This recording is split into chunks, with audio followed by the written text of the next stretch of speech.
we've had is the very sad death of Queen Elizabeth II. So we've been in a period of national mourning, and we've tended to avoid speaking out about these subjects. But the very weekend before the funeral, a lot of these attacks took place. We did see people being injured. We saw attacks on temples.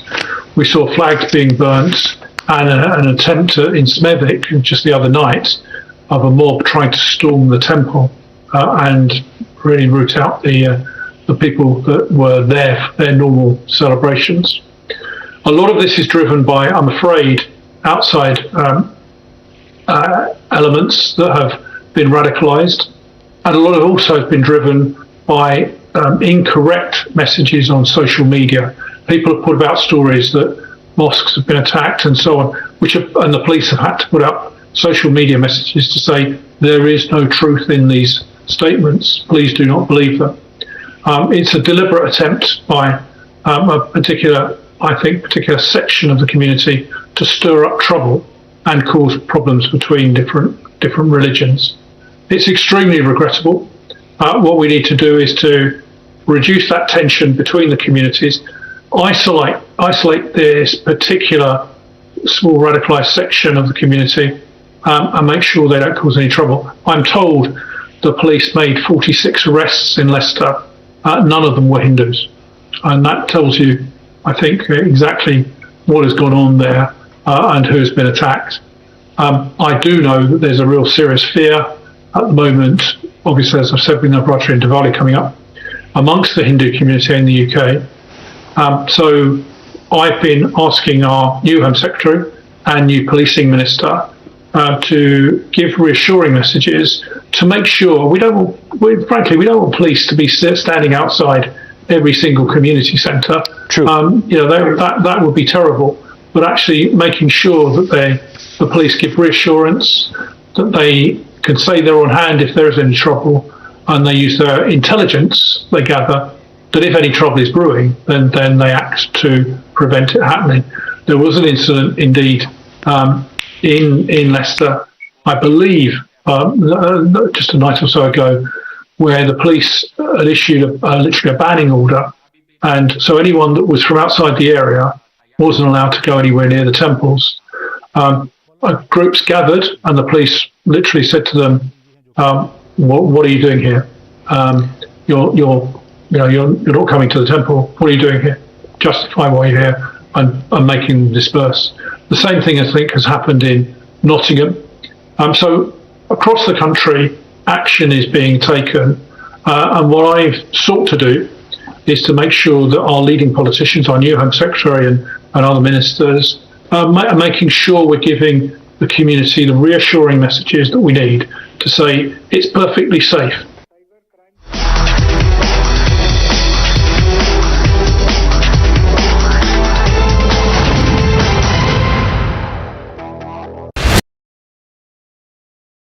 The most pressing issues, the most informed minds, free and fair exchange. Converse India with Rahul Shivshankar.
Welcome back to Times Now Live. I'm Siddharth Talia. Let's take a quick look at the headlines at the top of this hour at 10 o'clock. Times Now has learned that the hate attacks on Hindus in the United Kingdom have been part of a pre-planned conspiracy. Series of messages in the social media have unearthed the Kashmir rerun plan. India has issued an advisory for citizens living in Canada after an increase in hate crimes, anti-India activities as well. Indians have been advised to exercise caution and remain vigilant. Body of 19-year-old Ankita Bhandari has been finally recovered in Uttarakhand. Former BJP minister's son is in the dock as Chief Minister Dhami sets up a special investigation team and vows strictest action. Rajasthan Chief Minister Ashok Gehlot to contest for the post of Congress President. Pilot project resumes in the state of Rajasthan and lobbying on to replace Gehlot as CM. Day after strike on PFI, violence erupts across Kerala, Assam and Karnataka. Calls for a ban amid assault and anarchy. UP faces the wrath of rain gods as floods wreak havoc across different parts of the state. More than 2 lakh people affected. Chief Minister Yogi Adityanath swings into action, surveys the flood-affected areas. Union Home Minister Amit Shah, during his address in Purnia and Bihar, vowed to defeat Nitish Kumar and his Mahagathbandhan alliance in the Lok Sabha elections in 2024.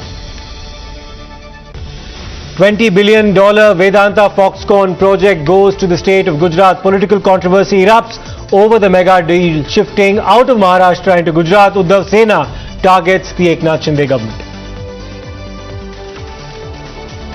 Jhulan Goswami, a legend of Indian cricket, a veteran of 6 Women's World Cups, confirms retirement. Legendary bowler hangs up her boots after a distinguished 20-year-long career in cricket.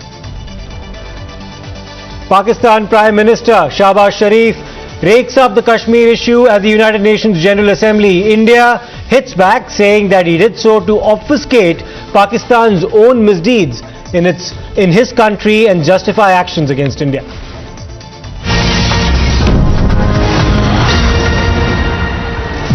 Big news coming in. Pakistan Zindabad slogans could be heard during the PFI protests in Pune in Maharashtra. Remember, certain establishments of the PFI had been raided 2 days ago in Pune as well, among a whole host of other cities in different parts of the country. And from one of the protests undertaken against the raids conducted, Pakistan slogans could actually be heard at a PFI rally in Pune, in the state of Maharashtra. Those are some of the visuals that you're getting from the protests, where certain PFI protesters were rounded up and detained.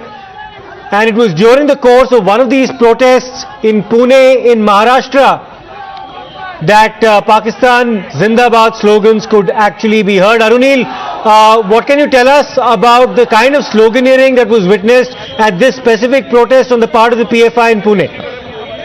Well, this was extremely appalling. This was a protest called in by the PFI workers after raids were conducted at multiple locations of PFI offices across India. That also included Pune, in which the leaders of the Pune PFI organization were also being arrested by the NIA and the Enforcement Directorate. Also, the crackdown was initiated by Maharashtra ATS. Here, in the protest that was being organized, you can hear, in fact, how the workers of the PFI were chanting Pakistan Zindabad slogans. Voices of Pakistan Zindabad could be heard amongst these PFI workers who were protesting in the city of Pune. But we have seen how it was a multi-agency crackdown that was initiated against PFI, in which several documents related to the PFI and whether it was working towards a terrorist module, whether it was brainwashing certain individuals from the from different parts of India, and were using them for illegal and terror-related activities. The crackdown was related to it, and several documents have been recovered on that front. These PFI workers were protesting in Pune against the crackdown by these different agencies. and that is when Pakistan Zindabad slogans could be heard. And Arunil, what was been quite distressing about the kind of protests that have been undertaken in different parts of the country and the part of the PFI is that even journalists have been assaulted. In Kerala, there were several incidents of vandalism. Has any kind of violence been witnessed during the protests undertaken by the PFI in Maharashtra as well? Well, against the authorities, at least, violence on that front, as you were mentioning in Kerala or in different parts of India, that was being noticed. That is extremely unfortunate. But in Maharashtra, at least, it was not being seen against the authorities, be it the policemen or be it the law enforcement agencies. With respect to the PFI workers who have been protesting, yes, the cops were aggressively tackling them to curb their protests across different parts of the country. And Arunil, how is the administration in Maharashtra treating this specific incident coming from Pune, where pro-Pakistan and Pakistan Zindabad slogans have been raised during the PFI rally? Any legal action expected to be initiated on the part of the Pune police against them as well? Well, sources from the Maharashtra Home Ministry inform us that they are actually looking into this video very seriously, as well as also going through different other videos from the PFI protests that have been held across the state of Maharashtra. People who have been chanting these pro-Pakistan slogans, whether they have any links with the terror organizations from Pakistan, what was their motive to chant such kind of slogans, as well as whether they took any kind of training to create law and order situation in the state of Maharashtra, whether there was any foreign funding as well, especially from Pakistan. All these angles will be looked into by the Home Ministry of Maharashtra. That's what we understand. And Arunil, specifically with regards to what's been happening vis-a-vis the PFI in Maharashtra, it wasn't just Pune, even their offices in Navi Mumbai had actually been raided on the part of the NIA as well as the Enforcement Directorate during the raids more than 2 days ago. So the PFI's activities across the country being tracked. It's an organization that's actually managed to expand its wings from Kerala and Karnataka well into other parts of the country, including the state of Maharashtra. With such kind of pro-Pakistan slogans, Pakistan Zindabad slogans, majorly the cover was already blown on the Popular Front of India, but here it becomes extremely serious as well, because the agencies have been looking into a completely pre-planned training being provided. Firstly, all these vulnerable individuals from the minority community being trapped by the PFI organization leaders, and then whether training was being imparted to them, whether any foreign funding was being received by these organizations, which were primarily running in the name of NGO, how different modules, different tactics were being adopted so that these vulnerable individuals can be used to create law and order situation on Indian soil. All these angles are being looked into primarily, but with these kind of slogans of Pakistan Zindabad within the protesters from the PFI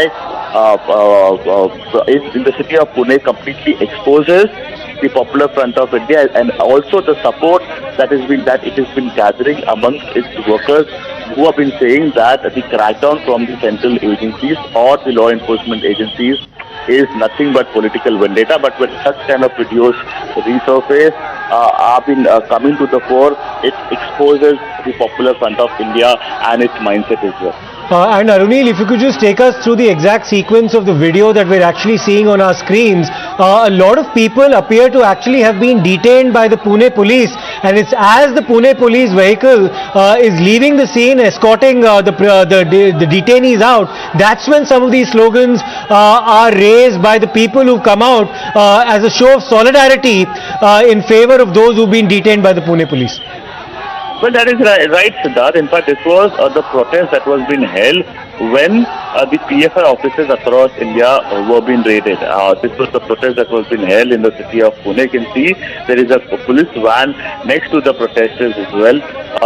It belongs to the Maharashtra police, and the protesters were being detained, and out of rage and anger, some of the protesters started chanting slogans of Pakistan Zindabad. Absolutely. Aruni, let me just interrupt you there because we're being joined by Colonel Arasan Singh on the phone line for his reaction to these protests being taken out by the PFI. Colonel Singh, thank you so much for speaking to us. What's your response to the fact that Pakistan Zindabad slogans could actually be heard at some of the PFI rallies, this one specifically in Pune? So the best thing that has happened after this, raids at 15 states and 150 locations is that they have exposed themselves.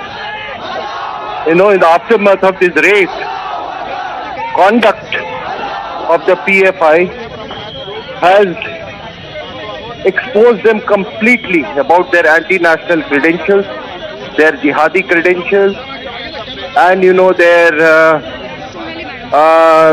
being enemies of India.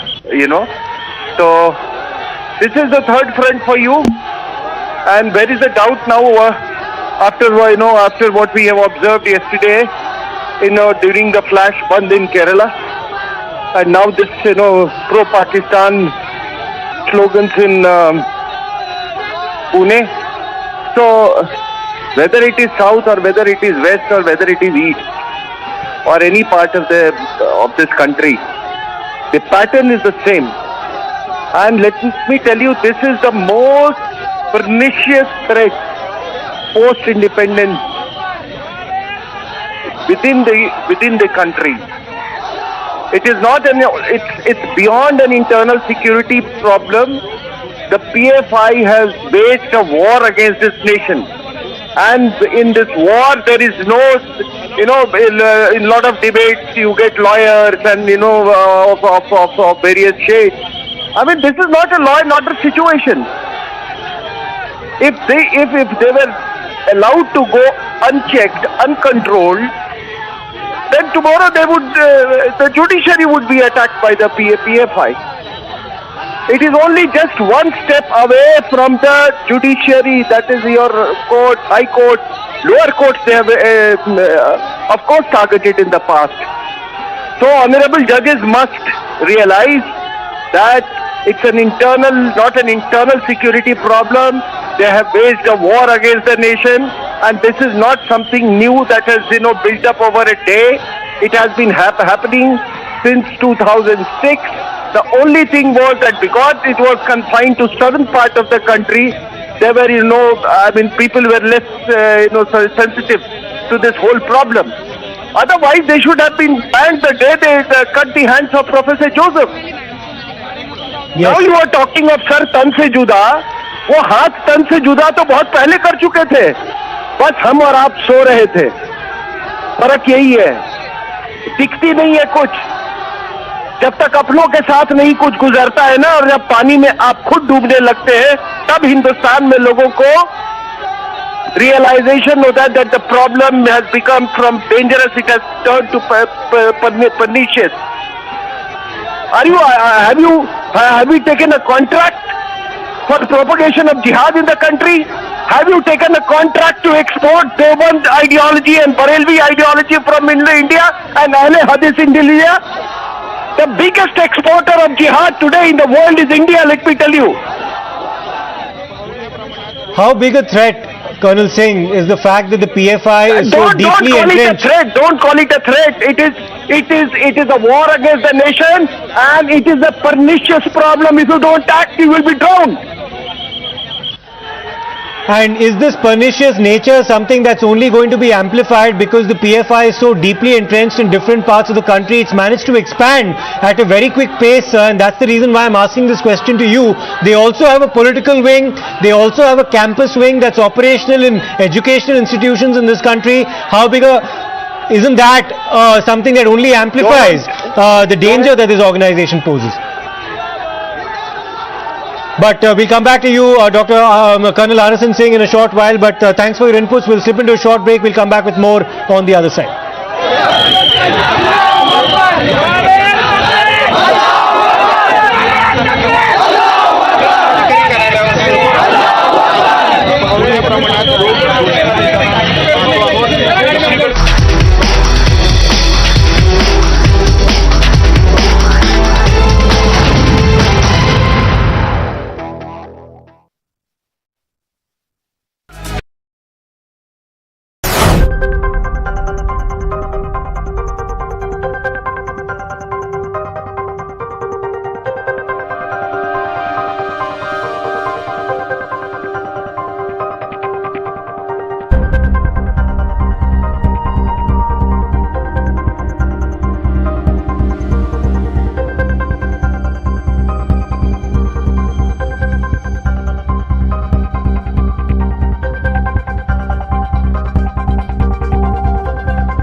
Turning our attention now to the Congress party's presidential poll. After sending mixed signals for several days, Rajasthan Chief Minister Ashok Gehlot has confirmed that he will contest in the upcoming elections for the post of Congress president. The leader had said that he would urge Rahul Gandhi to become the party's president before deciding the date to file a nomination for the polls. Meanwhile, hectic lobbying is actually taking place in the state of Rajasthan to replace Ashok Gehlot as the Rajasthan Chief Minister amid suspense over who the replacement candidates are likely to be.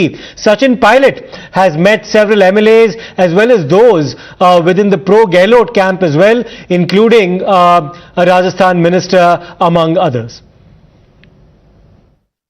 वैसे तो ये Congress party का अंदरूनी मामला है, हमें इस पे टिप्पणी नहीं करनी, लेकिन राजस्थान में इस समय जो कांग्रेस की सरकार है अशोक गहलोत जी के नेतृत्व में, वो एकदम हमारे को ऐसा लगता है, पॉलिटिकल साइंस विद्यार्थी होने के नाते भी और लोगों से चर्चा करते समय भी, कि ये अनस्टेबल गवर्नमेंट कांग्रेस ने हमको दी है।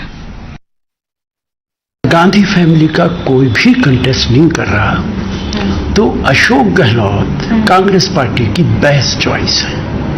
वो अध्यक्ष बनेंगे, कांग्रेस मजबूत होगी, कांग्रेस को आगे लेकर जाएंगे, भारतीय जनता पार्टी से पूरी ताकत के साथ लड़ाई लड़ेंगे। और मुझे लगता है कि अशोक गहलोत के नॉमिनेशन के बाद शायद कोई दूसरा नॉमिनेशन फाइल ना हो। Step into a very short break. We'll come back with more news and updates on the other side. Stay tuned.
سلام نصیفون، اینجا اصفهانه. چهارشنبه کرمانشاه، اینجا رامسره.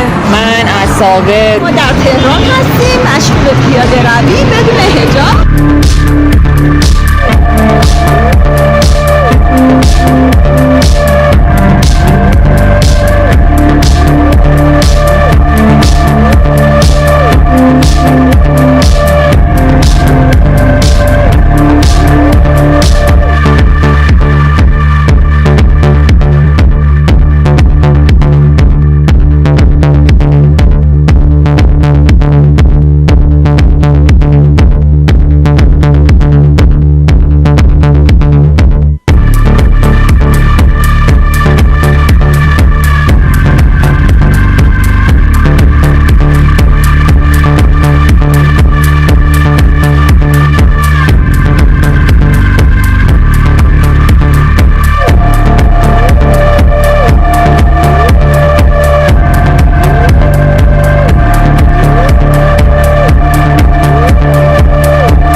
On the show this week, we have a detailed review of the all-new Grand Vitara, Maruti's much-awaited mid-size SUV. We also drive the all-electric and very cool Enyaq that gives a taste of things to come from Skoda.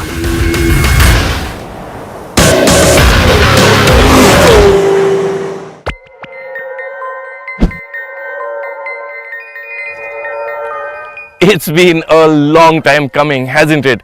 A mid-size SUV from Maruti has been years in the making, but it's finally here in the form of the Grand Vitara.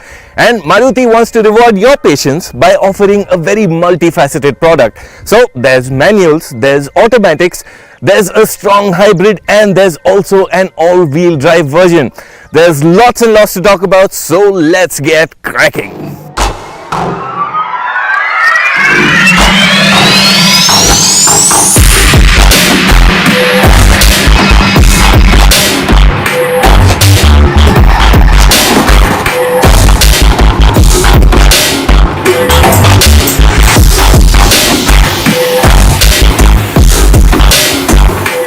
As you may know by now, the Grand Vitara has been developed by Suzuki with partner Toyota and is sister model to the Toyota Urban Cruiser Hyryder.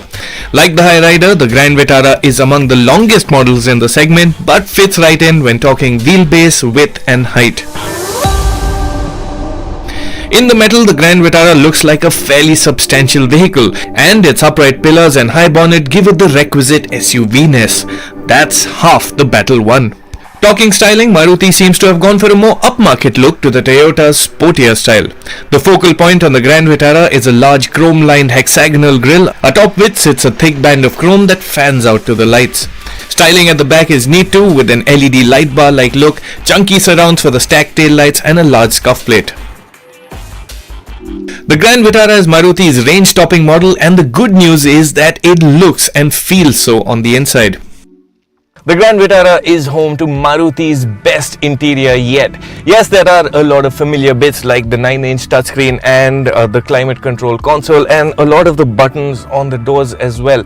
But what makes the difference are some of the elements that really uplift the quality levels inside the cabin, such as this soft padded material on the dashboard and the quilted leatherette upholstery for the front seats. On the subject of the seats, they're nice and large and very well cushioned. The dashboard shared with the Hyryder is attractive in its own right. Build quality and panel fit is consistently good, but poke around and you'll note a fair share of hard plastics and grainy surfaces. Talking features, the Grand Vitara packs in a whole lot, and headlining that list is a panoramic sunroof, which is a first for a Maruti.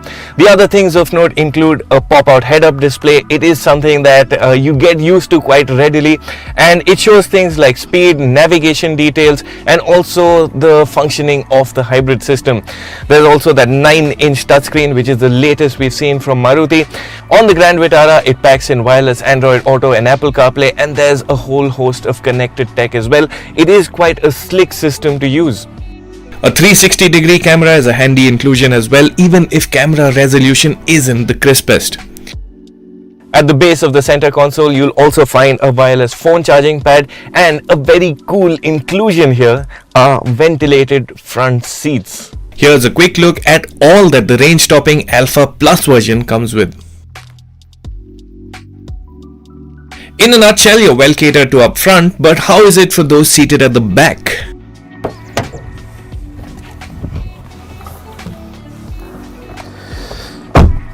So, if you're on the taller side, this is one area where the Grand Vitara falls short. As you can tell, I don't have enough headroom. I'm just under 6 feet tall. The front seat is set to my driving position, and to sit comfortably I will have to slouch down a bit, and that does take away a bit of my knee room. That being said, I do have adequate knee room, a lot of amount of space under the front seat to move my feet about. Occupants of average height will be reasonably comfy. But this is not the roomiest of cars in this category, and that's something that is true about 3-seat comfort as well. You will find fitting 3 a bit of a tight fit. What is commendable, however, is that all 3 seats get adjustable headrests, and there's also a 3-point seat belt for the middle seat. When the middle seat is not in use, you do well to pull the armrest down and make yourself comfortable. On this subject, I really like the seat cushioning. It's really well judged both on the base and on the backrest, and you also have the option to adjust the backrest angle, though at the frontal setting it is quite upright. As for space for larger items, there are differences depending on which Grand Vitara you go for. Mild hybrid versions offer more room and also position their spare wheel in the conventional location under the boot floor. Strong hybrid versions, whose battery pack sits in the boot, offer significantly reduced luggage area. You do have the option to fold the 60-40 split rear seat backrest when you need more room. The strong hybrids also differ in the underbody position of their spare tire. Before we get moving, a word on safety features. As standard, all versions of the Grand Vitara get anti-lock braking, front and rear disc brakes, electronic stability control, hill hold assist, 3-point seat belts for all seats and ISOFIX child seat mounts. Dual airbags are standard, while higher spec versions add in side and curtain airbags. Now for the engines and gearboxes. The lineup is identical to what's offered on the Toyota Urban Cruiser Hyryder. There's a 1.5 litre petrol mild hybrid available with a 5-speed manual gearbox, a 6-speed automatic and a 5-speed manual with all-wheel drive. The other powertrain on offer is a strong hybrid that pairs a high-efficiency 92 horsepower 1.5 litre 3-cylinder Atkinson cycle petrol engine with an 80 horsepower AC synchronous motor. The motor alone can power the car provided there's enough juice in the 1.8 kilowatt-hour lithium-ion battery pack. Together, the hybrid system produces 115 horsepower with all the power sent to the front wheels via an eCVT. There's no diesel engine option, but the hybrid petrols are the most economical of their type. After the break, we give our first verdict on the all-important Maruti Suzuki Grand Vitara, and we also drive the all-electric and very cool Skoda Enyaq.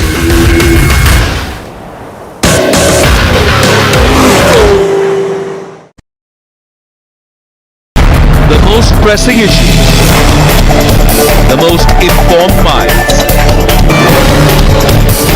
free and fair exchange. Converse India with Rahul Shivshankar.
Over this video, we'll talk of the two most interesting versions of the Grand Vitara, the Strong Hybrid and the all-wheel drive.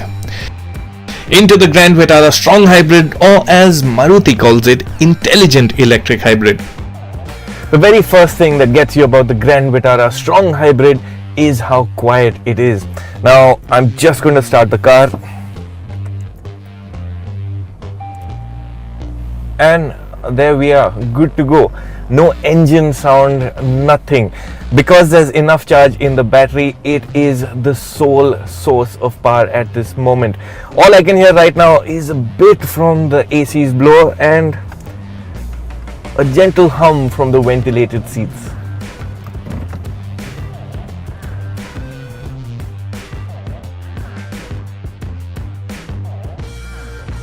Maruti says 50 to 60% of your driving in town will be in EV mode only, and I have experienced that or got a taste of it in this small journey through the chaos of Udaipur. I have been predominantly in EV mode, powered solely by the electric motor. When battery charge reduces below a certain level, or when you simply want more in terms of acceleration and press down harder on the accelerator pedal, the engine will spring back to life. Now, it is audible. It's not a loud engine per se. Yes, it is a 3-cylinder unit and does sound a bit grainy. It's just that it's so easy to get used to the silence of EV mode that the engine's muted sound also is quite pronounced. An EV mode button allows you to run the Grand Vitara on electric power alone, but again, state of charge and throttle position, among other things, dictate how far you'll go before the engine joins in proceedings. Now, before you ask, Maruti hasn't revealed an EV only range for the Grand Vitara, but the number that they have revealed is for fuel economy, which stands at 27 kilometers a litre under standard test conditions. Now, we'll have to see what that works out to in real world driving when we get the car for test back home in Mumbai. But as a base figure, as a starting point, that is one hell of a number. In town, the other highlight was ride comfort. One of the highlights of the Grand Vitara has got to be its ride quality. The suspension is absorbent, it works quietly and really softens the blow of our roads. What you will appreciate is that the Grand Vitara is easy to maneuver in town with a nice and light steering. The self-charging system, as it were, works well, but is the Grand Vitara fun in the twisties?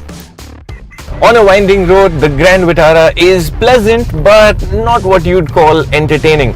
There is a good amount of feel from the steering wheel and handling is quite neat, but it's not the sharpest of the SUVs you can have for this money.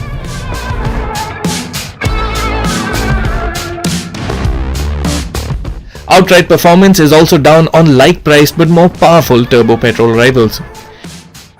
Out on the open road like a highway, you will note that it's the engine that's doing the heavy lifting. So, say when you're at cruising speeds, you want to make a quick overtake, you press down hard on the accelerator. The engine note does become more pronounced, it does get quite audible, and performance and the build of speed is decent, but it's not something that will get your heart racing. Time to drop speed and get dirty. Over to the Grand Vitara all-wheel drive.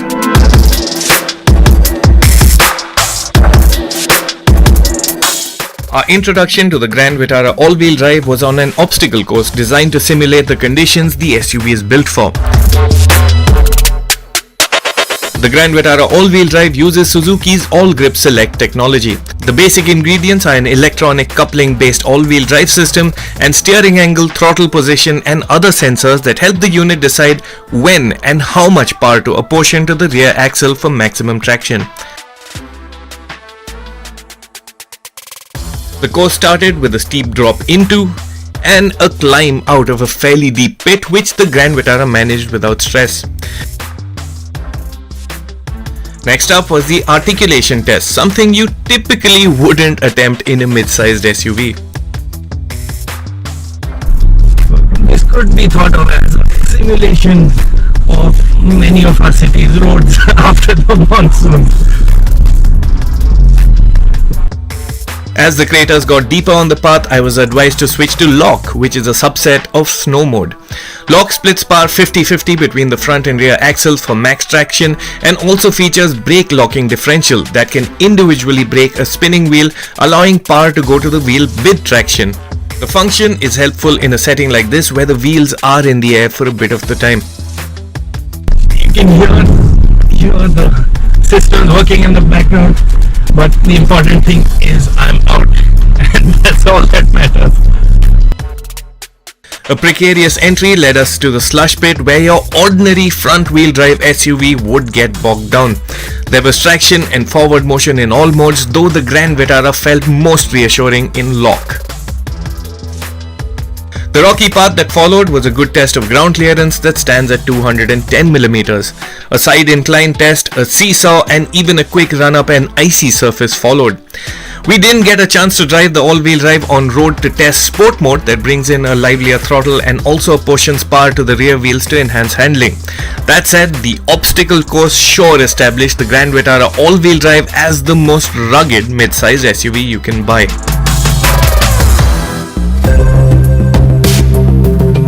The Maruti Suzuki Grand Vitara does make a very good first impression. It's got the upright SUV style, it's got the flash and it's got the features. It's not the roomiest of mid-sized SUVs, nor is it the most exciting to drive, but for a majority of buyers, the Grand Vitara easily fits the bill as a sensible SUV for the family. The efficiency numbers hold sway in their own right, and it's genuinely nice to see Maruti being adventurous with an all-wheel drive variant. Pricing isn't out as yet, but we expect the range to start around 12 lakh rupees, with the highlight being the fully loaded strong hybrid that's likely to come in at a very tempting 19 lakh rupees. Maruti and Toyota should truly be lauded for democratizing strong hybrid tech that is just so well suited to Indian requirements. In many ways, the Grand Vitara will be a test of the Maruti brand and how far up the price ladder it can go. But if the 53,000 plus pre-bookings figure is anything to go by, the Grand Vitara is clearly set for a grand reception. Up next, it's all eyes on the all-electric Skoda Enyaq.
Now Skoda India is committed to all electric, and this car is the one that will kick it off. It's called the Enyaq and it will be coming to India as a full CBU import. In fact, there are a few cars already there on test.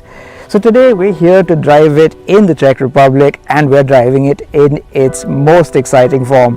It is the Enyaq RS Coupe.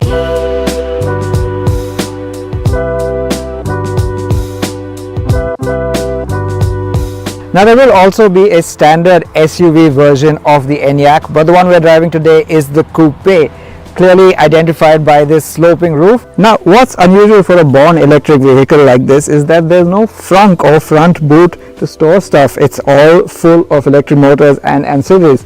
But that minor inconvenience aside, you will notice that it is quite a striking looking front end. A big talking point will no doubt be this crystalline grille. It's quite a signature of the Enyaq and sure to be a popular option in India. I hope they offer it. And the RS does get a bit more aggressive bumper than the standard Enyaq, which should set it apart and let people know that you have got the sportier model. What's it like inside? Let's start with the back seat. Now, I don't know if you could tell by that shot, but because this is a coupe e-SUV, getting in and out is a bit of a squeeze. It's got a low roof and a high floor because of the batteries underneath, and that means getting in takes a little getting used to, but once you're in place, it's not too bad.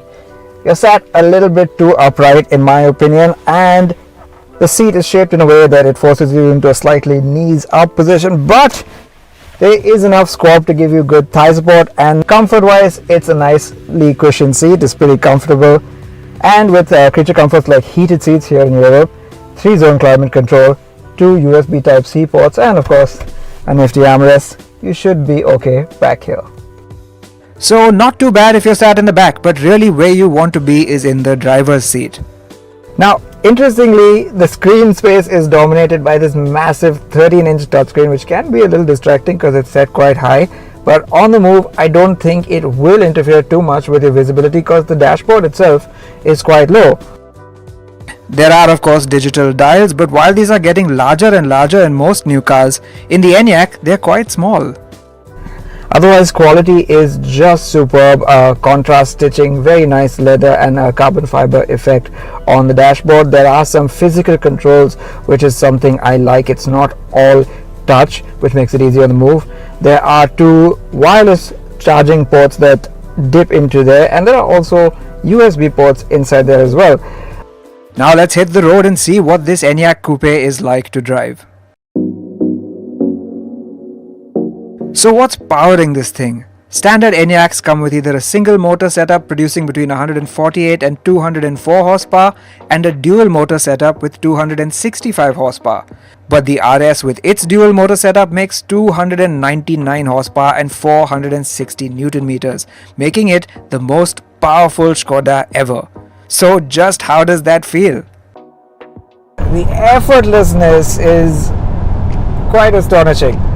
And because of the silence of the powertrain, all I can hear is a bit of wind noise. There isn't even that much tire noise, and that's really impressive. The roads here are not perfect, especially in the towns, and this thing has handled it, at least in comfort mode, really well. Yes, once you put it into sport, you will feel it a little bit more, and also on sharper stuff the 21-inch wheels do make themselves felt. But I suppose if you chose the 20-inch size, which is also available, you wouldn't have so much of a problem, and I think with that, for India, this might be a really great riding e-SUV. This is an EV, so a quick word on range. This RS gets an 82 kWh battery, which gives it a range of 504 km on the WLTP cycle. And the standard Enyaq with the single motor and this same battery will do 532 km. All Enyaqs can be charged at up to 11 kilowatts on a wall box charger and up to 135 kilowatts on a DC fast charger. Now back to the driver's seat to answer an important question. Is it a proper RS? For that, I'm going to put it into sport mode. And oof! Immediately there's more resistance from the car, a little tightening up of the responses. The regen got a little bit firmer right there and then, and the steering got a little bit weightier. Just what you want. Because everything feels so much more controlled now. It feels like an altogether smaller machine. Oh, and you can bet it accelerates like you'd expect an RS EV too. I'm currently doing about 65 kilometers an hour. Stomp my foot down and whoop! And we're at the speed limit, which is 90. And that's just the beauty of sporty electric cars, isn't it? The biggest disadvantage is weight. I'm sure this thing weighs at least 2,000 kilograms, if not more. So I'm sure the suspension has a whole lot of work to do, but it seems to be doing it just so competently. So is it a full-on RS car? I'm not sure they're quite there yet, but it certainly comes close. One thing's for sure, it certainly feels energetic. The Enyaq iV fits into the Skoda range and ethos perfectly, offering up something practical, well-built and premium while not being overly flashy and over the top. Skoda hasn't said which version or versions it will bring to India, but we can hope that they bring in more than one. The standard SUV version is subdued and sensible, and if they choose the right spec, it could come in at a good price. Although don't expect anything less than 50 lakh rupees ex-showroom, as this will be an import. But if it's a statement you want to make, we hope they offer the RS Coupe too. Sure, it doesn't tug at your heartstrings the way an internal combustion RS does, but then how many EV crossovers can? What it does offer is strong performance and sharp looks in a relatively practical package, and that's something we're sure a lot of Indians will love.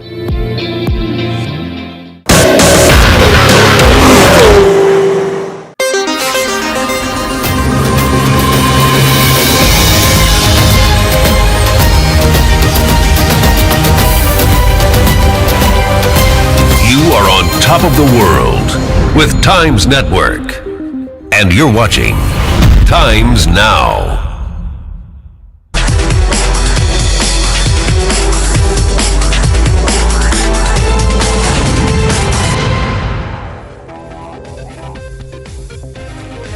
Welcome back to Times Now Live. I'm Siddharth Talia. We have news coming in from the state of Tamil Nadu, where a petrol bomb has been hurled at an RSS leader's house in Tambaram near Chennai.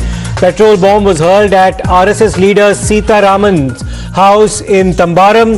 In the wee hours of today, two bike-borne persons threw a petrol bomb and escaped. The petrol bomb fell in the car parking area and no major damage was reported. Police is now going through the CCTV footage and special teams have been formed now to nab the accused. Over the last 48 hours, more than 8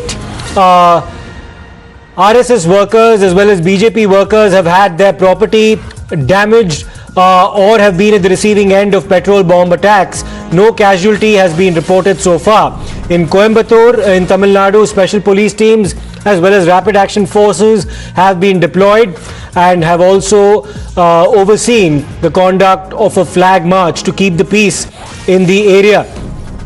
We've seen these petrol bomb attacks also happen in the state of Kerala not very long after raids that have been carried out by the NI and the ED against the PFI, but we're seeing this now in Chennai in Tamil Nadu as well. Let me go across to Prapanch, who's joining us for more updates on this. Prapanch, where exactly did this happen and who are the potential suspects in the eyes of the Tamil Nadu police, which is now investigating this matter?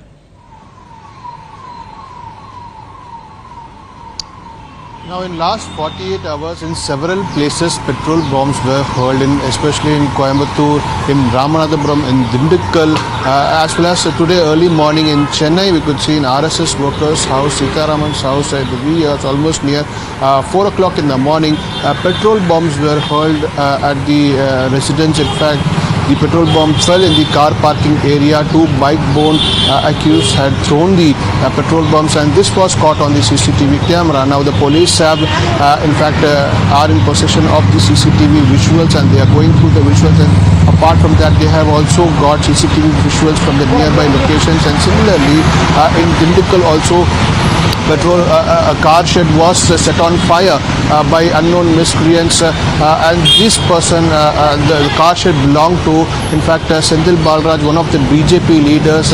And similarly in Ramanathapuram, one of the doctors who was a BJP sympathizer, his car was set on fire last night by, in fact, unknown assailants. So we could see that sporadic incidents of, in fact, BJP and RSS workers' properties are either being damaged or petrol bombs are hurled at their, in fact, houses or premises. So, in fact, now the police is going through several of the, in fact, CCTV footages to nab the accused in those particular areas. And in fact, special teams have also been formed in those places, respective places, to nab the accused. Right. Like you said, Prapanch, several areas in Tamil Nadu which have been at the receiving end of these kind of petrol bomb attacks. The PFI has actually unleashed a lot of violence in different parts of the country following the raids that have been conducted on its establishments and properties in different parts of India. They unleashed violence on the streets of Kerala as well, where state buses were vandalized, the police were attacked, and shops which had dared to stay open were also pelted. In the name of democracy, a radical outfit has now unleashed anarchy on the streets of Kerala under the watch of the LDF government there.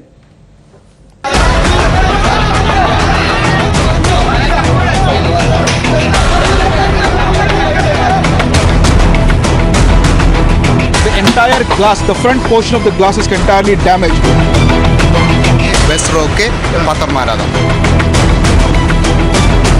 Everyone have moved out of this bus and you can see what is left.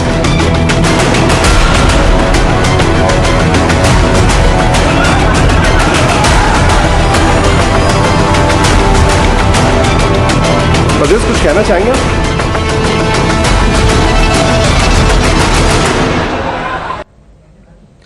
Now, the reason for this pushback and revenge perhaps is because of what the NIA has now managed to uncover during the course of its raids. Not just bundles of cash and multiple electronic devices, but also some books, including one titled Hindu Terrorism on Minorities, among others. Times now has also accessed the NIA's remand note, which exposes the hit list prepared by the PFI. This puts a target on the back of leading members of the Hindu community to terrorize the community. It also reveals how the PFI has raised funds, radicalized as well as recruited Muslims and have them commit terror acts. This has led to a fierce war of words between members of the BJP, the RSS and those backing the PFI and the SDPI.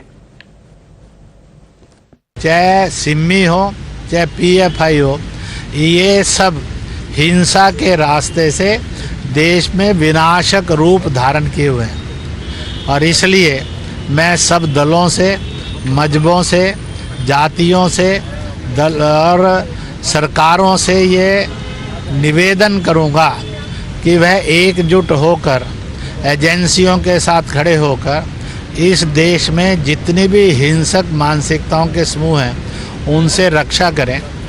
RSS को हिंसक कहना और गाली देना इसको बंद करें। I don't think there is any space for violence in public life. I think any kind of violence needs to be denounced and any kind of communalism, no matter where it comes from, has to stop and it is not going to be tolerated, and that's what the Bharat Jodo Yatra is all about, that there can be no space for violence, for hatred in this country.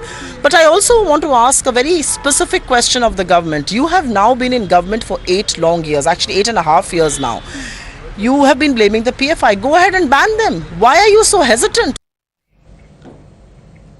Turning our attention now to the internal election within the Congress party for the post of president. After sending mixed signals for several days, Rajasthan Chief Minister Ashok Gehlot has confirmed that he will be contesting that election. The leader has said that he would urge Rahul Gandhi to become the party's president before deciding the date to file a nomination for the polls. Meanwhile, there's hectic lobbying that's underway in the state of Rajasthan to replace Ashok Gehlot as Rajasthan Chief Minister amid suspense over who that replacement candidate is likely to be. Many speculate it could be Sachin Pilot, who's met several MLAs as well as those ministers who've backed Gehlot in the past. वैसे तो ये Congress party का अंदरूनी मामला है, हमें इस पे टिप्पणी नहीं करनी, लेकिन राजस्थान में इस समय जो कांग्रेस की सरकार है अशोक गहलोत जी के नेतृत्व में, वो एकदम हमारे को ऐसा लगता है, पॉलिटिकल साइंस विद्यार्थी होने के नाते भी और लोगों से चर्चा करते समय भी, कि ये अनस्टेबल गवर्नमेंट कांग्रेस ने हमको दी है। गांधी फैमिली का कोई भी कंटेस्ट नहीं कर रहा, तो अशोक गहलोत कांग्रेस पार्टी की बेस्ट चॉइस है। वो अध्यक्ष बनेंगे, कांग्रेस मजबूत होगी, कांग्रेस को आगे लेकर जाएंगे, भारतीय जनता पार्टी से पूरी ताकत के साथ लड़ाई लड़ेंगे। और मुझे लगता है कि अशोक गहलोत के नॉमिनेशन के बाद शायद कोई दूसरा नॉमिनेशन फाइल ना हो। और गहलोत साहब का जब ऑल इंडिया का अध्यक्ष बनना तय हो गया, तो अब उसके बाद मेरी जानकारी के हिसाब से कांग्रेस में सचिन पायलट से बेस्ट कोई फेस अब है नहीं बचा। गहलोत साहब दिल्ली गए थे, वहां बारिश हुई, तो गहलोत साहब ने कहा कि बारिश हुई सगुन अच्छा है, तो इसका मतलब हिंदुस्तान में कांग्रेस मजबूत होगी उनके नेतृत्व में। और राजस्थान में पायलट साहब आए, बारिश हुई, तो यहाँ राजस्थान में भी ये बारिश का सगुन अच्छा हुआ। और उस हिसाब से मुझे लग रहा है कि पायलट साहब के नेतृत्व में कांग्रेस 2023 के अंदर फिर दोबारा रिपीट करेगी। Well, Niyamika, my colleague, joins us on the phone line for more on this. Niyamika, lots of speculation that in the event that Ashok Gehlot throws his hat into the ring and contests that election, that Sachin Pilot might end up replacing him as the Chief Minister of Rajasthan. The same Sachin Pilot who a few years ago had waged a rebellion against Ashok Gehlot in that state. What are your sources telling you about that prospect? Well, these are all speculations which are basically going on because the Rajasthan Chief Minister Ashok Gehlot has made it official that he is going to file his nomination for the post of Congress President, and following the rule of the Congress Party that there should be one person, one post, and for that matter he must have to resign from the post of the Rajasthan Chief Minister. So as important as it is for the Congress Party to choose the next president, it is equally important for the Congress leadership to choose the next Chief Minister of Rajasthan after Ashok Gehlot being appointed as the Congress President. So that is what is going on within the Congress Party, but we cannot say that Rajasthan Chief Minister Ashok Gehlot is going to leave this post in an easier manner, because he is also trying really hard. As earlier also we have seen that a rift was going on between Ashok Gehlot as well as and Sachin Pilot, and that is the reason why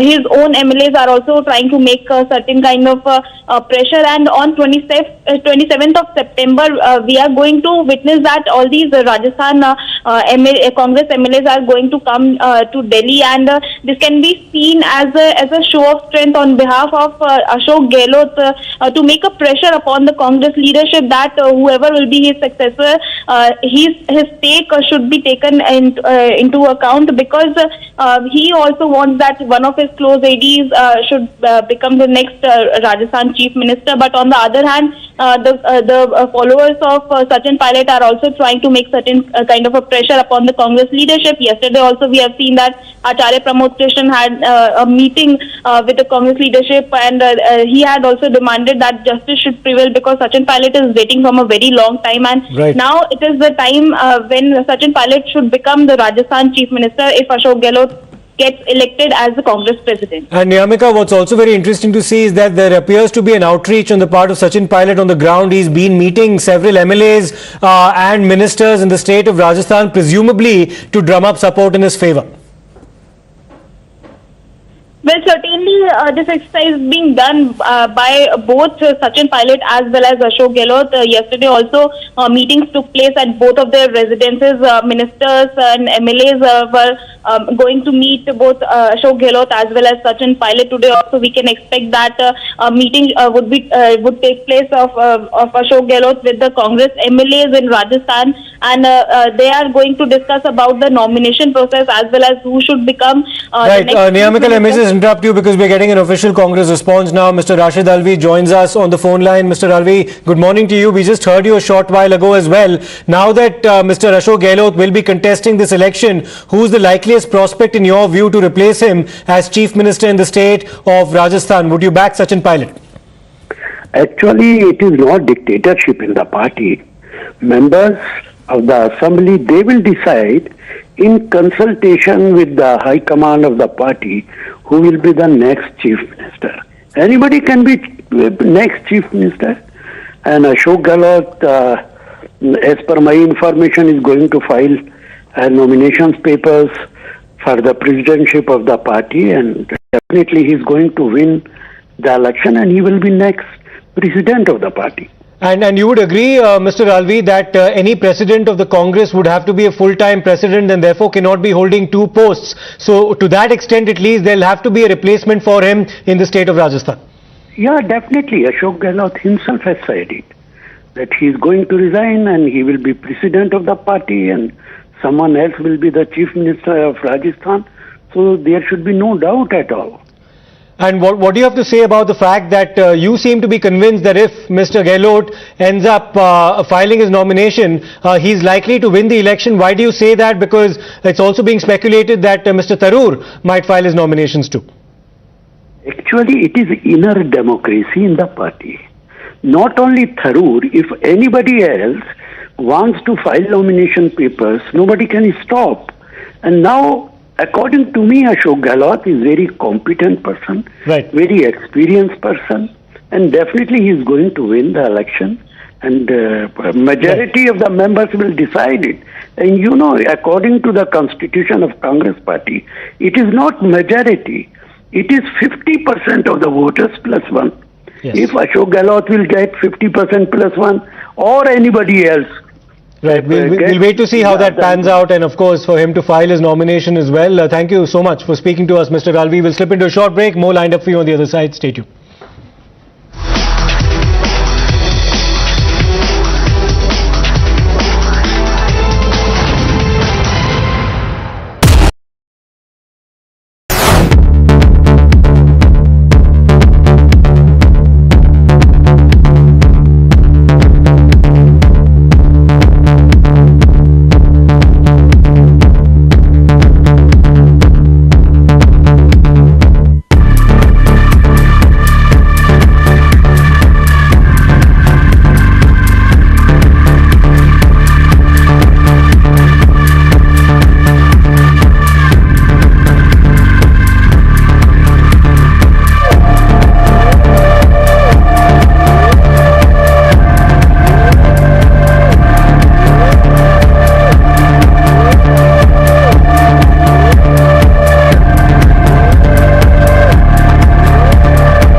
چهارشنبهتون بخیر. سلام مسیحون، اینجا اصفهانه. چهارشنبه کرمانشاه، اینجا رامسره.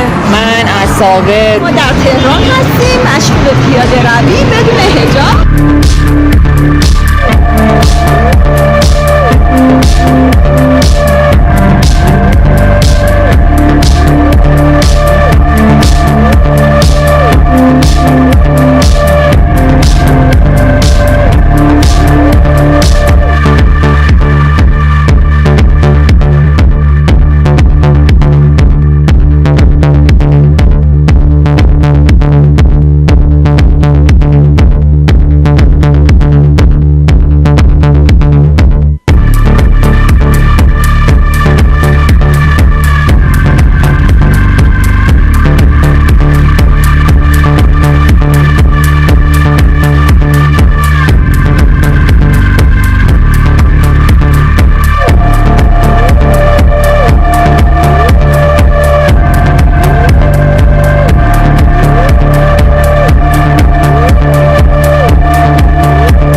Welcome back. Now, as a precautionary measure in the wake of hate crimes against Indian citizens, India has issued an advisory to its own citizens either living or visiting Canada. Indian nationals have been advised to exercise caution and remain vigilant days after anti-India graffiti appeared in different places in Canada. Indians have been advised to register themselves with the High Commission in Ottawa or the Consulates General of India in Toronto as well as Vancouver. The advisory comes after India strongly reacted to radicals behind the so-called Khalistani referendum that was held in Canada. Back home, parents whose children are studying in Canada have welcomed the move on the part of the Indian government. जहाँ मैं रहता हूँ वहाँ बिल्कुल Indian माहौल है और जो मेरे साथ के हैं जहाँ मैं काम करता हूँ बहुत घरेलू माहौल है वहाँ पे, तो मेरे हिसाब से ऐसा कुछ नहीं है, बट मैं एग्री हूँ गवर्नमेंट के साथ और हम गवर्नमेंट के साथ ही हैं हर चीज़ में। गवर्नमेंट के साथ कदम से कदम मिला के चलेंगे अगर जैसे गवर्नमेंट हमको बोलेगी। मैं अभी थोड़ी देर में चेक करके रजिस्ट्रेशन करूँगा अपना, बहुत ज़रूरी चीज़ है। गवर्नमेंट की नज़र में हम होने चाहिए कि हम इधर रह रहे हैं। देखो, वैसे तो अलर्ट के लिए तो ऐसे है कि अगर सरकार ने भी अलर्ट रहने के लिए बोला है तो कुछ होगा, इसीलिए बोला होगा। ठीक है, उस माहौल को देखते हुए जहाँ पे ये जॉब करता है वहाँ पे तो माहौल बहुत अच्छा है, लेकिन कनेडियन के माहौल को देखते हुए मैं अपने बच्चे को बोलूँगी कि वो सतर्क रहे। गवर्नमेंट ने भी बहुत अच्छा स्टेप लिया है ये वाला, ताकि बच्चे सेफ रहें और इससे हमारे देश की जो गवर्नमेंट है वो इसको बहुत अच्छे से टैकल कर रही है। इन्होंने शायद कंप्लेंट भी करी है हाई कमीशंस में, कैनेडियन हाई कमीशंस में, तो काफ़ी इससे उम्मीद है कि बच्चों की सेफ्टी बढ़ेगी। Well, let me go across to Srinjoy Chaudhary for more on this. Srinjoy, there have been enough parleys between the Indian government and their Canadian counterparts in the past, particularly with regards to the growing threat of Khalistani terror among the Sikh diaspora who live in Canada in very large numbers. But how is the Canadian government now reacting to this latest advisory on the part of the Indian government cautioning its citizens to remain vigilant there in the wake of threats? The Indian government has been telling Canada for about 40 years about the Khalistanis and other anti-national elements who live in Canada and who found shelter there. Let's not forget that the Kanishka happened quite a long time ago in the mid-80s, and lots of people, Indian citizens and others, were killed in that. On every occasion when there is a bilateral or even there are other meetings, India has told Canada about this. This is a problem we face, which is why this advisory is not just for the people, Indian students there or Indian visitors there or Indian nationals there. It's also a message to the government of Canada. It's a direct message to Ottawa saying that, look here, there are Indian citizens there, there are people of Indian origin there, and they are going to be subject to hate crimes. And this process has been going on for a while. There are a lot of... Absolutely, Srinjoy. A strong message there being sent by the Indian government, also cautioning its citizens to remain vigilant in Canada. We will, of course, take a very short break for now. But before we leave you, Roger Federer, the legendary tennis player, ended his remarkable career with a doubles defeat alongside a long-time rival, Rafael Nadal, at the Laver Cup. In the early hours of today, there were tears that were shed on the court as many other greats of tennis actually joined, paying this tribute to Roger Federer during his farewell game.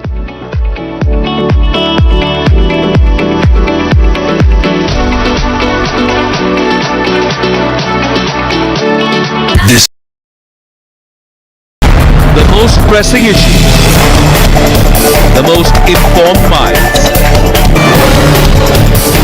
free and fair exchange. Converse India with Rahul Shivshankar.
I'm Imran Khan. I'm bringing you this week's of Insight. This week we'll be looking at the reservation issue plaguing the state BJP government. Lingayats have been a vote bank of the BJP, and a subset of it, Panchamshali, are demanding the two-way reservation. This week's Insight, we're looking at what are the demands and what kind of impact it will have in the upcoming elections in Karnataka.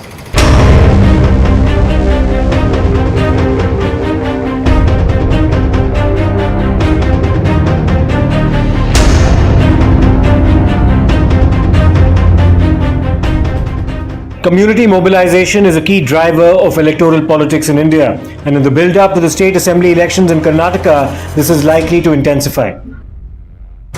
Our focus on this episode of Inside is the demand for 2A reservation status on the part of a large section of the Lingayat community in Karnataka. A 2A status provides for 15% reservation in state government jobs and education institutions.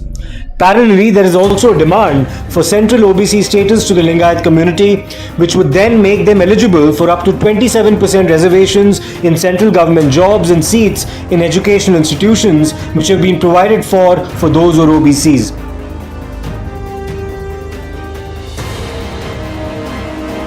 In recent times, the Lingayats have largely backed the BJP. They are known to influence at least 100 constituencies out of 224 in the state and have more than 3,000 mutts spread across different parts of Karnataka. According to the CSDS Lokniti survey, in the 2019 Lok Sabha elections, 87% of the Lingayat vote went to the BJP. In 2014, the number was 63%. The Lingayat tradition, known to have been founded by social reformer and philosopher Basavanna in the 12th century, rejected the caste system and questioned the Vedas. The tradition, which emphasized equality among all castes and sexes, became a mass movement under Basavanna and was popularized through the recital of vachanas or prose texts. The vachanas had made references to the existence of an Anubhava Mantapa, or a center where anyone, irrespective of their background, could gather and exchange ideas and engage in intellectual discourse. Since 1919, there are so many backward class commissions has been constituted. First of all, before independence, Miller Commission was there. After that, in 1975, the Havanur Commission. Later on, that Venkateswamy Commission, and then two more commissions were Venkateswamy Commission and Chinnapareddy Commission. In all these commissions, they never considered these Panchamsalis as a genuine backward caste. So they have never recommended for reservation of this community. And afterwards, this permanent backward class commission has been set up by Karnataka government. In this Kempraj commission, and after that several commissions, they have not recommended these Panchamsalis as a downtrodden or backward class. So since this is one of the setbacks, I don't know, and moreover this even with a great demand, you must have heard the next neighboring state Maharashtra, whereas a lot of people came to the road, and millions of people have demanded the Marathas reservation. But unfortunately, the Supreme Court struck down that, and now they are facing the same thing. Ahead of the 2018 elections, when Siddaramaiah of the Congress was the Chief Minister of Karnataka, had proposed to give minority status to the Lingayats as members of a separate religion, a demand from some sections from within the community, the BJP had taken strong exception, claiming that this was an attempt to divide the Hindu community. परंतु मैं एक बात कहना चाहता हूं, सभी जगत गुरु महास्वामी ने एक चिंता व्यक्त करी है विभाजन की। मैं आपको विश्वास दिलाना चाहता हूं, कोई ये विभाजन करने में सफल नहीं होने देगा, हम नहीं। और ये दायित्व आप लोगों का नहीं, ये दायित्व हम लोगों का है। अगर राजनीति के कारण कोई षड्यंत्र करता है, तो भारतीय जनता पार्टी जब तक है, सरकार चाहे जिसी की भी बने, ये कभी संभव नहीं होगा कि इस राजनीतिक कारण से धर्म और संप्रदाय में विभाजन। इतना हमारा कमिटमेंट है। Interestingly, in 2013, Yediyurappa, when he was Chief Minister, had taken the same position as Siddaramaiah, only for the former's party to take a contrarian view later. जहां तक लिंगायत वीरशैव समुदाय को माइनॉरिटी स्टेटस देने का सवाल है, कांग्रेस ये चुनावी राजनीति कर रही है। 5 साल सरकार चली, अगर सिद्धरामैया जी बहुत सीरियस थे इस बारे में, ये मांग तो 70 साल पुरानी है, तो सरकार बनने के बाद तुरंत ही क्यों नहीं कर दिया? येदुरप्पा जी को मुख्यमंत्री बनने से रोकने की साजिश है और लिंगायत समुदाय के वोट बांटने की साजिश है। Politics apart, community members have also left their imprint across professions, including the field of education. The Lingayat community has subdivisions. The Panchamashalis account for about 70% of the total Lingayat population in Karnataka, and they currently are classified under the category 3B, which provides for 5% reservations in state government jobs and educational institutions. As per reports, there are 110 sub-communities in the Lingayat fold, with 34 falling under the 2A category and 12 within 3B. The others reportedly do not have reservation, and the endeavour now from leaders from within the community is to bring all Lingayats under the 2A category. Joining with me is Jagarat Guru Vachananda Swamiji. He is a Panchamshali Seer of Harihar Math. Swamiji, Lingayat community को जिस तरह से naturally देखा जाता है कि बड़ी politically dominant community है, कम्युनिटी जिसने कर्नाटक के लैंडस्केप में डोमिनेट किया है politically, socially. Community Lingayat reservation मांग रही है, इसको लेकर काफी अचानक है। लोग ये हैं कि क्यों लिंगायत कम्युनिटी रिजर्वेशन मांग रही है? जो लिंगायत जो कम्युनिटी है, जो 12वीं शताब्दी से जो बसवन्ना जी के से शुरू हुआ है, वो लिंगायत कम्युनिटी के अंदर बहुत सारे उपपंगड़ हैं, सब कम्युनिटीज़ है।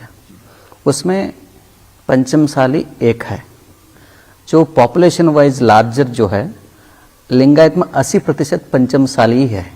लिंगायत बोलने में हम एक ही दिखते हैं, लेकिन लिंगायत के एक कम्युनिटी अलग अलग रिजर्वेशन ले रहे हैं। जो आर्थिक रूप में वो बहुत स्ट्रांग है, लेकिन वो ज़्यादा रिजर्वेशन ले रहा है, आरक्षण। लेकिन सरकार के जो गैजेट में पंचमसाली कम्युनिटी का नाम ही नहीं था। 80% जो कम्युनिटी है, सरकार गैजेट में नाम नहीं था। तो बाकी जो छोटे छोटे जो कम्युनिटी है, लिंगायत सब कम्युनिटी है, वो कहीं एक 2A रिजर्वेशन ले रहे हैं, 2B ले रहा है, जनरल कैटेगरी एक है, एक SC सर्टिफिकेट ले रहा है। लेकिन जो पंचमसाली जो कम्युनिटी है, अब तक वो जनरल में था। 2009 में यही जो येडियुरप्पा जब मुख्यमंत्री थे, उन्होंने पंचमसाली को गैजेट नोटिफिकेशन करके पंचमसाली को कास्ट लिस्ट में नाम लाया। उसके बाद जो जनरल कैटेगरी से हमको 3B कैटेगरी दिया है। उसी समय हमारा मांग था कि हमको 2A में दर्जा दीजिए।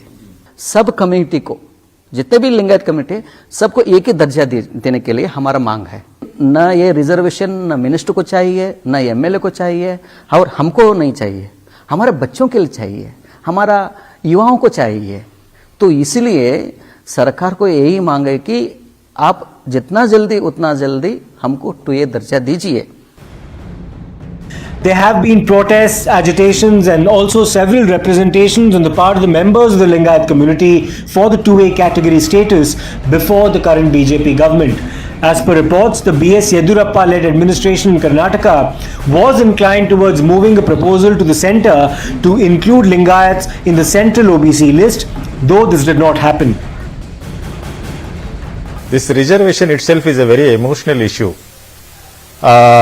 This part of Lingayat, this is one of the biggest community of Lingayat community, Lingayat Dharma, but in fact they have been demanding since so many days, but this agitation has taken serious turn since last year or so. Unfortunately, the emotional issues cannot be cannot be considered as a rule or something. Their demands are genuine, I can say that, but at the same time we have to see the land of the rule of the land. Unfortunately, our Supreme Court is not permitting more than 50% reservation for anybody, which is trembling block to all these things. His successor, Basavaraj Bommai, also a Lingayat, appointed a 3-member committee headed by retired High Court Judge Justice Subhash B. Adi to examine whether the Panchamashali Lingayats should be included in the 2A category. In late August, the Karnataka High Court had ordered an interim stay on this move. In the total Lingayat community, Veerasaiva Lingayat Panchamsalis, their main business is agriculture. They are doing the farming. Farming is very poor now. That is why they are requesting to add the 2A reservation. Already it is studies going on. Some the Honorable ex-Chief Minister, our leader, Yediyurappa ji, gave it to the backward committee. Study is going on. Definitely, if they will submit the report as early as possible, our Honorable Chief Minister will bring the cabinet and he will take the proper decision. So some are saying that once you give the reservation, it will open up a lot of Pandora's box. A lot of communities also demanding 2A. Sir, that's why it is delay. It should not affect to any other community. That's why they are taking the all the communities. It should not affect to any other community. That's why it is delay. So within the sub communities, how many are you looking at giving 2A reservations? No, entire Veerasaiva Lingayat community plus other community where the suffering. Okay. So some communities are demanding at SC status and ST status. That's why everything they are studying properly. They are giving the report. That's why we are waiting. How long will it take, sir, the report to come? No, it is left to the Jayaprakash Hegde. How can I tell? So, but sir, there is when even your own party people are accusing, Mr. Yatnal accused that the government is delaying giving the 2A reservation. For his comment, no comments. As per his. Sir, you were earlier part of the protest you've seen earlier. Now you're saying that your backtracking is what the opposition is. No, I'm the ministry. No, whatever is there in the legal, we are supporting that. No, see, party we have not discussed yet. Let me make a result. Party has to be decided on this issue. But personally, I feel because I'm surrounded by the Panchamsali community, they have a great relationship with me. See, Panchamsali community is one of the largest populous community. What has happened is they have all small landholders, like 2 acres, 4 acres, and that would are dependent on the rain, not irrigated lands. So they have educational backwardness, they have social backwardness, the employment backwardness. They are asking the right, and I have fully supported them. I went to Chitradurga, I supported them also. जो भी community है, सबको न्याय मिलना चाहिए और उनको न्याय के वजह से दूसरों को अन्याय भी नहीं होना चाहिए. तो मेरा यही कहना है कि हमारा यही उम्मीद है जो बसवराज बोम्मई जी है, बहुत हमारे करीब हैं और बहुत सालों से हमारे मठ से, हमारे भक्तों से बहुत अच्छे संपर्क है और वो बहुत एजुकेटेड है और वो बहुत सोच समझ करके हमने आपस में वो गृह सचिव से पहले भी हम उनसे संपर्क में थे, तो अभी उन्होंने हमको कहा है कि जरूर हम इस पंचमसाली समुदाय को हम न्याय देंगे. सर, आपकी जो स्ट्रगल है कितने साल से लगी हुई है और पिछली सरकार ने क्या आश्वासन दिया था? जैसे कांग्रेस है, जेडीएस थी, कोalition गवर्नमेंट. क्या है, ये जो मुहिम है 1994 से शुरू हुआ है, 28 साल से. 28 साल के जो सत्याग्रह हम कर रहे हैं लगातार, जो 2003 में हमारा कम्युनिटी के 200 लोग जब उस समय वाजपेयी जी इस देश के प्रधानमंत्री थे, उनके पास गए और उस समय एक मांग किया था कि हमको सेंट्रल ओबीसी में पंचमसाली को दर्जा देने के लिए, लेकिन उन्होंने कहा कि हम ठीक है, लेकिन आप कर्नाटक स्टेट गवर्नमेंट में ओबीसी में है या लिस्ट में है क्या पूछा. वो उस समय बिल्कुल नहीं था, वीरशैव लिंगायत ही था. तो उसके लिए होराट करने के बावजूद 2009 तक लगातार सत्याग्रह करने के बाद येडियुरप्पा जब गवर्नमेंट आया, उन्होंने हमको गैजेट नोटिफिकेशन करके 3B दर्जा दिया है. लेकिन हमारा उम्मीद है, विश्वास है, बसवराज जो बोम्मई जो प्रेजेंट जो मुख्यमंत्री है, वो हमारे समुदाय को न्याय देंगे. Even though there are 17 Panchamshali MLAs in the current BJP government and 3 ministers from the same community, after the break we'll explain to you why the community feels that they have been discriminated and injustice has been meted out to them by the current BJP government.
With less than a year to go for the elections, this demand for a recategorization as well as reservations will only grow. Election चुनाव बिल्कुल करीब है। अगर Congress propose करती है कि हम जब आएंगे सरकार में तो 2A आपका होगा पंचमशाली, तो क्या पंचमशाली कम्युनिटी मूव करेगी कांग्रेस की तरफ? जो सरकार हमको मदद करता है, हमारे समाज को उन्नति के लिए सोचता है, हम उनके साथ रहेंगे, जो भी हो। अभी कहा नहीं है, अभी जो वो सरकार कोई कहा नहीं है कि हम आपको सपोर्ट करते हैं, हम वो दर्जा देते, तो वो पहले कहने दीजिए, उसके बाद हम अकेला निर्णय नहीं लेते। हमारे बहुत सारे कम्युनिटी के लीडर्स हैं, सिर्फ not only the political leaders, हमारे जो समाज में लगभग 28 साल से लगातार सत्याग्रह कर रहे हैं, हमारे जो गणमान्य लोग हैं, हमारे कम्युनिटी के लीडर्स हैं, उनके साथ बातचीत करके एक सही निर्णय हम लेंगे जरूर। अभी सरकार ने क्या अब जैसे सरकार ने कहा कि बैकवर्ड क्लास कमीशन की रिपोर्ट तक वेट करेंगे हम लोग, मोस्टली दिसंबर होगा या जनवरी में हो सकती, ये इनका लिस्ट अभी किया है। लेकिन आपको अभी उम्मीद है कि ये हो पाएगा इलेक्शन ईयर पे? हाँ, डेफिनेटली। मेरा जो इंटरनल मेरा जो सोच है, जो इंटरनल जो सरकार के अंदर जो है बातचीत जो हो रहा है, वहाँ पे मेरे को जो संदेश आया है दिसंबर तक ये पूरा हो जाएगा। नॉट ओनली पंचमसाली, नहीं हुआ तो उस समय निर्णय लेंगे। Party is very serious, but there are some internal problems are there. That's why CM is thinking of it. Now we want to stress central government to add this in central OBC. So do you think now the people who are taking reservation, even in SC there are so many rich people, they are taking that reservation, and in ST so many rich people they are taking. Why not for Lingayat community? In Lingayat some sub communities are already being given. Why not it should be extended to all other communities? ಗಡುವು ಮುಗಿತು ಅಂತಂದ್ರೆ ಏನು ಮುಂದೆ? ನಾಳೆ ಮಂಗಳವಾರ ಅಂತರೂ ಬೊಮ್ಮಾಯಿಯವ್ರ ಮನೆ ಮುಂದೆ ನಮ್ಮ ಸಮುದಾಯದವರು ಎಲ್ಲ ಸಮುದಾಯದವರು ಪ್ರತಿಭಟನೆ ಮಾಡ್ತಾರೆ ಒಂದು ದಿವಸದ್ದು. ಶಾಸಕರು ಎಲ್ಲ ಮಾಡ್ತಾರೆ? ಶಾಸಕರು ನಾವು ಇಲ್ಲಿ ಮಾಡ್ತೀವಿ, ಅಲ್ಲಿ ಶಿಗ್ಗಾಂವದಲ್ಲಿ ನಮ್ಮ ಸಮುದಾಯದವ್ರು ಮಾಡ್ತಾರೆ. ಇದಕ್ಕೇನೂ ಬಗ್ಗದೇ ಇದ್ದರೆ, ಸರ್ಕಾರ ಸರಿಯಾದ ನಿರ್ಣಯ ತಗೋದಿದ್ರೆ ಅಕ್ಟೋಬರ್ ಕೊನೆಯ ವಾರದಲ್ಲಿ ನಾವು ಬೆಂಗಳೂರಿನಲ್ಲಿ ನಮ್ಮ ಸಮುದಾಯದ ಸುಮಾರು 25 ಲಕ್ಷ ಜನ ಸೇರಿ ನಮ್ಮ ಶಕ್ತಿ ಪ್ರದರ್ಶನ ಮಾಡ್ತೀವಿ. ಅಲ್ಲಿ ಏನು ನಿರ್ಣಯ ಮಾಡಬೇಕು ಅದನ್ನು ಮಾಡ್ತೀವಿ. ಹಂಗೆ ಹೋದ ಸಲ ನಾವು ಪ್ಯಾಲೇಸ್ನಲ್ಲಿ ಗ್ರೌಂಡ್ನಲ್ಲಿ ಮಾಡಿದ್ದೀವಿ, 10 ಲಕ್ಷ ಜನ ಏನು ಸೇರಿದ್ದೀವಿ. ಈ ಸಲ 25 ಲಕ್ಷ ಜನ ಗುರಿ ಇಟ್ಕೊಂಡು ನಾವು ದೊಡ್ಡ ಹೋರಾಟವನ್ನು ಮಾಡ್ತೀವಿ. ಅದು ಅಂತಿಮವಾಗಿ ಏನು ಮುಂದಿನ ಚುನಾವಣೆಯಲ್ಲಿ ನಿರ್ಣಯ ಮಾಡಬೇಕು ನಾವು ಮಾಡ್ತೀವಿ. How will the Karnataka government react? Lingayats are an influential community with significant political clout. One will have to wait and see how this transpires. The anger of the Panchamshali community is being seen as an opportunity by the Congress party, who are trying to move the Panchamshali community. They see that even 5% of the community swings towards Congress, it can change the political fortunes of the Congress party in the next assembly elections. For now, the BJP has said that there is backward class commission report will satisfy it and they will give the reservation. But will that happen in an election year? We have to wait and see. But the community has threatened if the demands are not met, they can even decide to switch to another political party.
اینجا اصفهانه چهارشنبه کرمانشاه اینجا رامسره من از ساغر ما در تهران هستیم مشغول پیاده روی بدون حجاب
Well, hi there. Warm welcome. You're watching Times Now, and I'm Meghna Dekha. Lots lined up for you in this bulletin. However, the focus is going to be the chorus which is rising to ban PFI. Well, yesterday, Times Now brought you visuals of violence and arson and anarchy which spread across Kerala and several other states by the radical group in response to the raids on their top leaders. Now, the Kerala police has listed out the damages caused by the radical group in the Kerala High Court. 12 policemen have been injured, while nearly 71 KSRTC buses have been damaged. And that's not all. Pakistan Zindabad chants were also heard during the protests by the PFI in Pune in Maharashtra. Listen in.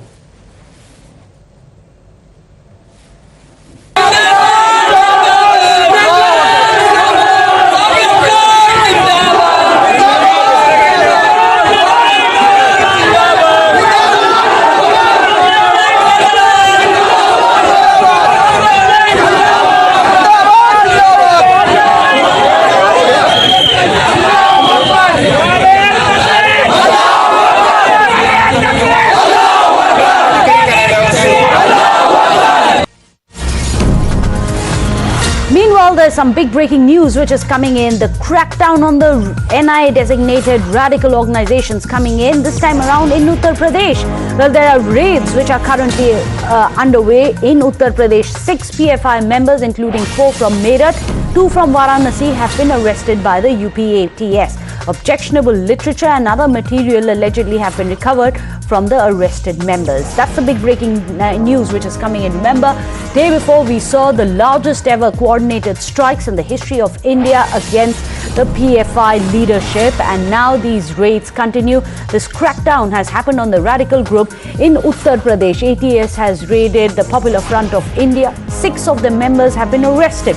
What we are picking up from our sources, the list of recoveries includes objectionable literature which was allegedly used for radicalization of the youth to get them to participate in terror acts. In fact, this is something that the Enforcement Directorate has said in its remand in other cases as well. Let me go across to Amir, who's joining us. Amir, we've seen the crackdown across India, and that crackdown continues a day after the violence that we have seen in several of them.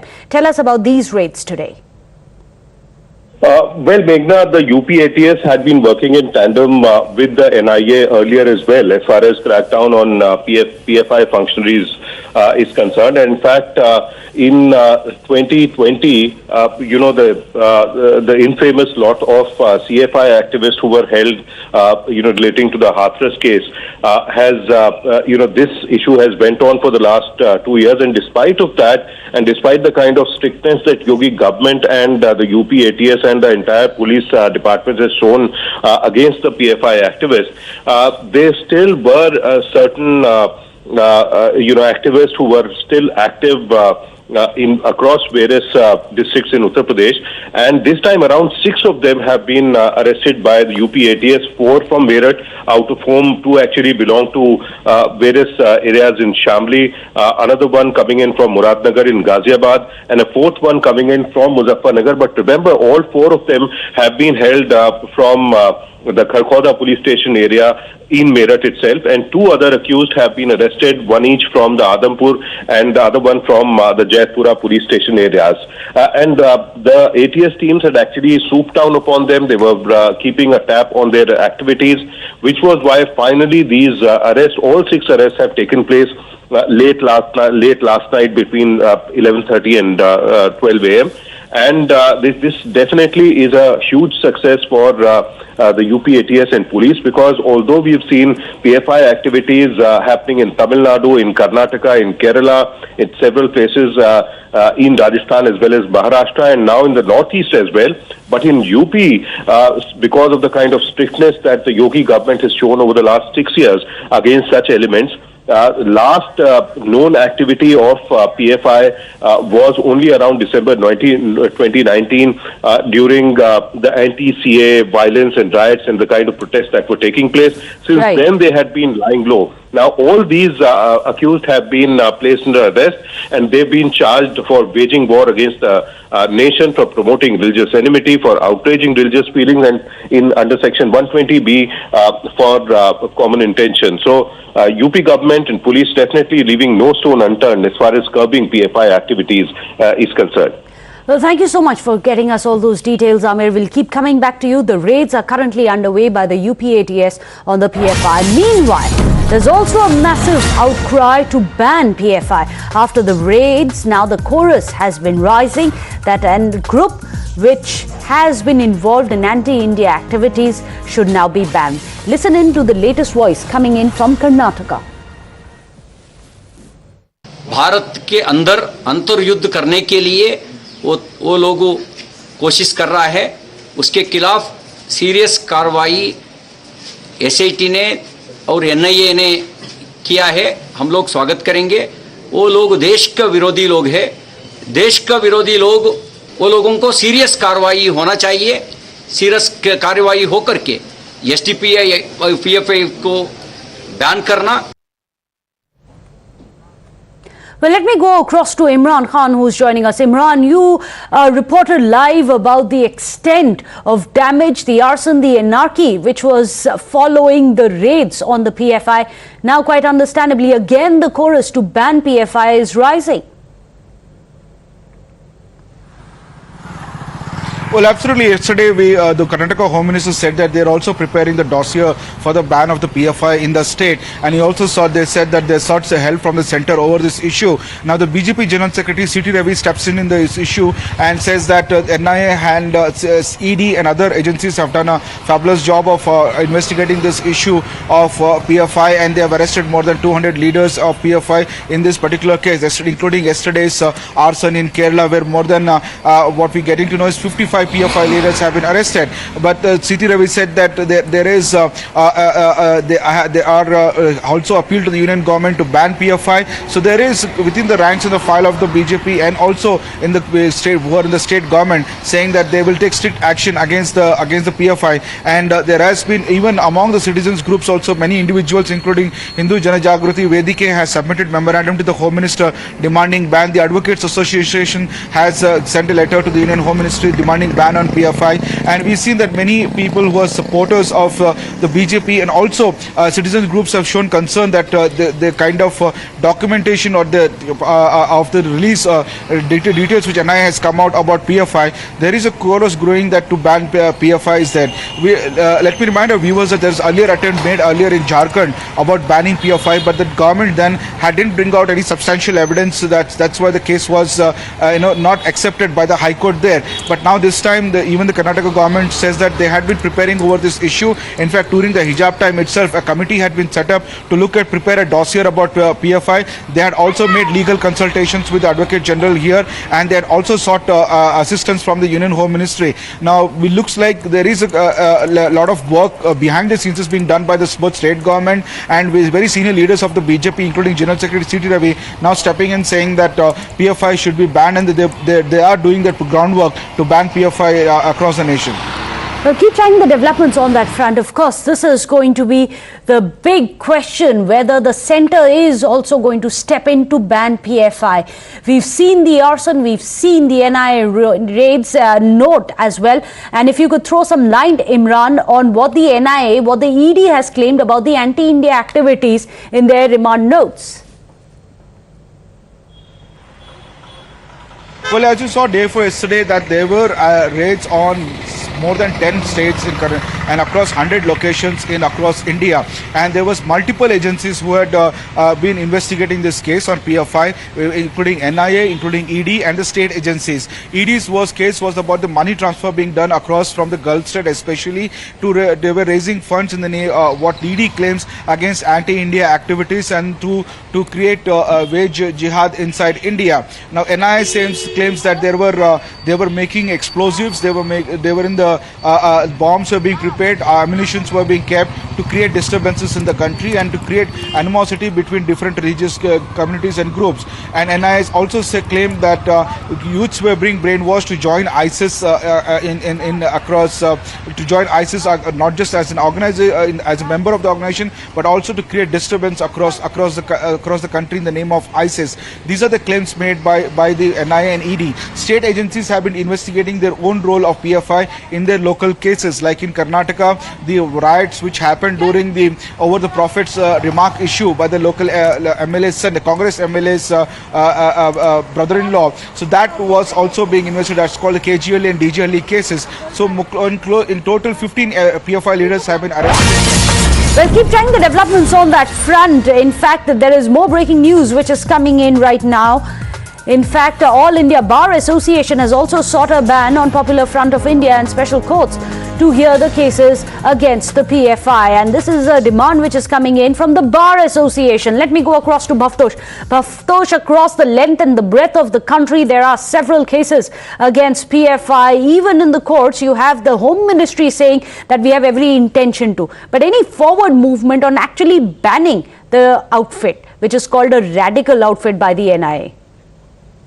Meghna, as of now, at least till now, no ban on PFI and its frontal organization. But given the magnitude and also the manner in which the center has carried out these raids and searches, at least in 11 states, 106 PFI leaders have been arrested. It appears that something concrete or something big will be happening in days to come. And All India Bar Association has now demanded that PFI should be banned. In fact, they have asked the Ministry of Home Affairs that not only PFI should be banned, but they have also said that that special court should be set up. Now, already under NIA Act and also under UAPA, there are special courts which in fact try cases of UAPA. But All India Bar Association has now demanded that immediately PFI should be banned, and that steps should be taken to ban PFI. Well, keep tracking the developments on that front. Thank you so much, Bhavtosh, as well as all our reporters for getting us minute-by-minute updates as the chorus grows to ban the PFI. Meanwhile, let's move on in the bulletin. More breaking news which is coming in. This regarding Hindu phobia that we've seen in United Kingdom. Hindu groups now are protesting outside the UK Assembly in Delhi over the Hindu hate that we have seen. That's the big breaking news which are coming in. Remember, there have been a spike of attacks on not just on Hindu homes, but also Hindu places of worship like temples. Let me go across to Rishabh. Rishabh, I believe now the Hindu groups are also protesting outside the UK embassy, demanding the safety of Hindus in UK.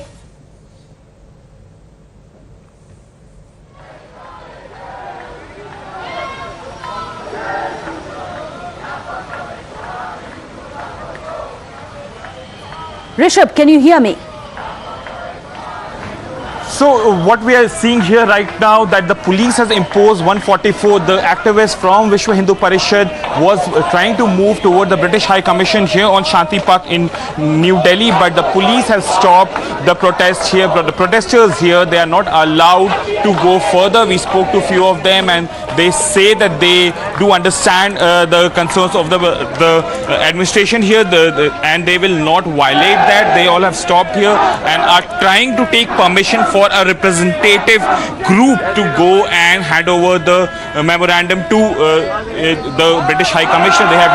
They say that they have written a letter to them, but there was no acknowledgement of that letter, so they want to give it in person. Let's talk to few people here and try and understand what is happening. आप लोग यहाँ पे क्यों आए हुए हैं? आप लोग यहाँ पे क्यों आए हुए हैं? भैया, जिस प्रकार से ब्रिटेन में हिंदुओं को टारगेट किया जा रहा है, हिंदू मंदिरों को टारगेट करके हिंदुओं पे अत्याचार किए जा रहे हैं, उसके विरोध में हम ब्रिटिश दूतावास के सामने एक छोटा सा शांति प्रदर्शन कर रहे हैं। हमारा मकसद ये है कि हम ब्रिटिश सरकार को अवगत करा रहे हैं कि वो जो वहाँ पे शिक्षा ग्रहण करने के उद्देश्य से आए, वो शिक्षार्थी नहीं है, वो एक आतंकवादी है। आप समझने का प्रयास करिए। ये लोग जहाँ रहेंगे, जिस स्थिति में रहेंगे, इनका एजेंडा बिल्कुल स्पष्ट है, गजबे हिंद, उसके अतिरिक्त कुछ भी नहीं। चाहे वो आमिर खान हो, चाहे वो क्रिकेटर हो, चाहे वो मजदूर हो, चाहे वो किसी भी वर्ग का हो, मैं स्पष्ट कहता हूँ आपके चैनल के माध्यम से, ब्रिटिश सरकार अभी भी वक्त है। ऐसे आतंकवादियों को देश में शिक्षा देने की जरूरत नहीं है। So you heard them here. There are groups of protesters. They are still coming in. We can see that the chief of Vishwa Hindu Parishad, Mr. Alok Kumar, has also just reached the protest venue. We'll try and talk to him as well. But I'll ask my camera person Parvez to show you around that how people in groups have gathered here. They are not being allowed to go further from here. They are here at the Murti Haifa Chowk. Let's try and talk to Alok Kumar and understand. Alok sir, what is happening? Why is this protest here? We are surprised that the United Kingdom has succumbed to the jihadi pressure. There were clear evidences in the form of videos that there was an effort to vandalize the Hindu temples. The saffron flag was insulted. People have been injured. But then they are putting it onto the Hindus. I am surprised that one member of parliament wrote a letter to the government saying that Ritambaraj's program should not be held. And she was not even allowed to have a transit at the Heathrow airport. I would warn the UK government that jihadis are nobody's friends. They are a risk to democracy. They are a risk to freedom of speech and expression and of peaceful coexistence. We have written to the Prime Minister of England and are submitting a memorandum today to take note of these things and take suitable action of those persons who have indulged in violence and threats at Leicester and Birmingham. So, through diplomatic channels, India have strongly opposed what has happened, be it the External Affairs Minister or the MEA spokesperson Arindam Bakshi. Both of them have assured that India will take this up at higher level with UK. Then why this memorandum or this protest? That is very appropriate. It is what the government should do. and we are doing what the people should do. It is a civilizational conflict in which Islam is emerging as a violent force, disturbing the peace and disturbing the peaceful coexistence of religious communities in many countries, in Europe, in UK and other places. So we have come to wake up, and we have come to send a message to the people of United Kingdom also. Beware of this. Take action against this. Otherwise it would be too late for you. Okay, so just one thing, you have been stopped here. How will you go further? The police has stopped you at Haifa Chowk itself. No. A delegation has been taken to the High Commission by the police in its own vehicle. We are mindful of that. Okay, thank you, sir. Thanks a lot. So this was the chief of Vishwa Hindu Parishad talking exclusively to Times Now. Over to you. Well, thank you so much for getting us those details. Meanwhile, let's tell you how Times Now has also learned that the hate attacks on Hindus in UK have been part of a pre-planned conspiracy. We get you a series of messages that were exchanged and circulated by Islamists on social media, according to which the plan was to repeat what was done to Hindus in the 1990s in Kashmir. Times Now has learned that any house or any car that sported a Hindu symbol like an Om or an idol of Lord Ganesha was marked out and then broken into. Several Hindu families have also been forced to migrate out of Leicester after these repeated attacks which were happening on their community. It all really comes down to, on the 4th of September, a Hindu festival being held. There were some young men at this festival. They were nervous about the presence of what they're describing as Islamist youths in a car with balaclavas circling the area. These young men then attacked the young men at the festival. They then call these young men that were at this festival RSS Hindu extremists and even RSS terrorists. Obviously, RSS is not a prescribed terrorist organization. Boys that were photographed as being members of RSS have been interviewed by the police. They've given their own police statements, and they do not know what RSS even is. That then turned into attacks on homes, cars, anything that had symbols that were related to Hinduism were attacked. Families that have been attacked have left the area for a number of days, returned and then removed their visible symbols from their cars and their houses for fear of their safety. We have images of doors that have been kicked in and images of vandalized cars. We have police reports and we have screenshots from inside the groups that are organizing the protests saying we're going to chase the Hindus out, we're going to do to them what we did to them in Kashmir. Now, in the wake of these hate tapes and the targeted attacks on Hindus, British MP Bob Blackwell has spoken exclusively to Times Now's editor-in-chief Rahul Shivshankar. He tells us about the letter that he's written to the UK Home Department flagging off the rising instances of such hate. Now, what makes you convinced of the fact that these were attacks against one community and not necessarily connected to any game of cricket? Well, namaskar to you, and a pleasure to join you live. You're quite right. I've raised the fundamental issues yesterday we have questions on business to be transacted in the House, and I asked for a debate or a statement from the Home Secretary about what had gone on in Leicester and in Birmingham, in Smethwick, the previous night. I'm particularly concerned because, as all of your viewers will know, we will be celebrating Navratri from the start of next week. We have Diwali and Hindu New Year coming up. In the UK, Navratri is celebrated by groups of people going to often school halls or community centres to combine the dancing and the celebrations of Navratri. They have no security arrangements for them. And obviously on Diwali, it's a great celebration for the Hindu, Sikhs and Jain community. And Hindu New Year the following day, I predict we'll see 1 million people plus visit temples all over the United Kingdom. So this is a very serious issue in terms of security and the rise in, I'm afraid, attacks on peaceful Hindus. I do think the situation in Leicester is unique. From what I've heard, and I'm not a Leicester MP, I'm a London MP, but from what I've heard, the troubles have all been caused by people coming in from outside the area. Hindus, Sikhs, Muslims live side by side in Leicester and have done for a very long time.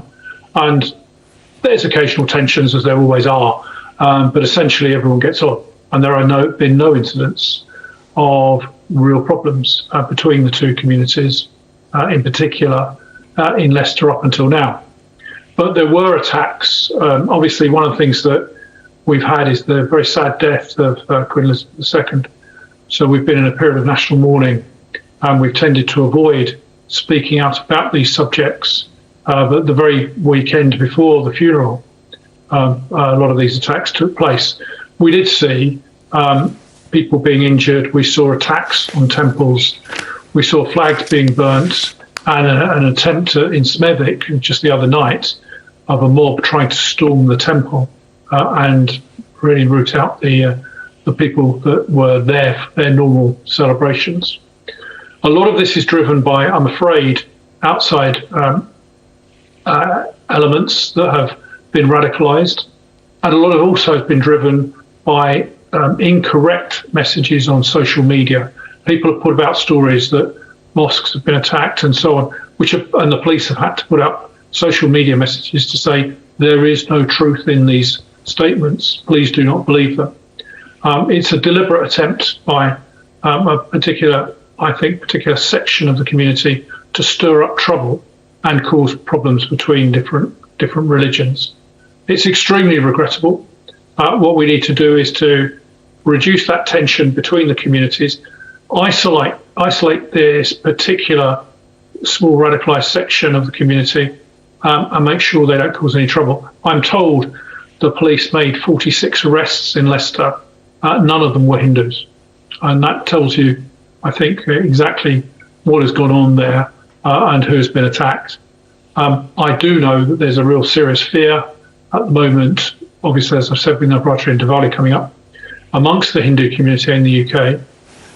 So I've been asking our new Home Secretary and new Policing Minister to give reassuring messages to make sure we don't want police to be standing outside every single community centre. True. That would be terrible.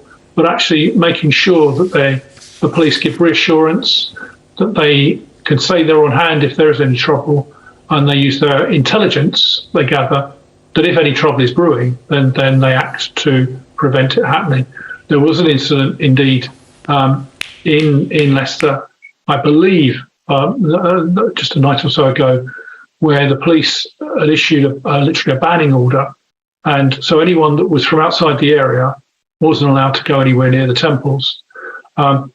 Groups gathered, and the police literally said to them, "What are you doing here? You're not coming to the temple. What are you doing here? Justify why you're here," and making them disperse. The same thing, I think, has happened in Nottingham. So across the country, action is being taken, and what I've sought to do is to make sure that our leading politicians, our new Home Secretary and other ministers, are making sure we're giving the community the reassuring messages that we need to say it's perfectly safe.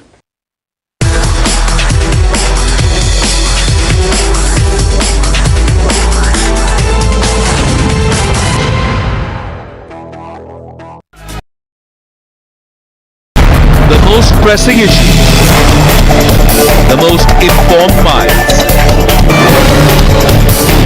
free and fair exchange. Converse India with Rahul Shivshankar.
उन खेलों में हिमाचल की बेटी प्रियंका ने cricket में, भाई वरुण ने hockey में और भाई विकास ने वेटलिफ्टिंग में शानदार प्रदर्शन किया।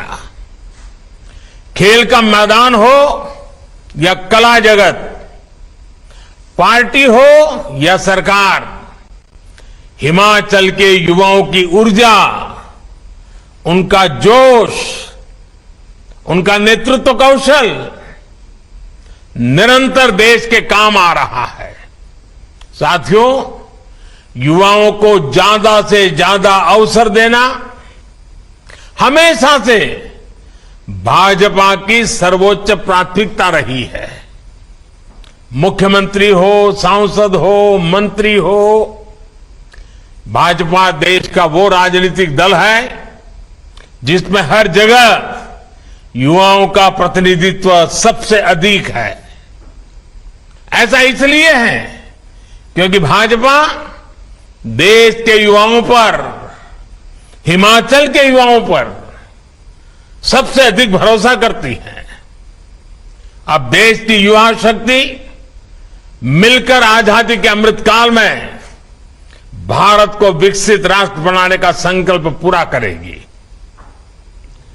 मंडी में हो रहा यह आयोजन इसी युवा शक्ति का, युवाओं पर देश के इसी विश्वास का प्रतीक है।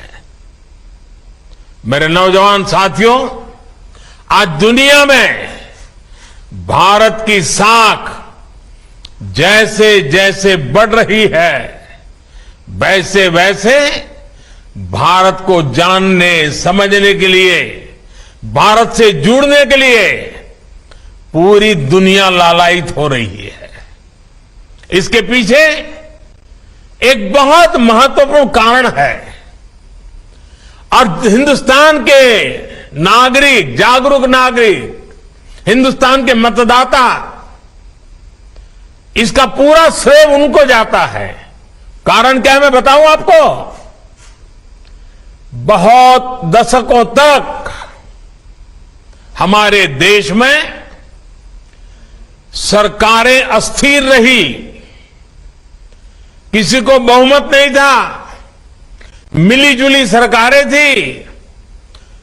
कितना दिन चलेगी, कुछ करेगी नहीं करेगी, कर पाएगी कि नहीं पाएगी, भारत के मतदाताओं के, नागरिकों के मन में नहीं, दुनिया के मन में आशंका होती थी। और उसके कारण कोई भारत की किसी बात पे विश्वास करने से पहले 50 बार सोचने में पड़ जाता था। लेकिन 8 साल पहले 2014 में आप सब जागरूक मतदाताओं ने, मेरे हिमाचल के मतदाताओं ने दिल्ली में मजबूत स्थिर सरकार दी। सबकी सब लोकसभा की सीटें हिमाचल ने जीत करके दी, 14 में दी, 19 में दी। और उसका परिणाम है कि दिल्ली में स्थिर सरकार बनी। उस स्थिरता के कारण नीतियों में भी स्थिरता आई, वर्क कल्चर में भी स्थिरता आई। बदलाव के लिए एक मजबूत फाउंडेशन तैयार हो गया और उसी के कारण भारत का सामान्य नागरिक भी आज शासन व्यवस्था पर भरोसा करता है, सरकार पर भरोसा करता है। वैसे ही दुनिया भी हम पर ज्यादा भरोसा करने लगी है। स्थिर सरकार के लाभ को देखते हुए अब देश के अंदर भी हम देख रहे हैं, राज्यों में लोग बढ़ चढ़ करके इस महत्व को समझ रहे हैं। हमने देखा पहले उत्तर प्रदेश में, उत्तराखंड में यही कथा थी कि हर 5 साल के बाद सरकार बदली जाएगी। लेकिन उत्तर प्रदेश ने, उत्तराखंड ने उस सारी सोच को ही बदल दिया और सरकार स्थिर होने की दिशा में उन्होंने अपना निर्णय दोहराया। 5 साल बाद सरकार बदलने वाली सोच को यूपी और उत्तराखंड के लोगों ने उखाड़ करके फेंक दिया, बदल दिया। मुझे खुशी है कि हिमाचल के लोग, हिमाचल के युवा भी भाजपा सरकार की वापसी का मन बना चुके हैं। हिमाचल के युवा जानते हैं कि साफ नीयत के साथ, ईमानदार नीयत के साथ हिमाचल का विकास अगर कोई कर सकता है तो सिर्फ और सिर्फ भारतीय जनता पार्टी कर सकती है। भाई और बहनों, अमृतकाल में भारत की प्रगति को गति देना, इस गति देने का हर आधार, हर सामर्थ्य, हर अवसर हिमाचल में मौजूद है। वर्ल्ड फार्मेसी के रूप में भारत की पहचान तब और मजबूत होगी जब हिमाचल एक वैश्विक फार्मा हब बनेगा। देश में दवाओं के रॉ मटेरियल में आत्मनिर्भरता के लिए आज जो काम चल रहा है, उसके लिए 3 राज्यों को चुना गया है, जिसमें से एक है अपना हिमाचल प्रदेश, जहां बल्क ड्रग्स पार्क बनाया जा रहा है। इसी प्रकार देश के 4 राज्यों में मेडिकल डिवाइस पार्क बनाए जा रहे हैं, उसमें भी हिमाचल एक है। मुझे बहुत खुशी है कि हिमाचल के बेटे बेटियां स्टार्टअप इंडिया, आत्मनिर्भर भारत फंड इसका भरपूर उपयोग कर रहे हैं। अब तो आईआईटी मंडी भी युवा जोश से सरोवर है, स्टार्टअप इंडिया मिशन को मजबूत कर रही है। मेरे युवा साथियों, बीते 8 वर्षों में देश में उच्च शिक्षा के लिए अनेक नए संस्थान शुरू किए जा चुके हैं। इनमें आईआईटी मंडी के अलावा सिरमौर में आईआईएम, ऊना में IIIT और बिलासपुर में एम्स। कौन हिमाचली होगा जिसको इस बात का गर्व न होगा? अब शिमला के बाद मंडी में भी यूनिवर्सिटी है और धर्मशाला में केंद्रीय विश्वविद्यालय भी है। यानी हर बड़े सेक्टर से जुड़े देश के जितने प्रीमियम संस्थान हैं, वो आज हिमाचल में भी है। इसका बहुत बड़ा लाभ हिमाचल के मेरे नौजवानों को, हिमाचल की मेरी बेटियों को, हिमाचल के मेरे युवाओं को होने वाला है। 8-10 साल पहले जो सोचना भी असंभव था, उसे आज भारतीय जनता पार्टी की सरकार ने करके दिखा रही है। साथियों, अमृत काल में भारत की अर्थव्यवस्था को, देश में रोजगार निर्माण को एक बड़ा बल जिस सेक्टर से मिलने वाला है, वो है हमारा टूरिज्म सेक्टर। मैं खुद भी हिमाचल की देव संस्कृति और हिमाचल के हस्तशिल्पों से बहुत अभिभूत रहता हूं। हिमाचल की इसी विशेषता को प्रोत्साहन देने के लिए हम निरंतर प्रयास कर रहे हैं। कुल्लू शॉल हो, किन्नौरी शॉल हो, चंबा रुमाल हो, कांगड़ा पेंटिंग्स हो, चंबा के हमारे चप्पल्स हो या लाहुली गर्म जुराबें, इन सभी को जीआई टैग किया गया है। दुनिया में उसकी एक प्रतिष्ठा बनी है। मेरा यह भी प्रयास रहता है कि जब भी विदेशी मेहमानों से मेरा जब मिलना हो जाता है, किसी कॉन्फ्रेंस में जाता हूं, तो हिमाचल के इन उत्पादों को लेके जाता हूं, उनको उपहार के रूप में देता हूं और बताता हूं मेरा इस हिमाचल से नाता क्या रहा है, ताकि पूरी दुनिया को हिमाचल के विषय में पता चले, यहां के कौशल के विषय में पता चले। मेरे नौजवान साथियों, आज जिस प्रकार हिमाचल का टूरिज्म सेक्टर बढ़ रहा है, वो उत्साह बढ़ाने वाला है। और आपने देखा होगा हमारी विदेश नीति का एक अहम पहलू क्या रहा, हमने कई देशों के साथ ई वीजा शुरू किया। ई वीजा शुरू करने का सबसे बड़ा लाभ टूरिज्म को होता है।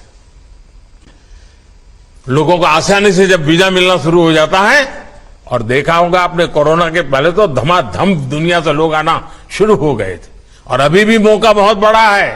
अभी भी दुनिया के कई देश हैं जहां टूरिज्म खुला ही नहीं है। हिमाचल के लिए तो दोनों हाथ में लड्डू है।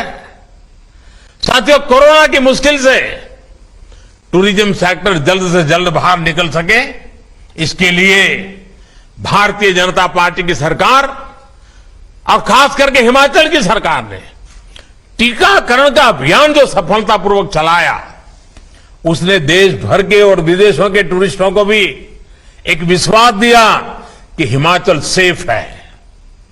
मुद्रा योजना ने जिस प्रकार हिमाचल प्रदेश में होम स्टे, रेस्टोरेंट और दूसरे उद्यमों को गति दी है, वो अभूतपूर्व है। देश भर में मुद्रा योजना के तहत अभी तक 19 लाख करोड़ रुपए के बिना गारंटी के बैंक लोन दिए जा चुके हैं। हिमाचल प्रदेश में भी मुद्रा योजना के तहत बिना बैंक गारंटी लगभग 14,000 करोड़ रुपए लोगों को दिए जा चुके हैं। हमारे हिमाचल में रोजगार और स्वरोजगार के हजारों नए अवसर बने हैं। साथियों, पर्यटन हो, खेती हो या फिर मैन्युफैक्चरिंग, इन सारे कामों में, इन सारे सेक्टर में सबसे ज्यादा युवा जुड़ते हैं, सबसे ज्यादा अवसर युवाओं के लिए होते हैं। और ये वही फलते फूलते हैं जहां कनेक्टिविटी, इंफ्रास्ट्रक्चर बेहतर होता है। हिमाचल तो प्रदेशी किसानों, बागवानों का है। फूड प्रोसेसिंग सेक्टर में हिमाचल की संभावनाओं को केंद्र की योजनाओं से बहुत बल मिल रहा है। एफपीओ यानी किसान उत्पादक संघ बनाने पर भी केंद्र सरकार बल दे रही है। हिमाचल में integrated cold chain, agro processing cluster, food processing units और फूड टेस्टिंग लैब का नेटवर्क तैयार किया जा रहा है। मेरे नौजवान साथियों, ये सब कुछ आपके उज्जवल भविष्य के लिए किया जा रहा है। इंफ्रास्ट्रक्चर के ऐसे हर काम से युवाओं को रोजगार मिलता है, स्वरोजगार के अवसर बनते हैं।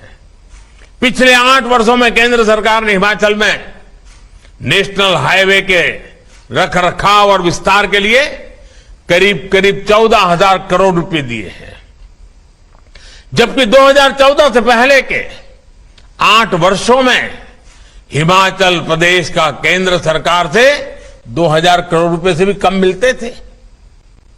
यानी हमारी सरकार ने नेशनल हाईवे के लिए हिमाचल को पहले की सरकार के मुकाबले 7 गुना ज्यादा राशि दी है। अब आप देख रहे होंगे, जाते आते समय देखने को मिलता होगा, चंडीगढ़ मनाली नेशनल हाईवे पर भी तेजी से काम चल रहा है।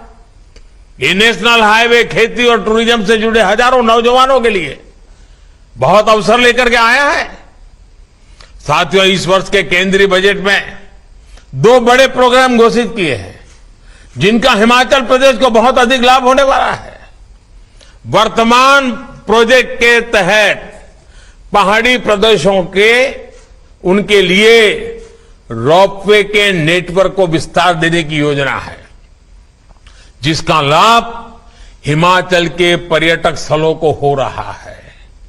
इसी प्रकार वाइब्रेंट बॉर्डर विलेज प्रोग्राम के तहत आखिरी छोर पर, सीमा पर जो गांव है, उनका विशेष रूप से विकास किया जा रहा है।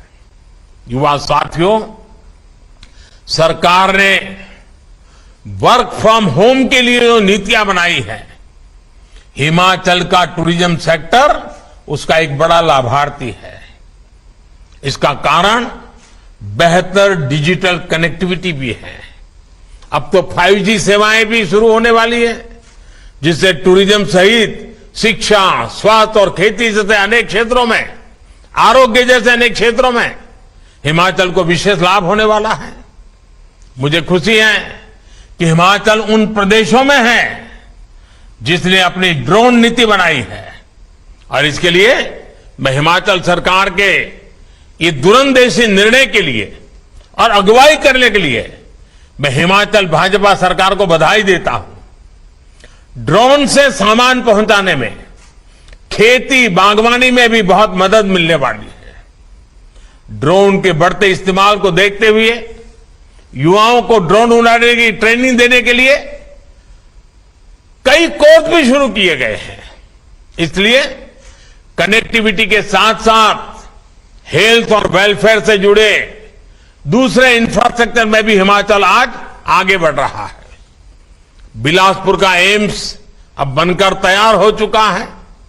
मोहाली में कुछ सप्ताह पहले जिस कैंसर अस्पताल का उद्घाटन हुआ है, टाटा के जो मुंबई की कैंसर अस्पताल है उसी का ये एक हिस्सा है, उसका सबसे बड़ा लाभ हिमाचल को मिलने वाला है। शुद्ध पेयजल उत्तम स्वास्थ्य के लिए बहुत आवश्यक है। जल जीवन मिशन के तहत पिछले 3 साल में देश के 7 करोड़ से अधिक नए घरों को नल से जल मिलने लगा है। हिमाचल के 8 लाख से ज्यादा परिवारों को भी नल से जल की सुविधा मिली है। साथियों, कुछ दिन पहले ही केंद्र सरकार ने एक और अहम फैसला लिया है। केंद्रीय मंत्रिमंडल ने हिमाचल के हाटी समुदाय को एसटी सूची में जोड़ने के प्रस्ताव को मंजूरी दे दी है। सिरमौर के गिरिपार क्षेत्र में रहने वाले हाटी समुदाय के हजारों युवा साथियों को इस निर्णय से अनेक नए अवसर मिलने वाले हैं। भारतीय जनता पार्टी की सरकार के ऐसे ही प्रयासों के कारण हिमाचल प्रदेश के लोग, यहां के युवा आज भारतीय जनता पार्टी को अपनी सर आंखों पर बिठा करके भाजपा के हर कार्यकर्ता को आशीर्वाद दे रहे हैं। अमृतकाल में विकसित भारत के निर्माण के लिए, हिमाचल के विकास के लिए युवा पीढ़ी के आशीर्वाद, हिमाचल के नौजवान, हिमाचल की बेटियों के आशीर्वाद, और ये साथ ऐसे ही निरंतर बना रहेगा। आपका ये जोश, उमंग, उत्साह निरंतर बना रहेगा, निरंतर बढ़ता रहेगा, ये मेरा विश्वास है। मैं फिर एक बार आप सबकी क्षमा चाहता हूं क्योंकि आप सबके बीच आ नहीं पाया, मौसम के कारण रुकावटें आई, लेकिन हिमाचल का प्यार, हिमाचल के आशीर्वाद, हिमाचल के प्रति मेरा लगाव, उसमें तो कभी मौसम भी बीच में नहीं आ सकता है, मुसीबतें भी बीच में नहीं आ सकती है। और इसलिए आपके आशीर्वाद मेरे लिए हमेशा हमेशा एक बहुत बड़ी शक्ति है, बहुत बड़ी ऊर्जा है। फिर एक बार आप सबको बहुत बहुत शुभकामनाएं। नौजवान, आप बहुत लंबी यात्रा करके आए हैं। हिमाचल में यात्रा करके आने का मतलब तराई के लोगों को अंदाज नहीं आता है कितना कठिन होता है, और पानी गिर रहा है। आप अपने स्वास्थ्य का ख्याल रखना, आवश्यक जो भी प्रबंध, आप पहाड़ के लोगों को तो इसकी सारी टेक्निक भी मालूम होती है। अपने आप को संभालना, बहुत संभल करके घर वापस लौटना, यही मेरी आप सबसे अपेक्षा रहेगी। आप सबको मेरी तरफ से बहुत बहुत शुभकामनाएं, बहुत बहुत धन्यवाद। Well, there you have it. The battle bugle has been sounded by the Prime Minister in Himachal Pradesh. A massive pitch and push to reach out to the yuva, to the youth of Himachal Pradesh ahead of the polls. With that, some big breaking news which is coming in. This one from Delhi, where the face-off between the state and the centre continues. The Lieutenant Governor now has directed the Chief Secretary to lodge an FIR against Delhi Jal Board officials and others for embezzlement of over 20 crore rupees.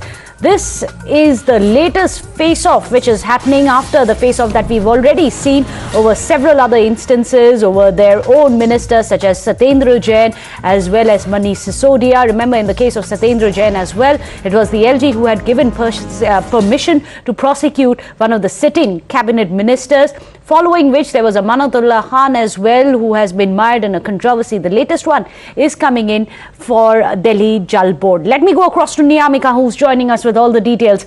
Niyamika, tell us about the allegations that the LG has made and the whip that he has given to start the case and lodge an FIR.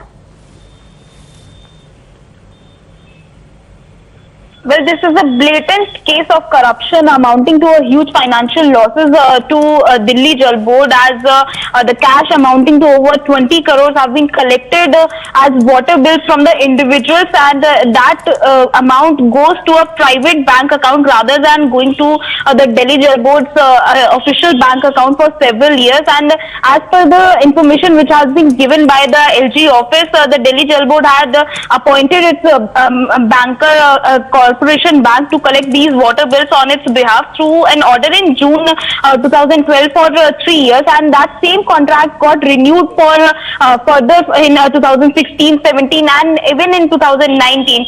But it is a unique case of corruption because when these embezzlements of funds were being detected in 2019, yet rather than recovering the money and punishing the guilty, the Delhi Jal Board had extended the contract of embezzlers by a year and even raised the service paid to them, apart from relaxing the terms of contract. So now the Lieutenant Governor has directed the Chief Secretary to lodge an FIR against the Delhi Jal Board officials and others for this embezzlement of 20 crores.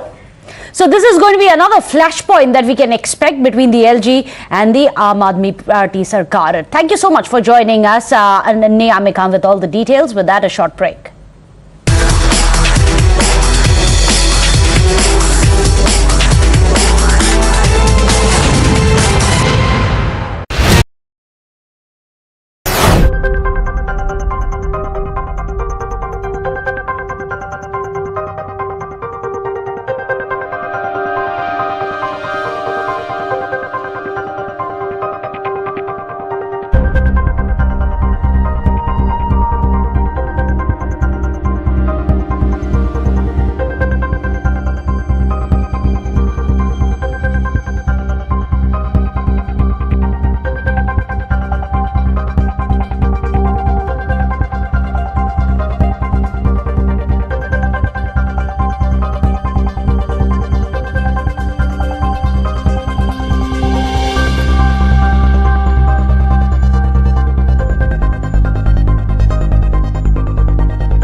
You watching Times Now. Well, it has been an end of an era.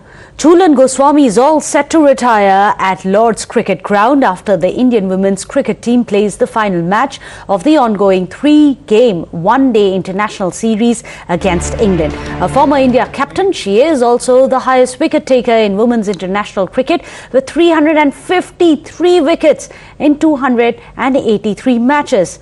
Cricketing world will surely miss this legend. With that, a short break.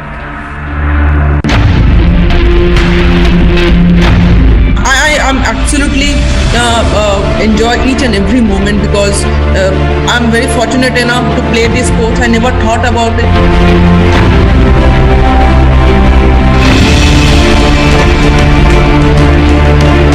I had only few interactions with her. When I was injured at NCA, she was also there and she was bowling to me. You know, you don't find a player like that every time. It's a once in a generation player.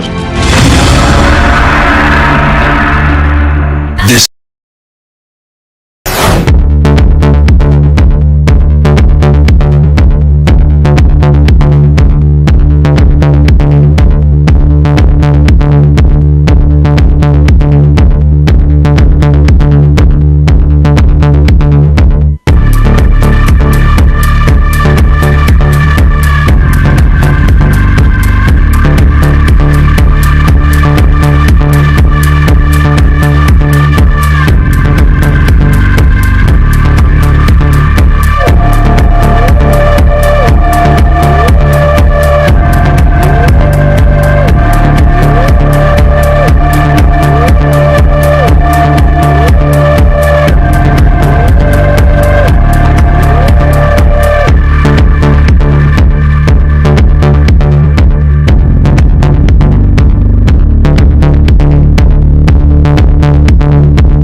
Warm welcome, you're watching Times Now and I'm Meghna Rekha. Lots lined up for you in this bulletin. But first up, we're going to tell you about how a day after the son of a former BJP minister and 3 others were arrested for allegedly murdering a 19-year-old girl, Ankita Bhandari, the body of the victim, who was reportedly missing for about 5 days now, has finally been recovered. In fact, a special SIT team has now been formed to probe this case by the Chief Minister himself, who has tweeted about it.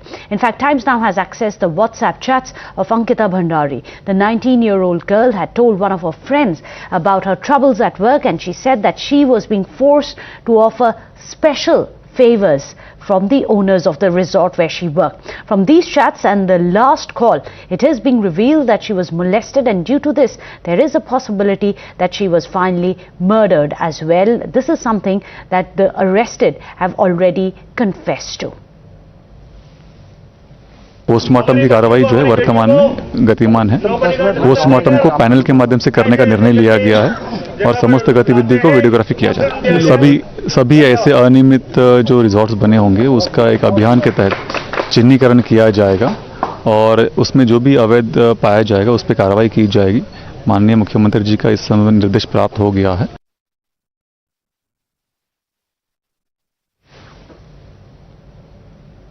Well, with that, there is some big breaking news which is coming in. The residents of the area are now staging protests after they are outraged over the brutal murder of Ankita. In fact, they are demanding justice for her. The locals have also set ablaze the accused's resort as well.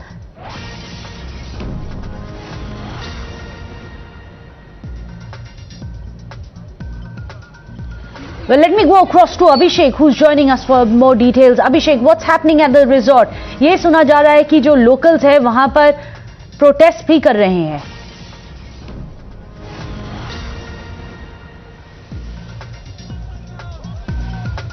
जो आ रही है वो आग लगाई, जो खबर है वो आ रही है। अभी इसके विजुअल्स और पुख्ता किसी ने अभी इसकी पुष्टि नहीं की है, लेकिन मैं यहाँ पे इस समय एम्स में खड़ा हूँ जहाँ पे अंकिता भंडारी का पोस्टमार्टम पीएम चल रहा है और मेरे साथ यहाँ पे बहुत सारे लोग हैं जो अंकिता की इस हत्याकांड से खासे नाराज है। मैं आपसे जानना चाहूंगा सबसे पहले कि क्या कैसे देखते हैं इस पूरे हत्याकांड को? बहुत पूरी तरीके देखिए, जो भारतीय जनता पार्टी के पूर्व राज्य मंत्री विनोद कुमार ने बहुत गुमराह किया है इस मामले को। मैं आपको बता दूं, 5 दिन तक वो गुमराह करते रहे क्योंकि उनका बेटा पुलकित आर्या जो इस होटल को चला रहा था, तो पुनीत और उसका जो मैनेजर है अंकित और सौरभ भास्कर, और जो हमने बॉडी देखी, मैंने बॉडी स्वयं देखी अंदर जाके, वो बॉडी जो देख रही है वो लग नहीं रहा कि वो 7 दिन 6 दिन पुरानी बॉडी है। वो बॉडी यहाँ से उसमें 1 या 2 दिन के अंदर वो बॉडी वहाँ फेंकी गई है। अच्छा, मैं आपसे जानना चाहूंगा, आप बताइए क्या है पूरा मामला? पूरा मामला ये है कि बॉडी न ले जाए कहीं, वो अभी देखिए आप इस समय देख सकते हैं कि यहाँ पे एम्बुलेंस आ गई है और एम्बुलेंस के बाद ये महिलाएं फिर दोबारा से वहां पे बॉडी ना ले जाने की बात कर रही है कि यहाँ बॉडी नहीं ले जाने देंगे। आप देख सकते हैं यहाँ पे कितना रोष है अंकिता हत्याकांड के बाद।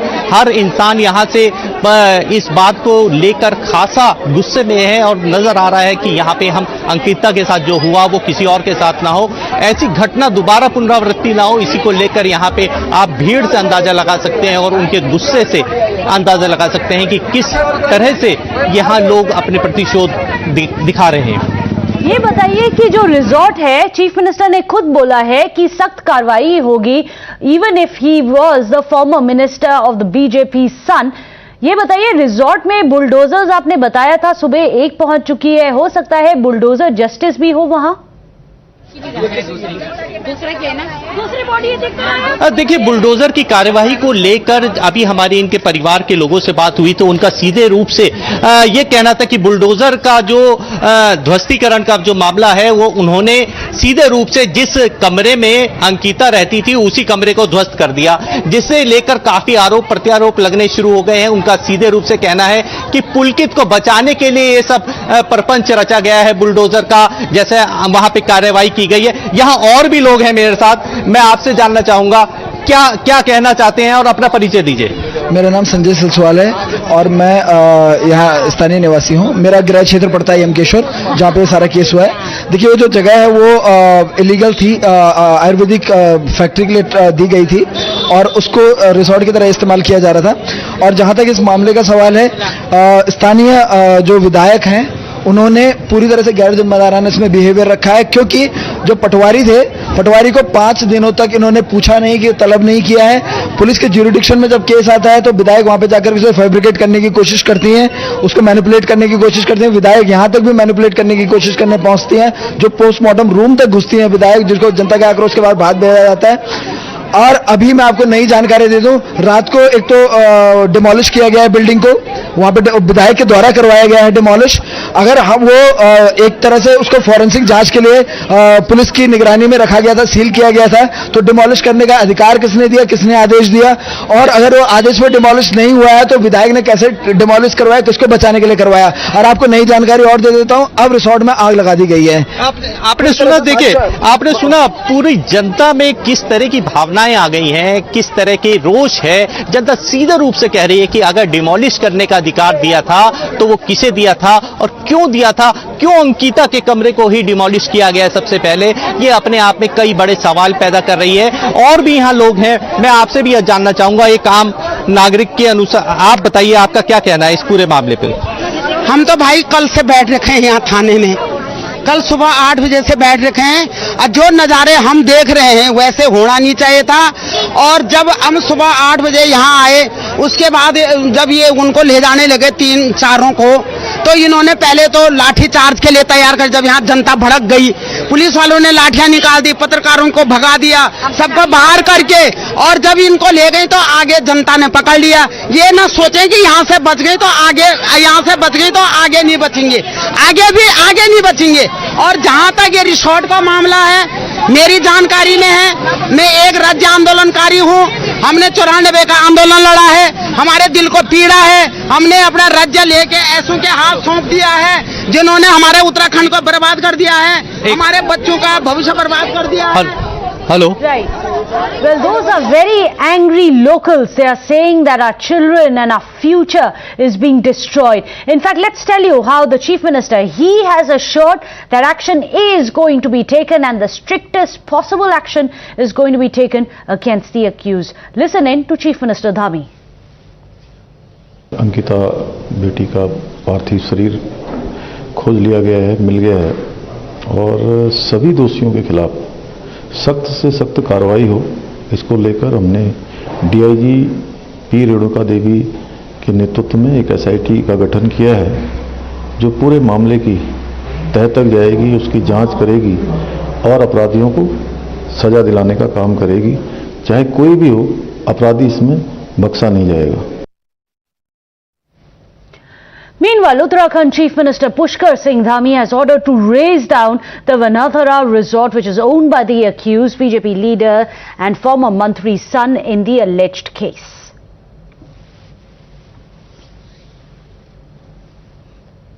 तमाम ऐसे एंगल्स को ढूंढते हुए पुलिस उनके पास पहुंचती है और जहां तक उम्मीद लगाई जा रही है कि ये राज का पर्दाफाश न हो जाए, इसी वजह से अंकिता को कहीं दूर ले जाकर उसकी हत्या की गई। और यही चीला रेंज है, ये तकरीबन 8 से 10 किलोमीटर के जो झील है, ये जो चीला रेंज है, ये पूरा 8 से 10 किलोमीटर इसकी दूरी है। इसे ढूंढने में पूरे 48 घंटे का समय लगा।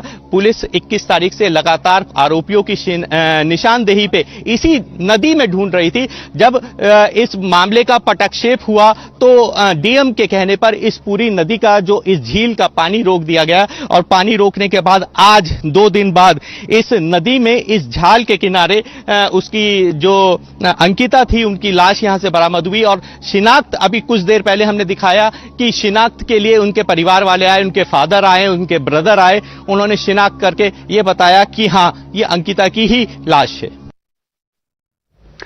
With that, a short break here on Times Now. Don't go anywhere.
Pressing issues, the most informed minds, free and fair exchange. Converse India with Rahul Shivshankar.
that, big breaking news. Our focus continues to be justice for Ankita. Massive Times Now impact. Vinod Arya and Pulkit Arya both have been expelled from the BJP.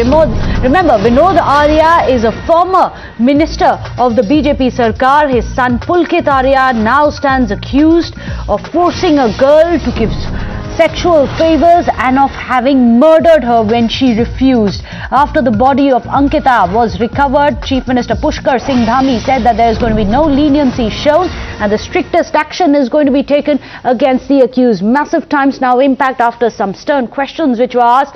Vinod Arya, who is a former minister of the BJP, has been expelled from the party along with his son, who was also a member of the BJP, Pulkit Arya, who is today accused of murder, have been expelled. That's the big breaking news, and this is a Massive Times Now impact. Vinod Arya, his son, both of them have been expelled from the BJP. In fact, Chief Minister Dhami made it very clear earlier in the day that there's going to be zero tolerance towards this.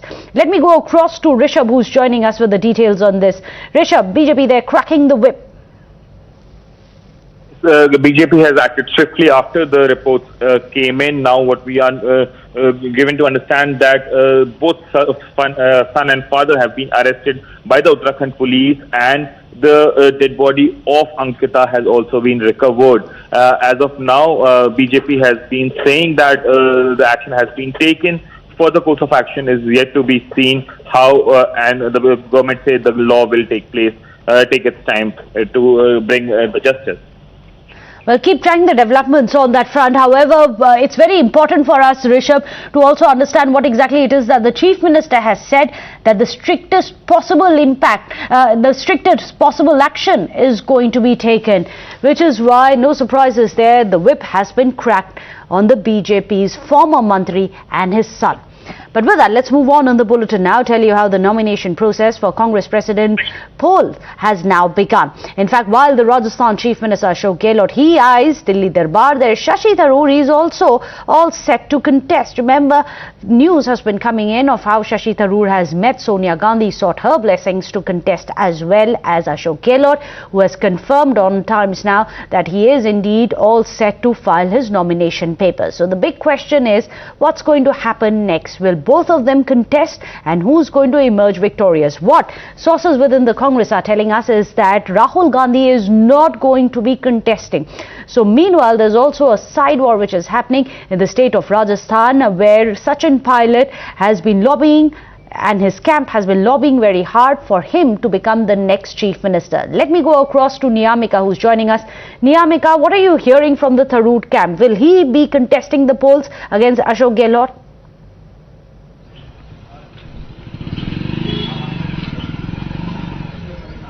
Well, absolutely, as we have also seen that his supporters have also reached the AICC headquarters to collect the nomination papers, and it is being expected that Shashi Tharoor may file the nomination papers as soon. And apart from that, Ashok Gehlot is also going to contest these presidential polls in the upcoming days. He is also going to file these nomination papers, but currently he is in Jaipur, and he may file these nomination in the next 2 to 3 days. So this is a clear competition between Shashi Tharoor and Ashok Gehlot, as it is being seen from the past few days as well that both of these leaders have made it clear that they are going to contest these presidential elections in the upcoming days. But what lies here, the most important question is that who will become the successor of Ashok Gehlot for the post of the Rajasthan Chief Minister, because if we talk about the Congress party, there is a clear-cut rule within the Congress that there should be one person, one post. So following that matter, if Ashok Gehlot becomes the Congress president,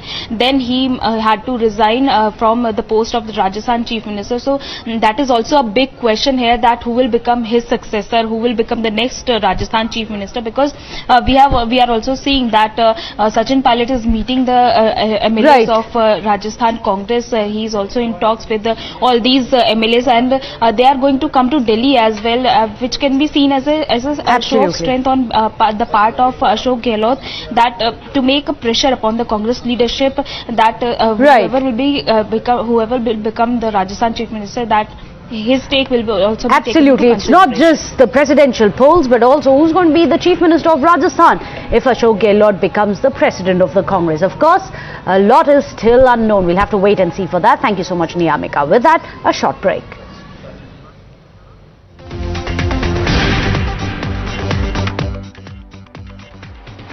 Gehlot साहब का जब all India का अध्यक्ष बनना तय हो गया तो अब उसके बाद मेरी जानकारी के हिसाब से कांग्रेस में सचिन पायलट से बेस्ट कोई फेस अब है नहीं बचा।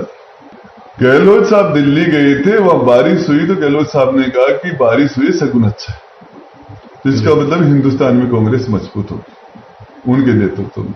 राजस्थान में पायलट साहब आए, बारिश हुई तो यहाँ राजस्थान में भी ये बारिश का सगुन अच्छा हुआ और उस हिसाब से मुझे लग रहा है कि पायलट साहब के नेतृत्व में कांग्रेस 2023 के अंदर फिर दोबारा रिपीट करेगी। वैसे तो ये कांग्रेस पार्टी का अंदरूनी मामला है, हमें इस पे टिप्पणी नहीं करनी, लेकिन राजस्थान में इस समय जो कांग्रेस की सरकार है अशोक गहलोत जी के नेतृत्व में, वो एकदम हमारे को ऐसा लगता है पॉलिटिकल साइंस विद्यार्थी होने के नाते भी और लोगों से चर्चा करते समय भी कि ये अनस्टेबल गवर्नमेंट कांग्रेस ने हमको दी है।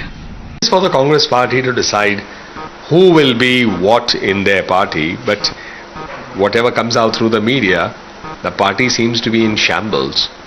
And there seems to be an internal tussle all the time in different parts of the Congress party, and that's why many of their leaders have actually chosen to walk out.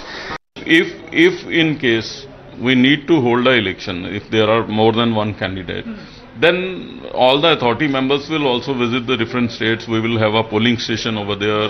Returning officer have been already appointed. They will be sitting over there. So it will be not only open house for the candidates, but even the media throughout the country will cover those polling stations. You're saying it will be a transparent process. Absolutely. Everybody will know where the polling is going on, because in respective all PCC office, there will be the polling booths. So it is a very transparent. Gandhi family का कोई भी contest नहीं कर रहा, तो Ashok Gehlot Congress party की best choice है। वो अध्यक्ष बनेंगे, कांग्रेस मजबूत होगी, कांग्रेस को आगे लेकर जाएंगे, भारतीय जनता पार्टी से पूरी ताकत के साथ लड़ाई लड़ेंगे।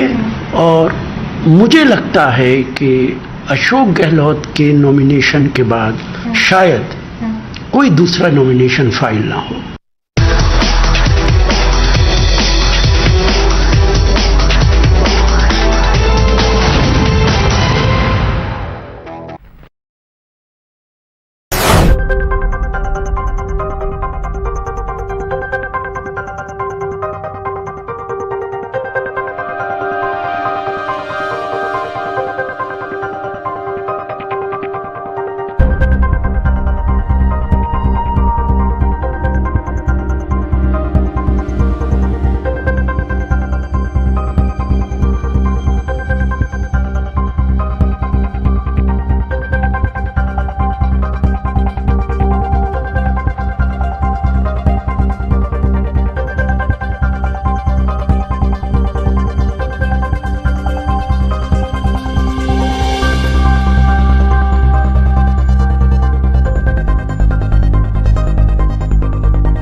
Welcome back to Times Now Live. I'm Siddharth Talia. Now, the rupee has further depreciated in value against the dollar, breaching the 81 mark. This is a record.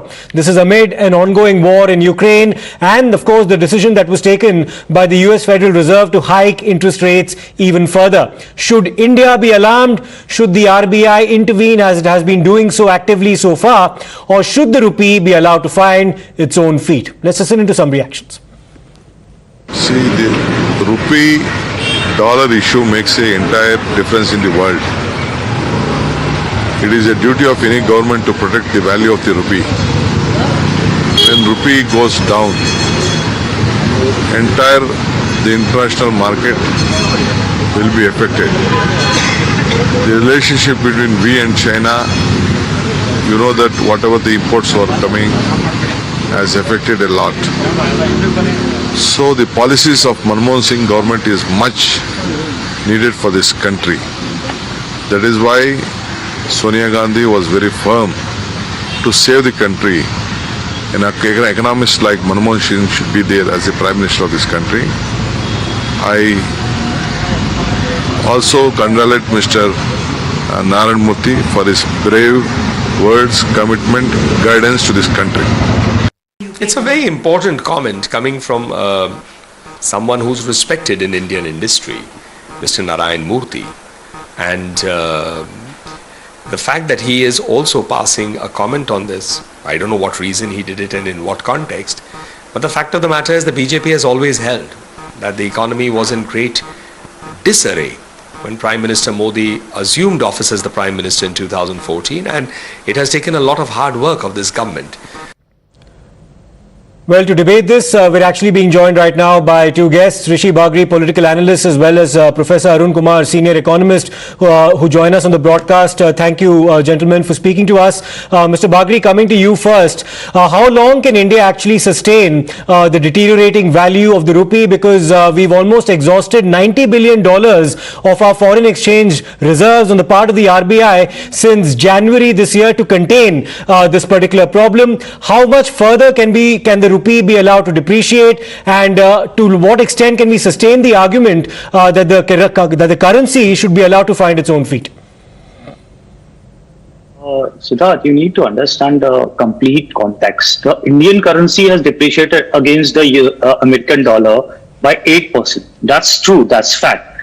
But what people doesn't want to say is that, and doesn't want to acknowledge, is that Indian currency is one of the least depreciated currency in the world. And actually, it has appreciated against euro. It has appreciated by 8%. It has appreciated against yen by 18% and British pound by 11%. And all other currencies, if you see all other major currency, it has appreciated against. And rupee is like, you need to understand the dollar index is at 20-year high. That means dollar is strengthening against all currency, not only against rupee, but it is strengthening because of Fed rate hikes. That is the reason why the carry trade are being unwinded and they are attracting the inflows in the dollar. But the problem is that dollar index is at a high. Now you come back to other parameters which are very important and relatively important. You see the inflation. India's inflation is 7%, US inflation is 8.5%, and European inflation is at double digit. You take the price of the petrol. We are one of the few countries where in last 1 year, the petrol prices have gone 3 to 4% down. You take any city of your choice, and you will find that the same result. But you take the prices of the petrol in Europe, the prices of the gasoline in the USA, and you will see that there are a jump of 60 to 70% of those things. Food inflation in India 7.7% high. In Europe and in America, in USA, it is 20% high. Then you come back to other parameters like job addition and everything. Our CMI data in last 1 month from 8.5%, it has gone to 6.8%. It has reduced. The unemployment rate has reduced. So if our economy is bad, why we are going up in the ladder? Why we have become the 5th largest economy? Why our jobs are getting better? Why our inflation is contained? Why our petrol price is going down? So we need to see all these things in the respective things. Then you take the data of EPFO. We have added 4 million jobs in last 4 months, and these are the new jobs. These are the formal jobs I'm talking about. CMI is talking about overall jobs. I'm talking about the formal job. The GST collection has been high. We are selling one of the highest automobile right now. We are selling almost the automobile sale has been almost 6-year high. So all this data you cannot just simply ignore. And if you compare our situation with the situation in Europe and the USA, we are much better. The energy prices in Europe has gone 10x. We haven't witnessed this kind of energy prices surge in India. Neither we have witnessed the gas prices, which has gone 7 times in Europe, and in India it's hardly gone 40 to 50%.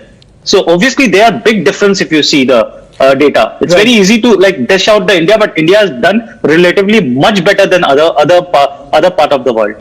Professor Arun Kumar, Mr. Bhandari, of course, believes that the economic fundamentals of India continue to remain strong despite the depreciating value of the rupee. And in comparison to the other currencies, we've actually done significantly better. If you compare it to the yuan or the ringgit or the euro or the pound or the Japanese yen, their depreciation values vis-a-vis the US dollar in the month of August were actually higher than that of India. So how would you actually assess the current economic scenario in the light of us breaching another record which is going past the 81 mark against the dollar? So, I think we need to look at the Indian economy in itself, because any time the prices rise, the unorganized sector gets hit very hard, because by definition they cannot get their wages increased. So in India, we've had a split between the organized sector and the unorganized sector. The organized sector has been doing very well, but the unorganized sector has been declining. Demand has shifted from the unorganized sector to the organized sector. You can see, for instance, in the trade sector, demand has shifted from the neighborhood stores to the e-commerce and the malls. Similarly, in the FMCG sector, recently we had the Hindustan Unilever report, which said that the share of their share in the market has increased because the small-scale sector is doing poorly. And you see that kind of report coming from textile sector, from the leather sector and various other sectors. So the unorganized sector where 94% of the labor works, that is getting hit. And when you have the rupee depreciating, then it will lead to a higher rate of inflation in the Indian economy. So what is a 7% inflation rate in India feels worse than what may be an 8.5% rate of inflation in the US, because there you have mostly labor in the organized sector. Same for Europe. So here in India, the rise in food prices and energy prices hurt far more than what the price rise in the European or the American context is. Secondly, you see decline of the rupee is speculative, because suddenly things have not changed as yet. But it is on the basis of expectation about the future. And the future is very uncertain because of the continued Ukraine war. It's also very uncertain because Putin is now talking about use of nuclear weapons possibly. It's also very uncertain because of the rise in the energy prices, given that Russia is blocking the supplies to Europe. And therefore, from West Asia, the supplies are going to Europe and the prices have risen. So there are a lot of uncertainties at this point of time. Right. And that's why you see dollar, which is a reserve currency in a sense for the global economy, people are flying to the dollar. So away from euro, away from yen, away from rupee to the dollar. Also, the rise in the interest rate that has been triggered by the Fed of 0.75% 3 times, and the next rise is also likely to be 0.75%. That means capital is going to the US away from the other economies. And that means that, therefore the rupee declines. Now, if the rupee declines rapidly, then speculation will take place. And therefore, what will happen is that the rupee will decline even faster. So RBI is doing the right thing by going along a glide path where the rupee is going slowly rather than rapidly. As you see, suddenly in the last 2-3 days after the 0.75% increase, the rupee has declined sharply. Now, the RBI therefore is releasing more funds, so it doesn't glide down too fast. It glides slowly. It will glide given the fact that the US economy is still doing quite well, whereas other economies are not doing that well. Especially now, Britain has been declared to be in recession. Europe is likely to be heading into recession. China has not been doing too well because of the lockdowns. Yes. So given all this, a recession is very likely in the coming 2-3 quarters. So all that put together, the dollar will strengthen, but rupee should decline slowly. That is what I think the RBI is doing, and I think RBI is right in doing that. And even though foreign exchange reserves will decline, it will already decline by $90 billion. But what are the foreign exchange reserves for if you don't use them when you actually need them? So I think the RBI is on the right path. Right. Thank you, Professor Arun Kumar, as well as Rishi Bagri, for joining us on this discussion. The RBI is doing the right thing, and even if foreign exchange reserves have depleted to the extent of almost $90 billion since the month of January, that still pretty much gives us enough cushion because of the magnitude of our reserves for us to contain this depreciation that we are facing so far. Thank you so much for speaking to us, Mr. Bagri and Professor Kumar. We turn our attention now to other news, and that is with respect to the raids that have been conducted on PFI establishments in different parts of the country. And Nitesh Rane, the son of Narayan Rane, has in fact responded to certain slogans that were raised allegedly by members of the PFI in Pune in favor of Pakistan. Mr. Rane has claimed that to all those shouting Pakistan Zindabad slogans in support of the PFI in Pune, he says, चुन चुन के मारेंगे इतना याद रखना. That's his comment. Let's listen to what he said. पे जिस तरीके से अलग अलग तरीके से कार्रवाई हुई, उसके लिए मैं केंद्रीय गृह मंत्री अमित शाह जी का अभिनंदन करता हूं. उसके साथ ही आज सुबह जिस तरीके से पूना महाराष्ट्र में पाकिस्तान जिंदाबाद के नारे दिए गए, उस बारे में वहां के पुलिस अधिकारियों ने कड़क से कड़क कार्रवाई करनी चाहिए, ऐसी मैं मांगनी करता हूं. Well, let me go across to Shivani. Shivani, this is a strong reaction, to put it mildly, coming from Nitesh Rane, the son of Narayan Rane.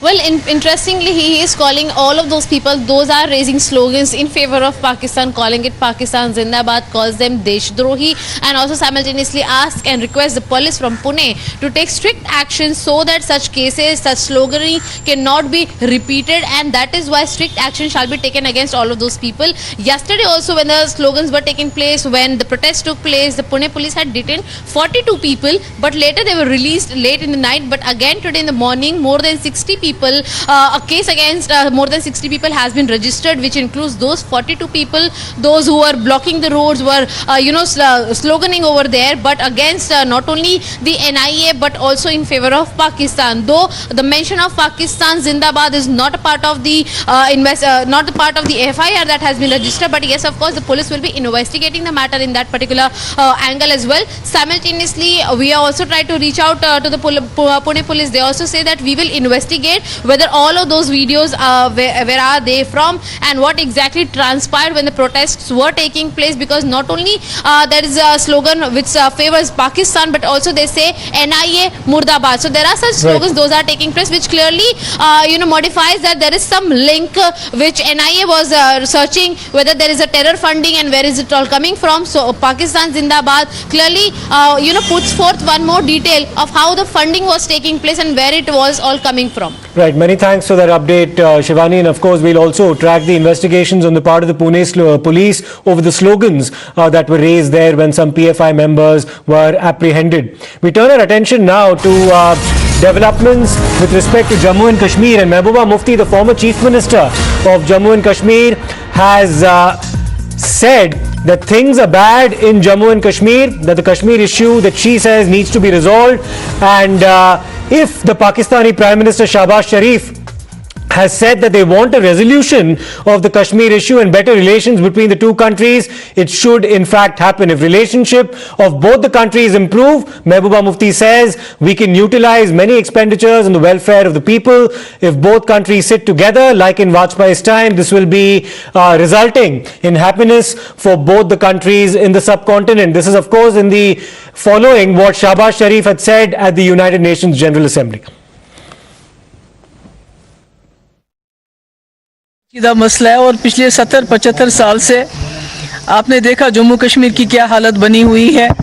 इस मसले की वजह से जम्मू कश्मीर एक जेल में तब्दील किया गया है. हमारे हज़ारों की तादाद में नौजवान न सिर्फ जम्मू कश्मीर की जेलों में बल्कि मुल्क की तमाम जेलों में इस वक्त मुसीबत की जिंदगी गुजार रहे हैं। यहाँ बात करना मुश्किल हो गया है, रोज कहीं ना कहीं एनकाउंटर होते हैं, रोज लोग जो हैं सिविलियन तकलीफ में है, हमारी मईशत दिन ब दिन गिर रही है। तो इस मसले को हल करना बहुत ज़रूरी होता है और ऐसे में अगर पाकिस्तान के प्राइम मिनिस्टर ने कहा है कि हम जम्मू कश्मीर मसले का हल चाहते हैं और साथ ही हिंदुस्तान और पाकिस्तान के बेहतर ताल्लुकात चाहते हैं, ज़रूर होना चाहिए, क्योंकि अगर दोनों मुल्कों के ताल्लुकात अच्छे हो जाएंगे, जो गुर्बत यहाँ जो हिंदुस्तान में है और पाकिस्तान में है, जो हम पैसा आर्मी के ऊपर खर्च करते हैं, बड़े बड़े जहाज के ऊपर खर्च करते हैं, हथियार खरीदने के लिए खर्च करते हैं, वो पैसा हम जो लोगों की भलाई के लिए खर्च कर सकते हैं। देखिए हमारा मुल्क इस वक्त हिंदुस्तान बांग्लादेश के पीछे चला गया है जीडीपी में और गुर्बत में। We're joined by Major General G.D. Bakshi as well as Colonel Aransan Singh on the broadcast for their perspective on what Mehbooba Mufti said and more importantly what Shahbaz Sharif, the Prime Minister of Pakistan, had said at the UNGA. Major General Bakshi, coming to you first, how do you respond to Shahbaz Sharif's comments, especially when he called the abrogation of Article 370 a completely illegal act? Now Mehbooba Mufti is of course latched on to him calling for better ties between India and Pakistan, but one can't ignore what Pakistan itself has been doing, promoting a proxy war here as well as continuing the infiltration of terrorists into our territory. Look, every day Pakistani, Chinese drones, Chinese-made drones, hexacopters, quadcopters are flying across the border in Jammu and Kashmir, in Punjab, dropping consignments of arms, drugs, ammunition, grenades, improvised explosive devices. Are these friendly acts? Are these acts that give you the impression that Pakistan seeks peace? Pakistan seeks to create chaos and mayhem. If Pakistan could have its way, they would like to see a strong India dismembered into little pieces. And if Mehbooba Mufti is so fond of Pakistan, why does she not emigrate? Let her taste the life in Pakistan, let her taste the flood water, let her taste the chaos, let her taste the economic ruin that is staring that country in that face, let her, face that inflation, that food inflation, inflation of everything which is going on and making Pakistan a moribund state, a defunct state.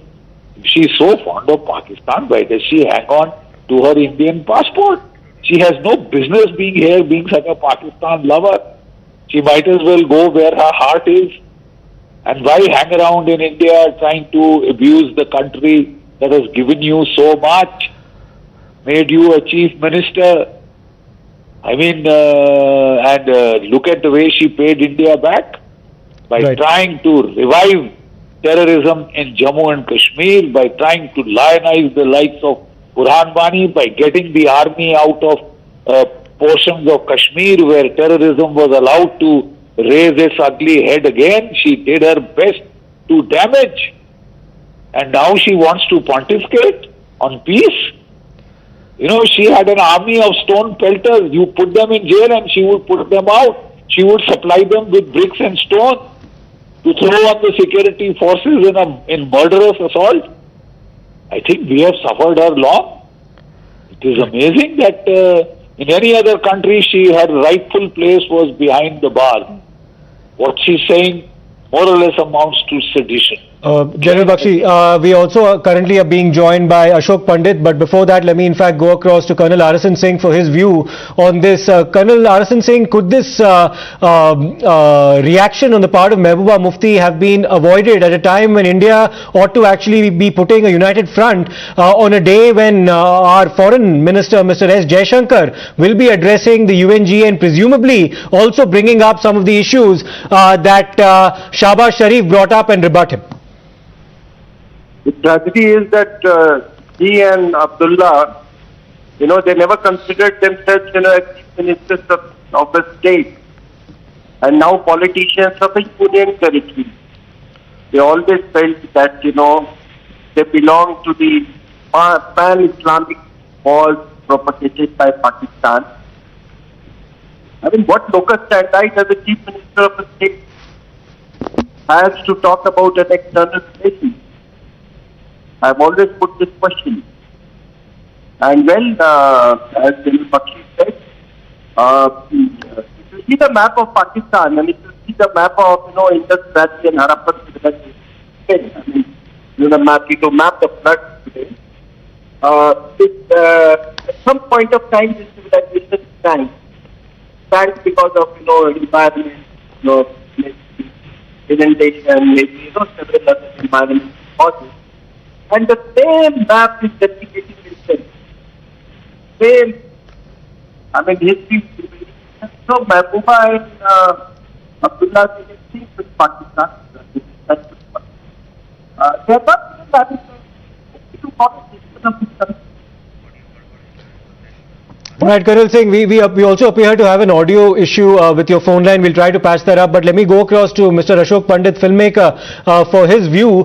Mr. Pandit, this also comes at a time when India has actually exercised its right to reply at the United Nations General Assembly, and our representative there has had some scathing things to say about Pakistan, particularly the response that's come in from its Prime Minister Shahbaz Sharif, where we've actually accused the Pakistanis of trying to obfuscate their own misdeeds in their country. Do you think Mehbooba Mufti should have refrained from saying what she did in the build-up to what Dr. S. Jaishankar will have to say at the UNGA today?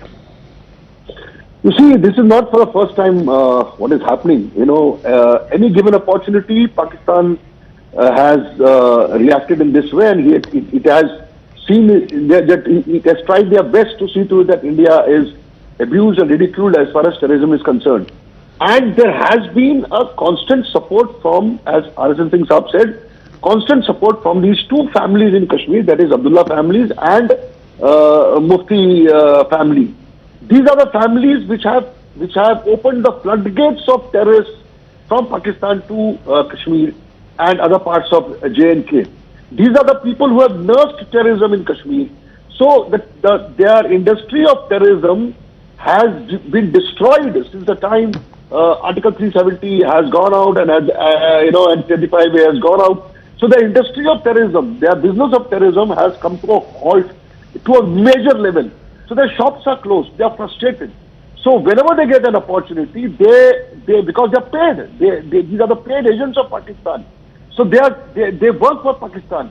They have an Indian passport, but basically इनका दिल धड़कता है पाकिस्तान के लिए, इनका दिल धड़कता है टेररिस्टों के लिए, इनका दिल धड़कता है आतंकवादियों के लिए. So whenever they get an opportunity, they react to their masters sitting in Pakistan. But always, we should applaud our representatives in such platforms where they give such a tremendous, such a fantastic response to the Pakistanis that they don't have any answer. So they're used to our beating, they're used to our destroying them again and again. Right, Mr. Pandit. Thank you very much for your response. Let me go across to Ishan Mani as well, who's been reporting from the ground in Jammu and Kashmir. Ishan, Mehbooba Mufti's comments come on a day when India is actually going to make its case before the UNGA as well, and those comments clearly could have been avoided.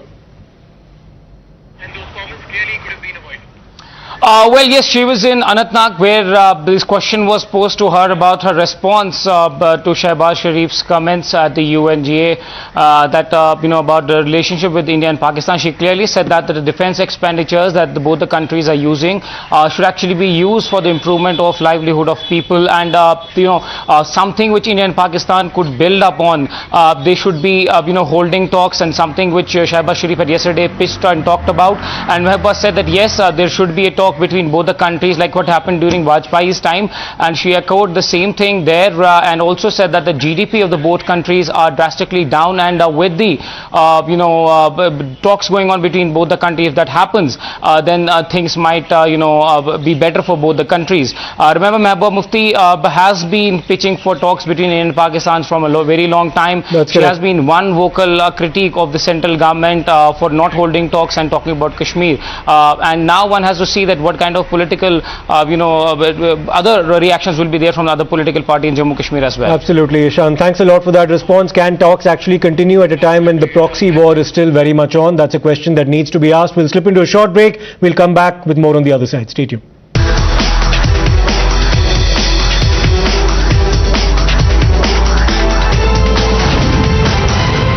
This festival.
from Saturday. من از ثابت. ما در تهران هستیم، مشغول پیاده روی بدون حجاب.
Welcome to season 1, 2, 3, 4, 5 of Meet the Drapers, the world's largest international business plan competition. We're going global. We traveled the globe scouring the US, India, Taiwan, Portugal, Canada, and Brazil for their best and brightest entrepreneurs. This is amazing. Every week, these entrepreneurs will compete against their countrymen for a chance to make it to our international semi-finals and then on to finals to compete for a $1 million investment from Tim Draper himself. The crystal ball ultimately chooses. But here's the twist. Your favorite business eliminated too early?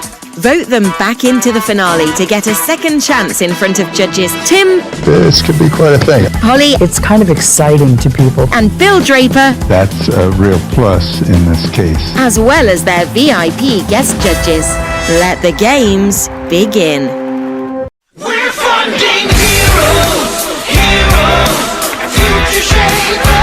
We're funding heroes, underneath the drapers. We're funding heroes, move and shake, 'cause that's what we do. That's what we do, underneath the drapers.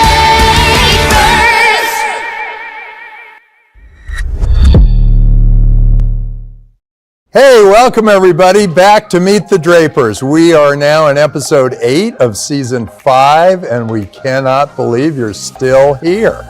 We're thrilled, but wow, we weren't expecting this. Well, today, the entrepreneurs are coming from the Midwest of the U.S. This is going to be fun, and we have some amazing guest judges today. First, you know me. I'm Tim Draper. I'm a venture capitalist. My father, Bill Draper, was one of the pioneers of venture capital, actually the first venture philanthropist in the world, which is kind of a big deal. Keep going.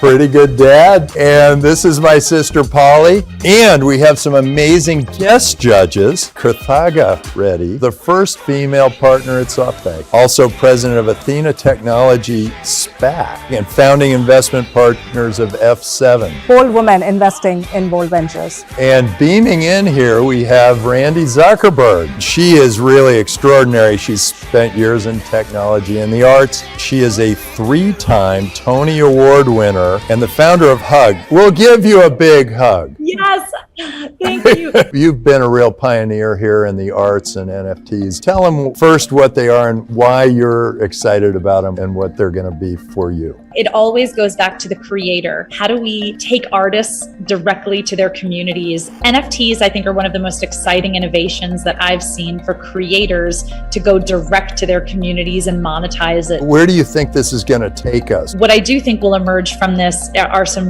really interesting use cases where we own our own data, where creators are empowered. Terrific. And Krithika, what are you seeing that you think is going to be happening in the future? What's that world going to look like to you? For me, it's also instructive to look back at the past to look out into the future. And what happened far exceeded our expectation. That's the moment of time that we are in right now with Web3, NFT, crypto, metaverse. Anything that is physical right now that can move to digital will move. Just think about the use cases, and I think what we're going to see is going to far exceed our expectation. This is a great judging panel. I can't wait to see what we're about to see. Let's bring on our first entrepreneur.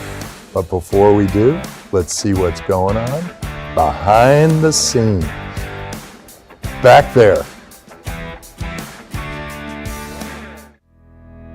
I had a health issue in 2014. The stomach acid in my gut was eroding away my esophagus. A lot of it had to do with my diet. That really started my proactive wellness journey. I want to make sure that that doesn't happen again in my life, and as many people as I can touch so it doesn't ever happen to them, I'd like to.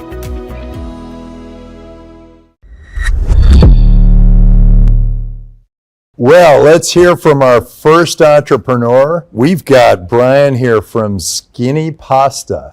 Pasta has never really made me skinny, but I'm counting on you, Brian, because I like pasta. I think you're going to love it. What I have for you today is actually a Whole30 compliant pasta. This is a stir fry. Randy, would you like mine?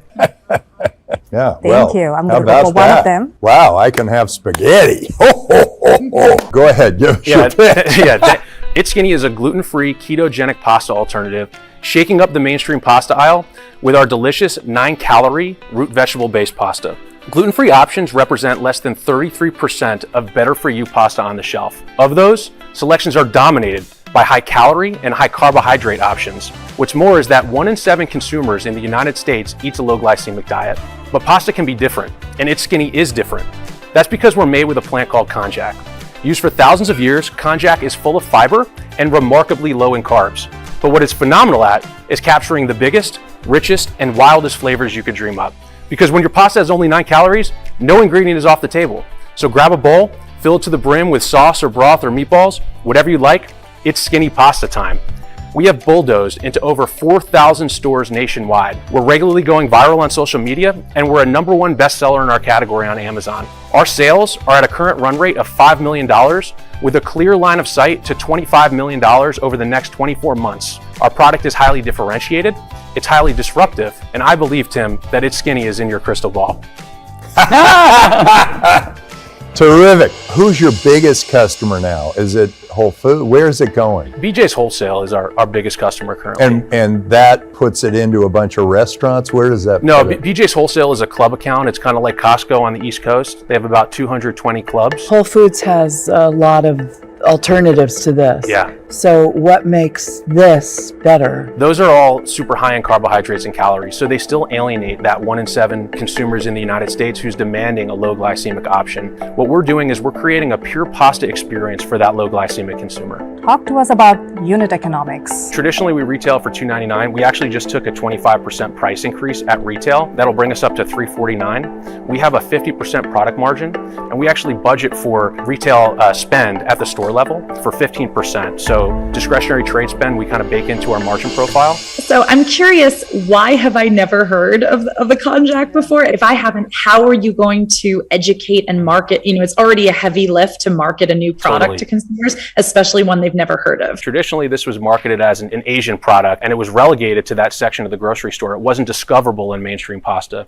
So half the battle is just being discoverable in mainstream. So when we go to retail, we put it right there next to the big names. You must have a sense for who your end customer is. Do you have any way of reaching them so that instead of buying through BJ's, they're going to buy online with you? In retail, it's really tough to understand who your consumer is, which is why that digital channel is so important. And your retail margin is 50%. What's your margin? That's blended. That's blended across the set. Oh, okay. So what's your retail versus your direct to consumer? It's all roughly there. 45 to 55 plus or minus. Right, but if you go direct to consumer, your margin should be much bigger than it is if you go retail. It is stronger, but keep in mind that we also have last mile delivery costs, which are pretty expensive. So retail, it's about 50%. E-commerce is about 50%. Amazon, it's closer to 30%, let's say. Terrific. Well, thanks for being on Meet the Drapers. Yeah, thank you.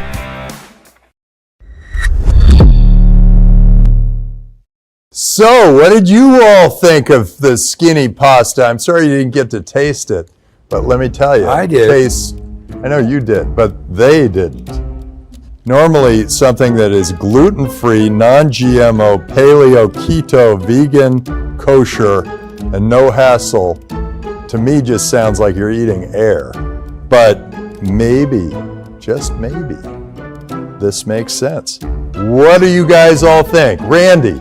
I'm sitting here doing a little research on the konjac vegetable, and all my research is showing that it is a very odorific vegetable, that it smells terrible. How does the pasta smell? That's what I... So good. Not bad, but they've put a bunch of tomato sauce around it. Wait, should we open one and smell it? Let's do it. I think so. No, I don't smell anything. So that's why and that's without the tomato. It was a very unpopular vegetable that he is making popular. Something's working here with the skinny. I mean, the consumer need is clear. It is impressive to see their sales, and it's also impressive that they've done that, he said, without any real marketing dollars behind it. And so the opportunity for what they can do when they really put marketing behind it is very encouraging. Dad, what do you think? Are you a pasta eater? I've got it scored as number one. I tasted some of it, and it tastes good. Yeah. What's to lose about And we that? know you because you're honest. I remember when someone gave you some kind of pizza bao bun, you took a bite and said, "That's the blandest thing I ever." Okay, with that, let's bring out our next entrepreneur. Sure. But before we do, let's see what's going on behind the screens and behind Randy's screen and in the scenes. Now eyebrows. This is Jamie. He's in charge. I don't know about all that. Never-ending is really personal to me. What I've learned growing up is that how we see ourselves in the content that we consume, whether it's games or movies or other kinds of media, it really affects how we see ourselves in the world.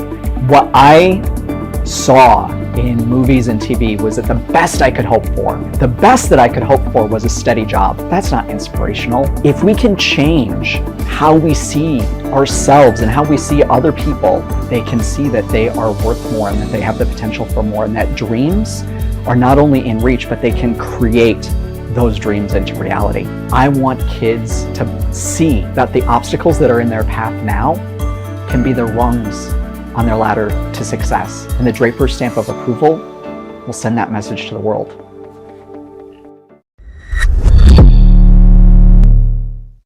So as a part of making Meet the Drapers even more fun than it is, we have instituted a new game. It's called Draper X, and you can download it on the iPhone or on Google Play.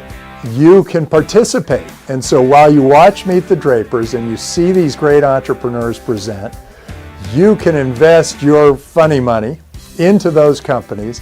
And if your company goes and becomes a semi-finalist, you get 5x on your money. If in the semifinals your company moves up to the finale, you get another 5x on your money. If your company ends up winning, you get another 10x on your money. So we're going to have a leaderboard, and the winners are going to get big prizes from Meet the Drapers. I hope you'll download the game. It's called Draper X, and you'll play it with us and be a part of Meet the Drapers. We'll be right back after a quick break. The most pressing issues, the most informed minds, free and fair exchange. Converse India with Rahul Shivshankar.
Drapers. So let's hear from our next entrepreneur, Never Ending. Jamie, give us your pitch. Thank you. Well, hi, Drapers and friend. I grew up surrounded by wealth and beautiful people. Unfortunately, I was extremely poor and living in filth. My mom is intellectually disabled and my stepdad was a drug dealer. I dealt with bullying, abuse. At 13, I spent almost a year homeless. But when I first got on social media, I was excited. I couldn't wait to craft a new identity. I was going to be cool, be popular, but that's not what happened. The problem was I felt uncomfortable putting myself and my life on display. I was insecure, limited by how other people saw me and how I saw me. With Never Ending, we're removing any limitations on who you get to be. Using our animation platform, you can express yourself without living in front of the camera. Never Ending lets you create a cartoon version of you, or any kind of character you can imagine. You can add that cartoon you and other characters to scenes that you create from our library of backgrounds, props, and creatures, and with a few clicks, turn it into a webcomic, or add animations to create an original animated video. Current animation tools like Adobe After Effects take hundreds of hours to learn, and even after you become proficient, it takes on average 45 hours to create 1 minute of animation.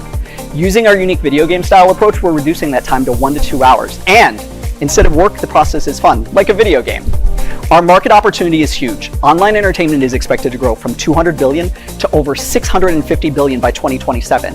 Our total addressable market is 90 billion. And by targeting content creators like live streamers, we've identified an early service obtainable market of 147 million that we can scale to 1.5 billion. Last year, our revenue was only 12,500, but this year we're already over 58,000 and projecting 214,000 by year end. Our vision and passion have attracted a dedicated team of developers, artists, and others, all working at below market rate because they believe in what we're doing. With Never Ending, we can revolutionize how people engage and share ideas. The only limit is your imagination. Terrific. When it's all anonymous, it quickly goes dark. How do you keep this positive? In addition to really listening to your customers and finding out what it is that they want to do, I think if you have a platform that is about how you express yourself, you have to have community rules that focus on kind of enhancing and building people up, but you have to engage community moderators in order to reduce that type of bullying behavior. Wait, so you got community moderators, so they are the arbiters of free speech. They freeze out free speech. So you got two things working, and you can't win in this argument. It's like, do you want totally free speech or do you want a positive? Well, I don't think that any free speech is totally free. We already know that. What this is about is creating a place where people can express themselves. And in order to do that, you have to have a certain amount of safety. And we have to accept that there are limitations. We talk about in our terms of service that you can't have bullying, you can't have abusive behavior, you can't have harassment. And who do you have monitoring that? So right now, we don't have the full platform launch, so the amount of content that you can create and express is somewhat limited. We're in the very early stages. Right now, we haven't had a need for significant community moderation. And we're also still very small, so the money that we would have to fund that would be extremely limited. Could I stop you there? Sure. What you said isn't quite right. Okay. That it takes so much money to design the original. This is my first software and tech company, but I've always had a passion around entertainment and gaming. If you look at the current video games that are much, much bigger than the early ones that we had in the 80s and 90s, they are taking much more time. It used to be that 50 people was a large team for video game development. Now that's a small team. I see. So it's totally a different time zone. Yeah, absolutely. Tell me about how this is being used. Are you imagining the users to come to the Never Ending platform? Once you create the content, you can either host it on our platform and build your following of loyal fans there, or you can download it and post it to Facebook, YouTube, wherever you want to use it. So you don't have to stay in our ecosystem, but the benefit of staying in our ecosystem is that if you're looking for this type of content, you have a place to find it. You don't have to be lost in the noise. I was actually surprised to hear you talking about Web 2 and social media uses for this. So I'm wondering what your strategy is for the metaverse. So we see a lot of avatar companies focusing just on the avatars right now. We want to immediately create a way for people to use them today before the metaverse comes into full fruition. So one of the interesting things that people aren't considering in terms of avatars and being used in metaverses is there are limitations with the technology, because the ability to actually take your persona, your digital identity, from one metaverse to another is the definition of metaverse, and no one is focusing on that. They're all focusing on these walled gardens, these independent worlds. Well, that's not very meta, so we're going to help fix that. Terrific. Well, Jamie, this is never ending. We would love for it to continue, but we're going to have to move on. I understand. So thank you so much for coming to Meet the Drapers. Thank you all. Have a great day. Thank you. Bye-bye. So what did all of you think of the never-ending story? Interesting opportunity, interesting entrepreneur. And judges, what do you all think? I thought he was superb. His energy is still in the room, never ending. This is as good as it gets. So I loved Jamie. I was a little less in love with the actual product. I feel like it's not Web 2, but it's not quite Web 3. So it's like, is it like Web 2.4? Like where are we here? Does he have the tech chops to actually pioneer something like this? He was definitely a hustler, but I didn't feel like we were going to get a lot of follow through from it. I'm with you, Randy. I just don't get it. It's too complicated for me, and it's not something that's in my wheelhouse at all. But I thought he was an amazing human being. I know he's good on follow through because of what he's been able to do with absolutely nothing. They say life is about making the most of the cards played to you. I really think that he has transformed the platform that he's on right now. The fact that he's even here doing Never Ending and he has 20,000 plus users. I would not bet on this scaling. I would not bet on a business model here. Those are not answers that I got in the presentation today. I wouldn't bet against him. He's going to make sure that he is a big success. He'll do what he can. So let's bring on the next entrepreneur. But before we do, let's see what's going on behind the scenes and behind the screens. Behind the scenes and the screens. By all means.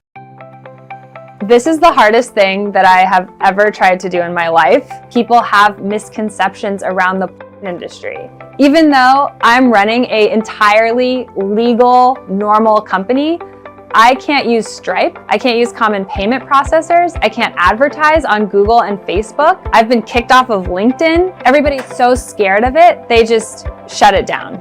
It would mean so much to me to have Tim invest in us. And I know that Tim has the guts to invest in something like me and like Afterglow. He likes to, do things differently, shake things up. And getting an investment from him would just be like such an amazing stamp of approval for the whole community and the whole tech industry that we deserve more funding, that women's health deserves more funding.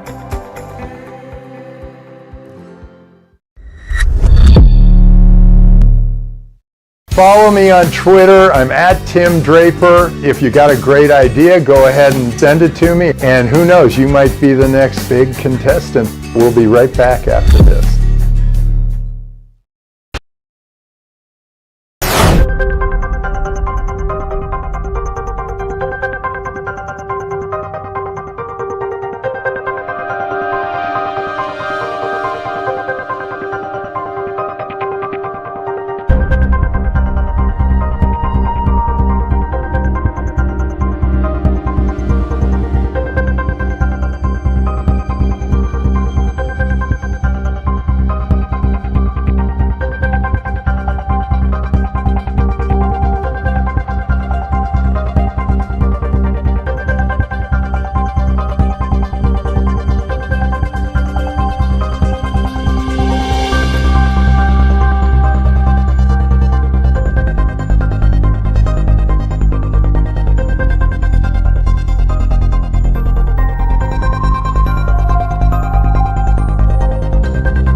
Welcome back to Meet the Drapers. So our next entrepreneur is Lily Sparks from Afterglow. Lily, give us your pitch. So before I start my pitch, I want to induct you guys into the Pleasure Activist Club. Are you guys ready to join? Yeah. Oh, I'm going to be very active. You better pleasure. I have some fun swag sweatshirts for you guys. Nice. See? Ooh, very nice. One's for you. Oh, boy. Is this considered It's called bribing the bribery. judges? This is what I call At bribery. Afterglow, we're all about All right. pleasure. Yeah, there And you then go. we also have some socks. Oh, come on. Oh, I heard you very like nice. socks. Hey, I'm already Very wearing nice. Because women actually more frequently when they're wearing socks. Come on. Total Oh, sense. is that true? I totally understand why that is. Women are. We wouldn't know. Women are mysterious. No, I think guys are better without the socks. 'Cause No, their you want feet- your feet to be warm can be so the rest smellier. of you can be warm too. Is that right? That's kind of a thing? Sure, that's, I mean, Okay. it's, Well, it wasn't a thing till now. we're gonna learn but more now I here. know. At Afterglow, we make that helps you have an amazing life. 60% of people are dissatisfied with their life. And I know because I was one of them. I had no idea how to listen to my body or how to ask for what I wanted. Wellness is the next wave of unlocking human happiness. It's already a $74 billion industry, and we're still scared to talk about. Afterglow is a $10 a month subscription platform that gives you access to hundreds of videos that are ethically produced and relatable. We then pair some of those videos with exercises, some that you do by yourself, some with a partner, and advice from therapists and other experts in the space around specific topics that we like to call pleasure journeys. And it's working. Our customers are giving us amazing feedback. We launched about a year ago, and we've already grown to 3,000 paying customers. That's 20% month-over-month growth, and we have about a 50% retention rate after 6 months. Once they've solved their problem, they're done with the you. Number one feedback we get from customers is just not enough videos. We haven't built up our content library, which is one of the main uses of funds from this round of funding. Is that a big part of your costs? We do some productions in-house. We license content. An average piece of licensed content is around $400 a year to license. So our plan is to have a rotating content library and have 80% of it be licensed, 20% of it be our originals, kind of like Netflix. And that breaks even at around 4,000 customers. So these are videos that you've gotten from sites that you have curated so that women would. They're all ethically produced approve videos them. that feature women's pleasure. How are they ethically produced? Performers being treated fairly, making sure we know that the performers have agreed for the rights to distribute that video. And then we also stay away from a lot of the common tropes that make people feel icky when they watch. So we don't have racial fetishization, we don't have step-sibling tropes, things like that. What are you using for customer acquisition? What are you finding working, and any demographic? Partnerships and TikTok. Once people hear that something like this exists, they want it. It's a taboo topic, and that means people want to hear about it. They want to talk about it. What's the ratio of men to women? 60% women, 40% men. And the surprise when we started to talk to our customers was that there were a lot of couples, and a lot of couples using it together, and that our customer was probably more likely to be in their 50s than in their 20s. They never got such good access to. Now they're going to have a curator of their, so that it's not so scary for them. I think that, And by them, yeah, I'm talking about a friend. I think that as we grow, like those people are going to take us, to our first million, 2 million, and then we're going to be able to get, the 25 to 35-year-old woman. But what makes you different? We help you have better. There was always the excuse to buy Playboy for the articles. Yeah. But you don't have any articles. We do. Yeah. So we have articles. We have these exercises that help you take what you see on the screen and start a conversation with your partner. Bring that into your real life, which nobody else does. It makes us extremely different. Can you give us an example? Maybe you should check it out. Well, it sounds like I should. Is this for heterosexual couples only, or are you including, any kind of couple that's out there? So I would say that our typical customer is hetero-flexible. We have a very wide variety of content that serves, straight, queer, everything in between. There's so much common ground. These are relevant to all of us. Well, Lily, thank you so much for coming on Thank Meet you. the Drapers. Thank you for helping to break the taboos. I really hope you decide to fund more and great. Can't argue with that. Yes. All right.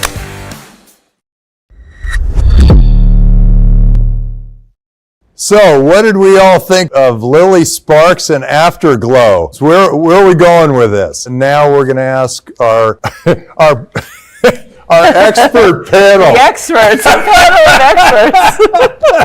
experts. Dad, what did you think? Well, I'm still out of breath.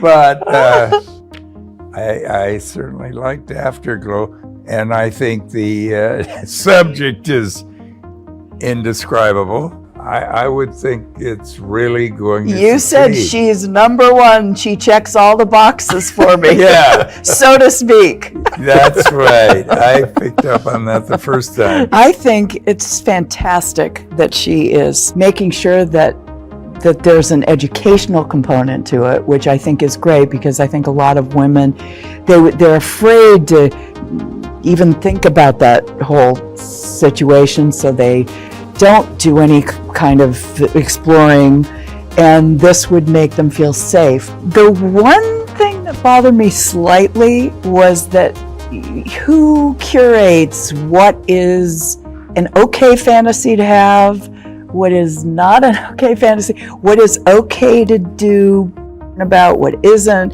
It seemed like there was sort of a moral component to her thing. I truly believe that something like this is really needed. How is it that you overcome that taboo? Even to be able to use the service is something that she's going to have to think about. I really admired the professionalism and poise she showed, even as we were kind of laughing and joking and things, and I could imagine that could get frustrating for an entrepreneur who's trying to pitch a serious business.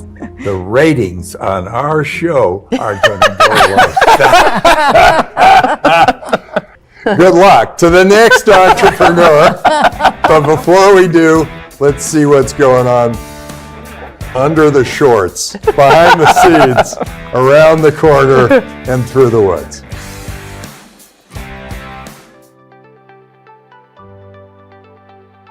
I think a lot of us are really disconnected from our food sources. Currently, the way farming is done is fairly unsustainable. I mean, honestly, our civilization hangs in the balance, right?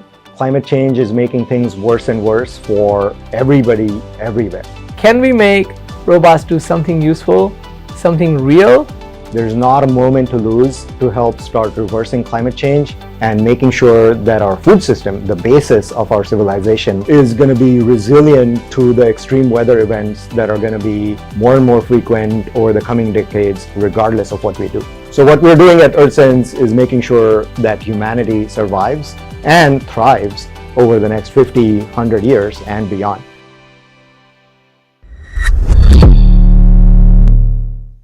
So as a part of making Meet the Drapers even more fun than it is, we have instituted a new game. It's called Draper X, and you can download it on the iPhone or on Google Play. You can participate. And so while you watch Meet the Drapers and you see these great entrepreneurs present, you can invest your funny money into those companies. And if your company goes and becomes a semi-finalist, you get 5x on your money.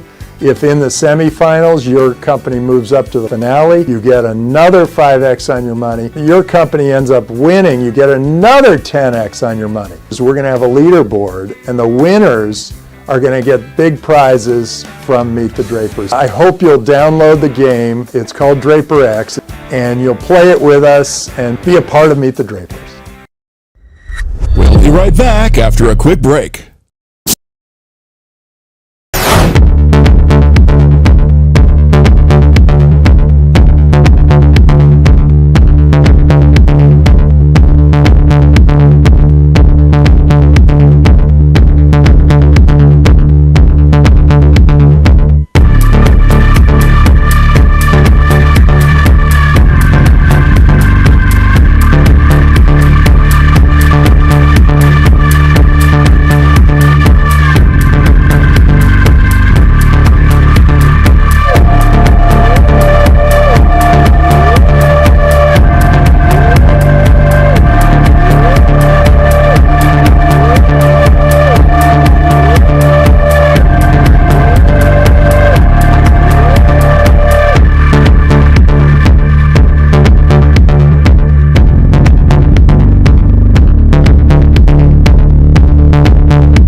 سره من اعصابه ما در تهران هستیم مشغول پیاده روی بدون حجاب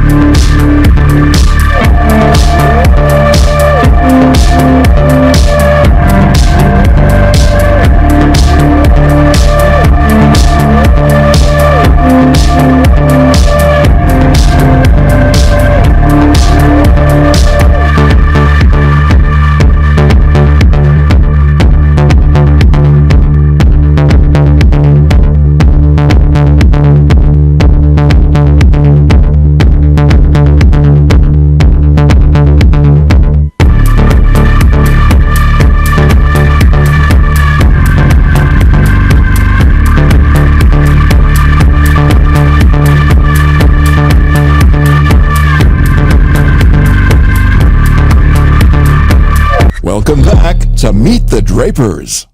So let's hear from our next entrepreneur, EarthSense, Chinmay Girish. Give us your pitch. How do we feed 10 billion people while helping reverse climate change?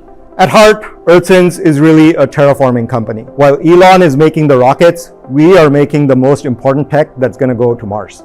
Teams of autonomous, intelligent robots. Unfortunately, we need some serious terraforming right here on planet Earth urgently. It's hard to believe, but over 380 million acres of American farmland is left bare 2/3 of the year. This causes tremendous erosion, soil fertilizer runoff, and carbon bleed off. The solution is really simple. You plant cover crops. Our robots go under the plant canopy to plant cover crops 3 months before tractors can do it. We've also created AI that understands and measures plants. Using that AI, our plant measuring robot TerraSentia has created new ways of improving crops, and we measured 10 million plants last year for corporate customers. We planted 100 acres of cover crops last year. We're going to make it very easy for farmers to heal the planet while making more money. Using our plant measurement AI, we're going to be able to certify the cover crop carbon credit that our farmers are going to get. This year, we're going to be growing 20x, planting 2,000 acres, with farmers paying us $10 per acre. Is the idea that you're saving time by planting these while the other ones are growing? You can't plant the cover crop really early into the season because then it competes with the main crop. They can plant after harvest, but that's in September or November, which as you go norther and norther, there's not enough sunlight left for the cover crops to grow. This is a certain width. This is designed for the Midwestern 200 million acres of corn and soybean. So you'll have to design something else for Brussels sprouts or... Yeah, but our robots use the same modular systems, like they have the same brain, so it's just a matter of designing the shell. How is it so much cheaper and do you make money? So the cost of making this is really low, $1,000 or less a pop. Second, it's autonomous, so there's no labor cost involved. How do you think about utilization? Broadening the window of planting allows us to really amp up the asset utilization efficiency. It's a one-time activity in the season, right? So you can go take the same team from field to field to field. So a team of 5 robots can cover 5,000 acres pretty easily in a season. The individual labor is also efficiently utilized. How much are you charging the farmers? So $10 per acre per season. Average farmer is farming, somewhere around 2,000 to 3,000 acres. So $20,000 to $30,000 dollar ticket. 1,000 turns into 4,000. Yeah, exactly. Yeah, and Okay. this is every year. Yeah, how long do they last? Yeah. That one's a year old, but has seen a full year's service in the field. Yeah. And This then one's do you probably- have something watching it? Because if it runs into a plant that was, and Yeah. it just stops, what happens? There's several cameras on board. It's 2 on the side, 1 in the front, 1 in the back. So it's watching itself. It's autonomous. If it gets stuck, it'll recover, try to recover, go off again. Then it has communication systems. So they transmit their position. They have GPS and everything. So if you want, there's like a remote person sitting somewhere. And if it really gets stuck, then they can go out and fix it. But the beauty of this is it's a decentralized system. So I have 5 robots in the field. If one of them gets stuck, the 4 other robots are still going on. What is a typical cover crop? What is it, grass? It depends what you want to do. So rye, hairy vetch. So, you would have a grass cover crop, a legume cover crop, or you could even have turnips. When you pitch, how easy is it to convince the farmer of the economic advantage of this? So farmers are really technologically sophisticated. There were 3 different farmer syndicates that actually invested in EarthSense because they saw the need for this, supporting this kind of technology. Do you guys keep the carbon credits, or do you give them to farmers, or you split them? So we'll be issuing carbon credits and then splitting the value generated with the farmers. Who are your competitors in this specific space? So it's kind of funny. There are companies that are doing agricultural robotics, but nobody seems to have looked at large-scale applications in the largest acreage crops, corn, soybean, cotton, wheat, those kinds of things. It doesn't seem to me like all acres of land are created equal. And so I'm just curious, like, how do you price that? Like, what if someone's in a really wintry climate or mountainous or rocky, or what does an acre mean really? So that's one of the reasons why we're starting with this more or less homogeneous system of, serving corn and soybean farmers. Now there are fields that are, in hilly or things like that, and we would have to pay more attention to those, and we would probably end up charging a little bit extra for those. I think the pricing PowerPoint really comes into play here, because there's so much space between what we can charge and what they're charging today. We'll be able to charge different prices in different regions. I'm a farmer. How much am I going to pay for those? Depends on the customer segment, what the business model should be. If you control 10 to 20,000 acres, then it makes sense for you to buy the robots at, let's say, $5,000 a pop, and then have your own team. You have a team that's running your tractors around, and they'll run the robots around as well. But are you selling robots individually, or are you doing a service fee? Service model is the default. The vast majority of farmers have told us that they don't want to deal with yet another piece of equipment. If you're a much larger operation, then it makes sense for you to buy the robots as well, and we're open to that. Great, thanks so much for being on the show. Thank you very much for having us on. We'll let you know how it goes. Yeah.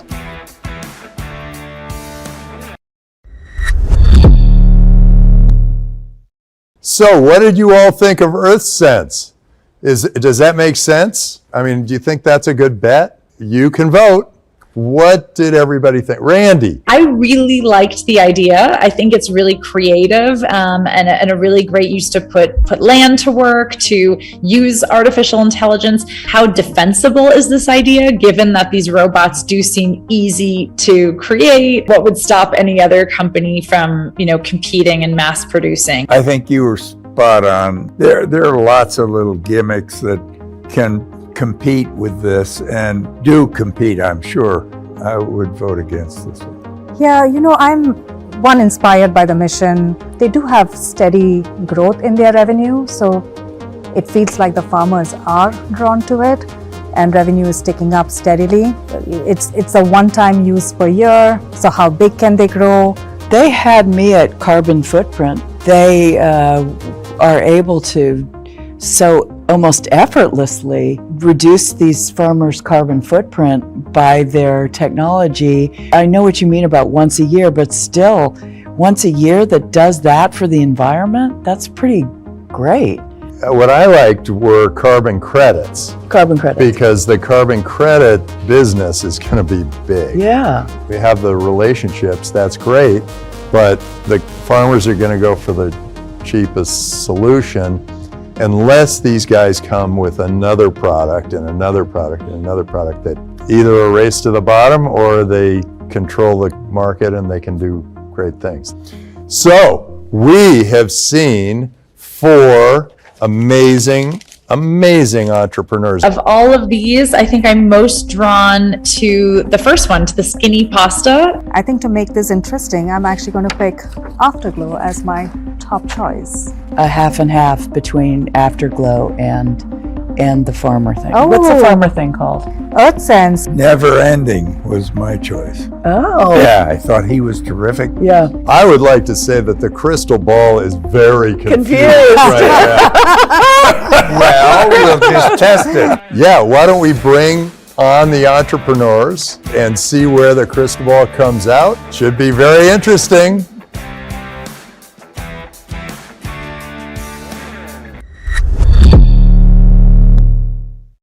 So we've got a very tough choice here, and so we're going to have to rely on the crystal ball. What was really interesting is this is the first time this has ever happened. All of the votes came in, and and they all voted for different groups. Very so random. the crystal ball has had huge confusion. Skinny Pasta, first, great brand, great name, seems to be booming. You're catching a wave. You have a ton of competition out there, and that's a big issue. Hopefully you'll be able to gain enough exposure so that the thing can grow and become big, big, big. It's Afterglow. You're breaking into a field in a really interesting way. You're sort of changing the nature of how people look at all of these things. It's a major undertaking, and we think you're up to the task. The concerns we had there were lots of other options, and who is the arbiter of what you're allowed to look at, particularly given your point of view, why you would limit your audience to certain types. You've got this moral thing. But in both your cases, can't argue with the sales. Trends are going very well. Earth Sense, you've got a window of opportunity sort of right now, but when the farmers find that there's a cheaper solution, they're going to go for the cheaper solution.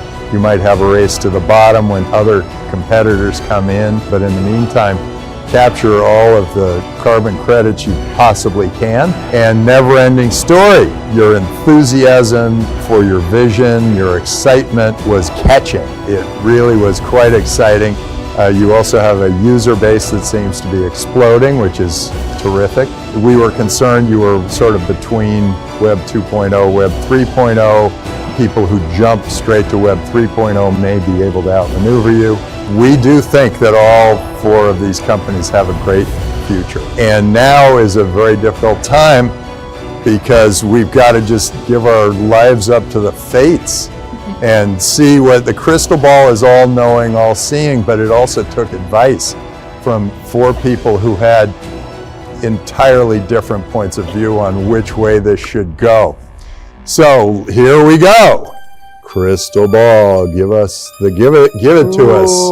Is it a never-ending skinny earth sense? Is it a earth moving? It's earth skinny. Never. This is never ending. This is going on way too long. It's down to skinny and it's cells. So congratulations, Lily, with Afterglow. You get to be in the semifinals. The rest of you, clearly big winners, and clearly our viewers can just plop you right into the finale. So don't give up heart. I mean, this was a great day. Right? We really had a good time. This is the best. Yeah. And this is probably the best challenge that we've seen in the groups. I would like to adopt Randy and Kurthika as Randy Draper and Kurthika Draper. You are now a part of the Draper family. They're women, Welcome they don't want to aboard. take the man's name. You can't. I'm sorry, you cannot go back. There's no going back to Zuckerberg. Hey, sorry about this. It's just Draper from now on. It's a great family to be part of. Thank you for having me. Welcome to the family, both of you. Grow your eyebrows and live a long life. And come back next time to see us and see these amazing entrepreneurs at Meet the Drapers! I won! I'm so happy. Of course I was nervous. You know, the other companies out there were so amazing. It was anybody's game. I'm so happy that the crystal ball ended up coming up. Meet the Drapers all the way. Meet the Drapers!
pressing issues.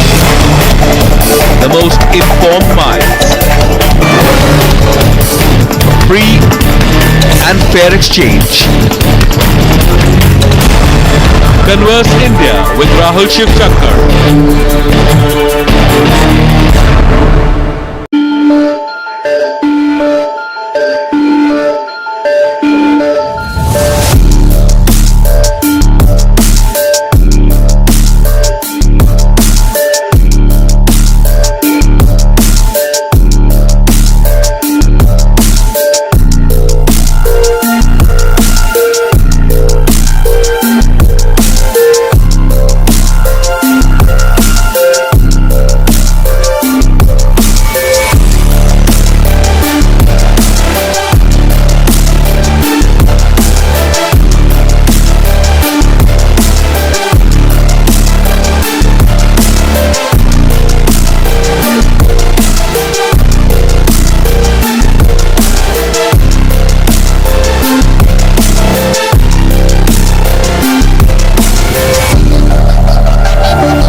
The death of Ankita has sparked anger and outrage in Uttarakhand. Not just in Uttarakhand, but people are responding to the story as more details emerge. You're watching Times Now. Let's get you started with the headlines.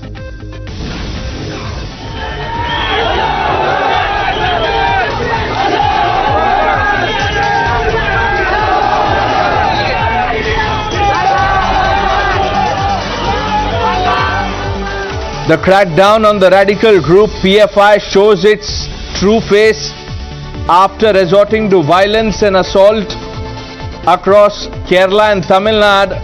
PFI workers caught chanting pro-Pak slogans in Pune.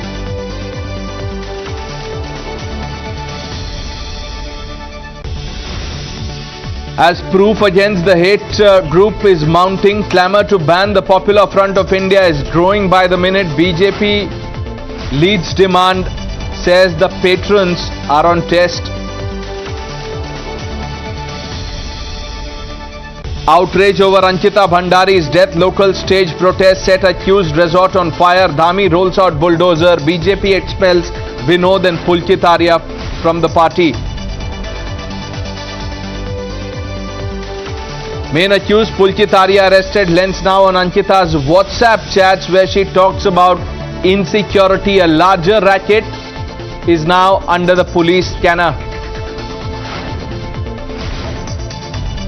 The country that pushes terror on a daily basis was preaching peace at the United Nations.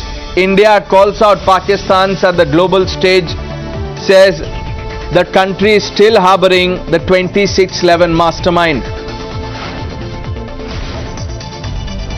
But look who betrays India. The pro-Pak brigade strikes again. Mehbooba Mufti toes the Pakistan line,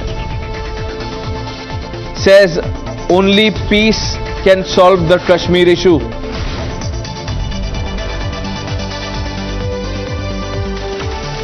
Outrage over temple attack in UK. A day after UK MP raised concern and exposed the Islamist hate plot, Hindu groups stage protest in Delhi, demand action.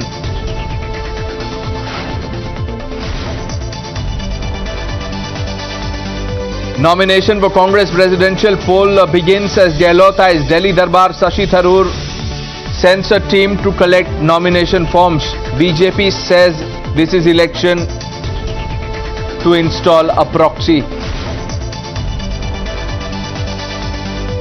After the dangle over Liquorgate, the Aam Aadmi Party finds itself embroiled in the Jalgate controversy. The Lieutenant Governor of Delhi orders probe over misappropriation of over 20 crore rupees. And the rupee free fall touches the 81 mark. This is the lowest that the rupee has hit. Massive debate on policy. Times Now tracks the story.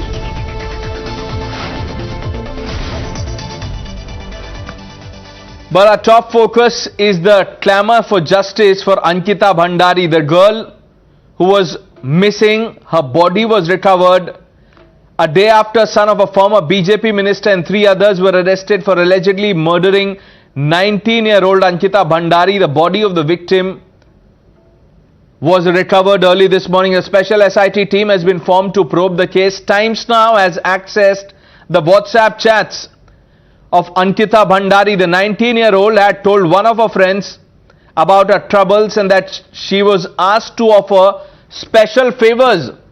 From these chats and the last call, it is revealed that she was molested, harassed, and due to this, she was driven to death and killed. If you look at the WhatsApp chats closely, the exchange makes it clear that Ankita was pressured into doing things that she was not ready to do. The chat also exposes the kind of mistreatment that was meted out to Ankita while she was working as a receptionist at this resort.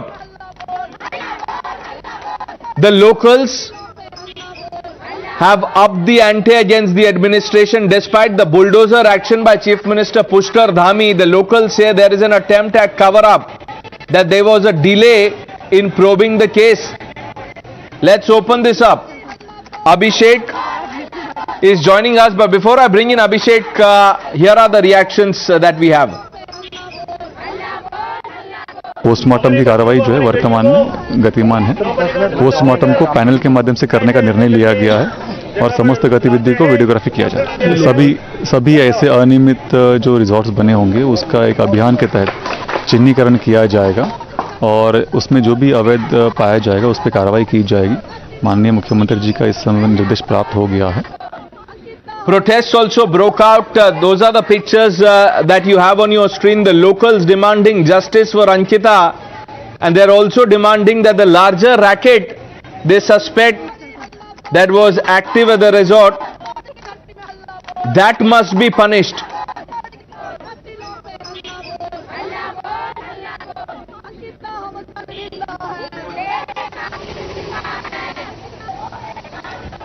Abhishek is now joining us live. Abhishek, आज सुबह से ही इस खबर पे हमने lead बना के रखी है। अंकिता के डेड बॉडी के मिलने के बाद लोगों का गुस्सा कम नहीं हुआ है। उनका यह कहना है कि एक तरह से कवर अप किया जा रहा है इस केस में।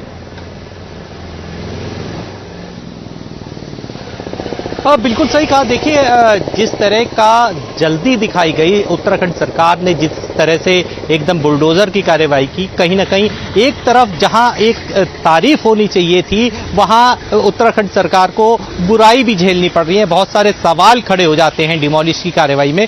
अब मैं आपको बताता हूं, जहां डिमोलिश की कार्रवाई की गई वहां अंकिता जो भंडारी का जो रूम था, सबसे पहले बुलडोजर वहां पे चल जाता है, जिसके बाद ये कार्रवाई एक अच्छे होने की जगह बुराई के लिए ज्यादा देखी जा रही है। और मैं बता दूं आपको कि जितने भी यहां लोग हैं उन लोगों का सीधे रूप से एक ही आरोप है कि भाई आपने डिमोलिश किया, बहुत अच्छा किया, लेकिन आपने पूरी प्रेमिसेस को डिमोलिश करते अंकिता के आपने कमरे को सबसे पहले डिमोलिश कर दिया। ये अपने आप पे कई सवाल खड़े कर रहे हैं। दूसरा, उनका सबसे बड़ा सवाल एक ये भी है कि 5 दिन से जो बॉडी रिकवर करने की कवायद चल रही थी वो आज अचानक से मिल जाती है। 24 घंटे में पुलिस पकड़ लेती है सभी आरोपियों को। अगर ये काम 5 दिन पहले हो जाता तो मामला कुछ और होता, हो सकता था शायद अंकिता बच जाती, ऐसा लोगों का भी मानना है, लेकिन ऐसा हो नहीं सका। मैं आपको बता दूं फिर, ये जो चैट्स की बात आ रही है सामने, जो चैट्स जो अंकिता के दोस्त ने ये चैट्स रिवील की है, और अंकिता के वही दोस्त ने जो जम्मू में है, उसी ने ये चैट्स हम लोगों को भी उपलब्ध कराई है। और उसने सीधे रूप से बताया था कि ये चैट्स 17 तारीख की है, 17 सितंबर की है, यानी 18 तारीख से एक दिन पहले ये चैट्स अंकिता ने अपने दोस्त से शेयर की थी और उसमें सीधे रूप से बताया था कि उसके साथ कुछ गलत होने की संभावना है और उससे कुछ गलत चीजें करवाने की बात कही जा रही है, जिसके लिए उसे 10,000 रुपए देने की लालच भी दिया गया। लेकिन अंकिता ने इन सब ऑफर्स को रिफ्यूज कर दिया और ये तक कह दिया कि मैं गरीब हूं लेकिन मैं इस तरह से काम नहीं करूंगी। इन बातों को कह रहे हैं अभिषेक, ये पूरा इसी सीक्वेंस में ये चैट में लिखा भी है। हम इसमें अभी गहराई में भी जाएंगे, लेकिन और रिएक्शंस लेते हैं। आप बने रहिए हमारे साथ। Farmer DGP of Uttar Pradesh doctor Vikram Singh joining us, sir. Good afternoon. What do you make of the case and the probe so far, sir? Because there are many questions that are emerging.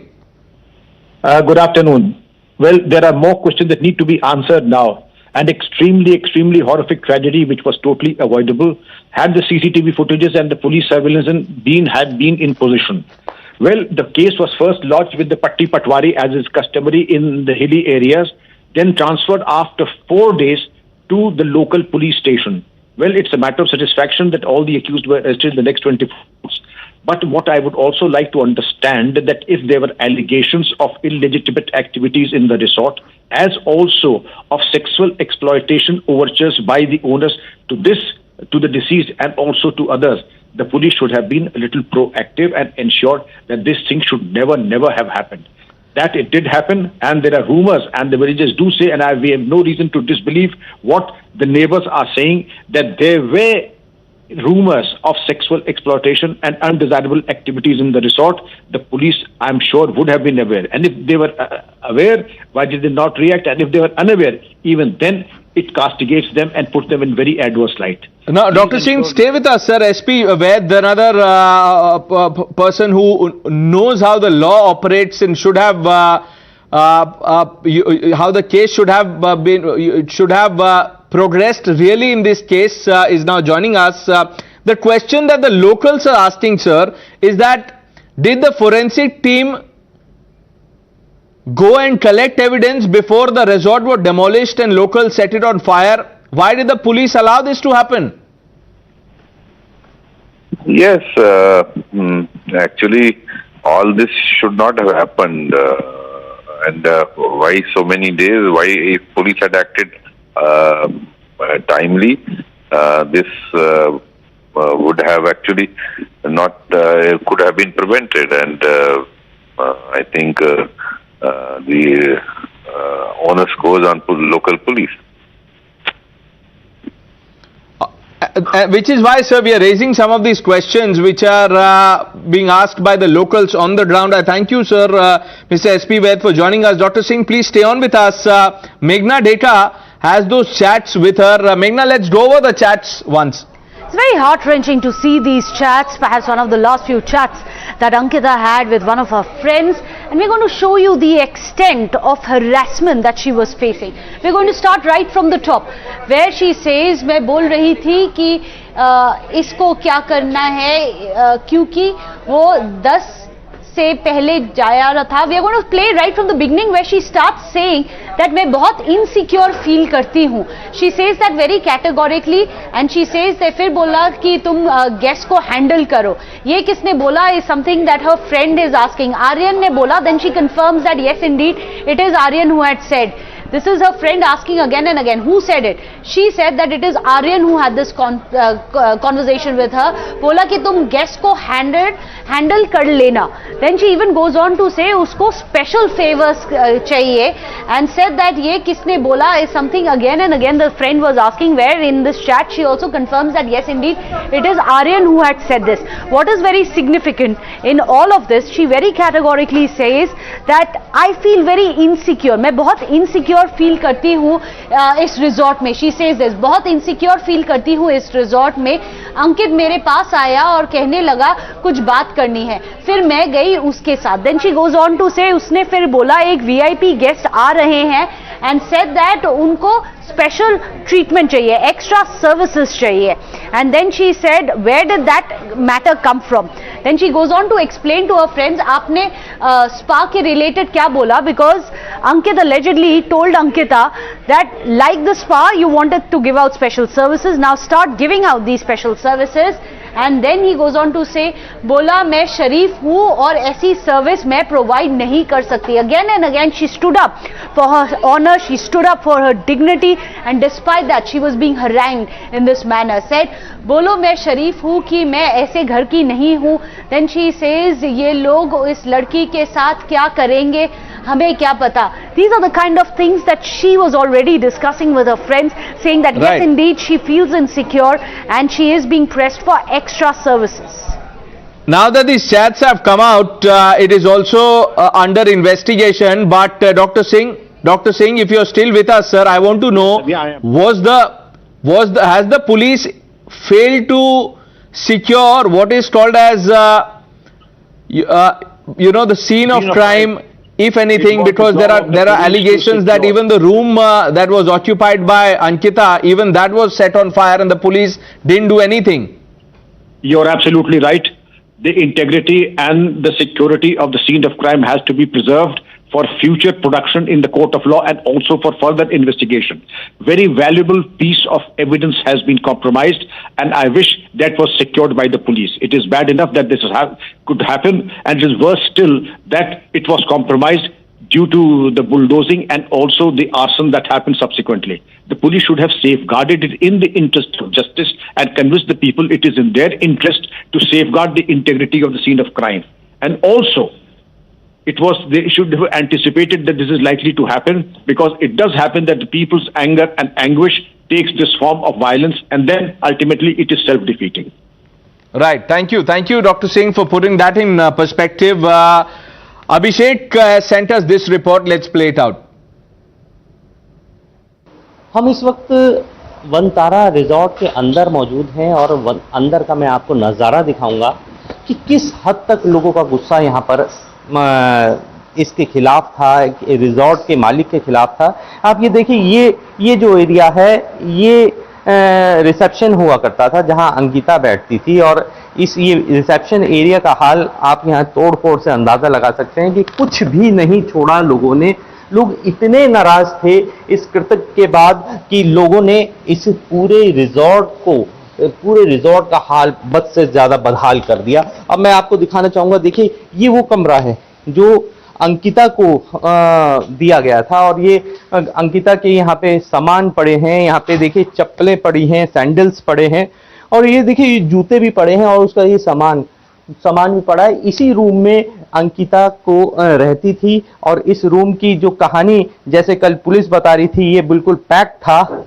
और उसके बाद ये जो दावे किए जा रहे थे पुलकित द्वारा, पुलकित ने ये बताया था कि इसकी जो दावे हैं वो बिल्कुल ग्राउंड रिपोर्ट अगर हम बात करें तो दावे बिल्कुल पोल खोलते हुए दावे थे, जिसको आधार पर पुलिस को शक हुआ कि कहीं ना कहीं पुलकित इस बात को लेकर झूठ बोल रहा है। और पुलिस ने जब यहाँ पे तीनों आरोपियों को लेकर यहाँ पे आई तो गांव वालों ने उनकी यहाँ न सिर्फ कसकर मरम्मत की बल्कि इस पूरे रिजॉर्ट में तोड़-फोड़ करी, और जिसके बाद मुख्यमंत्री ने सख्त हिदायत देते हुए रात को ही बुलडोजर की कार्रवाई शुरू कर दी। Now this was the report. Times Now traveling to the epicenter where this happened. Report from inside the resort. अभिषेक, आप वहां गए, क्या क्या आपने देखा जो पुलिस एक्चुअली रोक सकती थी? देखिए, सबसे इंपॉर्टेंट जो बात है वो यही कि अगर घटना स्थल को आपने सील नहीं किया है, आप उस पर बुलडोजर की कार्रवाई कर देते हैं। मान लिया कि पुलिस वहां मौजूद नहीं थी और बुलडोजर चालक ने अपनी मर्जी से चला दिया, लेकिन यह भी अपने आप में बहुत बड़ी यानी स्थिति ऐसी पैदा करता है कि अंकिता का जो मेन रूम था वहां से अब फॉरेंसिक टीम कैसे अपने तफ्तीश करेगी, यानी कैसे अब उसमें से जो भी एविडेंस है कैसे कलेक्शन करेगी। अब वहां पे उस कमरे में आप देख सकते हैं पूरी जनता अंदर से बाहर कर चुकी है, तोड़-फोड़ हो चुकी है, सामान इधर से उधर बिखरा हुआ था। तो ऐसे में एविडेंस कलेक्शन करना एसआईटी के लिए सबसे मुश्किल भरा काम होगा। तो एसआईटी क्या काम करेगी? दूसरी बात कि अंकिता का मोबाइल अभी तक नहीं मिल पाया है, जो कि अपने आप में बहुत बड़ा मैं कहूंगा कि अगर मोबाइल मिल जाएगा तो उस पर बहुत सारे राज निकल जाएंगे, जो कि ये तो एक ऐसी चैट थी जो सामने आ गई, रिवील हो गई, जिसके उनके दोस्त ने हमारे से बात करके ये शेयर कर ली, लेकिन ऐसी तो हजारों कॉलिंग होंगी उसमें। और अमूमन आजकल लोग अपने फोन कॉल्स को रिकॉर्ड भी करते हैं और ऑटोमेटिक कॉलिंग रिकॉर्ड भी होती है। तो ऐसे तमाम एविडेंस हो सकते हैं उस फोन में, जिसको वो ढूंढने में अभी पुलिस लगी हुई है, लेकिन अभी तक कुछ पता नहीं चल पाया। लेकिन पुलिस की जो कहानी अभी तक आरोपियों को पकड़े जाने के बाद सामने आई है वो जू की तू चल रही है, बिल्कुल सीधे चल रही है। पुलिस ने सुबह ही बता दिया था कि यहां मारकर डाला था, इस नहर की तफ्तीश की जा रही है, इस नहर में ही लाश मिल सकती है। झाल का पानी रुकवा दिया, पानी से फिर बॉडी बरामद हो जाती है, बॉडी बरामद होने के बाद एसआईटी का गठन हो जाता है। ये स्थिति दर बर एक के बाद जो स्थिति तेजी आई, उस बात को लेकर लोग शंका जाहिर कर रहे हैं। उनका मानना यह है कि सीधे तौर पे कुछ न कुछ जरूर गड़बड़ है, क्योंकि 22 साल के इतिहास में आज तक अपराधियों के घर पे इतनी तेजी से बुलडोजर नहीं चले। वहीं दूसरी तरफ कुछ लोग ऐसे भी थे जिन्होंने पुष्कर धामी की इस कार्यवाही को बहुत प्रशंसा की। उन्होंने कहा ठीक हुआ है, अच्छा काम किया है, पुष्कर धामी एक अच्छा काम कर रहे हैं, अपराधियों में खौफ होना जरूरी है, एक मैसेज दिया है अच्छा। लेकिन आप अगर मैं ग्राउंड रिपोर्ट की बात करूं और जहां मैं पीएम जहां हो रहा है अंकिता का, मैं वहां खड़े होकर लोगों से बात कर रहा था, तो लोगों का सीधे आरोप था इतनी जल्दी आखिर क्यों अभी उसको सील करने देते, उसके बाद एसआईटी अपने समान एविडेंस कलेक्ट कर लेती, उसके बाद ये काम कर देते तो ज्यादा अच्छा होता। और ये जो तमाम सवाल है जो अभी आपने भी बताया और जो आपने वहां जाके रिजॉर्ट में देखा, अब इसका जवाब आप वहां को पुलिस और सरकार दोनों को देना पड़ेगा। अभिषेक हमारे साथ बने रहिए। देखिए, मुख्यमंत्री ने अपने रेस्पॉन्स में ये कहा, अंकिता बेटी का पार्थिव शरीर खोज लिया गया है, मिल गया है, और सभी दोषियों के खिलाफ सख्त से सख्त कार्रवाई हो, इसको लेकर हमने डीआईजी पी रेणुका देवी के नेतृत्व में एक एसआईटी का गठन किया है, जो पूरे मामले की तह तक जाएगी, उसकी जांच करेगी और अपराधियों को सजा दिलाने का काम करेगी। चाहे कोई भी हो, अपराधी इसमें बख्शा नहीं जाएगा। Now it is becoming the order of the day, and you know, in the shape of human being, when he will turn as an animal, you cannot understand, because deterioration of the culture, deterioration of the sense of human being, deterioration in the sense of civilized way of thinking the society, that is deteriorating very fast. And because of that, even family of ministers, how they are training their children, they are making them animals. Now, unfortunate, these things should be very sternly dealt with. Ankita murder probe, many questions emerging. The accused have been arrested. The BJP has expelled the Netas under scanner in this case. Mr. Arya and his son both removed from the post they were holding. But police lapses now under the scanner. Taking a short break, this remains our top focus. Stay with us.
Educational institutions globally are facing an uphill battle, whether it be with respect to combating learning deficits, infusing technology into their pedagogy, or revisiting curricula to ensure that learning outcomes are maximized.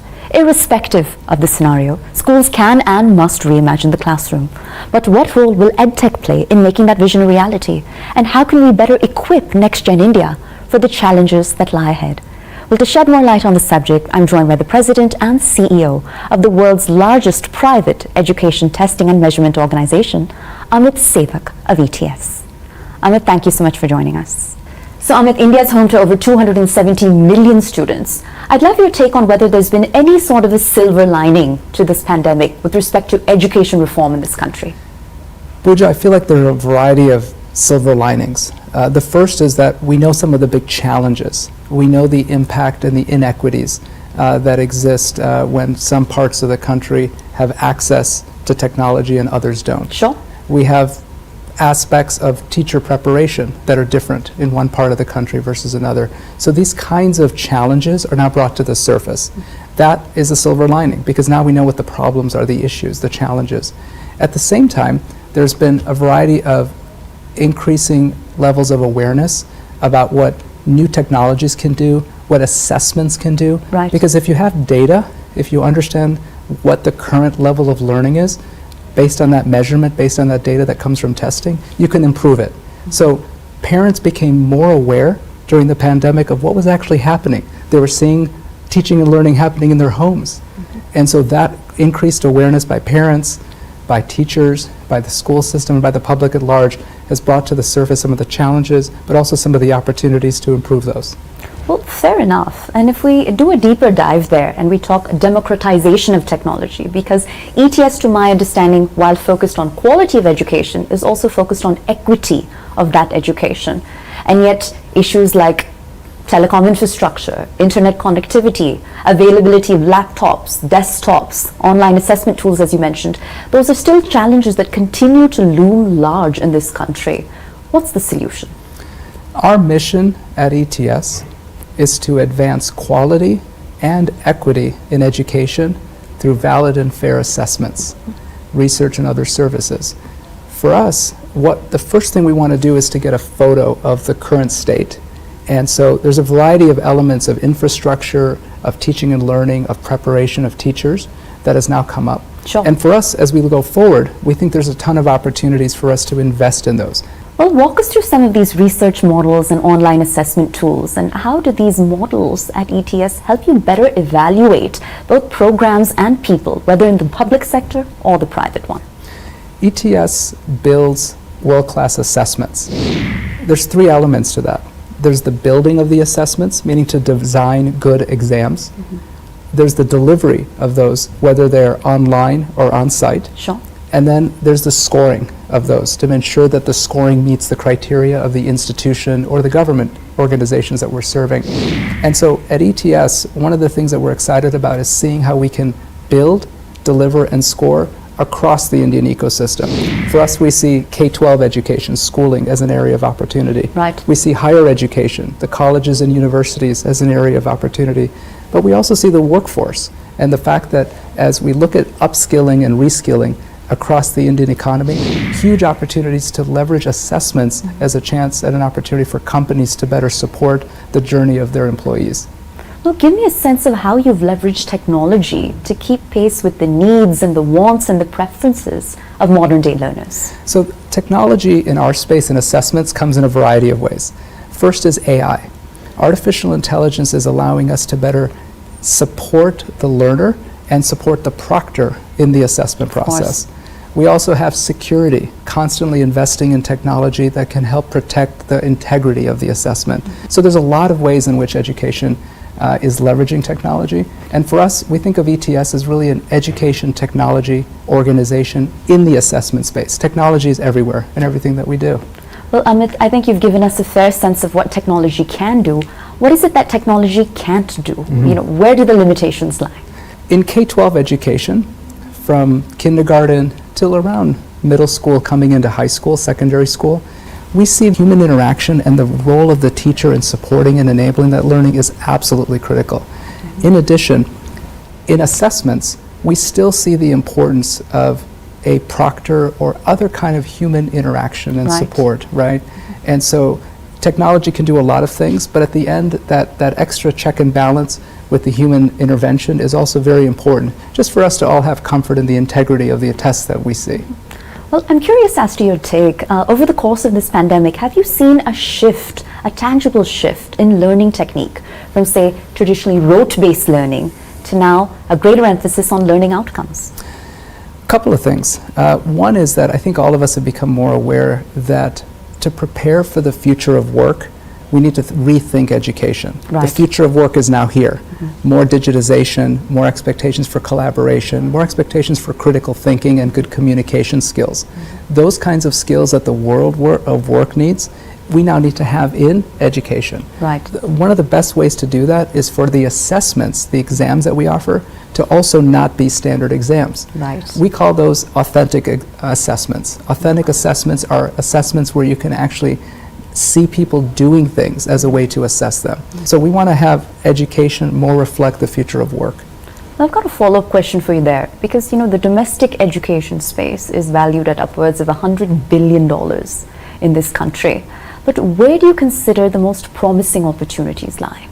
The way we look at the Indian education landscape is across 5 areas: K-12 education, higher education, workforce development, language learning, and government services. Sure. And we really see opportunities, Pooja, across all 5 because of the youth. The youth in the country is really looking for opportunities for education. It's so aspirational. At the same time, we're also seeing a lot of opportunities to help companies, particularly for individuals that are earlier in their career, to get assessments, not just for hiring, but after the individual is brought into the organization, assessments that can provide opportunities for upward mobility in those companies. Well, a follow-up that point there, because while we are churning out graduates in this country, I think one of the leading criticisms of the Indian education system is that they are not employable. How do you respond to that? What we really believe is, rather than focusing on the outcome, to also be thinking about little steps along the journey, right? And so assessments that can provide formative views, formative assessments, assessments that can track skills or competency development, assessments that can be viewed more holistically. So you're looking at the applied learning. Those are ways that we can help support the preparation for students. The other key element of this is that the Indian economy is rapidly evolving. Right. There are more and more new job categories created. One of the key things that higher education can do is to start to really understand what are the new jobs that industry needs, and then to work backwards. Phenomenal. And what more would you like to see from the government by way of strengthening education infrastructure? And how can perhaps the public sector and the private sector better work in tandem in this regard?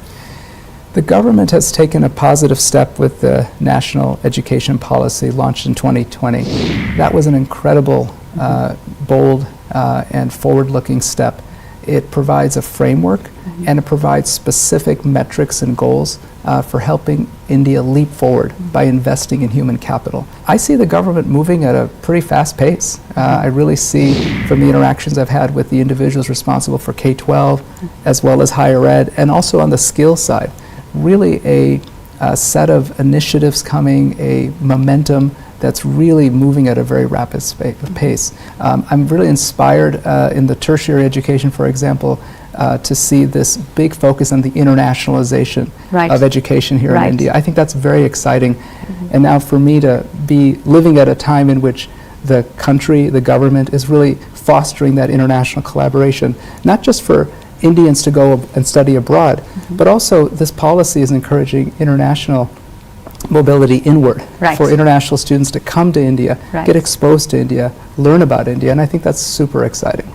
Well, given that ETS does enjoy recognition on an international stage, what are some of the best practices that India can perhaps embrace from its global counterparts abroad? I think for me, one of the things I've seen is in other markets, in other countries, there is a tremendous focus on employable skills. Right. And so thinking about at the K-12 level, the higher education level, what are those critical skills? And if I could even use the term mindsets, what are those critical mindsets So whether we're looking for technology skills, soft skills, entrepreneurial skills, other forms of skills, and how do we incorporate those into the educational curriculum? You know, as somebody who's coming back to India after the COVID period, I am seeing so many best practices here in just my last few days that I'm bringing back home to the United States. That's very heartening to hear. And we're also, of course, very proud of the fact that we've seen 4 unicorns emerge in the space, you know, in the domestic education landscape. So does that send the signal that we are beginning to chip away at the challenges, you know, at the pace necessary and at the scale necessary? It is inspiring to see companies in education based here in India that are starting to get that kind of international recognition, and it's well deserved. At the same time, I'd like to offer, if I may, from an ETS standpoint, please, that one of the most critical things that for all of us to consider is that while there's these innovative education technology companies coming, making sure that learning outcomes are happening is very important, that we're using assessments to not just check how folks are coming along, but also ensuring the employability of those skills. So that transition, I think, is still evolving. It's great to use technology for education, but if the learning isn't there, we're missing that opportunity. Absolutely.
چهارشنبهتون بخیر. سلام نصیحتون، اینجا اصفهانه. چهارشنبه کرمانشاه، اینجا رامسره.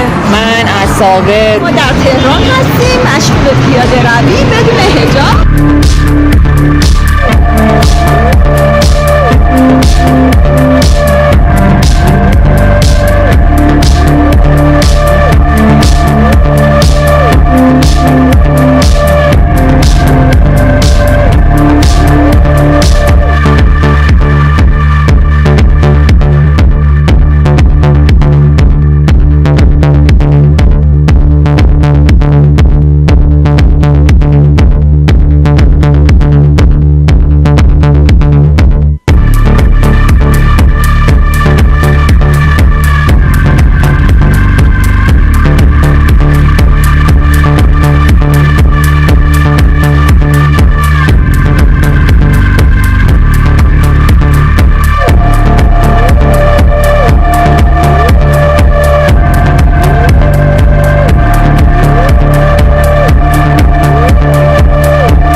there are so many stakeholders in the education system, be it in India or globally, you know, from administrators to faculty, teachers, substitute teachers, parents, and the students themselves.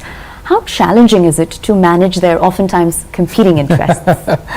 That's a wonderful question. I think one of the first things is to, from my standpoint, is to keep the student at the center of it, because there's all these stakeholders, the policymakers, the parents, all of these other stakeholders are also important. Right. But at the end of the day, we want to make sure we're preparing those students for a successful life, not just for a job after they finish school, but for life. Right. And that includes education that prepares them with critical work-ready skills, but that also means citizenry, incorporating into the society, having civic contribution, getting involved, understanding how to be happy, understanding how to be engaged, and how to be really, from a mental health standpoint, being prepared for the world that they're entering. Well, of course, the education that a student receives becomes, you know, their lens for how they view the world around them. That's right. Right. So what more can we do in our personal capacities or in our professional capacities to ensure that Next Gen India is treated to the type of engaging, immersive, and exciting educational experience that they fully deserve? A big part of this is really evolving with the technologies and the pedagogies. On the technology side, we're seeing a rapid merger of education and entertainment. Sure. We want education to be an experience, right? And so when we think about it from the perspective of an experience, it changes our frame. Right. It's no longer what is the teacher trying to communicate, but what is the student trying to learn, right? It's shifting from a teacher-centric mode to a student-centric mode. The other piece of it is pedagogy, how we deliver the education, what model we use. That's also shifting. It is moving to more and more personalized learning. It's really understanding the individual. You know, individuals learn at different rates, have different experiences. Sure. And so the greater level of personalization, the better. Now, Amit, Indian graduates have long been appreciated for their technical prowess, but soft skills, as you referenced earlier, have oftentimes been cited as an area of much needed improvement, especially when it comes to competing on the global stage in managerial positions. How can we shift to incorporate a greater emphasis on this aspect of one's development? My journey, you know, I focused on more the art side, and so there was a greater emphasis in my coursework on communication skills, collaboration, critical thinking, what's often thought of as more soft skills as opposed to the classic hard skills of the STEM majors, for example. Right. And I think one of the things that I've learned along that journey, both from a personal standpoint and also having been in education for a few decades, is that there's a lot of things we can do to really accelerate that. The first and most important thing is to understand what are the outcomes that we're seeking. What are the job outcomes, the skill outcomes that we're seeking, and to really systematically break those down. So for example, communication skills. Right. There's 4 elements to communication. There's listening, there's speaking, there's reading, and there's writing. And each of those skills can be broken down by level, can be broken down by different dimensions. So as we think about what those dimensions are and we think about the outcome we want to get to, we can start to build education accordingly. So to me, it's about the outcome, and then how are we going to measure that outcome? One of the things I'm very proud of at ETS is that we really are focusing on investing in a whole range of assessment tools to really measure those so-called soft skills. Right. So identifying the skills, identifying the relevance to work, and then identifying how to measure those is, I think, the key to accelerating the soft skill evolution. As we continue to build a robust domestic education landscape, one of the stark realities is that the brain drain is a phenomenon that certainly exists, and we are losing our top talent to counterparts abroad. How and when do you believe we'll begin to turn the corner on this trend? It's a good question, and I want to offer a perspective on that. Please. On the one hand, the brain drain of Indians going to other countries has actually had a benefit. The reason for that is that currently in India, there are so many individuals that are aspiring for greater education, job opportunities, and in some ways, India is outsourcing some of those to other countries. Right. And so individuals that can't quite find the education or want a different kind of education are doing that in another context, or if they're looking for a job, to seek another opportunity in another country. So in a way, the openness with which India is encouraging folks to study abroad, folks to work abroad, is in a way good for India. That being said, I think that the world is becoming much more global. I know so many people that go back and forth between the US, where I'm based, and India in such an astonishing rate that I'm starting to see the connectivities is actually producing greater opportunity. Well, the increased privatization of education in India sometimes sends the signal that education has become a business, right? How do you suggest that professionals in the industry essentially help change that misconception? It's a great question. It is a really great question. It's an important question to be asking. I believe that there is a role for the government, and there's also a role for the private sector in education. I think both are important. In order to ensure a responsible, effective private sector, there needs to be reasonable rules of the game. So the regulations need to be there to ensure that there's sufficient results that are beyond just scale. Sure. But at the same time, the rules shouldn't be too burdensome as to hurt innovation, as to hurt creativity. So finding that right balance is a key part of the success. But I think one of the reasons why I'm very bullish, I'm very confident about India's future and the education sector's future in India is because India has that balance. Well, we've all witnessed the breakneck pace at which technology has permeated the Indian education space and the education space at large. But how do you think this will impact the cost of education going forward? Technology can both reduce costs, but it can also increase costs. Of course. Right? And it depends a lot on how the technology is used. Technology can allow a teacher to scale their message, scale their content, whether it's for test prep or math or English. On the other hand, technology is an investment, and for an individual school or for an individual university, it can be quite an investment to keep pace. Technology is changing so fast that the infrastructure requirements, the updating of software that sits on top of that infrastructure can be quite burdensome. Of course. Especially if that technology is coming from outside the country. So it depends on the situation. I think technology has in many ways been great from a student standpoint and an end consumer standpoint because it's made accessibility of content much more possible. Right. There's so much learning content that's now free or nearly free. So that's been a good thing. It's made it more affordable to get access to content. But the institutional side has to really be thoughtful about how to invest in that technology. My aspiration is that as more and more goes to the cloud and as more and more pricing becomes pricing on a subscription model, even over time the institutional investments will become more and more affordable. Well, many analysts are of course of the mindset that this pandemic will only further build on that urban-rural divide and the most marginalized students will continue to be at the greatest disadvantage. What's your take on that? Pooja, I'm genuinely worried about that because I think that the pandemic has really opened up the fissures, made us more aware that there are significant inequities, not just in one country, but throughout the world. And whether it's urban, rural, rich, poor, from different backgrounds, we see these kinds of divisions, these kinds of inequities as areas of concern. And when individuals that have access to technology can leapfrog by getting content and learning and getting opportunities, and those that just don't have access to that technology, not getting it, it really can increase the divide.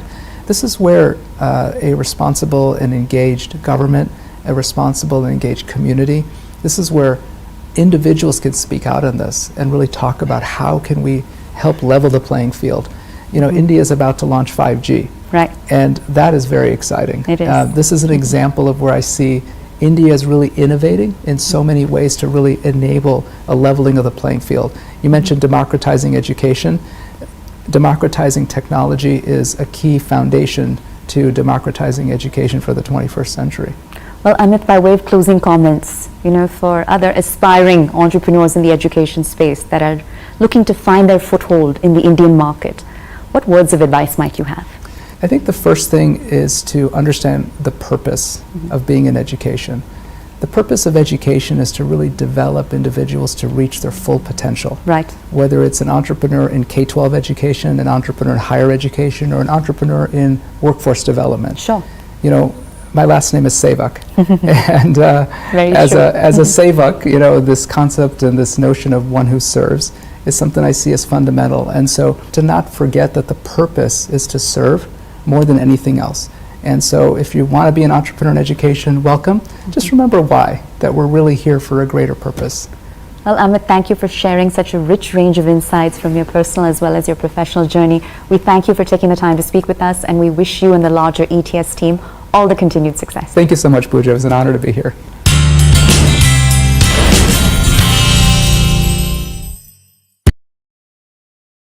The most pressing issues, the most informed minds, free and fair exchange. Converse India with Rahul Shivshankar.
there, warm welcome. You're watching Times Now and I'm Meghna Deka. Focus is going to be the campaign Justice for Ankita.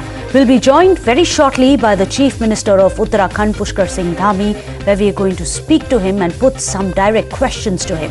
But first up, here are the headlines.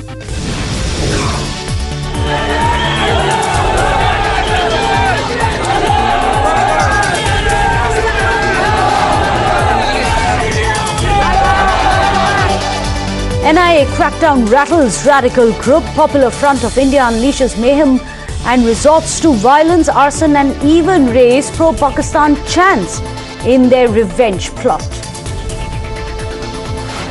As proof against hate mounts, clamour to ban the Popular Front of India grows. BJP leads the demands, puts patrons on test.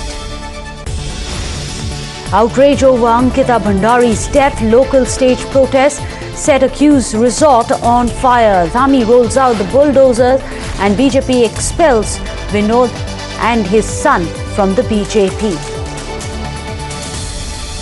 Main accused Pulkit Arya is arrested. The lens is now on Ankita's WhatsApp chats. The murdered victim was being forced into wrongful acts. After Shehbaz Sharif rakes up Kashmir yet again, India shames Pakistan at the global stage, slams Pakistan for sheltering terrorists behind the horrific 26/11 attack and sponsoring cross-border terrorism. But Mehbooba Mufti and company betray our braves and endorse Pakistan's Kashmir lies, calls for talks with terror state. Outrage over temple attack in United Kingdom. A day after UK MP raises concern and exposes Islamist hate attack, Hindu groups stage protest and demand action. Nomination for Congress presidential polls begin as Gehlot eyes Delhi Darbar. Shashi Tharoor is all set to contest. BJP slams election to install a Parivar proxy. After Liquorgate, now face off over Jal. Delhi LG orders an FIR against Jal board officials in alleged embezzlement of 20 crores. Rupee hits a record low, slides to an all-time low of 81.2. Massive debate is now erupting. Congress says that the trade has been hampered due to the fall in currency. Well, a day after the son of a former BJP minister and 3 others were arrested for allegedly murdering 19-year-old Ankita Bhandari, the body of the victim, who was reportedly missing about 5 days back, has now been recovered. In fact, a special SIT team has been formed to probe this case as well. Times Now, meanwhile, has accessed the WhatsApp chats of Ankita Bhandari. The 19-year-old, the teenager, told one of her friends about her troubles and that she was being asked to offer special favors. And she made it very clear that she understood that that meant sexual favors. From these chats, the last call was also then tracked. It is quite obvious now that she was perhaps being molested, and due to this, there's a possibility of murder. Meanwhile, Times Now has also reported from the resort, which is the epicenter of this entire controversy. Now, the report is minutes before it was set ablaze by the locals there. हम इस वक्त Vantara resort के अंदर मौजूद हैं और अंदर का मैं आपको नज़ारा दिखाऊंगा कि किस हद तक लोगों का गुस्सा यहाँ पर इसके खिलाफ था, रिजॉर्ट के मालिक के खिलाफ था। आप ये देखिए, ये जो एरिया है, ये रिसेप्शन हुआ करता था जहाँ अंकिता बैठती थी, और ये रिसेप्शन एरिया का हाल आप यहाँ तोड़ फोड़ से अंदाज़ा लगा सकते हैं कि कुछ भी नहीं छोड़ा लोगों ने।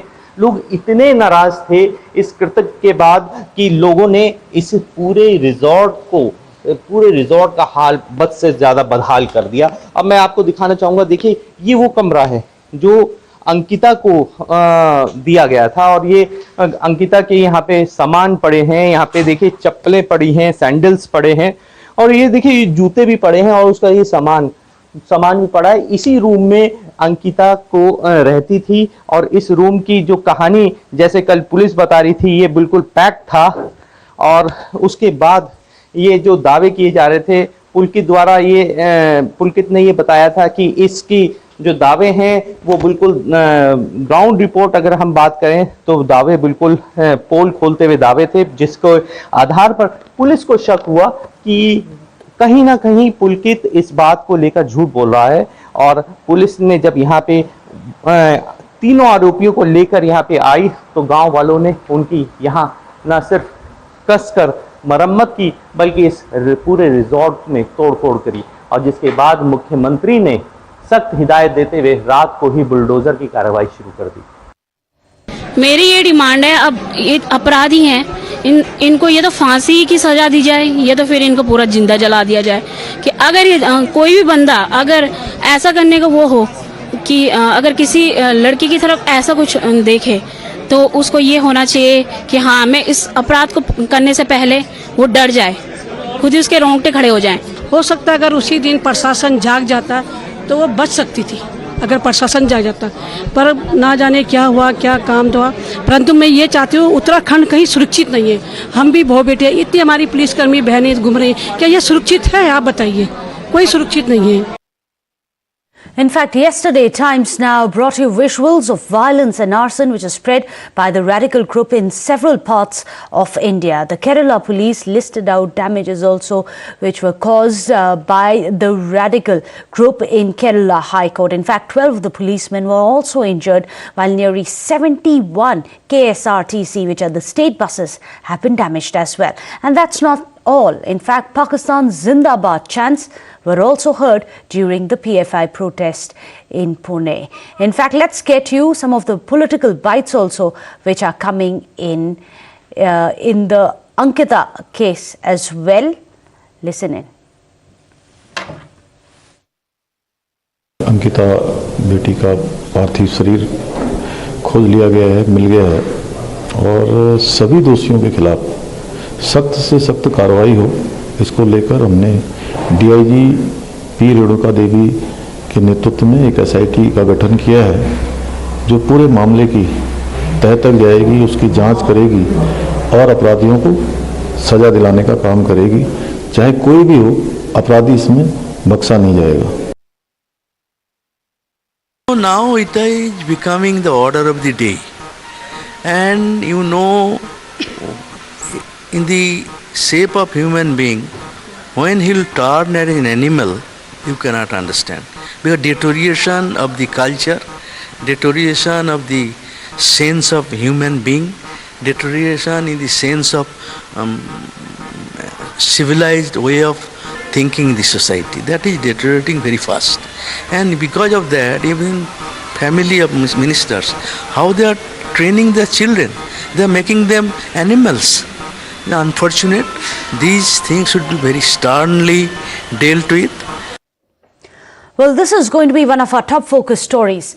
In fact, let's move on the bulletin now and tell you how Times Now yesterday brought you visuals of violence and arson which we had seen being unleashed by the PFI cadres after the raids which have happened. In fact, the list of damages has been massive. 12 of the policemen have been injured, as well as several of the state buses which were damaged. Not just that. In the latest video, which Times Now has managed to access, shows Pakistan's Zindabad chants also being raised at PFI protests.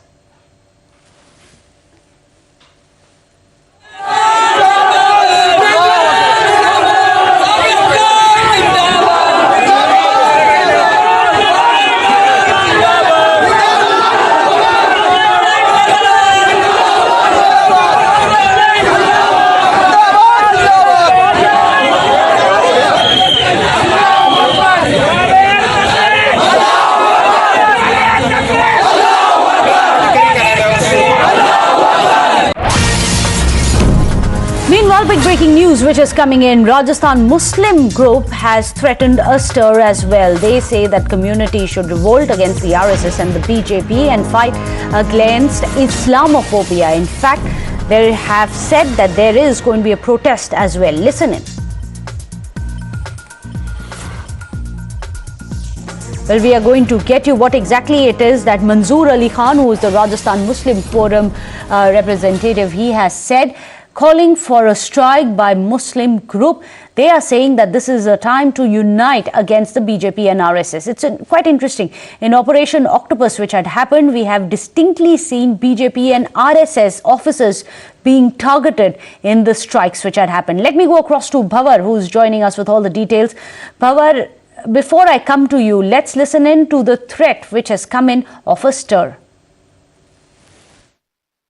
आक्रामक तरीके से और गैर कानूनी तरीके से जो कार्रवाई हुई है, कल मुस्लिम वालों की मीटिंग हुई थी, इसमें हमने इसकी कड़ी शब्दों में निंदा की और हुकूमत से मुतालबा करते हैं एक जो है डिमॉन्स्ट्रेशन किया जाएगा। तब तक हम उम्मीद करते हैं कि हुकूमत अपने रवैये से बाहर आ जाएगी, और अगर हुकूमत अपने रवैये से बाहर नहीं आती है तो जुमे को तो हम डिमॉन्स्ट्रेशन करेंगे ही। इसके बाद जो भी तय होगा मुस्लिम कौम आगे तय करेगी, उसके मुताबिक आइंदा हम आगे जो है कार्रवाई करेंगे। In fact, let me go across to Bhavar Pushpendra, who's joining us with more details on this. Bhavar, कल भी हमने देखा था बीजेपी और आरएसएस के ऊपर टारगेटेड अटैक्स हो रहे थे. At least 8 places where BJP RSS officers were targeted with petrol bombs. And now again एक और थ्रेट आ रहा है, और ये थ्रेट बहुत ही कम्युनल और बहुत ही सेंसिटिव है, क्योंकि ये बोल रहे हैं कि सारे मुस्लिम्स को यूनाइट करना चाहिए अगेंस्ट आरएसएस एंड बीजेपी. जी बिल्कुल, देखिए जिस तरह की प्रेस हुई है उस साफ तौर पे लोगों ने कहा है कि सब मुसलमानों को एक होना पड़ेगा, क्योंकि मुसलमानों को टारगेट किया जा रहा है. इन्होंने कहा कि बीजेपी मोहम्मद का अपमान करने वाले लोगों को पनाह दे रही है, आतंकवाद के नाम पर झूठे मुकदमे चलाए जा रहे हैं, इस तरह की बात इन्होंने कही. और उन्होंने ये भी कहा बुलडोजर पर भी सवाल उठाया और कहा कि घरों पर बुलडोजर भी चल रहे हैं.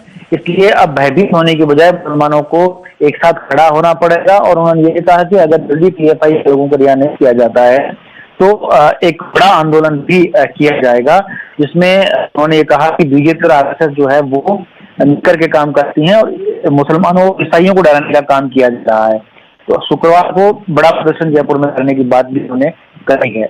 जी Bhavar, thank you so much for joining us with all those details. In fact, it is shocking to see this open cry which has been given to try what they call uniting Muslims against the BJP and the RSS. Remember, all of this was to shield an NIA-designated radical group, the PFI. In fact, let's get you some of the reactions which have been coming in. On one hand, you have the Muslim group threatening a protest against the BJP and the RSS, that open threat that we had just heard. We are going to play that once again to listen in to how insightful this threat has been at a time when things are already very precipitous. We've seen a lot of violence and arson which have been unleashed by the PFI cadres. In the midst of it all, another communal tint has been added to the entire raid. Listen in to once again what exactly the representative of this Muslim outfit has to say when he threatens that there is going to be a protest against the BJP and RSS. आक्रामक तरीके से और गैर कानूनी तरीके से जो कार्रवाई हुई है, कल मुस्लिम वालों की मीटिंग हुई थी, इसमें हमने इसकी कड़ी शब्दों में निंदा की और हुकूमत से मुतालबा करते हैं एक जो है डिमॉन्स्ट्रेशन किया जाएगा. तब तक हम उम्मीद करते हैं कि हुकूमत अपने रवैये से बाहर आ जाएगी, और अगर हुकूमत अपने रवैये से बाहर नहीं आती है तो जुमे को तो हम डिमॉन्स्ट्रेशन करेंगे ही. इसके बाद जो भी तय होगा मुस्लिम कौम आगे तय करेगी, उसके मुताबिक आइंदा हम आगे जो है कार्रवाई करेंगे. So on one hand, you have that incitement coming in. Meanwhile, there are raids.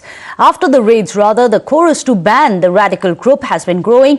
BJP has called them anti-nationals and said immediately they must be banned. Listen in.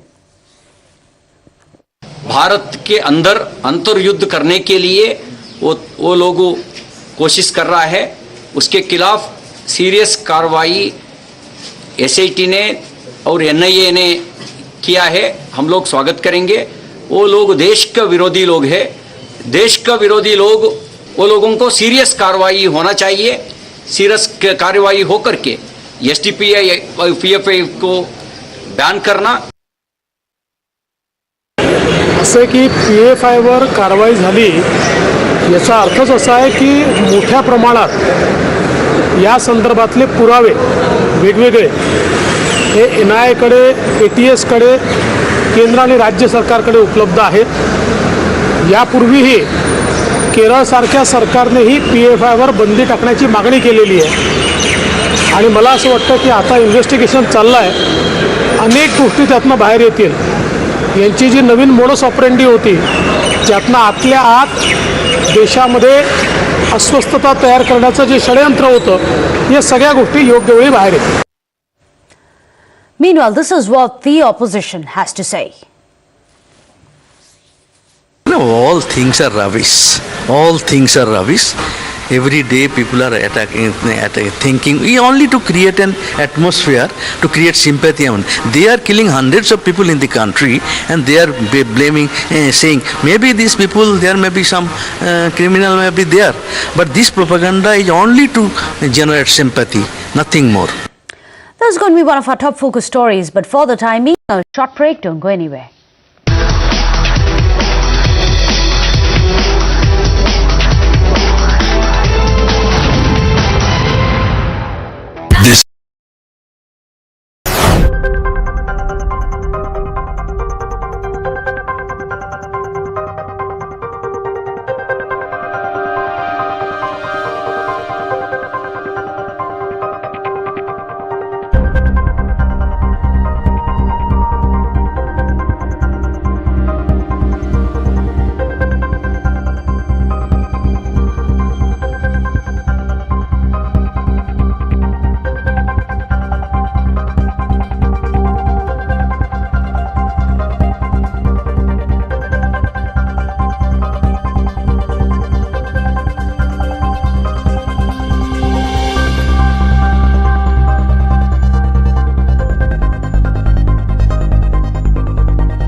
Welcome back. You're watching Times Now. Well, unfortunately, it's been an end of an era.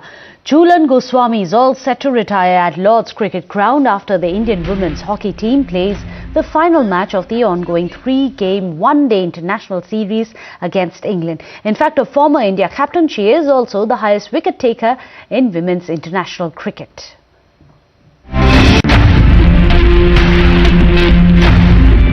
I'm absolutely enjoy each and every moment because I'm very fortunate enough to play this sports. I never thought about it.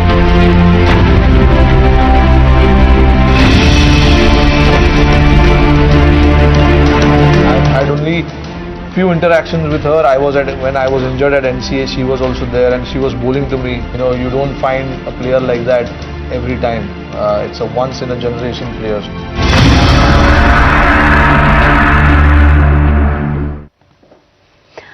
Meanwhile, Roger Federer too has ended his remarkable career with an agonizing doubles defeat alongside a long-time rival Rafael Nadal at the Laver Cup in the early hours of today.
سلام مسیحون، اینجا اصفهانه، چهارشنبه کرمانشاه، اینجا رامسره، من از ساوه، ما در تهران هستیم، مشغول پیاده روی بدون حجاب.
everyone, I'm Rudrani and welcome to Speak Easy. My guests today are extremely talented. They come from very influential film families, but they made their own identities and their own fandoms. It's crazy, the kind of love that they got. One has almost completed 40 years in the industry and one 10. But what they're, I think, bound by is their love and passion for movies. I'm talking about the very talented Sunny Deol and Dulquer Salman. Welcome to the show. Thank you. Thank you. 40 years and 10 years. You have to do something right to be relevant, to be loved for so long. I'm going to start with you. 40 साल यहाँ पे लोग 5 साल टिकने पाते sir. I know I've been the lucky one, and I think कभी सोचा नहीं कितने साल निकल गए और कितने साल निकालने हैं. You just keep doing your work और काम करते करते फिल्में ऐसी अच्छी आ जाती हैं, and we're just the fortunate ones which we get to do so many different, we live so many kind of lives basically. You know, you're at a stage when, you know, you're so popular, you do get so many films, but isn't it also about making that right choice? I mean, taking that leap with some films. I think everybody basically जो भी अपनी film करता है, I think they want to make a right choice and they go with that subject, and everybody wants to make a good film, and unfortunately कुछ चीजें नहीं होती, नहीं बन पाती, but it is not their intention not to do that. Sure. Obviously, I have been always शुरू से I have been picking up subjects which I like rather than anybody tells me do this film or that film. So I have been, and I work on my instinct because I'm a sports guy. So I believe in instincts. I don't like to analyze it, bisect or dissect anything. Fair enough. This is an inside joke. Now only you three know about it. Nobody else. Tulkar, decade seems also like a really long time.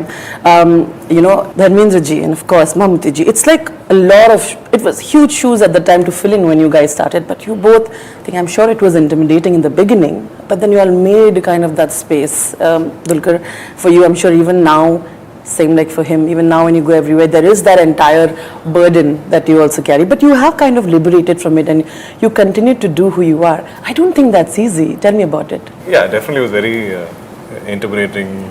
My first few years, I was afraid of everything. I was afraid of an interview. I was afraid of performing, afraid of my choices. I would be afraid of even like my body language, which is still there, I think.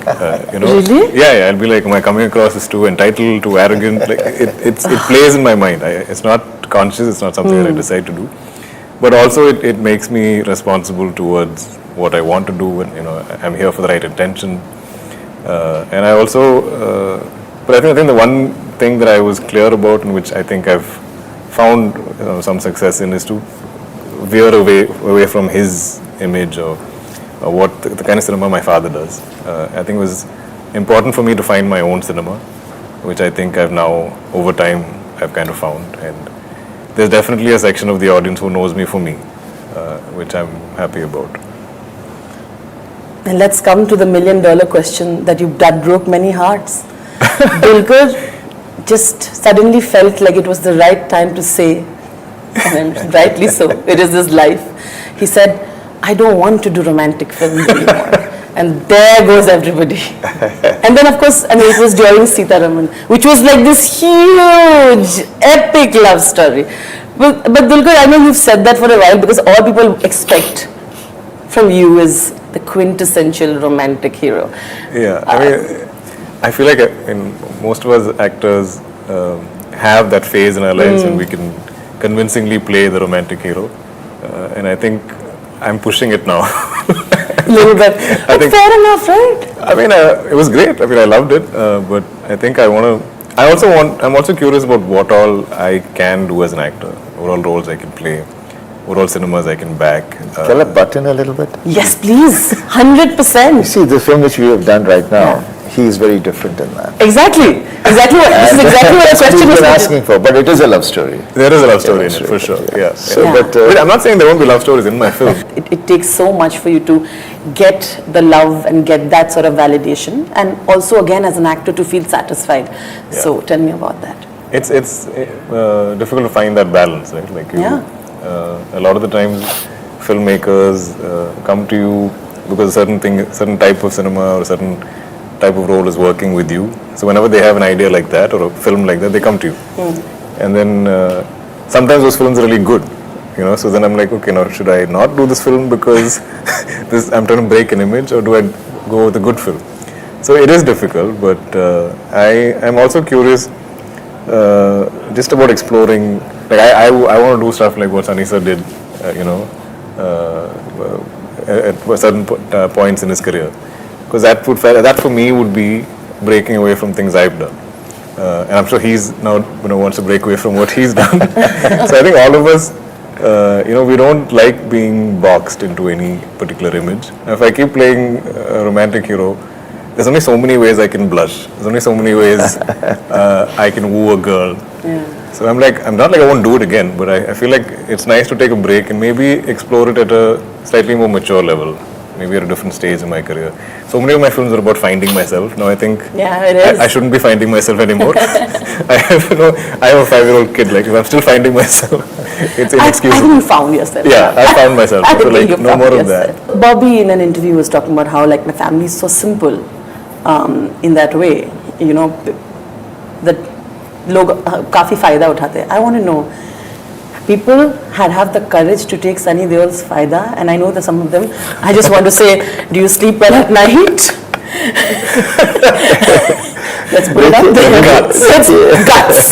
G-U-T-S. But I know it has happened as well. It does. होता रहता है, because it's not that you're not aware of it, it's happening, and you just let go of it. You're not bothered about it, and because I don't know, many a times there's no point even hitting your head against you just move away from it and let it go by, because जब उसको अकल आएगी. I mean, कोई ऐसी बगैर मतलब का कुछ करना जाए तो obviously, like I said, I'm very react with my impulses straight away. कहीं कुछ ऐसे करेगा तो उसी वक्त मैं उसको पकड़ लूँगा. जो आदमी से गलती होगी तो गलती है. तो जानबूझ के कुछ करेगा and you feel that person is trying to do something which he shouldn't be doing, then you need to tell that person, no, it is not so. And otherwise, आप वो गुस्सा किसी और चीज पर निकालेंगे. जी बिल्कुल. So you should take your anger out on the right person instead of taking it on others. So guts, like we said, both Tulkar and we agree. Guts, like anger at the right person. I mean, God bless you. You've been from that era where you all have done things only because someone's come and said, we've had I mean, you almost feel owed to that person कि उसने आपको एक time break दिया था and someone did something for you. And sometimes when they come to favors, you've done so many things. But now are you at that space where people try to make you do things, particularly movies or films or some things, that you might not be in that space to do it? I don't think one does it now anymore unless and until one feels कि चल जाने दो, उसका फायदा हो रहा है, but it's not going to damage me and it's okay. So you do it at times, but it is not something which you have thought about it. It all depends on the situation, what it is, and I think that's the way it is. If you can give somebody and somebody needs it, needy person can be helped, you should help it. Yeah. Film industry में producers इतने needy are making it sound really. I know. Producers have changed. It's no more the producers. It's the companies which are the producers. Producers have become line producers. Past when this happened that you're talking about, yeah. They were all doing so many films in a year. Yeah. So you would be like, okay, let this one we'll do it for. What, like those Tiyari types? Yeah. I feel like in the past when actors would do that, it's also the style of working is very different. They were doing so many films in a year, and you could easily slide one in there or slide a favor in. But also it is difficult, just from whatever little experience I have. We as actors or as leading men, we have so much more opportunities. There's so many filmmakers that come to you or like producers that come to you, and so many others feel like they don't get any opportunity. So then they come to you for that. They'll be like, hey, can you help me out with this one film or something? And for them, they think, what is there for you? This is one film, right? As for the actor, but for them it's life changing.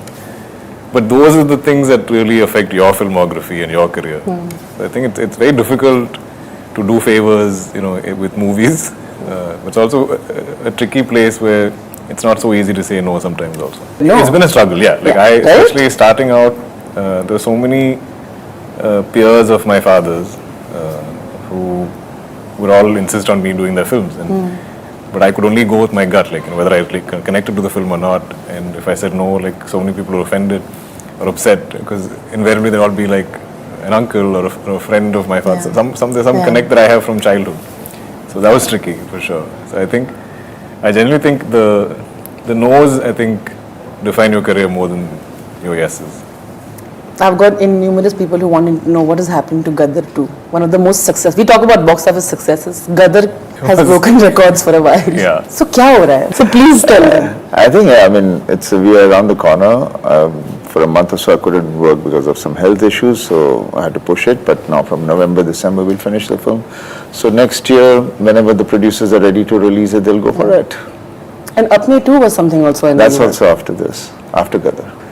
As producers, and congratulations on where you have been doing, picking up really interesting stuff as well. And of course, you know, you've had your production house for a while. I want to ask producers, what do you think? There's so much debate about what content is really going to work at the box office. I feel like as actors, you're making brave choices. You know, as producers, it's a very different ball game. What are your thoughts on the current emotions of the box office? Let me even call it. It's emotions, right? Indians are always emotional about anything. My basic thing on this is that, same kind of film, same kind of everybody has been working so well from past 15, 20 years.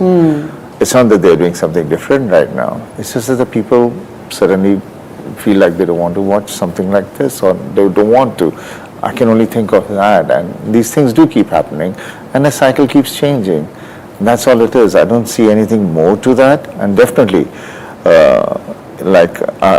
these are my personal thoughts, is that initially the producer was a producer who wanted to make a film. Now the companies have come in where they're not looking at a story or a director or anything. They're looking what is the sellability and how they can make it what it is. So it has become more of a business. And so rather than going, believing in something and taking the right actor and the right director to do the project, the day they have to do that, I'm sure. I mean, you can't say that this project is good, there's a depth of it. Go make it. And it will work. Believe in it, but don't believe in it because you feel नहीं वो वहाँ पे मेरे को इसको ये जवाब देना, उसको ये जवाब देना, उसको ये जवाब देना. Then it becomes difficult. And obviously, sometimes something works and sometimes it doesn't work. But it is not that it was not supposed to work, or it is. And public is a choice. I mean, if they don't like it, they don't like it. You can't do anything about it. At the end, as a producer, you can still tell them, "Chup, don't want to watch it."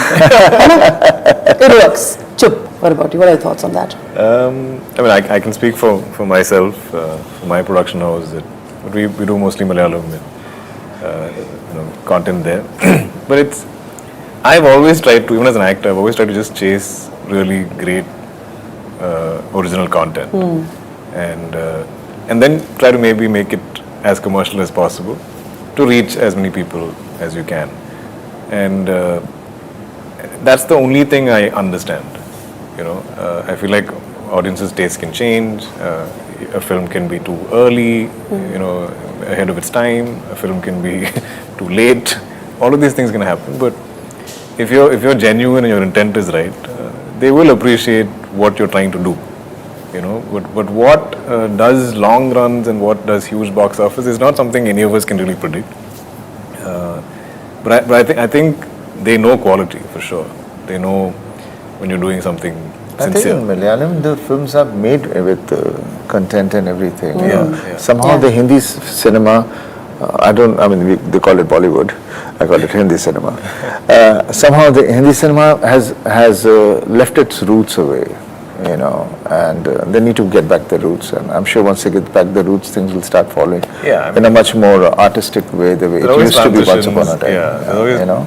Some correction sometimes that needs to happen. Because there's quite a lot of few Malayalam films, and I really enjoy them. Because there is even if you don't know the language, but language is not the cinema itself is a language where you can understand what is happening, even if you don't know. Human emotions are the same. Because I hate to read subtitle because I miss out the performance sequence. So it's hard to do that. I rather prefer having it dubbed, so at least my concentration is there and I can hear it rather than. But over there, obviously the content is always very, I really like their content. 100%. They're really doing a great job there. I'm going to ask one question and you can answer first and then you can answer. Some common questions for the two of you, and maybe one or two at the end would be very specific to you all. All right. Okay. A rumor about yourself that makes you really laugh. A rumor about myself that makes me really laugh. Wow. There are quite a few of them. Tell me a few. They all think I'm the way I am on the screen is the way I am in real life. मैं carry forward कि आपसे बात करेंगे तो आप एक बार चिल्लाते हुए साइड में लेके सीटते हुए साइड में लेके जाओ. I know wherever I go, people think, I'm like that, but you're not like that. I said, that's a guy. I'm on the screen. I'm not supposed to be like that in my real life. That shows what a good actor you are. Dulquer almost believed it when he was very scared to sit in your chair. He's like, I think he prefers sitting in the screen. Dulquer's like, you can't. But that happened. You That's took me. the chair. Like respect. I'm like, where should I? Where should I sit? You tell me where I should sit. I'll sit on the next. But abhi to I think thoda people must have understood the ones who sort of. Yeah, who are close to me, who know me, like you know me now. Yeah. So that's fine. Otherwise, but mostly, the image has overtaken you so much that they believe you're who we say on screen. Yeah.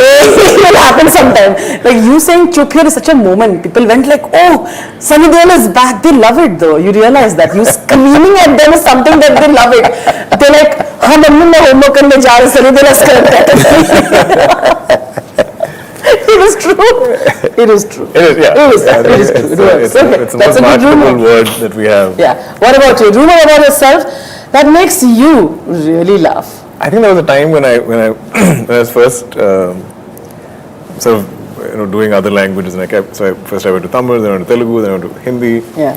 So I'm sure they made it as to insult me, but I found it really funny where they're like, I'm joining like Marvel and coming as the next Spider-Man or something because the way he's traveling, like he's going to end up in Hollywood and sign some huge, and I'm like, yeah, that's cool a backhanded, to have. that's a backhanded slap. No, but I think like it's fun. It's a fun one. It's a fun one. Yeah. It's a, I remember reading that, I was like, yeah, that's अच्छा अपना खुद का MCU बन रहा है धीरे-धीरे करके.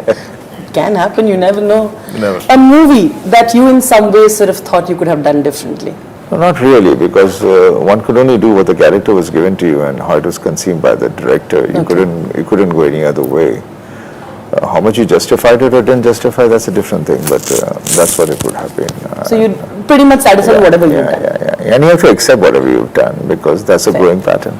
What about you? Is there something you would have done differently or regretted? I'm sure like most of my older films, when I look at it, I'm like, what was I doing? I could have done this better. Or, you just. And a lot of the time, it happens on a daily basis. Like you'll perform a scene, you'll be on your way back to your room, and suddenly you'll be like, "This is how I should have played that scene." Like this. So there's so many ways to play a scene. It's very difficult to watch like older stuff and be like happy with it. But I love my journey so far. I love my filmography. I wouldn't change anything about it. Lovely. An unnecessary advice that you're happy you didn't take. In the beginning of your career, I think you hear so many advices, right? An unnecessary advice that you did not take and you're very happy about it today. I have always been a very strong-headed person. Always done, never let anybody, Advice bhi nahi. See, I came in like how he is also, we came in with such a dad legacy behind us. I didn't think about it. I said, if I'll think about it, I'll become a victim of it. So, and if they say, Dharmendra's son, he said, I am his son. I'm proud of it. So I was never into all these things, you should do this or that. I said, no, I have to become me, so I have to do what I want to do, and I'll carry on doing it. And if I'm there, I'm there. If I'm not there, I was not supposed to be there. Wow. So that's the way I've always taken my life. And I said, I've come to become an actor. I've not come there to become all this. If I'm not good, I'm not good. And at that time, I had this notion about this also, men don't dance, that was in the 60s or 70s, that was the 70s, that was the kind of a 80s, when we grew up, we were saying, मर्द आदमी नाचता नहीं है, so वो चीजें हुआ करती थी. But then eventually you have to end up doing everything because you're supposed to do everything. But over the period of time, the fans and the people have been really kind and they just accept me the way I do it. But I think it's cool. There's a natural swag about you that I don't think anybody else can have. When he talks also, I love that about you. Very similar, like when I started out, people kept trying to advise me to do like very commercial, massy, like superstar type films. And I was like, but I've just started. I don't see myself as...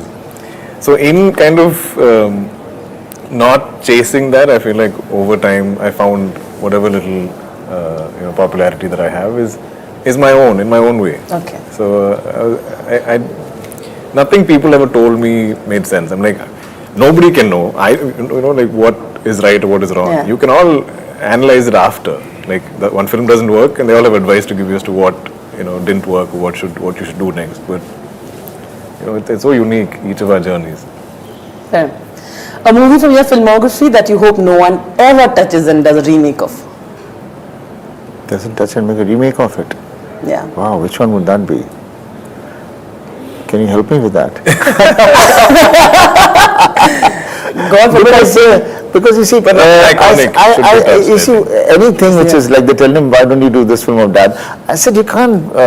One should not touch anybody's film because that film was not just because it had that story. It was the actor who was in it, the director who was in it, and the ambience at that time. It was that created that thing, and you can't create that again. You just can't create that again. Even like this West Side Story. I remember seeing the film which Spielberg made. Correct, of course. The film which was made was the West Side Story, not after that.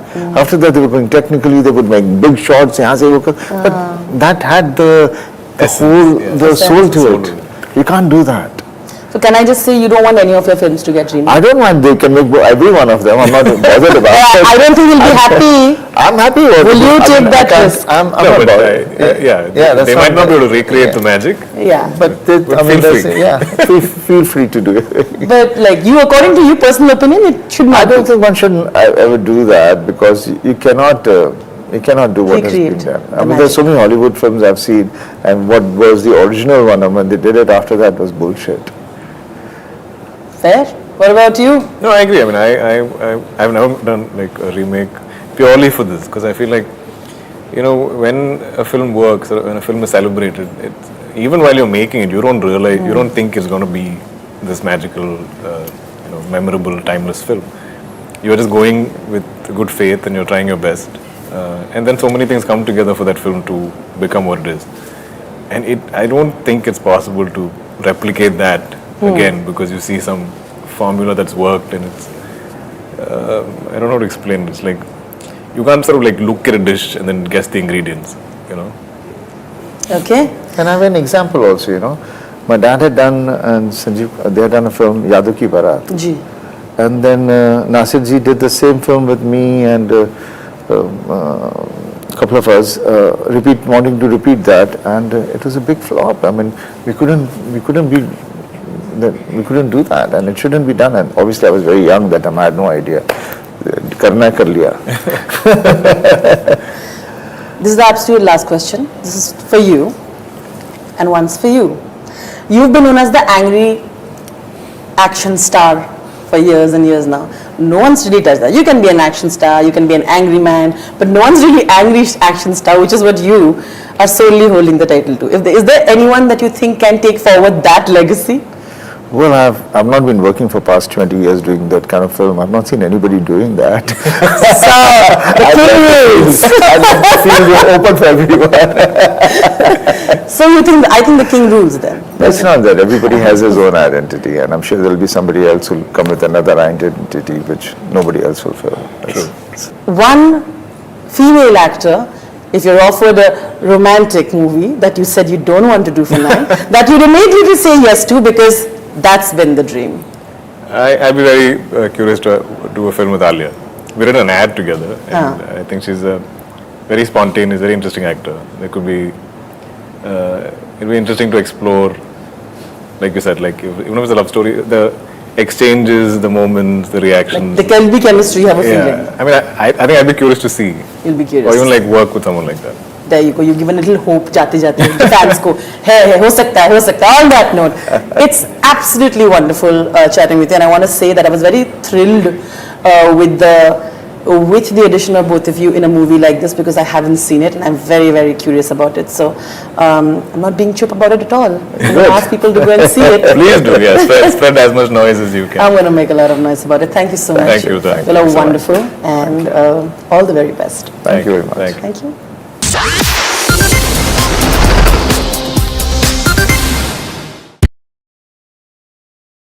The most pressing issues, the most informed minds, free and fair exchange. Converse India with Rahul Shivshankar.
Good evening, India. This is Times Now. My name is Pranesh. Let's get you started with the top 50 updates of this hour.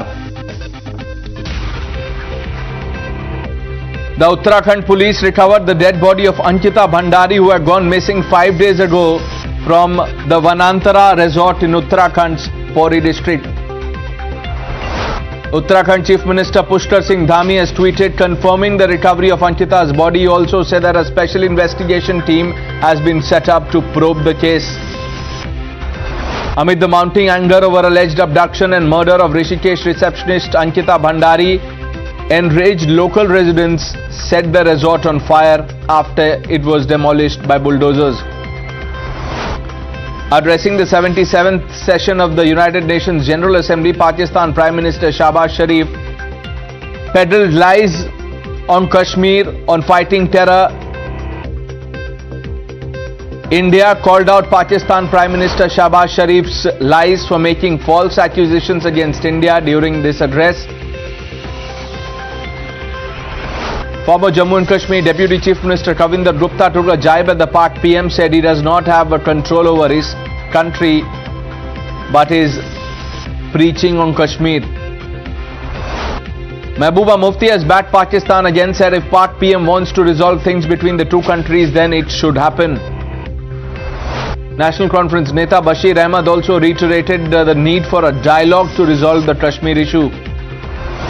VHP activists condemn atrocities meted out at the Hindu community in Leicester, Birmingham, and staged a protest outside the British High Commission in New Delhi. VHP activists wrote to the British High Commission over violence in UK and demanded justice. VHP's International Working President Alok Kumar seeks UK government's intervention over violence against the community. Slogans of Pakistan Zindabad were chanted at a PFI protest in Pune, during which PFI workers were detained by the police. Petrol bomb was hurled on RSS functionary Sita Raman's residence in Tambaram near Chennai. Efforts are underway to nab the two unidentified people who did this. Responding to the incident, BJP General Secretary C.T. Ravi has said the serious action has been taken by the SIT and NIA.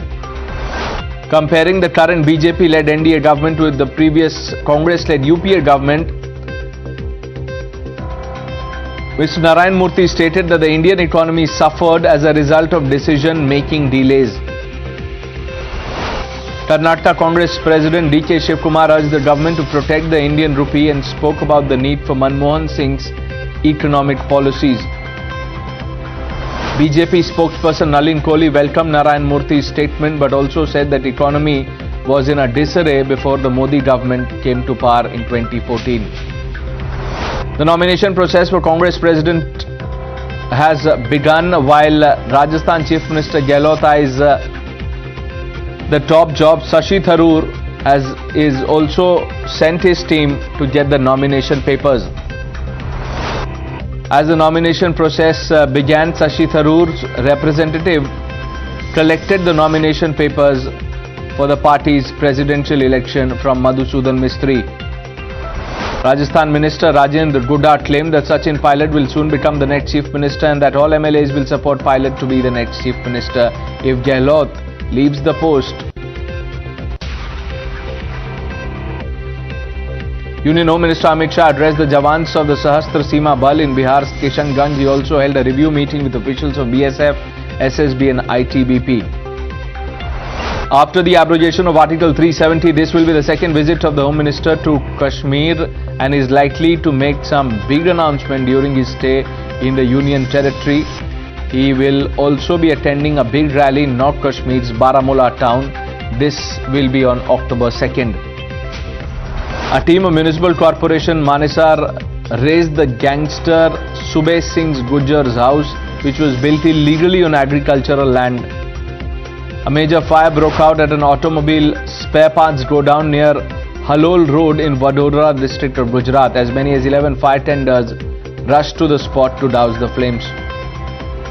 A major terror threat was averted after a live mortar shell was recovered by the security forces in Samba district. Adhir Ranjan Chaudhary of the Congress urged Lok Sabha Speaker Om Birla, citing convention, to ensure the party is given the chairmanship of at least one of the 4 major substantive parliament committees. Youth Congress leaders held a protest march to the ACB office in Thiruvananthapuram after Kerala police arrested Youth Congress worker Jitin Kalathur in the AKG center attack. ACB arrests independent MLA Kantilal Meena's sons and 2 others in a bribery case. Sounding the poll bugle in poll-bound Himachal, Prime Minister Narendra Modi said that people, particularly the youth, had made up their mind for the return of the BJP government in the state.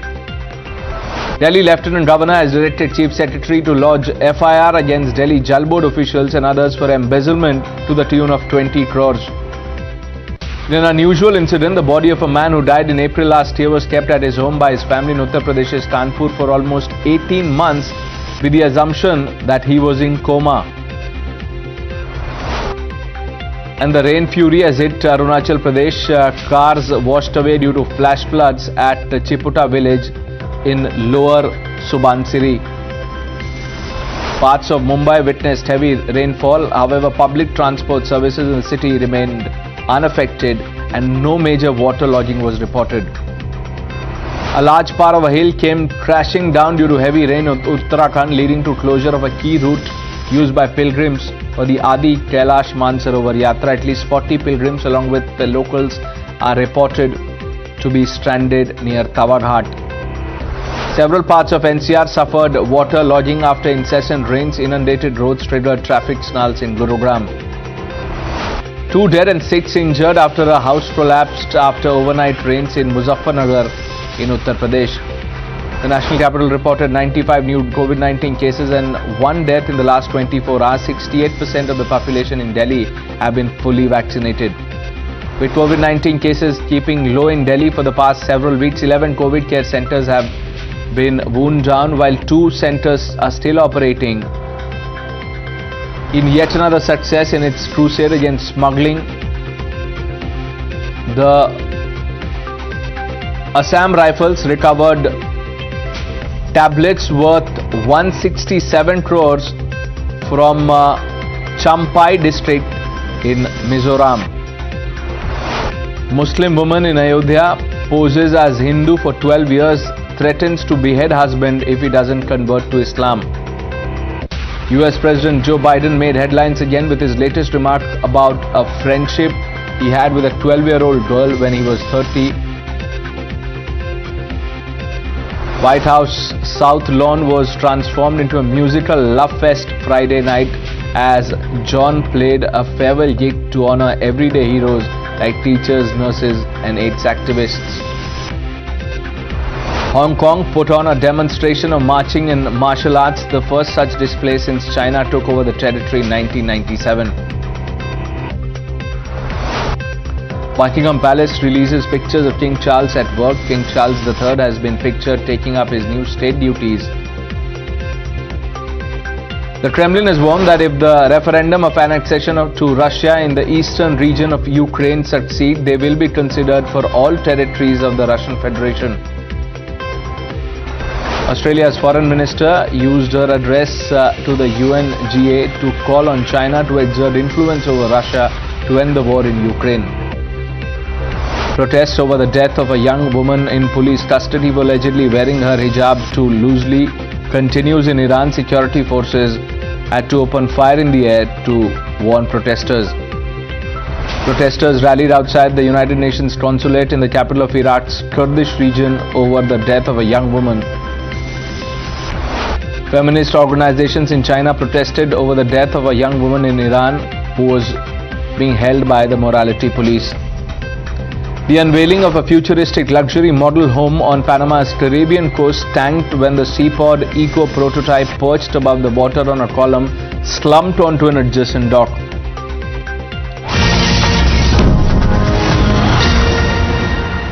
And let's shift our attention to some breaking inputs this minute.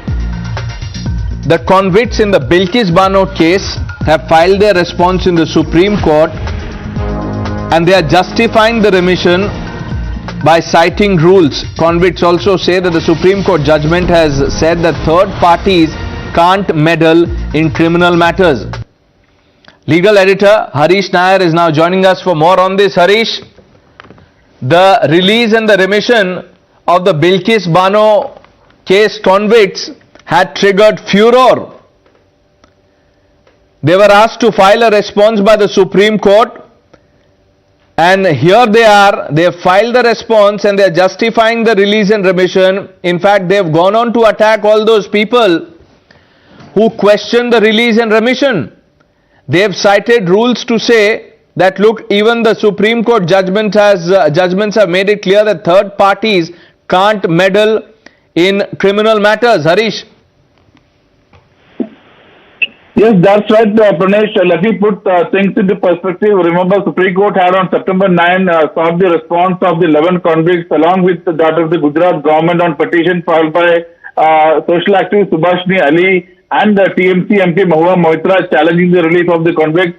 So, in response filed in the Supreme Court, convicts have justified their premature release, saying that 1992 remission rules, which did not prohibit release of rape or gang rape or murder convicts, was made applicable by the Gujarat government as per the directions of the Supreme Court, and the convicts have also questioned the locus, that is the right of petitioners, social activist Subhashini Ali and TMC MP Mahua Moitra to challenge the release, saying third parties have no locus standi in criminal matters, and there are several Supreme Court judgments to this effect. The response said Gujarat government followed 1992 policy as per directions of Supreme Court in its 13 May 2022 judgment, which was passed after hearing all sides, and this policy did not prohibit release of rape, gang rape and murder convicts.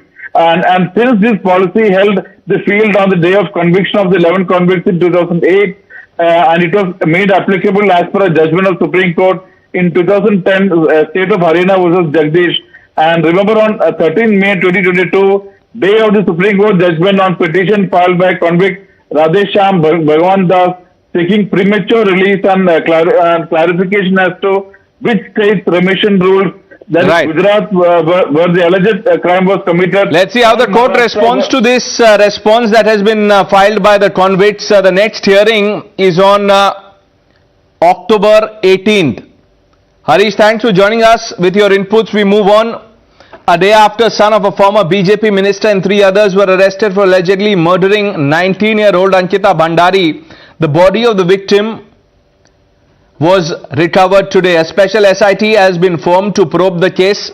Times Now has accessed WhatsApp chats of Ankita. The 19-year-old had told one of her friends about the troubles that she was going through. From these chats in the last call, it is revealed that she was molested, and due to this there is a possibility of murder. Times Now is also reporting from the resort, which is at the epicenter of this entire controversy. The report is minutes before it was set ablaze by the locals who were angry by the inaction of the administration.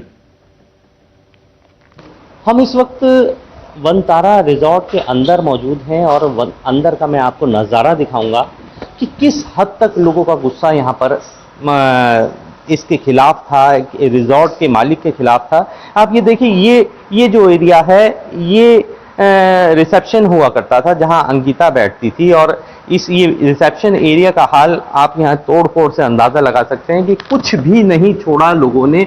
लोग इतने नाराज थे इस कृत्य के बाद कि लोगों ने इस पूरे रिजॉर्ट का हाल बद से ज़्यादा बदहाल कर दिया। अब मैं आपको दिखाना चाहूँगा, देखिए ये वो कमरा है जो अंकिता को दिया गया था, और ये अंकिता के यहाँ पे सामान पड़े हैं। यहाँ पे देखिए चप्पलें पड़ी हैं, सैंडल्स पड़े हैं, और ये देखिए ये जूते भी पड़े हैं, और उसका ये सामान भी पड़ा है। इसी रूम में अंकिता को रहती थी, और इस रूम की जो कहानी जैसे कल पुलिस बता रही थी, ये बिल्कुल पैक्ड था। और उसके बाद ये जो दावे किए जा रहे थे पुलकित द्वारा, पुलकित ने ये बताया था कि इसकी जो दावे हैं वो बिल्कुल ग्राउंड रिपोर्ट अगर हम बात करें तो दावे बिल्कुल पोल खोलते हुए दावे थे, जिसको आधार पर पुलिस को शक हुआ कि कहीं ना कहीं पुलकित इस बात को लेकर झूठ बोल रहा है। और पुलिस ने जब यहाँ पे तीनों आरोपियों को लेकर यहाँ पे आई तो गांव वालों ने उनकी यहाँ न सिर्फ कसकर मरम्मत की बल्कि इस पूरे रिजॉर्ट में तोड़-फोड़ करी और जिसके बाद मुख्यमंत्री ने सख्त हिदायत देते हुए रात को ही बुलडोजर की कार्रवाई शुरू कर दी। मेरी ये डिमांड है, अब ये अपराधी हैं, इनको ये तो फांसी की सजा दी जाए या तो फिर इनको पूरा जिंदा जला दिया जाए कि अगर ये कोई भी बंदा अगर ऐसा करने का वो हो कि अगर किसी लड़की की तरफ ऐसा कुछ देखे तो उसको ये होना चाहिए कि हाँ मैं इस अपराध को करने से पहले वो डर जाए, खुद ही उसके रोंगटे खड़े हो जाएं। हो सकता है अगर उसी दिन प्रशासन जाग जाता तो वो बच सकती थी, अगर प्रशासन जाग जाता, पर ना जाने क्या हुआ, क्या काम हुआ। परंतु मैं ये चाहती हूँ, उत्तराखंड कहीं सुरक्षित नहीं है। हम भी बहु बेटे इतनी हमारी पुलिसकर्मी बहनें घूम रही हैं, क्या ये सुरक्षित है? आप बताइए, कोई सुरक्षित नहीं है। Now, politics is raging in this case. While the Chief Minister was quick enough to order bulldozer action, the opposition is not convinced.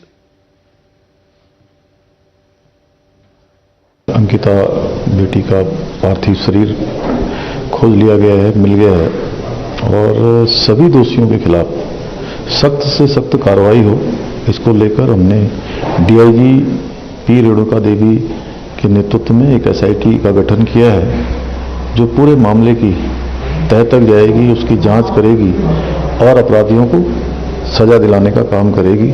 चाहे कोई भी हो, अपराधी इसमें बख्शा नहीं जाएगा। More breaking inputs coming in. We'll get you the reaction from the Congress and other opposition parties in just a bit. But big news in the Ankita Bhandari death case. Top sources telling your channel that the initial post-mortem report suggests that Ankita died due to drowning. Does this mean that she was thrown off the cliff when she was alive? Forensic experts can submit the report to the police on Monday. Abhishek has been speaking to top sources in the AIMS in Rishikesh where the post-mortem is taking place. He's also spoken to the locals outside the resort and they have alleged foul play. Abhishek is now joining us. Abhishek, इसका ये एक बड़ा खुलासा इस case में क्योंकि अंकिता की death डूबने की वजह से हुई है, ये इनिशियल पोस्टमार्टम रिपोर्ट से पता चल रहा है। बिल्कुल सही कहा। देखिए, जो हमारे से विश्वस्त सूत्र हैं उन्होंने हमें इस बात की जानकारी दी है कि जो प्रथम दृष्टया जो उन्हें पता चला है वो यही है कि अंकिता की जो मौत हुई है वो डूबने से हुई है, गहरे पानी में डूबने से हुई है। और बात करें अगर उसकी बॉडी अगर खराब नहीं हुई, वो पानी ठंडा था जिसकी वजह से उसकी बॉडी प्रिजर्व के रूप में ठंडे पानी ने काम किया जिसकी वजह से उसकी डिकम्पोज नहीं हो पाई बॉडी। और जो आज की जो सबसे बड़ी खबर है वो यही है कि उसकी जो पुलिस की थ्योरी और जो आरोपियों की थ्योरी थी वो मैच खाती है पोस्टमार्टम रिपोर्ट से और अंकिता की जो मौत हुई है वो डूबने से हुई है। तो इससे ये बात तो कंफर्म हो गई अभिषेक की जो अभी तक रिपोर्ट्स कह रहे थे कि उनको धक्का दे दिया गया था ऊपर से और वो नदी में गिर गई और इसी वजह से उनकी मौत हुई। ये कहना बिल्कुल सही होगा इस समय, जैसा हमारे विश्वस्त सूत्र बताते हैं कि पुलिस की थ्योरी में भी आरोपियों ने इस बात को माना था कि उनका झगड़ा अंकिता के साथ हुआ था और अंकिता के साथ झगड़े में उन्होंने पुलिस मारपीट करके उसे धक्का दे दिया था। और यही जो कहानी है अब आने वाले सोमवार को इसका पूर्ण रूप से खुलासा पुलिस भी कर देगी कि जी अभिषेक, थैंक यू जानकारी के लिए। We are taking a short break on Times Now, lots more lined up as we go ahead, please stay with us.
رامسر من از سابق ما در تهران هستیم مشغول پیاده روی بدون حجاب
Hello and welcome to the special episode of Rising India Empowered Planet. On this special series, we're obviously talking about the importance of the growth of an economy. It's really important for India that its economy grows, but on the other hand, it's also important to ensure that this growth is sustainable. It is empowering the planet. It is not causing harm to the planet. So through the series, we've been having a series of conversations. We've looked at some sectors where there has been growth, but that growth that is sustainable and helping people. On this very special episode, we're looking at green energy. We're looking and we're talking about running on green power. Now, if you've seen the earlier episode, we've spoken about green hydrogen, but on this episode, we're expanding that conversation a little bit. We're going to be speaking about renewable energy.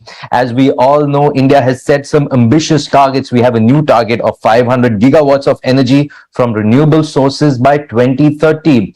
How much on track are we to achieve that? What are some of the big hurdles? What are some of the important things that we have to keep in mind? We'll be talking about all of that. I have a panel of experts here with me. Allow me to introduce them. First up, we have Karthik Reddy. He's VP at Adani Green Energy Limited. We have Dr. JP Gupta. He's the chair at the Environment Committee of the PhD CCI. He's also the managing director of Unithinks Enterprises Private Limited. And finally, we have Neeraj Kuldeep. He's program lead at the Council on Energy, Environment and Water. That's the CEEW. Thank you, gentlemen, for being here. Karthik, quick start. Let's start with you. You know, we hear a lot of talk about emissions and energy consumptions and things that we need to keep in mind.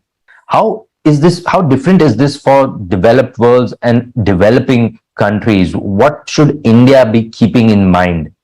Firstly, thank you, Sumit. Great to be here. Emissions and climate change are fundamentally challenges which are global in nature and impact all of us, regardless of our current level of emissions or historical emissions. Developing countries like India, of course, tend to have low per capita emissions driven by overall lower energy consumption. However, this is inevitably, the energy consumption inevitably is going to grow as the nation's economic growth continues and with increasing affluence of the population.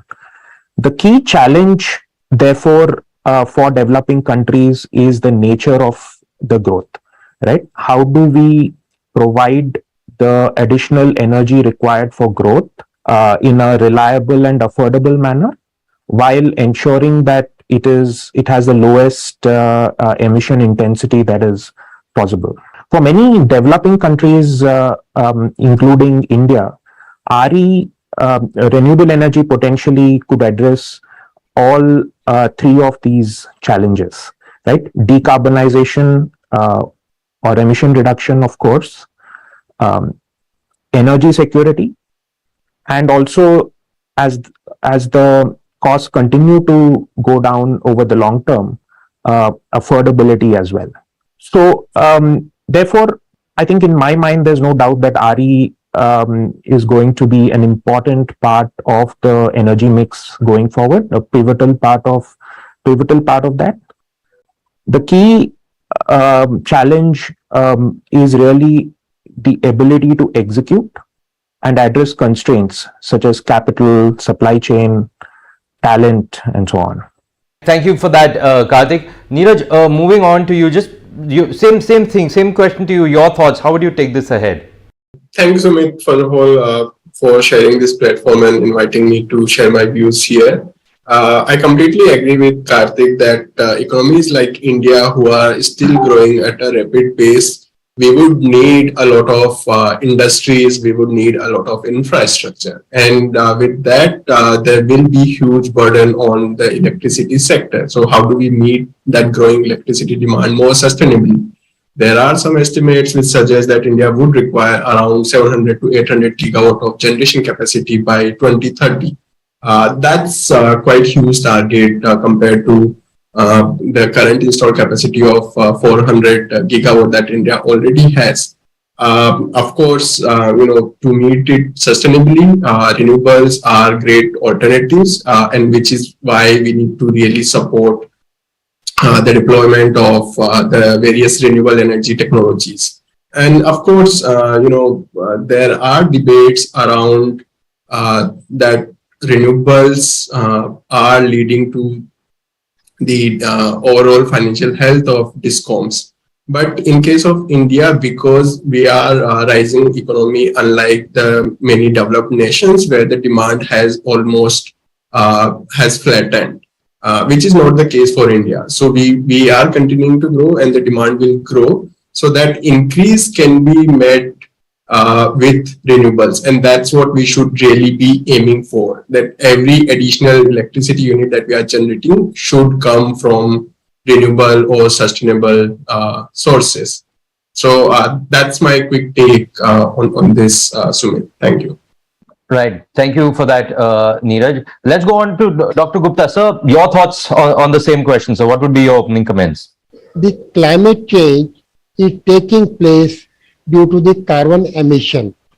And carbon emission takes place from the burning of the fossil fuel. Now, it depends upon what are the contributions of this carbon emissions towards the overall CO2 emission and the climate change. As a matter of fact, India's contribution to the overall contribution is very small. Point number one. Point number two, all the benchmarks laid down in the climate summit, India already crossed over and above that. In view of that, I think India has been emerged as a world leader in fighting the climate change.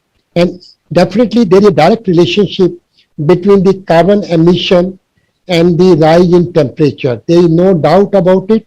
And there is total unanimity around the world about it.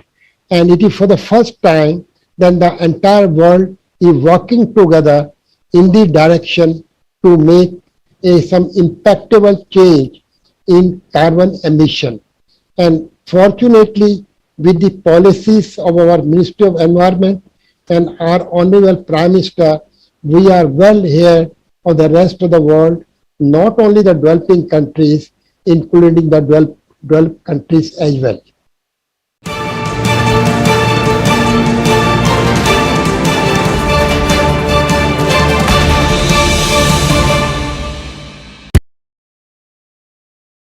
The most pressing issue, the most informed minds.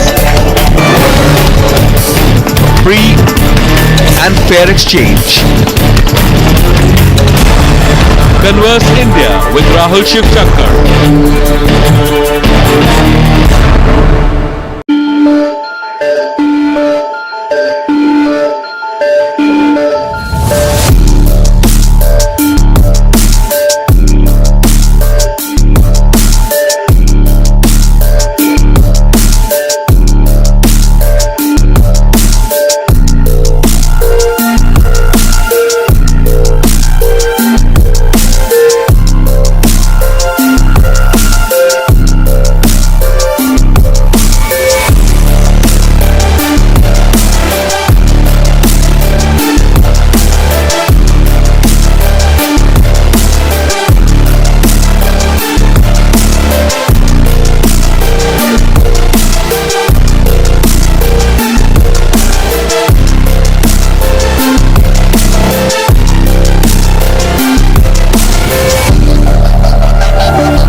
Moving on, Neeraj, one part of this whole solution is the solar and the wind space. That's really important for India's growth.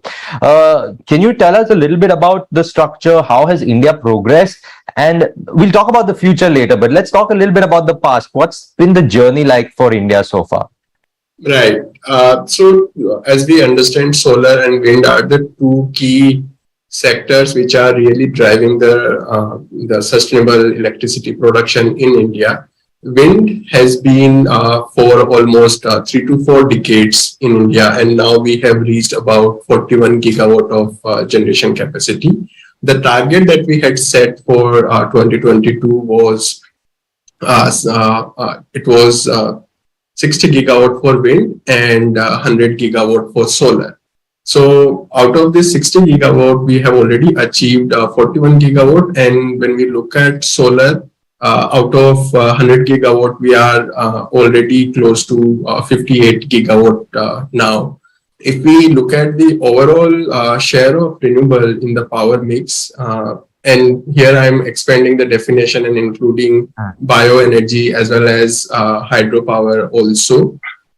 The current share of renewable in the overall generation capacity is around 28%, which is already quite significant. If we only look at just the solar and wind, we have already crossed the 100 gigawatt mark. We are right now close to 116 gigawatt cumulatively.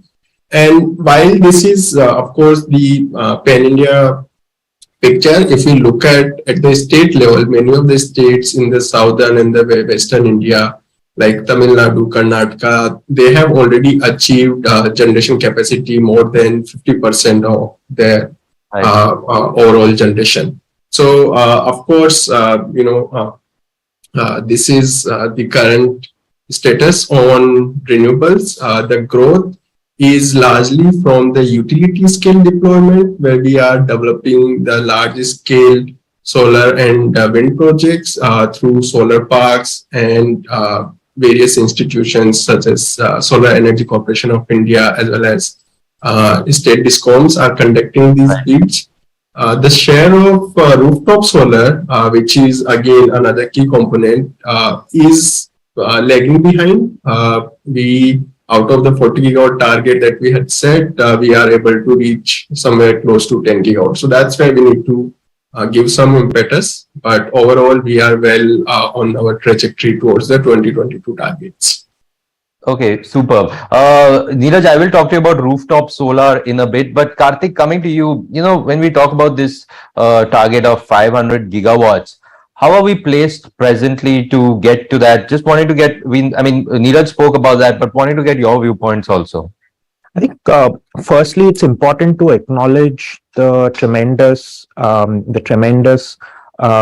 journey we have had in renewables, significant acceleration in deployment of renewables, more than 100 gigawatts of wind and solar, as Neeraj mentioned already, right?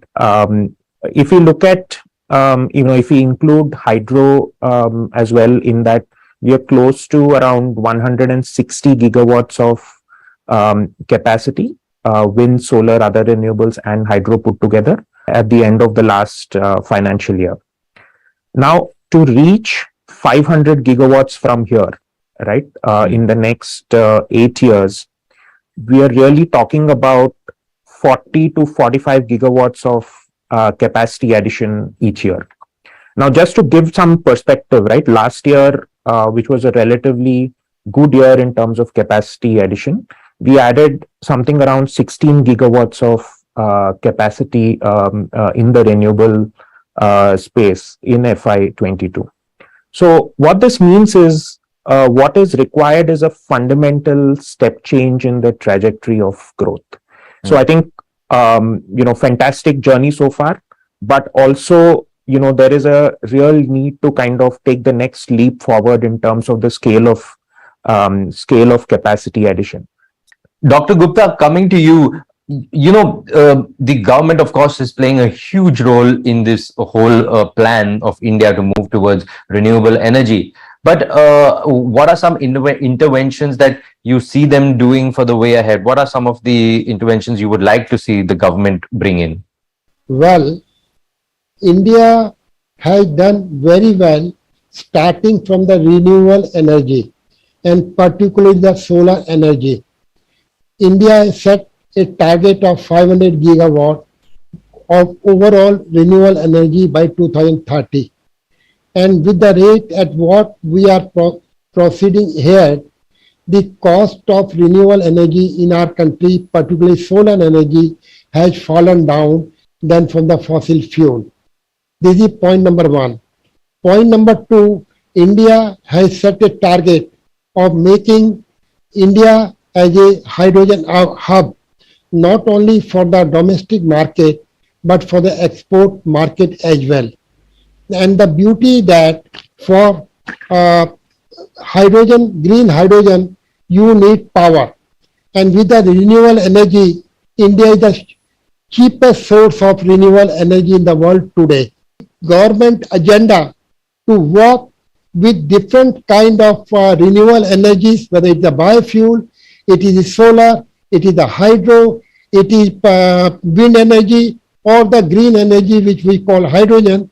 It is going to make a significant contribution of India toward the climate change.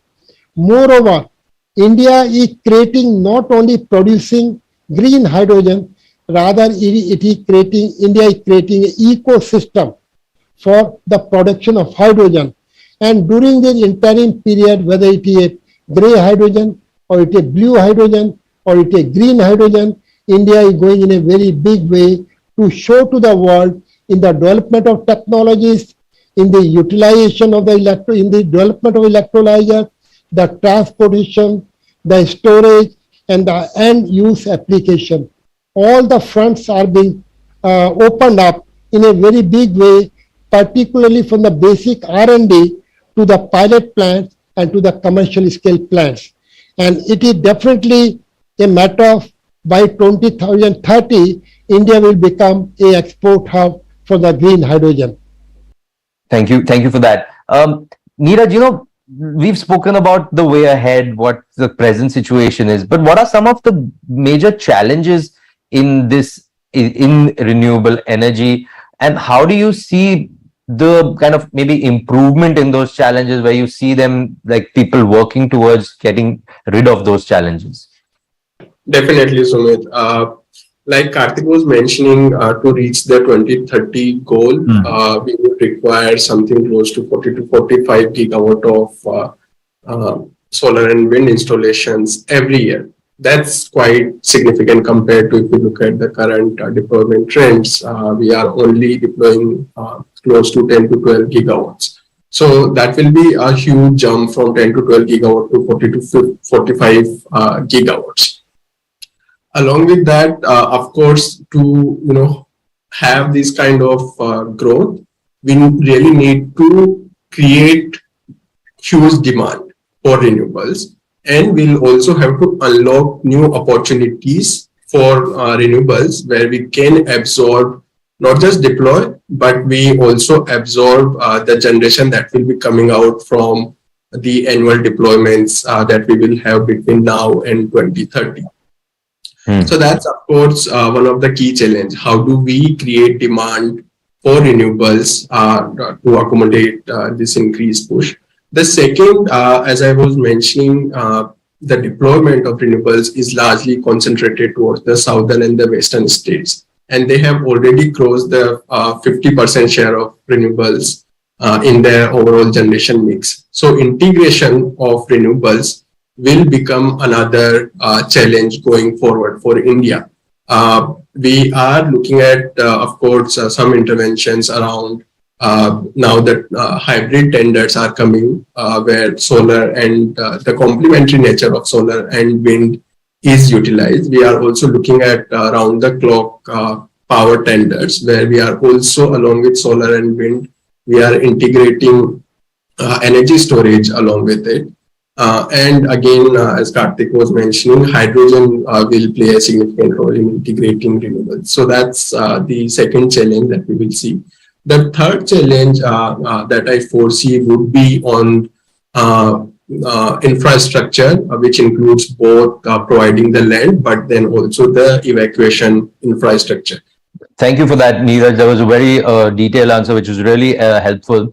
Karthik, so, for developing infrastructure for the way ahead, that is obviously going to be a key requirement for growth. What should be the focus point, and what is Adani Green Energy's focus point when we talk about the growth of infrastructure? Thanks, Sumit. I'd like to focus on one of the issues that Neeraj raised, which is and I'd also talked about before, which is the supply chain, right? If you look at the entire ecosystem that goes into deploying renewable projects, all of that has to increase in step with the with the increase in demand and the increase in deployment.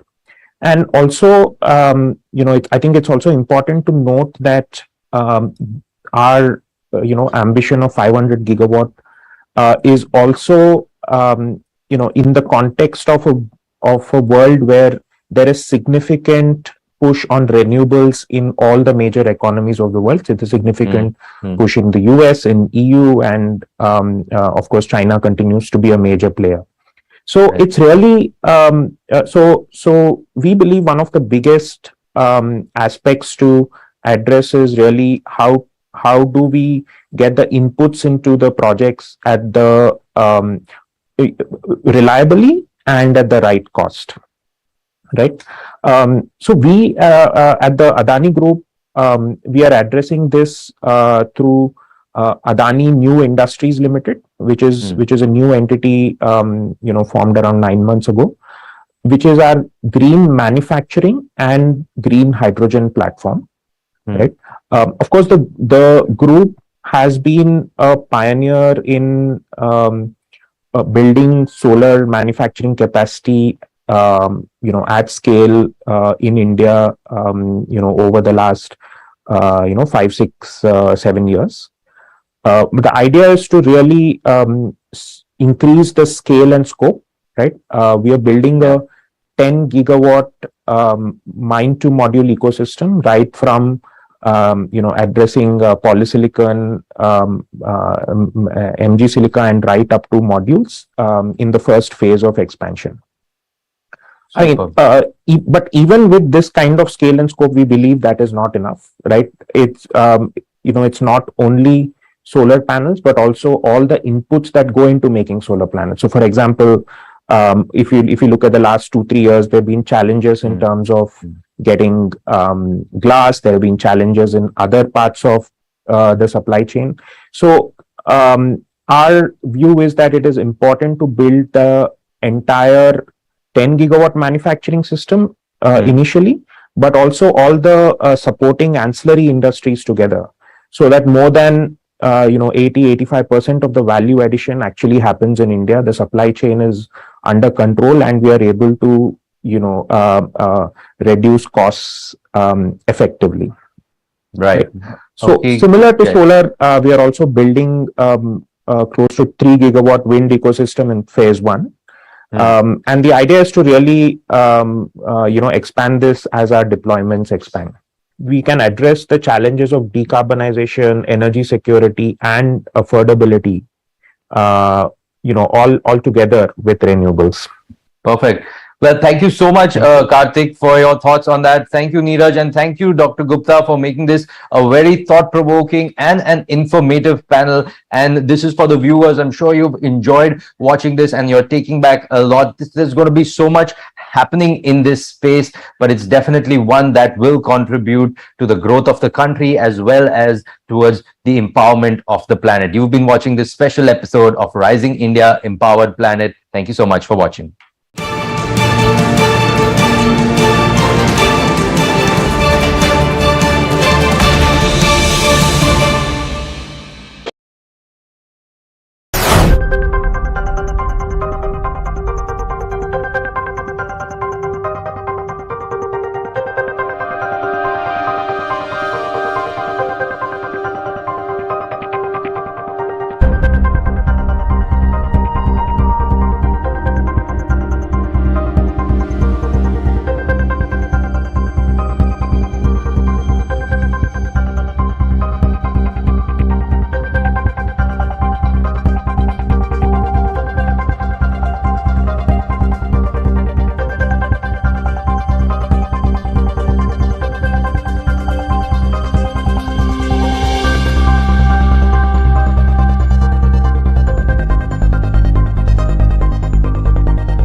Good evening, hello and welcome. You're watching Times Now. My name is Pranesh. Let's get you started with the top 50 developments. The Uttarakhand police recovered the dead body of Ankita Bhandari, who had gone missing 5 days ago from Vanantara resort in Uttarakhand's Pauri district. Post-mortem report of Ankita states death by drowning. Chief Minister deputes a special investigation team to probe the case. Amid the mounting anger over alleged abduction and murder of Rishikesh receptionist Ankita Bhandari, enraged local residents set the resort owned by accused BJP leader's son on fire. Addressing the 77th session of the United Nations General Assembly, Pakistan Prime Minister says Islamabad is looking for peace with India, but sustainable peace in South Asia remains contingent on resolution of the Kashmir issue. India called out Pak PM's lies for making false accusations against India. During his address, India slammed Pakistan for sheltering global terrorists. Former Jammu and Kashmir Deputy Chief Minister Kavinder Gupta took a jibe at the Pak PM and said he does not have control over regions within Pakistan but was concerned about Kashmir. Former J&K Chief Minister Mehbooba Mufti backed Pakistan again, said that if Pak PM wants to resolve things between the two countries, then it should be done. National Conference Neta Bashir Ahmed also reiterated the need for a dialogue to resolve Kashmir issue. BHP activists condemned atrocities meted out to the Hindu community in Leicester and Birmingham and staged a protest outside the British High Commission in New Delhi. BHP activists wrote to the British High Commission over violence in UK and demanded justice. BHP's International Working President Alok Kumar sought UK government's intervention over violence against the community, said jihadis are a threat to democracy.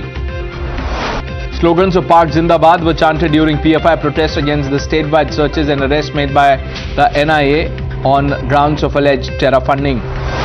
Petrol bomb was hurled on RSS functionaries' residence in Tambram near Chennai. Efforts are underway to nab two unidentified people.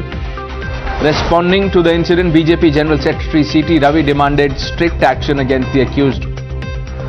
Bilkis Bano convicts have filed response in the Supreme Court and they have justified the release and remission. In the wake of rupee's decline, Karnataka Congress President D.K. Shivkumar urged the government to protect the Indian rupee and spoke about the policies invoked by the Manmohan Singh government. BJP's Nalin Kohli slammed the UPA government and said the economy was in shambles before Modi government came to power in 2014. The nomination process for Congress President poll has begun, while Rajasthan Chief Minister Gehlot eyes the top job. Shashi Tharoor is also ready for the contest. As the nomination process began, Congress MP Shashi Tharoor's representative collected the nomination papers from Madhusudan Mistry. Rajasthan Minister Rajendra Gudha claimed that Sachin Pilot will soon become the next Chief Minister and that all MLAs will support him. Union Home Minister Amit Shah addressed the Jawans of the Sahastra Seema Bal in Bihar's Kishanganj. He also held a review meeting with officials of BSF, SSB and ITBP. Amit Shah to visit Kashmir in October. He is likely to make some big announcements during his stay in the Union Territory. He will also be attending a big rally in North Kashmir's Baramulla. A team of municipal corporation in Manesar raised gangster Subeh Singh's Gujjar's house, which was built illegally on agricultural land. A major fire broke out at an automobile spare parts godown near Halol Road in Vadodara. A major terror threat was averted after a mortar shell was recovered by the security forces in Samba district. In a shocking incident in Jodhpur, an elderly couple fell into a sinkhole on a road. Victims suffered injuries and were rushed to the hospital. This urban apathy has sparked massive outrage. Youth Congress leaders held a protest march to ACB office in Thiruvananthapuram after Kerala police arrested Youth Congress worker Jitin Kalathur in the AKG center attack case. ACB arrested independent MLA Kantilal Meena's sons and two others in a bribery case. Sounding at the poll bugle in poll-bound Himachal Pradesh, Prime Minister Modi said people, particularly the youth, had made up their mind for the return of the BJP government. Delhi Lieutenant Governor has directed Chief Secretary to file FIR against Delhi Jal Board officials and others for embezzlement to the tune of 20 crores. In an unusual incident, the body of a man who died in April last year was kept at his home by his family members in Uttar Pradesh's Kanpur for almost 18 months. The family thought that the man was in coma. Rains have hit Arunachal Pradesh. Cars washed away due to flash floods at the Chiputa village in Lower Subhansiri district. Parts of Mumbai witnessed heavy rains. However, public transport services in the city remained unaffected and no major waterlogging was reported. A large part of the hill came crashing down due to heavy rain in Uttarakhand, leading to closure of a key route used by the pilgrims for the Adi Kailash Mansarovar Yatra. Several parts of the NCR suffered waterlogging after incessant rains. Inundated roads triggered traffic snarls in Gurugram. 2 dead and 6 injured after a house collapsed after overnight rains in Muzaffarnagar in Uttar Pradesh. The national capital recorded 95 new COVID-19 cases and 1 death in the last 24 hours. 68% of the population in Delhi have been fully vaccinated. With COVID-19 cases keeping low in Delhi for the past several weeks, 11 COVID care centers have been wound down while 2 centers are still operating. In yet another success in its crusade against smuggling, the Assam Rifles team recovered drugs worth 167 crores in Mizoram. Muslim woman in Ayodhya poses as Hindu for 12 years, threatens to behead husband if he does not convert to Islam.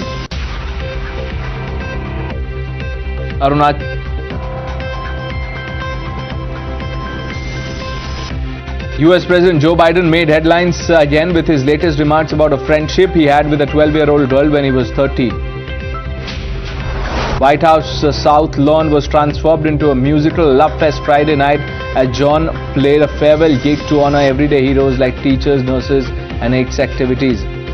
Hong Kong put on a demonstration of marching and martial arts, the first such display since China took over the territory in 1997. Buckingham Palace released picture of the King Charles at work. King Charles III has been pictured taking up his new state duties. The Kremlin has warned that if the referendums on annexation to Russia in the eastern region of Ukraine succeed, they will be considered for all territories of the Russian Federation. Australia's foreign minister used her address at the UNGA to call on China to exert influence over Russia to end the war in Ukraine. Protests over death of a young woman in Iran has escalated. Security forces had to fire in the air to send warning. Protesters rallied outside the United Nations consulate in the capital of Iraq's Kurdish region over the death of the young woman who was held by Iran's morality police. Feminist organizations in Chile protested over the death of a young woman in Iran who was held by the morality police. The unveiling of a futuristic luxury model home on Panama's Caribbean coast tanked when the Seapod Eco prototype perched above the water on a column slumped onto an adjacent dock.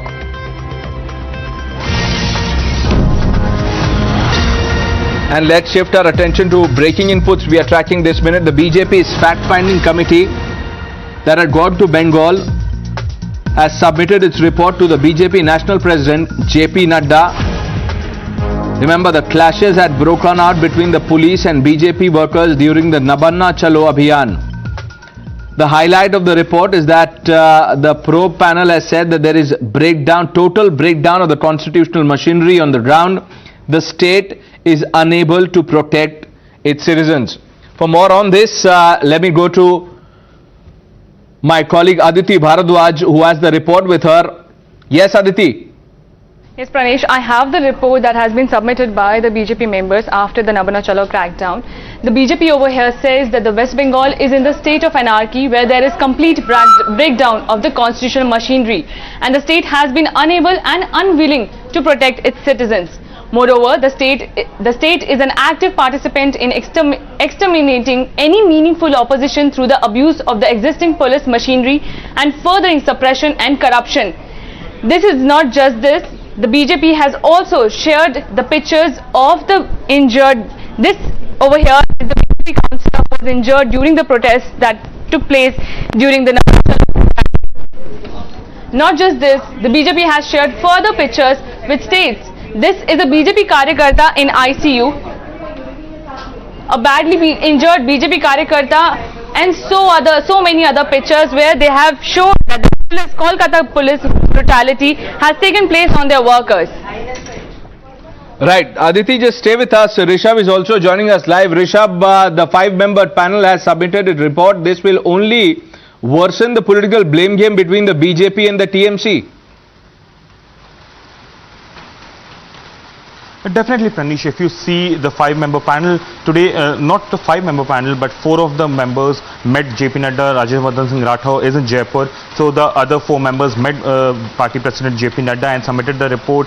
They are very clear when what they have seen in West Bengal. As per the convener of the committee, Brijdal, he says that the whole government machinery acted against the protesters, and he himself has been a long-serving police officer, retired as Director General of Police of Uttar Pradesh. He says that in his 37-year-long career, he has never asked any police to hit someone on head. A 65-year-old former deputy mayor from BJP was attacked as per the investigation report by the BJP, and she had sustained head injuries. There's another woman that the report talks about who has sustained a nose injury.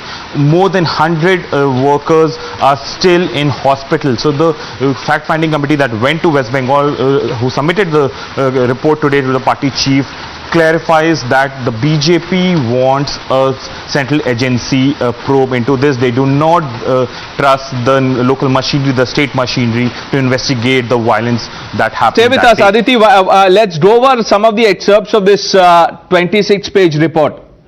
Yes, Pranesh. Now moving on, we have the BJP has stated that time and again it has been stated that there is no rule of law in the state. Only the law of the ruler that is pointed towards Mamta Banerjee, and this time there has been no exception. The present is a brutal state crackdown of the Nabano Chalo Abhiyan. This Abhiyan under the Bharatiya Janata Party had taken the shape of a Jan Andolan, a people's movement. The present Abhiyan is an expression of the collective voices of the people who express their severe resentment towards the police excesses under the current TMC government. Now they have moreover stated the systematic abuse of power by the Mamta government's cops. However, this peaceful congregation of the dedicated citizens was not acceptable to this autocratic, dictatorial and genocidal regime. Instead of allowing divergent voices to express themselves in a constitutional democracy, this state regime headed by the Honorable CM of West Bengal, Mamta Banerjee, and through the law and order machinery targeted and threatened BJP Karyakartas coming from across the state. One such glaring abuse of power was observed at the railway station, where the state police entered railway platforms, issued threats and wrongfully prevented BJP Karyakartas from participating in the Abhiyan. All right. Now, towards the end, the BJP fact-finding team has also in this report said that a CBI probe should be done, Rishabh. They also want that the National Human Rights Commission, the NHRC, should go to Kolkata to conduct inquiry into the gross human rights violations and brutality by the Kolkata police under the watch of Mamta Banerjee. Pranish, yes, if you see the conclusion of the report that Aditi has in her hands, 3 IPS officers, Sidnath Gupta, Srimati Damayanti Sen and IPS Praveen Kumar has been named in this report, saying that they have misused their power. Apart from that, the Hare Street SHO has been named in this report, saying that he was behind a lot of police action that took place that day, and these officers should be investigated for being hand in glove with the government. All right, Rishabh, hold your thoughts. Mr. Sunil Jakhad, who was part of this panel, is now with us. Jakhad साहब, Times Now से बात करने के लिए शुक्रिया. ये जो report आपने सबमिट की है उसमें आप सीबीआई डिमांड की भी बात कर रहे हैं. सीबीआई प्रोब की डिमांड की आपने. CBI because seems like that the administration itself was involved and they were acting at the behest of the state government. This was a state-sponsored hooliganism and barbarity. मेरा ये मानना है. Now, sir, all the charges made by the BJP so far have been denied, rubbished by the TMC. The TMC says that it was the other way around. The BJP workers clashed with the police and they thrashed the police, the policemen and women in uniform. I think they are just trying to divert, but the facts cannot be belied. The fact is that they chased and trashed all these people. Right. Within the railway station, the buses were stopped, and even to forget about everything else, this is a state ruled by a woman chief minister, and the lady workers of BJP, they were brutally beaten. We met certain people who have, one of the lady who met our delegation, somebody she had nose broken and a plate had to be fixed. The deputy mayor, we met her at home. She had 9 stitches in her head, and I was worried whether if she has got a CT scan or MRI done, whether the skull was intact or not. All the ladies who we met, they were really beaten mercilessly. And I think they were not even female police was involved. So all the male policemen, they were mistreated the women, and I think this is a shame, especially coming when we have a lady chief minister in Bengal. Right, Mr. Jakhar, thank you, sir, for speaking to Times Now on this report that has been submitted to the BJP President, Mr. JP Nadda. Aditi, Rishabh, thanks for joining us with your inputs. We move on to the other big story that was broken on Times Now. Viewers, the nation that peddles lies and shelters terror on its soil was seen preaching peace at the UNGA session in New York. However, the world was reminded of this fact by First Secretary of the Indian Mission to UN, Mijito Vinito. India called out Pakistan's hypocrisy after Pakistan Prime Minister Shahbaz Sharif's statement. In a stern message, the First Secretary of the Indian Mission slammed Pakistan for sheltering terrorists behind the horrific 26/11 Mumbai attack and accused Pakistan of sponsoring cross-border terror. We look for peace with all our neighbors, including India. Sustainable peace and stability in South Asia, however, remains contingent upon a just and lasting solution of the Jammu and Kashmir dispute. Mr. President, it is regrettable that the Prime Minister of Pakistan has chosen the platform of this August Assembly to make false accusations against India. He has done so to obfuscate misdeeds in his own country and to justify actions against India. Now, while India called out Pakistani propaganda at the global stage, look who's backing Pakistan and giving Pakistan a clean sheet. Mehbooba Mufti. This is what she said.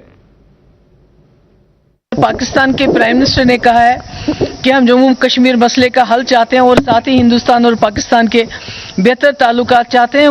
ज़रूर होना चाहिए, क्योंकि अगर दोनों मुल्कों के ताल्लुकात अच्छे हो जाएंगे, जो गुर्बत यहाँ जो हिंदुस्तान में है और पाकिस्तान में है, जो हम पैसा आर्मी के ऊपर खर्च करते हैं, बड़े बड़े जहाज़ के ऊपर खर्च करते हैं, हथियार खरीदने के लिए खर्च करते हैं, वो पैसा हम जो लोगों की भलाई के लिए खर्च कर सकते हैं। देखिए, हमारा मुल्क इस वक्त हिंदुस्तान बांग्लादेश के पीछे चला गया जीडीपी में और गुर्बत में पहले से भी ज़्यादा नीचे चला गया है कि करो।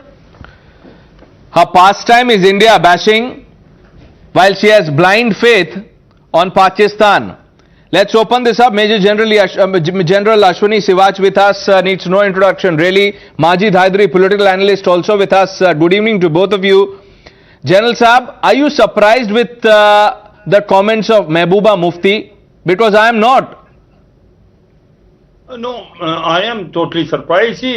What is he saying? That there can be a peace between India and Pakistan. India wants peace, but has Pakistan stopped cross-border terrorism? The peace and terrorism cannot go together. The fact is that there are about 10,000 terrorists sitting in the launch pad and also in the training area, ready to infiltrate inside India. The Pakistan is known for anti-Indian terrorist activities. India is ready to help them even for floods. But Pakistan is one country which is a hub center of international terrorists. Out of 100 international terrorists, there are 80 terrorists are in Pakistan. No, as far as the JM chief is concerned, Masood Azhar, there's a new bogey that they don't know where has he disappeared. He's totally involved in 26/11 Mumbai attack. So the point today is, if Shahbaz Sharif is so serious, he wants peace with India, why don't they stop sending terrorists to India? Why can't they want a peace? That's the fundamental question. Stop terror and then come to the talks table if you want to speak and resolve something. Majid Hydari, why this blind faith on Pakistan? Well, yes, certainly, Pranay Saab, when Virat Kohli shakes hands with his Pakistani counterpart in Dubai, we have no issue. When India plays 2 cricket matches with Pakistan very recently, we had no issue. When my Prime Minister writes a letter to Shahbaz Sharif asking about the floods, we have no issue. when my security forces exchange sweets with Pakistani security force on India's Independence Day, we have no issue. But we have issues when country's only woman Muslim leader talks about anything, we have issues. No, it is not. No, it is not anything. Now, I knew that you would only come up with these arguments, but no, Mr. Majid Haidari, now come on. You can do better, sir. You can do better than this. Why dragging cricket? Why dragging the customary greetings that happens at the border? Why dragging all that? And if India has asked Pakistan about the well-being, or has said that, if there is anything, we will help you because the floods have hit you so hard. Now you are using that to justify what Mehbooba has said about Pakistan. What is there to resolve about Kashmir? You tell me, Majid Haidari, what do you want to resolve about Kashmir? What do you want to resolve about Kashmir? And you are trusting Pakistan that bleeds India on a daily basis. What I want to resolve on your show is that Mehbooba Mufti Sahiba is a Muslima leader, and that is your only problem, and that is the only problem for BJP. I'll tell you the only problem. The only problem is giving Pakistan a clean sheet for a few votes. That's the problem. If you address it, everything is okay. Wake up to the reality of changing Kashmir. Unfortunately, I've run out of time. Major General Ashwini Sivaj, Majid Haidari, thank both of you for joining us on Times Now.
چهارشنبهتون بخیر. سلام مسیحتون، اینجا اصفهانه. چهارشنبه کرمانشاه، اینجا رامسره. من از ساقط. ما در تهران هستیم، مشغول پیاده روی بدون حجاب.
pressing issues, the most informed minds, free and fair exchange. Converse India with Rahul Shivshankar.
India's largest state, Rajasthan, also known for its iconic heritage sites, vivid culture and welcoming people, is also famous for one more spectacular aspect of the region, its cuisine.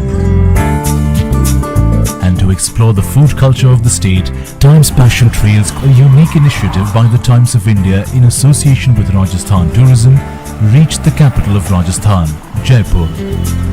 The cuisines of Rajasthan, they are very rich. They are very rich, and each cuisine carries its own story, its own culture, because it has been a place which was always, which has faced nature's vagaries, you know, long spells of famine and drought. So people learned to make use of whatever was available, and that developed into some very savory dishes. So now, as part of brand tourism Rajasthan, we are also promoting the cuisines of Rajasthan, and as part of this, you know, this Times Passion Trade in coordination with Department of Tourism, Government of Rajasthan is being organized, and all these influencers and bloggers that have come, they will be visiting different parts of Rajasthan, starting from Jaipur to Mandava, Bikaner, Jodhpur, Udaipur, and experiencing the different flavors of Rajasthan.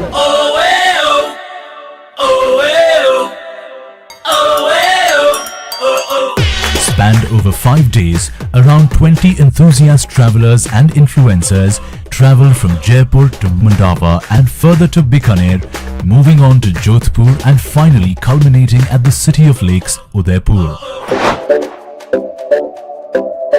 Food expert and restaurateur Dushyant Singh was the experienced architect of Times Rajasthan Cuisine Trail. On the first day of the Times Rajasthan Cuisine Trail, participants grouped in the famous restaurant OTH to experience the cafe culture of Jaipur.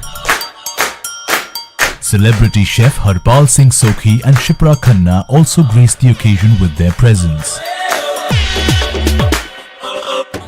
Rajasthan is divided into different areas like Shekhawati, Mewar, Marwar, Hadoti.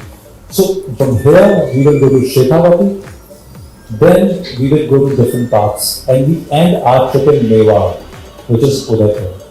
The next 5 days we will be experiencing different kind of food. We will be going for the food walks. We will be trying the local cuisine, and all the places we are staying at, they've asked them to curate menus which are very, very local.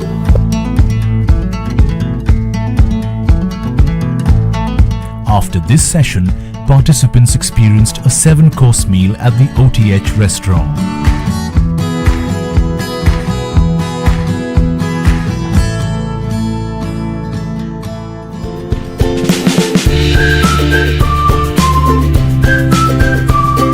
The trail then moved to taste the real street food of Jaipur.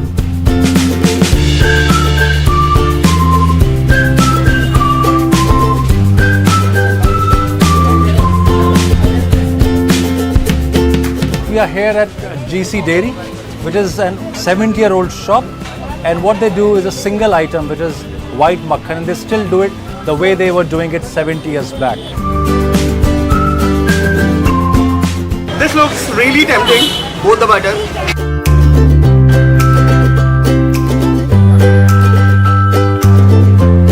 This makhan is heaven.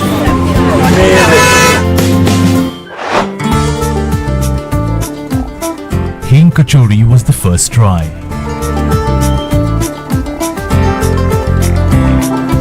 हम लोग जब कचौरी सोचते हैं तो या तो प्याज की कचौरी होती है, या दाल की कचौरी होती है, या फिर आलू की कचौरी होती है. So they make a different variant, which is with the hing, asafoetida. Yes, and they serve it with dahi. So I asked them that why do they do it with dahi? They say that because both asafoetida and dahi, they cools your system down. बहुत है.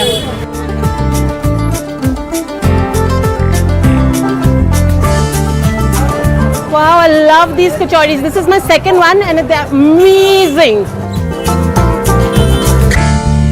So after covering 2 of the places in the street food section, first we did the makhan, second we did the kachori with dahi.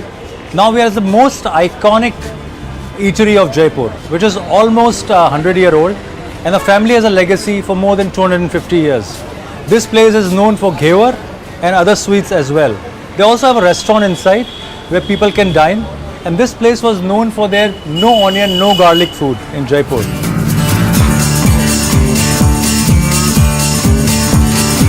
Very good. We are really proud to have welcomed so many bloggers and food lovers from all parts of India. They interacted with us. They wanted to have insight of Rajasthani cuisine and for sweets and for snacks. And we really, the kind of interest they've shown, the kind of love they've shown, it's tremendous.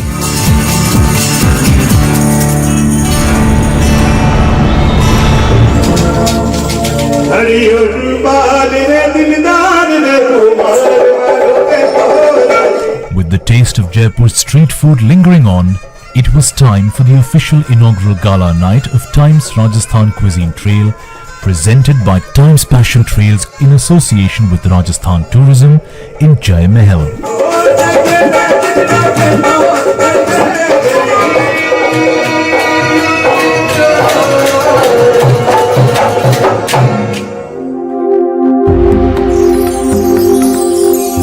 Times Passion Trail focusing on cuisines of Rajasthan is just the beginning, and the coming times will be also focusing on adventure tourism, eco-tourism, heritage of Rajasthan, forts and palaces of Rajasthan, different flavors of Rajasthan.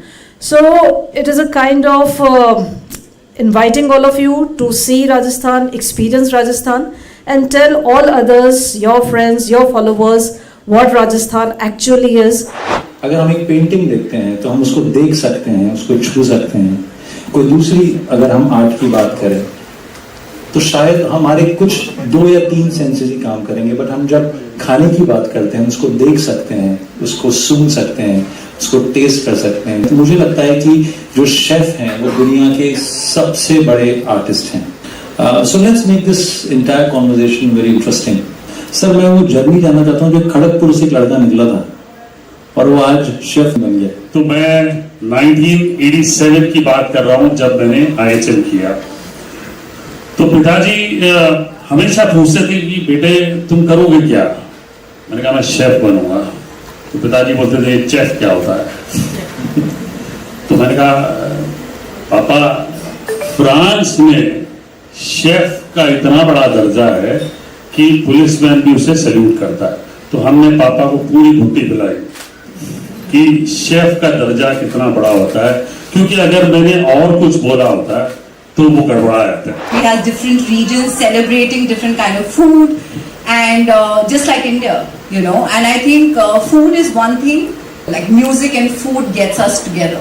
So all these bloggers who are here and who are like really working hard to get like food out there, I think it's like an amazing job. With the aroma persisting, the trail in Jaipur came to an end. It was now time to move on. The second day brought with itself new adventures.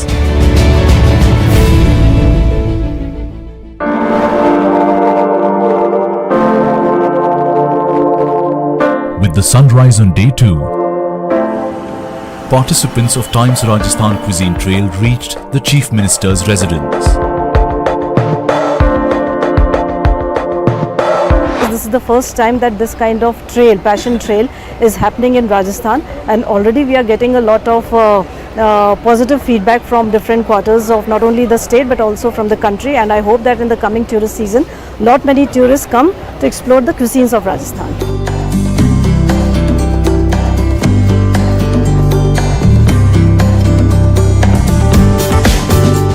आप जो blogger लिखने वाले हैं उनका अपना एक अलग दुनिया अलग ही होती है, और आप लोग सोसाइटी को इन्फ्लुएंस कर सकते हैं। मैं आप सबको साधुवाद देता हूँ। मेरी शुभकामनाएं हैं कि आपने जो मिशन हाथ में लिया है उसमें आप कामयाब हो। After a brief conversation with the Chief Minister, the trail was officially flagged off by the CM. And the Times Rajasthan Cuisine Trail left for its first location, Mandava.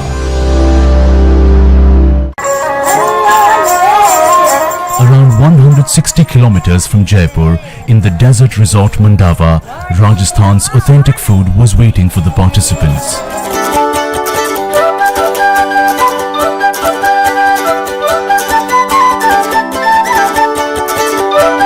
After a warm welcome, the participants moved for lunch. We have bajre ki roti and we have khade masale ka gosht, which is mutton. We are in a beautiful property called Mandava Desert Resort. Mandava is almost 3 hours away from Jaipur. We had amazing meal here. We tried some of the best Shekhawati dishes, which includes tomato sev ki sabzi, chicken ka soeta, matire ki sabzi. So all these things you never get to taste in a bigger cities, you know. हम इस समय मांडवा में हैं और मैंने यहाँ पर अंजीर के कोफ्ते और बहुत सारी नई चीजें ट्राई करी हैं। Rajasthan cuisine stands out for the vegetarian dish. अभी मैं अंजीर का कोफ्ता खा रही हूँ और खट्टा मीठा सा साउंड टेस्ट कर रहा है।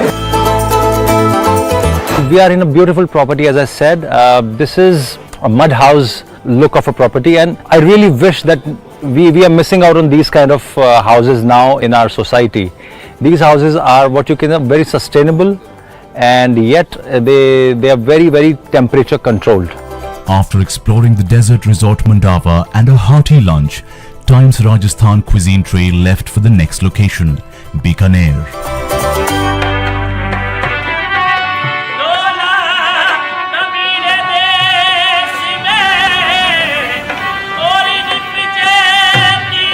After a long drive of around 200 kilometers, the bus reached Lakshmi Niwas Palace, Bikaner.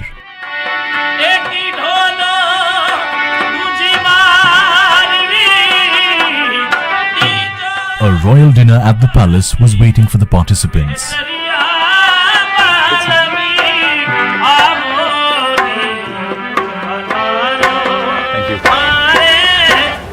So after a long day and an amazing meal at Mandava, we are here at Bikaner's Lakshmi Niwas Hotel. And I'm very excited to try this thali, which looks so amazing and so delicious. So I think out of all these things, I would love to try the tinda first. They call it a fofalia here. And fofalia means a dried tinda. Another thing that whenever I think of dal, I think dal can be made in so many different ways. Today I'm trying dal banjara. इसमें फ़र्क ये होता है कि हम इसके अंदर जो छोकन लगाते हैं वो होता है खड़े मसाले का. Here I have lapsi. So lapsi is something what we eat in our households during Navratras. And then there's a gondpak. It is also a very typical Shekhawati dessert. So I'm very excited to try this thali. And I'm sure you would be as excited as me.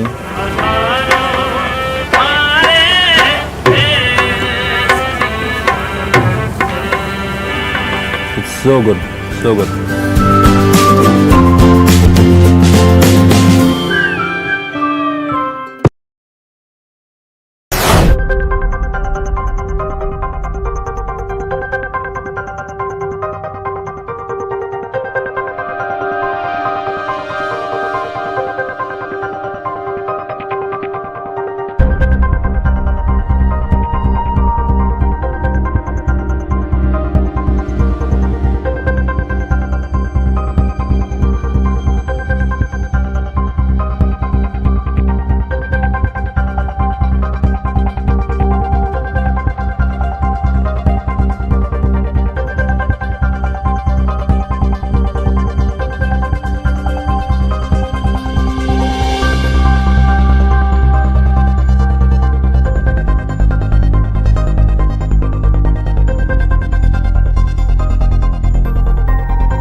Rajasthan Cuisine Trail presented by Times Passion Trails in association with Rajasthan Tourism, experiencing the real taste of Rajasthan. Day 3 started with the breakfast at Chotu Motu Joshi.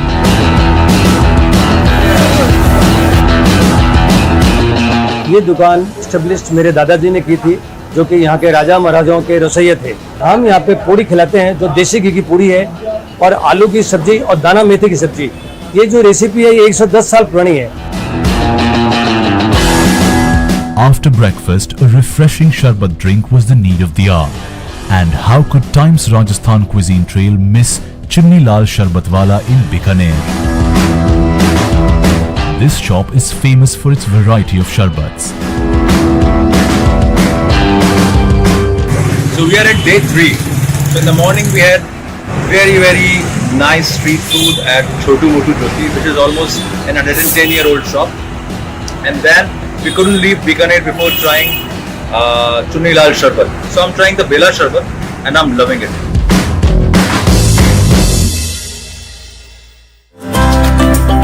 Next stop, lunch at Khimsar Fort. But on the way to Khimsar, the participants got a chance to visit Deshnok Temple, dedicated to Karni Mata.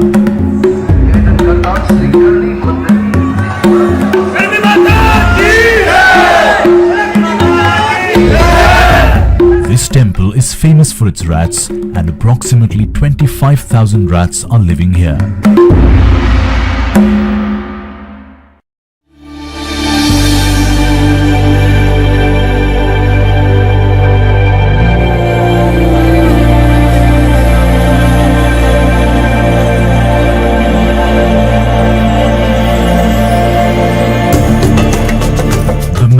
magnificence of Khimsar Fort amazed everyone.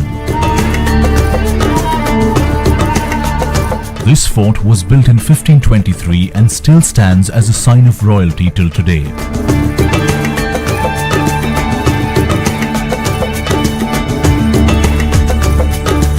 With food being the attraction of this trail, how can a lavish spread of lunch be left behind?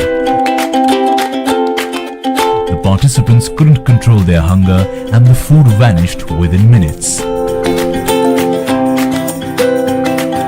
जो chicken था वो बहुत ही ज़्यादा tender and spices का जो blend है it's really good. कड़ी चावल बहुत ही डिफरेंट टेस्ट है जो हम खाते हैं उससे बहुत ही अलग है। कुछ चीज़ें बहुत ऐसी है जो मैं फर्स्ट टाइम ट्राई कर रही हूँ and I am loving all of this. बहुत मज़ा आ रहा है, बहुत सुंदर प्रॉपर्टीज़ है, it's very aesthetic. Dal baati churma, laal maas, I am just loving it. The center of attraction was jungli mass and traditional Rajasthani thali. So after Bikaner, we are in a 16th century fort. This fort has been owned by the royal family of Khimsar. We had some amazing meal. I would say that I had the best jungli mass of my life in this hotel. Along with that, they made a very nice chutney using chilies, vinegar, and they also added some secret spice which they didn't tell me. But all in all, it was a great food experience. After spending a good time at the fort, Times Rajasthan Cuisine Trail left for Jodhpur to taste Rajasthan's very special dish, Khargosh.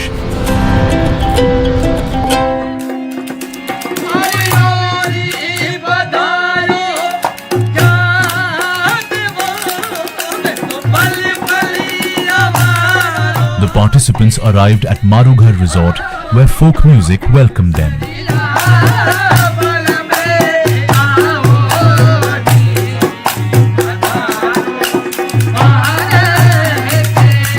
It was a unique experience to dig out Khargosh.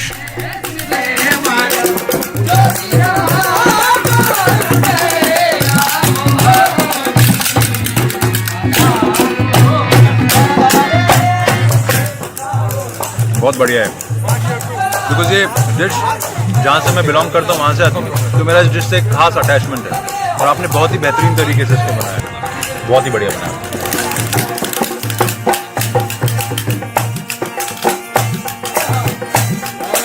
Wow! After a heavy dinner, participants enjoyed the folk music.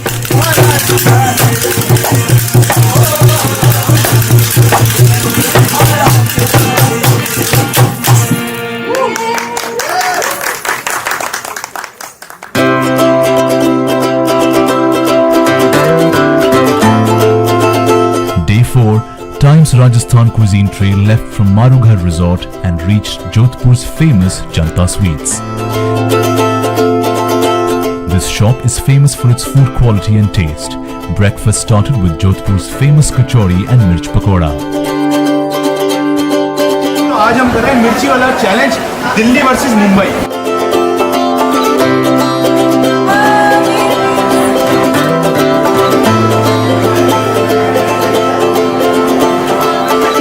A healthy breakfast required for a healthy day. Now is the time to move to the next location in Jodhpur, Vijay Restaurant. Malai ki roti and gulab jamun ki sabji was something very different, and the participants of Times Rajasthan Cuisine Trail enjoyed clicking photos and tasting malai ki roti.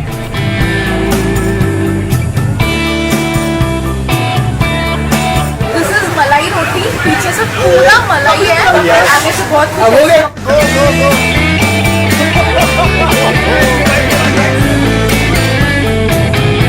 Jodhpur also saw some hand-to-hand combat challenges.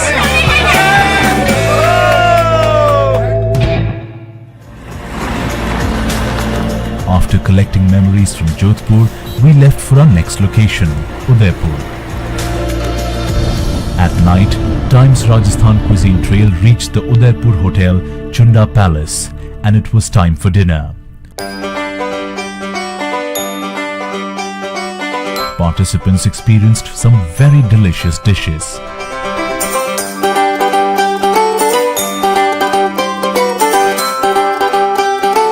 Amazing.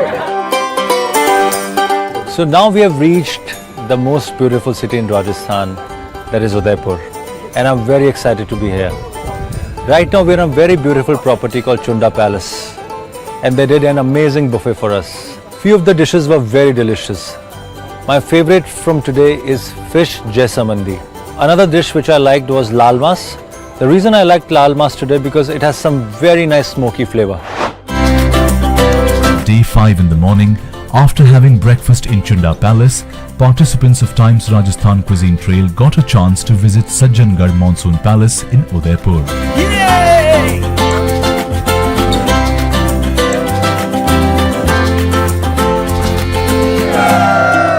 Day 5, the final day of our trail. We are in Udaipur. Behind me is a beautiful monsoon palace, which we also call Sajjangarh. I'm very excited to have some really nice delicacies of Mewar in the evening. We are going to the cafe Amrai. I believe that it's one of the most beautiful cafes, not just in India, but around the world. For lunch, the team reached Natraj Dining Hall Restaurant, Udaipur. The special Rajasthan Thali was the center of attraction here. And the time was to close 5 days of Times Rajasthan Cuisine Trail. Each and every member had a lot to talk about the taste and memories of authentic cuisines of Rajasthan. मैंने कभी नहीं सोचा था कि मैं exclusive food trip करूंगी. अगर times passion trail नहीं होता तो मैं लाइफ में कभी ये शायद ट्राई करती भी नहीं. This experience of being on this journey has been amazing. Talking about the Rajasthan is a beautiful city with beautiful palace actually. I think every 100 kilometers the food changes in the state. So even the flavors, the taste, the texture. I would have never tasted Chotu Motu Joshi. I would never have had Sharbat at Chunni Lal. I would just come and visit the hotels and go back. So now I know where to go. Mumbai में, दिल्ली में मालपुआ मिल जाएगा, तो मलाई की रोटी को बोले तो over power कर रही थी. लगता था दिल्ली में सब कुछ मिलता है यार, वहीं खा लेंगे. लेकिन यहाँ पे आके लगा यार, अरे ये सब नहीं मिलता है. अब वेजिटेरियन होने के बावजूद भी इतना सब कुछ खाने को मिल गया, तो वो बहुत बड़ी बात है. जिसमें से केर सांगरी, परवल, जोधपुरी आलू, तो धुआंधार पनीर. हमने यही सुना था कि दाल बाटी चूरमा, हम राजस्थानी सूरमा. लेकिन अब कोई मुझसे पूछेगा ना, तो मैं राजस्थानियों को चैलेंज कर सकता हूँ कि भाई तुमने कभी मलाई की रोटी खाई है या गुलाब जामुन की सब्जी खाई है. राजस्थानी डिशेस जो मैंने यहाँ पर ट्राई की है उनको भी बनाऊंगी और मेरे जो सिंधी फॉलोअर बेस है उनके साथ भी शेयर करूंगी. I think I had the best food in my life in past 5 days. I hope you really enjoyed the variety of the cuisines, and it's not just the end, and maybe we will see you soon with some other trail with some other subject. So it's a wrap of our Rajasthan Passion Cuisine Trail. 5 days of power-packed journey from Dhundar to Shekhawati to Marwar, and finally Mewar. I hope all the people are taking back some unforgettable memories from here, like I do. Let's meet soon again in our next trails. Thank you.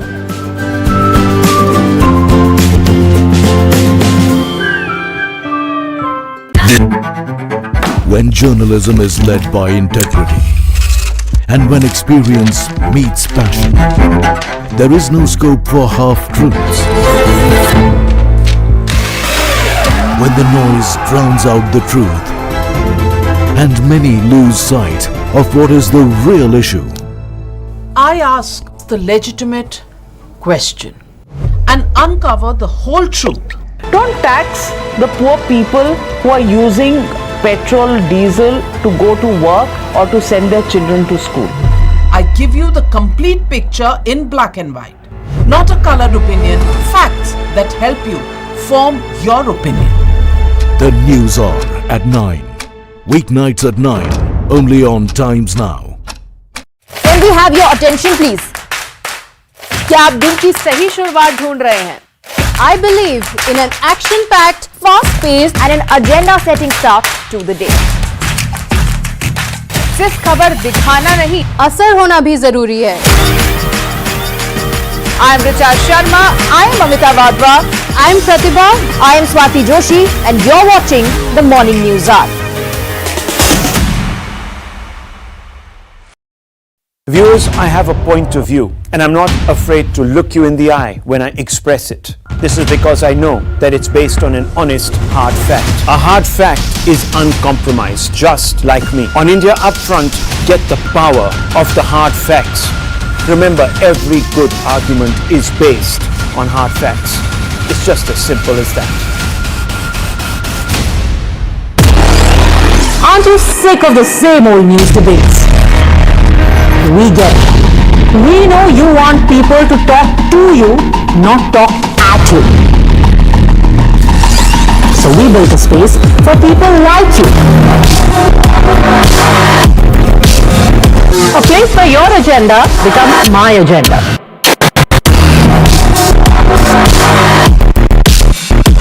Where we keep our eyes and ears open to issues that really matter.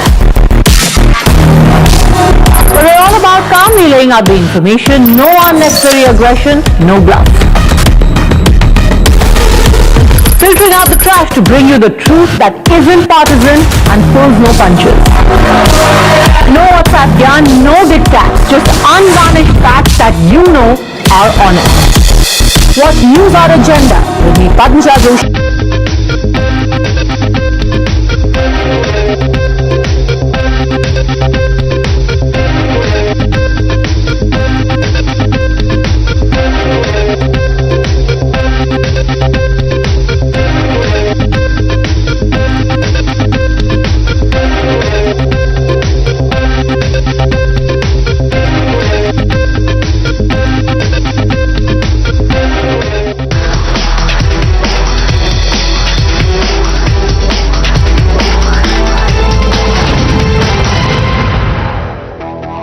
Good evening, India. This is Times Now. My name is Pranesh. Let's get you started with the top 50 updates we are tracking this hour.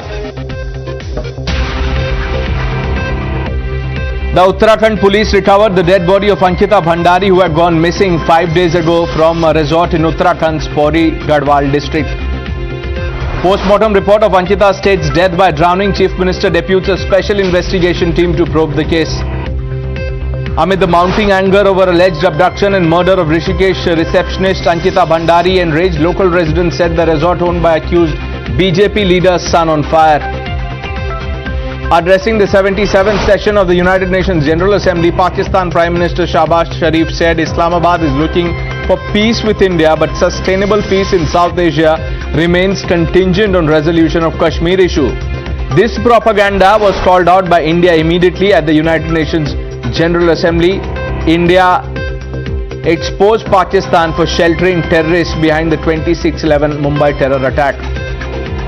Former Jammu and Kashmir Deputy Chief Minister Kavinder Gupta took a jibe at the Pak PM and said he does not have control over regions within Pakistan but is now concerned about Kashmir. Mehbooba Mufti backed Pakistan again, said that if Pak PM wants to resolve things between the two countries, then it should happen.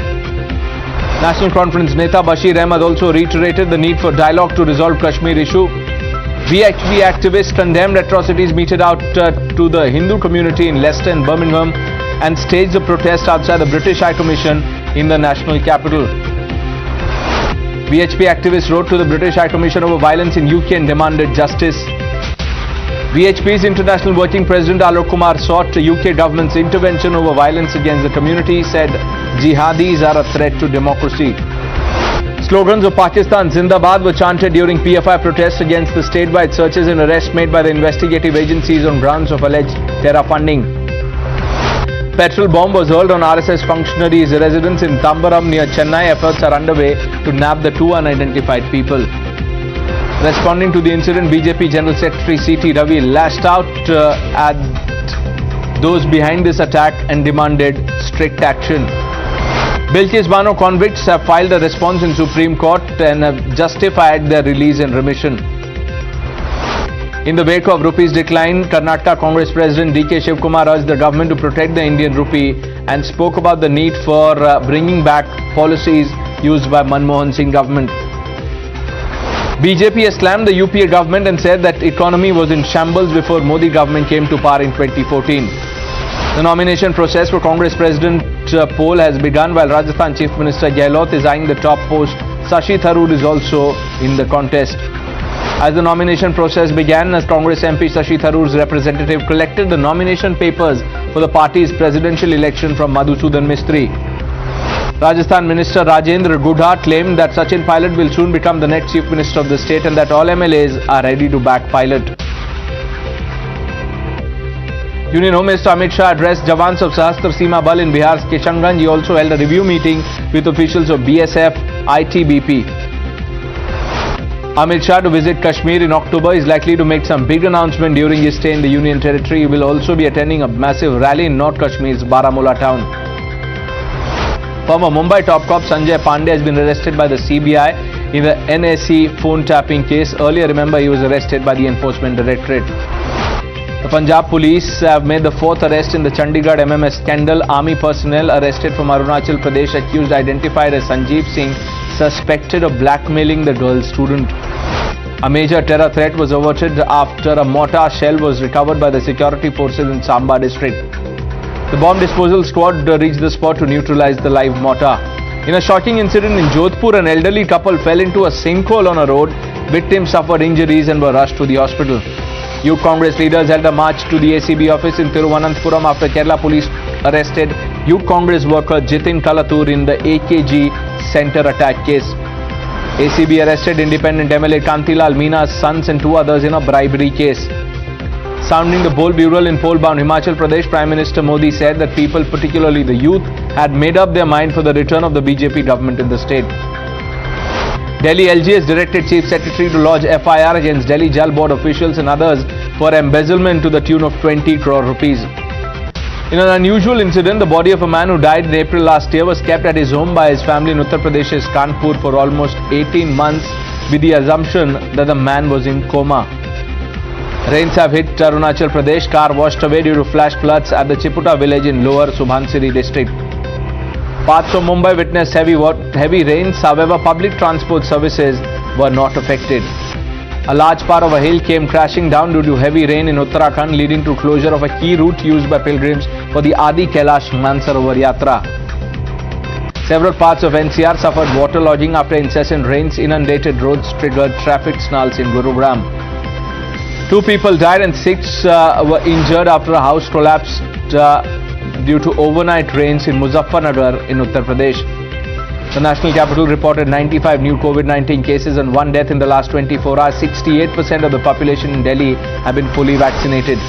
With COVID-19 cases keeping low in Delhi for the past several weeks, 11 COVID care centers have been shut down while 2 centers are still operating.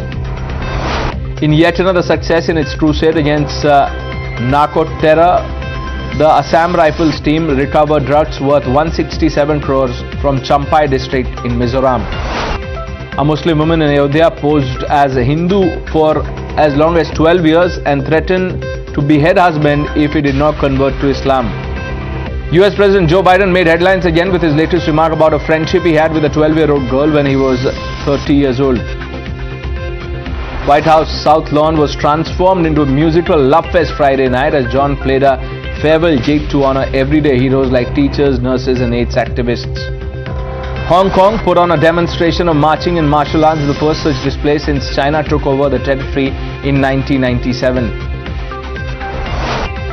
Buckingham Palace released pictures of King Charles at work. King Charles III has been pictured taking up his new state duties for the first time.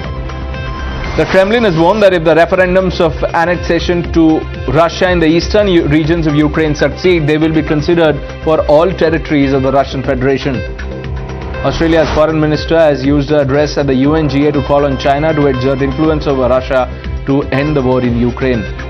Protests over the death of a young woman in police custody for allegedly wearing hijab continues in Iran. Security forces fired in the air to send warning. Protesters rallied outside the United Nations consulate in capital of Iraq's Kurdish region over the death of Mahsa.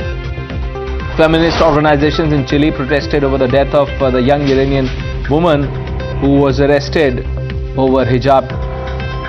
The unveiling of a futuristic luxury model home on Panama's Caribbean coast tanked when the Seapod Eco prototype perched above the water on a column slumped onto an adjacent dock. And we move on. The murder of a teenager, Ankita, has sparked of horror and outrage in the land of gods, Uttarakhand. Her fault, she stood courageously for her dignity and denied to be forced into prostitution by the rich and powerful. The main murder accused is Pulkit Arya, son of BJP's former Mantri Vinod Arya. He and his two aides allegedly molested her and were trying to force her to give special services to their clients. Chilling WhatsApp chats of Ankita show how she confided in her friend and said that she belongs to a respectable family and can't be bought for 10,000 rupees. Today, 6 days after her murder, Ankita's body was pulled out from the barrage where she allegedly was pushed in by Pulkit Arya. People hit the streets demanding strictest action against the accused and swift justice for Ankita. Locals reached the resort where Ankita worked and set it ablaze. Here are some ground reports first. हम इस वक्त Vantara resort के अंदर मौजूद हैं और अंदर का मैं आपको नज़ारा दिखाऊंगा कि किस हद तक लोगों का गुस्सा यहाँ पर इसके खिलाफ था, रिजॉर्ट के मालिक के खिलाफ था। आप ये देखिए, ये जो एरिया है ये रिसेप्शन हुआ करता था जहाँ अंकिता बैठती थी और ये रिसेप्शन एरिया का हाल आप यहाँ तोड़ फोड़ से अंदाज़ा लगा सकते हैं कि कुछ भी नहीं छोड़ा लोगों ने। लोग इतने नाराज थे इस कृत्य के बाद कि लोगों ने इस पूरे रिजॉर्ट का हाल बद से ज्यादा बदहाल कर दिया। अब मैं आपको दिखाना चाहूंगा, देखिए ये वो कमरा है जो अंकिता को दिया गया था और ये अंकिता के यहाँ पे सामान पड़े हैं। यहाँ पे देखिए चप्पलें पड़ी हैं, सैंडल्स पड़े हैं और ये देखिए जूते भी पड़े हैं और उसका ये सामान भी पड़ा है। इसी रूम में अंकिता को रहती थी। पुलिस को शक हुआ कि कहीं ना कहीं पुलकित इस बात को लेकर झूठ बोल रहा है और पुलिस ने जब यहाँ पे तीनों आरोपियों को लेकर यहाँ पे आई तो गांव वालों ने उनकी यहाँ न सिर्फ कसकर मरम्मत की बल्कि इस पूरे रिजॉर्ट में तोड़फोड़ करी और जिसके बाद मुख्यमंत्री ने सख्त हिदायत देते हुए रात को ही बुलडोजर की कार्रवाई शुरू कर दी। तमाम ऐसे एंगल्स हैं, एंगल्स को ढूंढते हुए पुलिस उनके पास पहुंचती है और जहां तक उम्मीद लगाई जा रही है कि ये राज का पर्दाफाश न हो जाए, इसी वजह से अंकिता को कहीं दूर ले जाकर उसकी हत्या की गई। और यही चीला रेंज है, ये तकरीबन 8 से 10 किलोमीटर के जो झील है, ये जो चीला रेंज है ये पूरा 8 से 10 किलोमीटर इसकी दूरी है। इसे ढूंढने में पूरे 48 घंटे का समय लगा। पुलिस 21 तारीख से लगातार आरोपियों की निशानदेही पे इसी नदी में ढूंढ रही थी। जब इस मामले का पटक्षेप हुआ तो डीएम के कहने पर इस पूरी नदी का जो इस झील का पानी रोक दिया गया और पानी रोकने के बाद आज 2 दिन बाद इस नदी में इस झाल के किनारे उसकी जो अंकिता थी उनकी लाश यहां से बरामद हुई और शिनाख्त अभी कुछ देर पहले हमने दिखाया कि शिनाख्त के लिए उनके परिवार वाले आए, उनके फादर आए, उनके ब्रदर आए। उन्होंने शिनाख्त करके ये बताया कि हाँ ये अंकिता की ही लाश है। The BJP has expelled Pulkit Arya's father and brother from the party. We spoke to BJP's former Mantri Vinod Arya, who says he is ready to cooperate in the probe. बात तो यहाँ से जानकारी हुई हमको कि भाई हमारी वो हमने यहाँ से ट्रांसफर कराई कि भाई हमारी जो वो जांच है वो यहाँ पर ट्रांसफर हो गई है। हाँ, हमको आप 10 बार बोलो, 10 बार आएंगे। We are now joined by the Uttarakhand Chief Minister Pushkar Singh Dhami. Dhami साहब, टाइम्स नाउ से बात करने के लिए आपका शुक्रिया। इस केस में बहुत सारी चीजें, तथ्य बाहर आ रही हैं, लेकिन मैं शुरुआत करना चाहता हूं, मैं आपसे जानना चाहता हूं कि अंकिता केस में आपने जो बुलडोजर एक्शन ऑर्डर कर दिया, क्या ये एक जवाब है आपका विपक्ष के लिए जो सवाल उठा रहा है? जो घटना हुई है उस घटना में पीड़ित परिवार को न्याय मिलना चाहिए, उस बेटी के साथ न्याय होना चाहिए और भविष्य के लिए एक नजीर बननी चाहिए। इसलिए किसी का बेटा हो, किसी का भाई हो, उससे ये कार्रवाई रुकने वाली नहीं है, कार्रवाई प्रभावित नहीं होने वाली है। इसलिए जो सरकारी दायित्व पर उनके भाई थे उनको हमने वहां से के अंदर भी जो उनके पिताजी थे उनको भी पार्टी से निष्कासित कर दिया गया है। इसलिए किसी के कारण से जांच प्रभावित न हो, पहले ही सबका इस पर कार्रवाई हो चुकी है। बिल्कुल धामी जी, कुछ लोगों का सवाल है कि फोरेंसिक टीम के जाने से पहले ही ये रिजॉर्ट के ऊपर बुलडोजर चल जाता है, तो इस बात पे आप इस आरोप पे क्या कहेंगे? नहीं, देखिए ऐसा है कि विपक्ष के लोगों को इसमें बिल्कुल भी सशंकित और संदेह नहीं होना चाहिए। हम लोग इस पर पूरी ईमानदारी के साथ अपनी बेटी के लिए, हम लोगों की बेटी है, हमारी बहन है, उसके साथ जो अन्याय हुआ है, जो जघन्य अपराध हुआ है, उसकी जो है पूरी तरह से जांच की जाएगी, पूरी तरह से आरोपियों को, अपराधियों को सजा दी जाएगी। और जहां तक फॉरेंसिक टीम की बात है, उस समय चूंकि तात्कालिक रूप से जितना जरूरी था उतना किया गया है, और तो आगे के जो कमरे हैं पीछे के, वो सील कर दिए गए हैं, जिससे कि फॉरेंसिक जांच भी पूरी हो। नहीं, सील तो कर दिए गए हैं धामी जी, लेकिन एक और बात सामने आ रही है। लोकल्स ने रिजॉर्ट में, आपने भी देखा होगा, आग लगा दी है। हमारे पास वो तस्वीरें हैं। क्या आपको लगता है कि पुलिस को इसे रोकना चाहिए था? पुलिस से चूक हुई, लापरवाही हुई?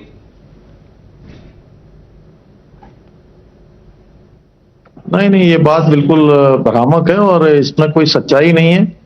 और मैं सभी लोगों से अपील भी करता हूं कि ऐसे समय में सब लोग संयम बना के रखें। इसमें कानून अपना काम करेगा। जो भी कानून है, कानून के अनुसार कार्रवाई होगी। अफवाहों पर ध्यान न दें। हर कीमत पर दोषियों के खिलाफ कड़क कार्रवाई होगी, कठोर कार्रवाई होगी। धामी जी, आप कह रहे हैं कड़क कार्रवाई होगी, कठोर कार्रवाई होगी, लेकिन सवाल पुलिस एक्शन पर भी है। और अगर आप इस केस के फैक्ट्स को देखें जो अभी तक जो सामने आई है, इस केस में देरी तो हुई है। जब लोगों ने प्रोटेस्ट किया तब पुलिस ने जांच शुरू किया। तो इस सवाल पे आपको घेरा जा रहा है, इसका जवाब कैसे देंगे आप? पहाड़ों में देखिए राजस्व पुलिस का काम है और बहुत सारे स्थानों पर राजस्व पुलिस काम करती है। यहाँ पर भी राजस्व पुलिस के पास ही ये केस था, और जैसे ही जो है राजस्व पुलिस से इसको हटाकर पुलिस को दे दिया गया था, और पुलिस ने कल ही कार्रवाई, सीधे कार्रवाई की है। इसमें जो भी आरोपी थे उनको जेल भेज दिया है। ध्वस्तीकरण की कार्रवाई की गई है। एसआईटी की जांच इसमें गठित कर दी गई है, और एसआईटी सारे पहलुओं का, एक एक पहलू की जांच करेगी। धामी जी, अंकिता की देखिए बॉडी मिल गई है, लेकिन अभी तक जो सामने आई है ये बात, और आप बता सकते हैं कि अगर उसमें कोई अपडेट है कि अंकिता का जो फोन है वो अभी तक रिकवर नहीं हुआ है। क्या जांच में इसको आप लापरवाही मानेंगे?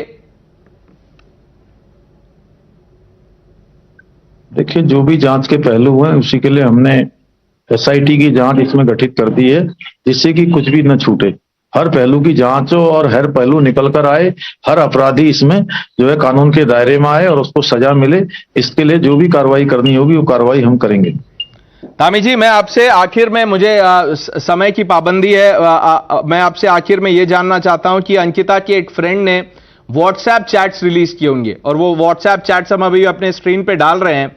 अगर आपने नहीं देखे हैं तो आप उसको देखिए। और इससे जुड़ा हुआ मेरा सवाल है कि इस व्हाट्सएप चैट से ये साफ पता चलता है कि अंकिता पे एक दबाव था। तमाम बयान आ रहे हैं ऑपोजिशन की तरफ से इस पे, और आप चैट्स को अगर ध्यान से देखेंगे तो वो अंकिता खुद ही कह रही है अपने दोस्त से कि मुझे स्पेशल सर्विस प्रोवाइड करने के लिए कहा है, वीआईपी गेस्ट आने वाले हैं, इसीलिए वो कह रहे हैं कि तुम आके स्पेशल सर्विस दो। क्या एक लार्जर रैकेट है जो यहां पे इस रिजॉर्ट में पनप रहा था, एक तरह से फ्लरिश कर रहा था? क्या उसके खिलाफ कार्रवाई लेगी राज्य सरकार? इसके सभी पहलुओं की जांच करेंगे कि ये इतना जघन्य अपराध हुआ है, इसकी हर बात निकलकर आनी चाहिए। और इसके साथ साथ जितने भी रिजॉर्ट हमारे चल रहे हैं, उन रिजॉर्टों में जहां भी इस प्रकार की गतिविधियां होती हैं उनकी भी जांच होगी, और उन रिजॉर्टों पर अवैध निर्माण हुआ है तो उसकी भी जांच होगी। उसके भी हम लोगों ने सारे जिलाधिकारियों को कहा है। जी दामी जी, टाइम्स नाउ ने यह भी खबर ब्रेक की है कि जो प्रिलिमिनरी पोस्टमार्टम रिपोर्ट है उसमें यह आया है कि अंकिता की जो मौत हुई है वो डूबने से हुई है। तो जो अभी तक की जो ये थियोरी थी कि उसको ऊपर से धक्का दिया गया क्लिफ से, वो एक तरह से सही मानी जा रही है। लेकिन फिर भी हम पूरी रिपोर्ट की वेट करेंगे और उसके बाद फिर हम आपसे उस पर जवाब लेंगे आगे investigation. Pushkar Singh Dhami, thank you for speaking to Times Now. Taking a short break viewers, lots more lined up on the other side, stay with us.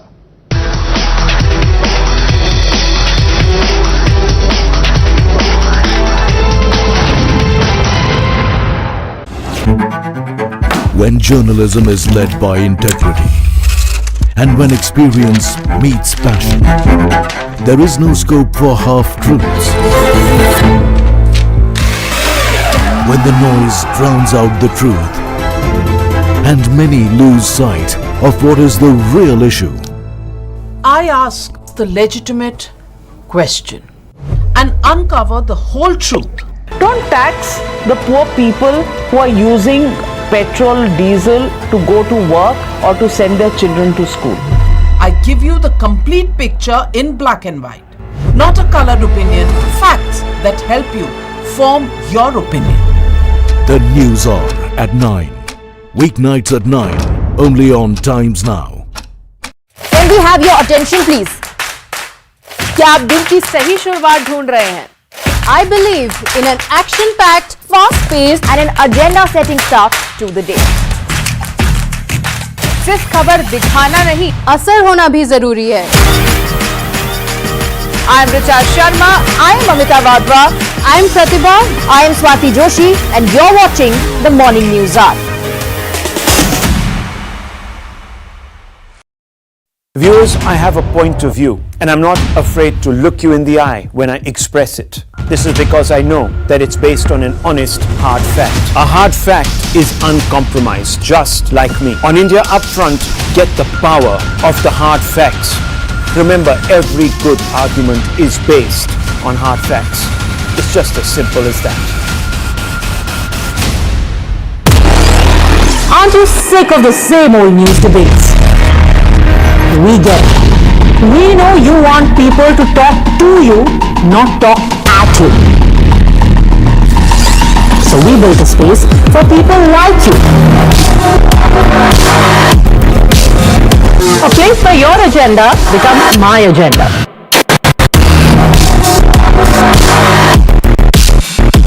Where we keep our eyes and ears open to issues that really matter.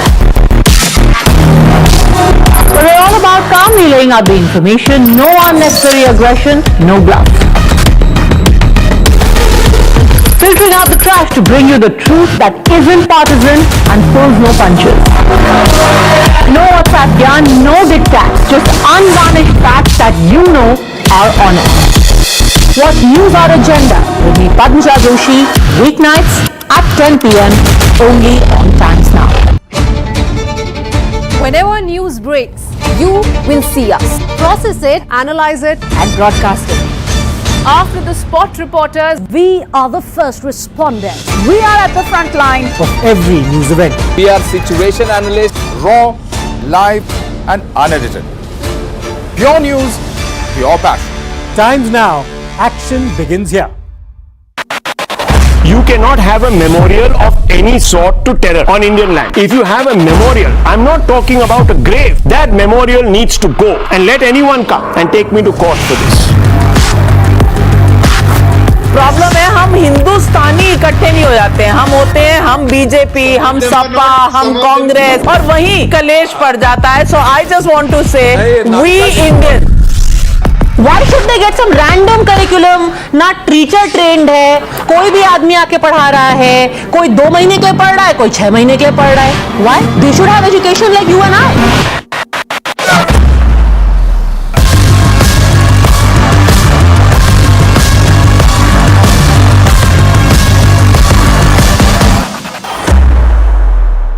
She asks tough questions like no other journalist. जब आप मुख्यमंत्री थे तो आपने क्या? What is your interview for? My interview is for asking about Kashmir. I'm not ready to give her interview. क्या इस देश में मुसलमान टारगेट पर है? She takes on the masters of Indian politics like no one else can because she speaks for you the way no one else can. Ghulam Nabi Azad होने में इतना समय क्यों लग गया? लोग कहते हैं कि देश में बीजेपी ने ऐसा माहौल बना दिया है कि सब जगह हिंदू मुस्लिम हो रहा. लोग कहते हैं कि आपकी फिल्म की वजह से वहाँ कश्मीरी हिंदुओं को टेररिस्ट नाम बुला कर अब मार रहे हैं. Because your voice must be heard, your questions answered above all else. Frankly speaking, with Navika Kumar. Prime time isn't just about debates. It's about knowing the news. We give you facts.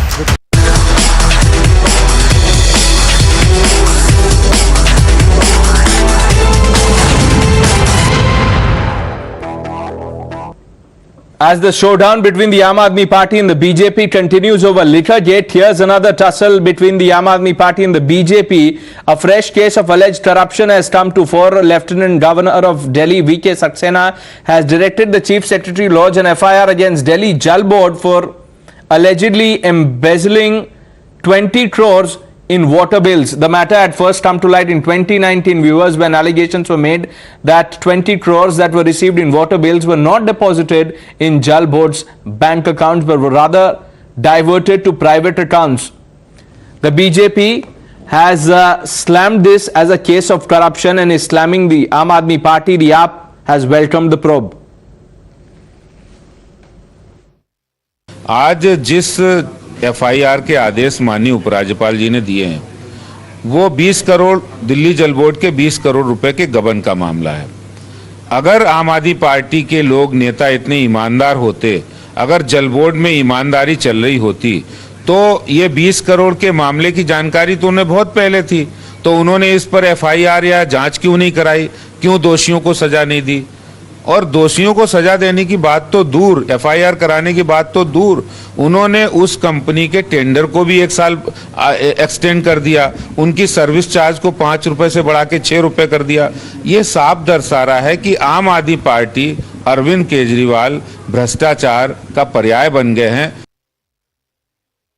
2012 से एक मामला बताया जा रहा है जिसमें केंद्र सरकार का यूनियन बैंक ऑफ इंडिया और दिल्ली जल बोर्ड के कुछ अधिकारियों की मिलीभगत के बारे में एलिगेशन है।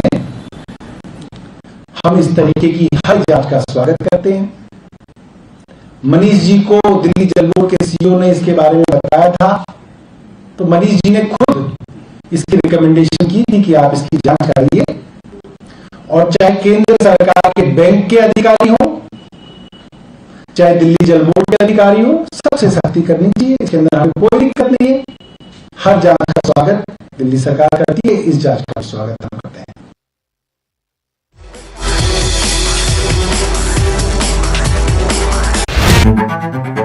When journalism is led by integrity and when experience meets passion, there is no scope for half-truths.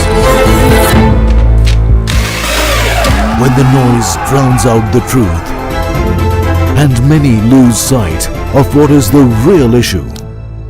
I ask the legitimate question and uncover the whole truth. Don't tax the poor people who are using petrol, diesel to go to work or to send their children to school. I give you the complete picture in black and white, not a colored opinion, facts that help you form your opinion. The news on at 9. Weeknights at 9. Only on Times Now. Can we have your attention please? क्या आप दिन की सही शुरुआत ढूंढ रहे हैं? I believe in an action-packed, fast-paced and an agenda-setting start to the day. सिर्फ खबर दिखाना नहीं, असर होना भी जरूरी है। I am Richa Sharma, I am Amita Bhandari, I am Pratibha, I am Swati Joshi and you're watching the Morning News Hour. Viewers, I have a point of view and I'm not afraid to look you in the eye when I express it. This is because I know that it's based on an honest, hard fact. A hard fact is uncompromised, just like me. On India Upfront, get the power of the hard facts. Remember, every good argument is based on hard facts. It's just as simple as that. Aren't you sick of the same old news debates? We get it. We know you want people to talk to you, not talk at you. So we built a space for people like you. A place where your agenda becomes my agenda.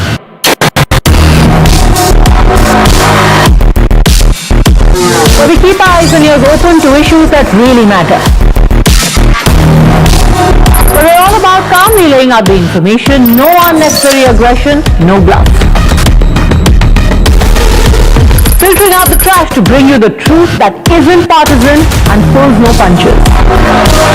No WhatsApp yarn, no diktats, just unvarnished facts that you know are honest. Watch News Our Agenda with me, Padmja Joshi, weeknights at 10 p.m. only on Times Now. Whenever news breaks, you will see us. Process it, analyze it, and broadcast it. After the spot reporters, we are the first responders. We are at the front line of every news event. We are situation analysts, raw, live and unedited. Pure news, pure passion.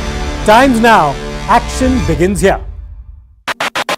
You cannot have a memorial of any sort to terror on Indian land. If you have a memorial, I'm not talking about a grave. That memorial needs to go, and let anyone come and take me to court for this. Problem है हम हिंदुस्तानी इकट्ठे नहीं हो जाते हैं, हम होते हैं हम बीजेपी, हम सपा, हम कांग्रेस और वहीं कलेश पड़ जाता है. So I just want to say we Indian. Why should they get some random curriculum? ना टीचर ट्रेंड है, कोई भी आदमी आके पढ़ा रहा है, कोई 2 महीने के लिए पढ़ रहा है, कोई 6 महीने के लिए पढ़ रहा है. Why? They should have education like you and I.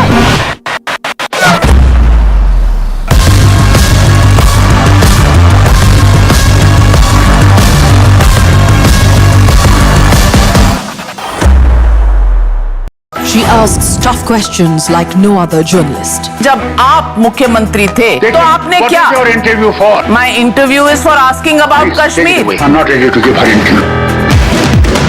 क्या इस देश में मुसलमान टारगेट पर है? She takes on the masters of Indian politics like no one else can because she speaks for you the way no one else can. Ghulam Nabi Azad होने में इतना समय क्यों लग गया? लोग कहते हैं कि देश में बीजेपी ने ऐसा माहौल बना दिया है कि सब जगह हिंदू मुस्लिम हो रहा. लोग कहते हैं कि आपकी फिल्म की वजह से वहाँ कश्मीरी हिंदुओं को टेररिस्ट नाम बुला कर अब मार रहे हैं. Because your voice must be heard, your questions answered above all else. Frankly speaking, with Navika Kumar. Prime time isn't just about debates. It's about knowing the news. We give you facts. With context and without bias. The long and short of what made the headlines. Factual and forthright on News Now overnight. When journalism is led by integrity and when experience meets passion, there is no scope for half-truths. When the noise drowns out the truth and many lose sight of what is the real issue. I ask the legitimate question. An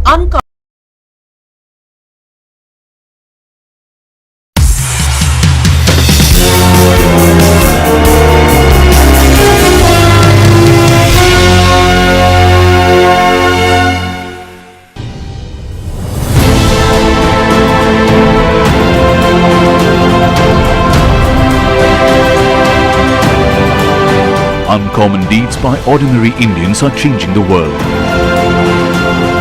These selfless tales of heroism, generosity and compassion are impacting lives of many.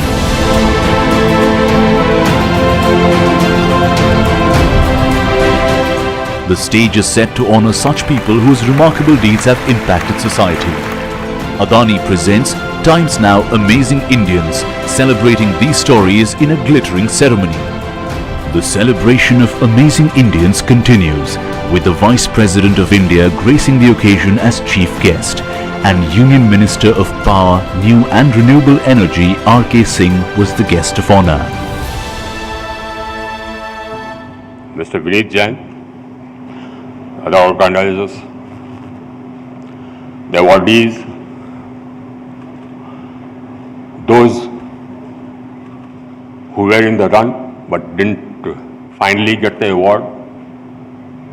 Ladies and gentlemen, I was really impressed on seeing the clips of all the endeavors which were there up before the jury. And we are just discussing as to the spirit which is required to come forth and do something meaningful, the energy which is required, the commitment which is required.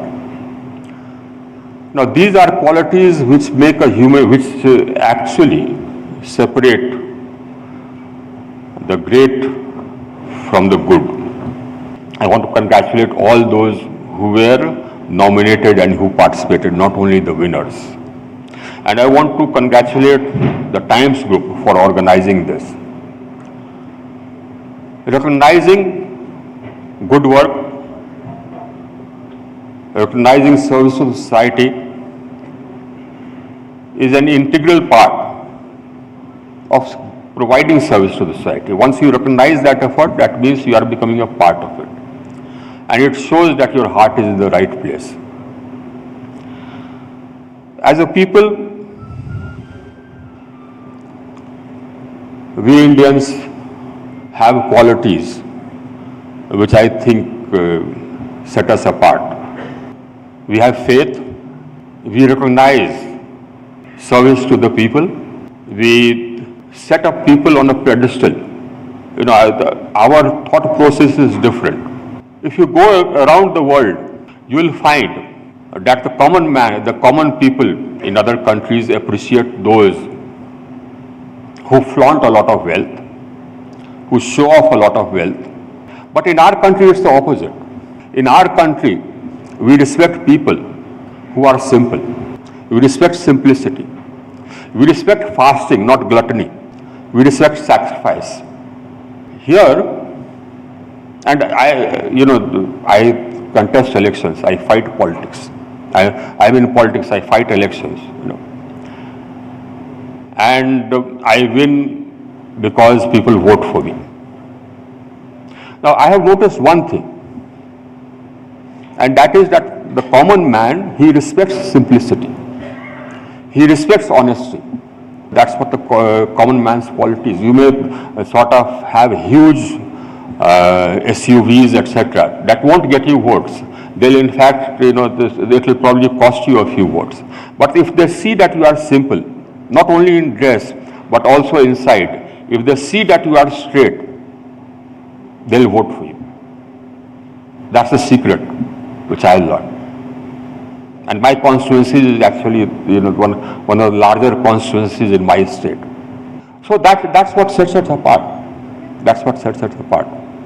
Now, even when I was in service, and I joined service, I was sub-divisional magistrate sometime, that was my first posting in 1977.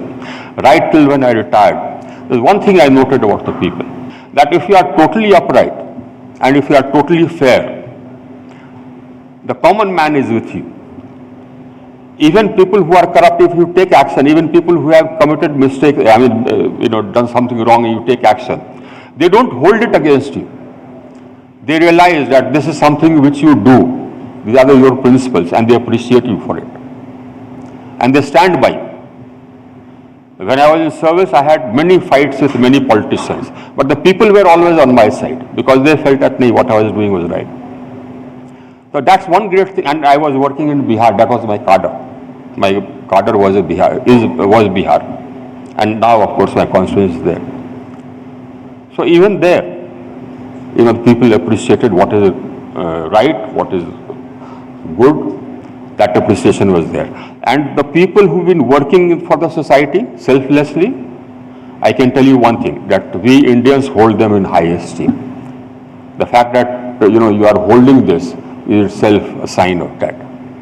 Thank you again. And one more thing which I told Vineet, one thing about the Times Group I have noticed, which I must say, and that is you maintained your credibility. I think that is one thing which is absolutely important. If you lose credibility, you've lost it all. Nobody will read you, nobody will watch your channel. Plain and simple. Be fair, be credible, and people will watch you, people will listen to you. That's the secret to success insofar as journalism is concerned. Thank you again, and congratulations again to all the winners, and congratulations to all those who competed. All of them. All of you who competed, all of you deserve an award, all of you deserve recognition, and I'm quite sure that the Times Group will do something about it and actually recognize those people who are in this field, who have been doing something substantial. Thank you very much.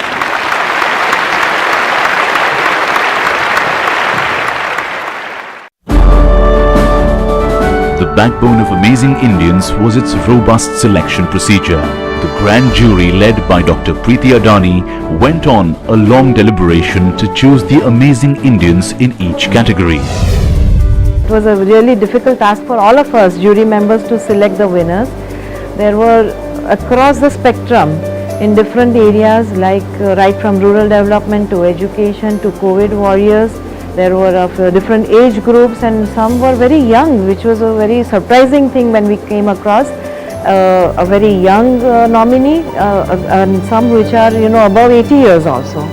Is it fair for me to be sitting on the jury and kind of figuring out whom to give this award to? Because everybody has done such amazing work and that's why they were on part of this, they were on these shortlisted for these awards, and so somewhere I did feel a bit like an imposter to be sitting there on jury of people who are genuinely doing such outstanding work. I mean, they are heroes and they genuinely are doing amazing work. The judges included Sarod Maestro, Amjad Ali Khan, Chairperson of Adani Foundation Dr. Preeti Adani, Indian film actress and TV personality Sonali Bendre, founder Your Life and CSR Apollo Hospitals Upasna Kamineni, and Indian aerospace engineer Nambi Narayan. The task was tough as the nominees have their own exceptional stories. The beauty that I've seen and how the growth of the country and the people is what I've seen, that reinventing the wheel is not so impactful as much as working with the wheel and making changes to the wheel, because things are quicker and the change is larger. So rather than creating and innovating, which we definitely need, we should try and make enhancements to what we have right now. And I see that that change is giving us, is making us a superpower. It would have been a very hard task for the jury members to really decide who the one winner is going to be. So let's go across to some of the jury members and get a sense of what it was that they were judging upon and how hard it would have been for them to pick one winner. So proud of every amazing Indians, every creative people, the people who are serving our country.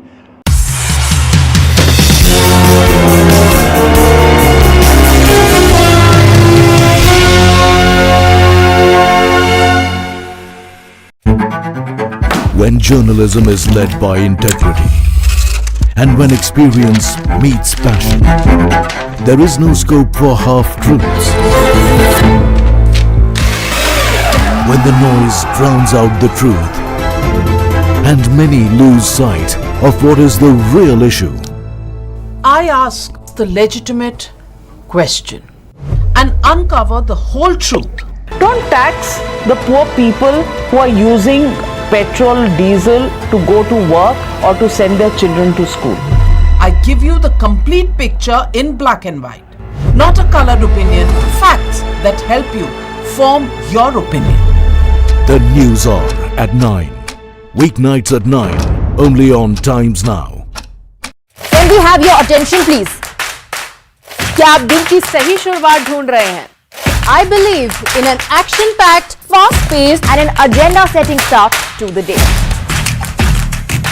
सिर्फ खबर दिखाना नहीं, असर होना भी जरूरी है. I am Richa Sharma, I am Amita Bhandari, I am Pratibha, I am Swati Joshi, and you're watching the Morning News Hour. Viewers, I have a point of view, and I'm not afraid to look you in the eye when I express it. This is because I know that it's based on an honest, hard fact. A hard fact is uncompromised, just like me. On India Upfront, get the power of the hard facts. Remember, every good argument is based on hard facts. It's just as simple as that. Aren't you sick of the same old news debates? We get it. We know you want people to talk to you, not talk at you. So we built a space for people like you. A place where your agenda becomes my agenda.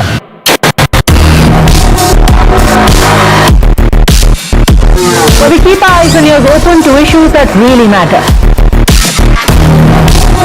We're all about calm only laying out the information, no unnecessary aggression, no bluff. Filtering out the trash to bring you the truth that isn't partisan and pulls no punches. No WhatsApp yarn, no diktats, just unvarnished facts that you know are honest. Watch News Our Agenda with me, Padmaja Joshi, weeknights at 10 p.m. only on Times Now. Whenever news breaks, you will see us. Process it, analyze it, and broadcast it. After the spot reporters, we are the first responders. We are at the front line of every news event. We are situation analysts, raw, live, and unedited. Pure news, pure passion. Times Now. Action begins here. You cannot have a memorial of any sort to terror on Indian land. If you have a memorial, I'm not talking about a grave. That memorial needs to go, and let anyone come and take me to court for this. Problem है हम हिंदुस्तानी इकट्ठे नहीं हो जाते हैं, हम होते हैं हम बीजेपी, हम सपा, हम कांग्रेस और वहीं कलेश पड़ जाता है. So I just want to say we Indian.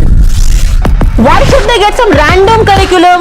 ना टीचर ट्रेंड है, कोई भी आदमी आके पढ़ा रहा है, कोई 2 महीने के लिए पढ़ रहा है, कोई 6 महीने के लिए पढ़ रहा है. Why? They should have education like you and I.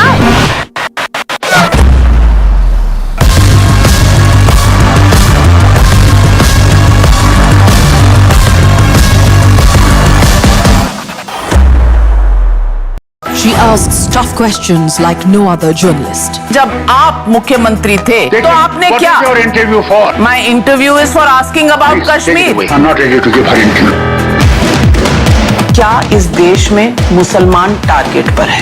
She takes on the masters of Indian politics like no one else can because she speaks for you the way no one else can. Ghulam Nabi Azad होने में इतना समय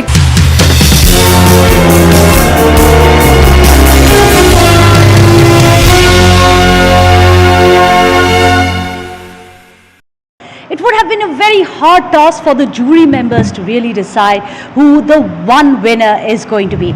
So let's go across to some of the jury members and get a sense of what it was that they were judging upon and how hard it would have been for them to pick one winner.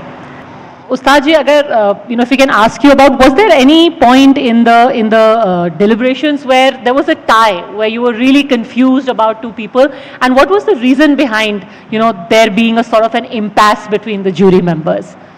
Any such factors? Can we please have the mic here? Was there any such category, and what was the factor that had all of you in a dilemma? As Dr. Priti Adani said, that it was a very difficult for all of us.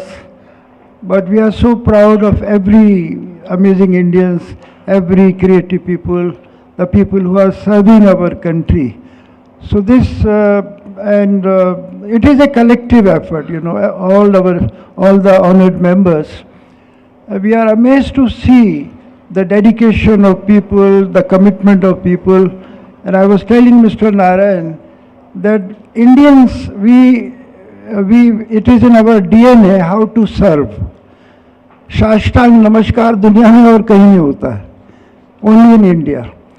Service and the samarpan and service, how we surrender ourselves to God and the Guru. So this feeling of surrenderness, feeling and having compassion, kindness, और खुदा करे दुनिया में रहम दिल लोग ज़्यादा हो जाए तो दुनिया में कोई प्रॉब्लम नहीं होगी फिर. Thank you. Very well said. Let's go across to none other than the Rocket Man. Well, Dr. Nambi Narayanan, what was it that really moved you? Was there any specific story which you felt, whether it's a winner or a nominee, which really moved you as a person and said, yes, this is the person who's going to put India on the right path of service?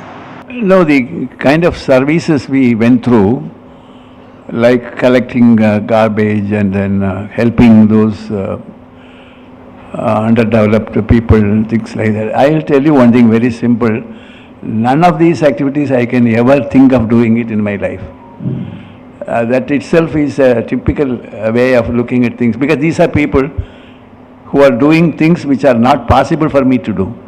Making a rocket is easy, not this kind of service.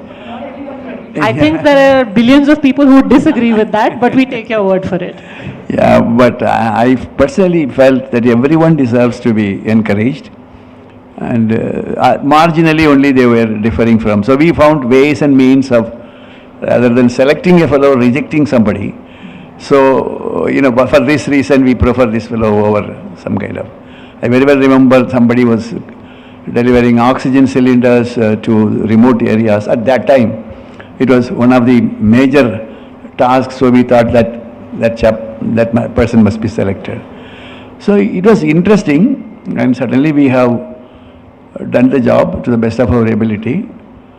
Perhaps future you can do something more, some more publicity can be given, so that all across the nation you can reach the message saying that this is a task which is important, etc.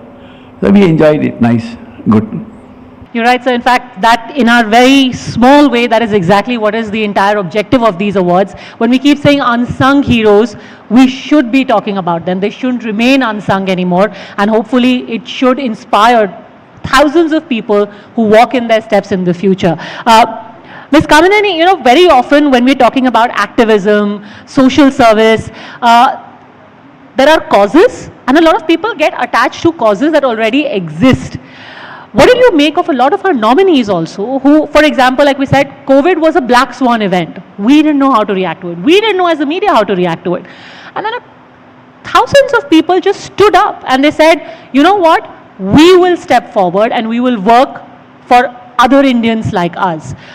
What did you make of some of the nominees like that who did not even have a model to follow? They just created a model.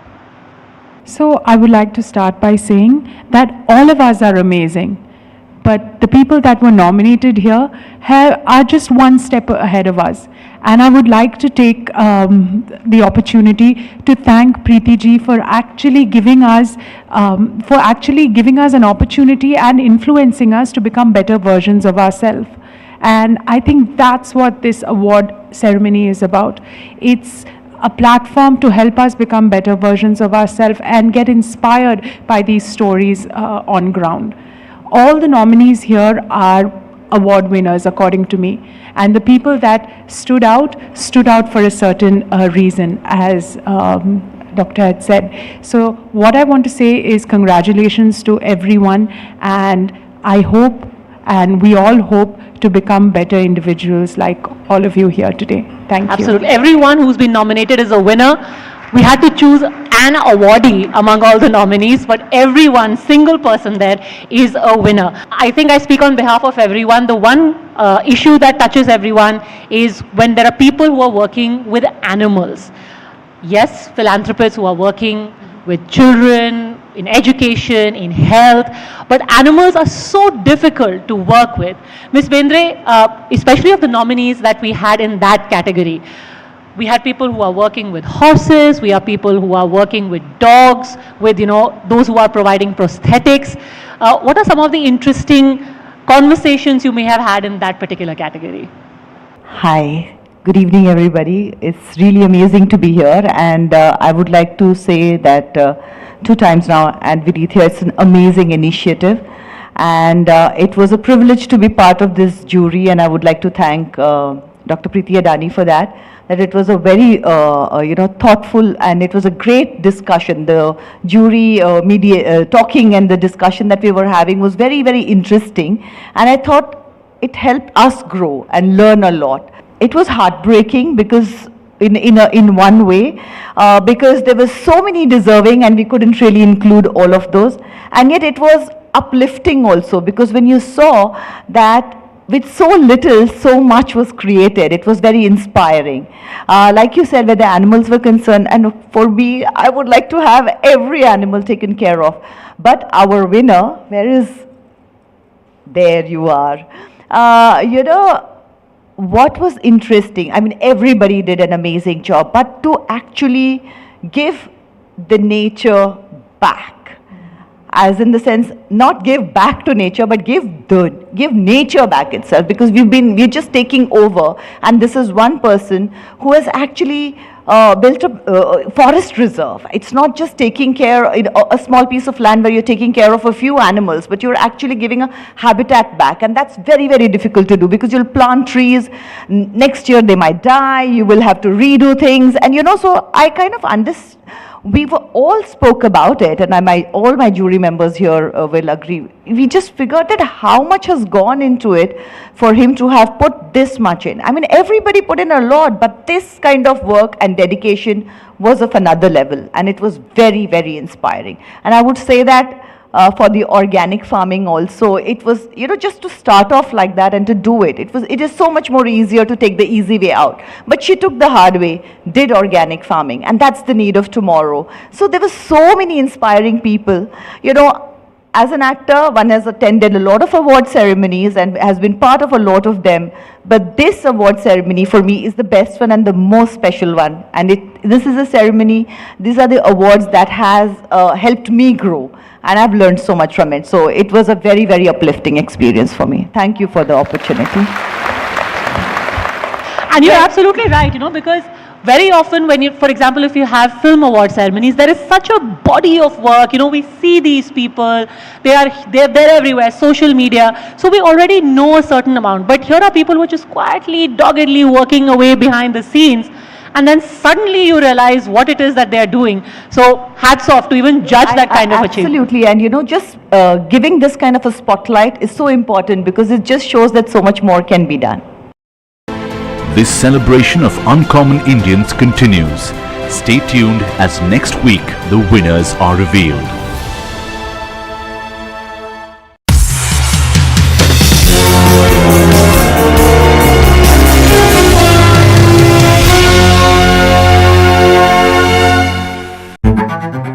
When journalism is led by integrity, and when experience meets passion, there is no scope for half-truths. When the noise drowns out the truth, and many lose sight of what is the real issue. I ask the legitimate question and uncover the whole truth. Don't tax the poor people who are using petrol, diesel to go to work or to send their children to school. I give you the complete picture in black and white, not a colored opinion, facts that help you form your opinion. The News Hour at 9. Weeknights at 9, only on Times Now. Can we have your attention please? क्या आप दिन की सही शुरुआत ढूंढ रहे हैं? I believe in an action-packed, fast-paced and an agenda-setting start to the day. सिर्फ खबर दिखाना नहीं, असर होना भी जरूरी है. I am Richa Sharma, I am Amita Vadva, I am Pratibha, I am Swati Joshi, and you're watching the Morning News Hour. Viewers, I have a point of view, and I'm not afraid to look you in the eye when I express it. This is because I know that it's based on an honest, hard fact. A hard fact is uncompromised, just like me. On India Upfront, get the power of the hard facts. Remember, every good argument is based on hard facts. It's just as simple as that. Aren't you sick of the same old news debates? We get it. We know you want people to talk to you, not talk at you. So we built a space for people like you. A place where your agenda becomes my agenda.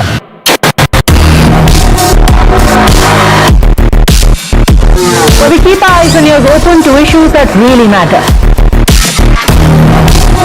We're all about calmly laying out the information, no unnecessary aggression, no bluff.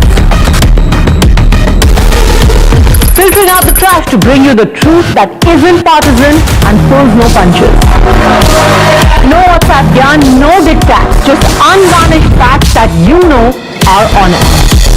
Watch News Hour Agenda with me, Padmaja Joshi, weeknights at 10 p.m. only on Times Now. Whenever news breaks, you will see us. Process it, analyze it, and broadcast it. After the spot reporters, We are the first responders. we are at the front line of every news event. We are situation analysts, raw, live, and unedited. Pure news, pure passion. Times Now, action begins here. You cannot have a memorial of any sort to terror on Indian land. If you have a memorial, I'm not talking about a grave. That memorial needs to go, and let anyone come and take me to court for this. Problem है हम हिंदुस्तानी इकट्ठे नहीं हो जाते हैं, हम होते हैं हम बीजेपी, हम सपा, हम कांग्रेस और वहीं कलेश पड़ जाता है. So I just want to say we Indian. Why should they get some random curriculum? ना टीचर ट्रेंड है, कोई भी आदमी आके पढ़ा रहा है, कोई 2 महीने के लिए पढ़ रहा है, कोई 6 महीने के लिए पढ़ रहा है. Why? They should have education like you and I.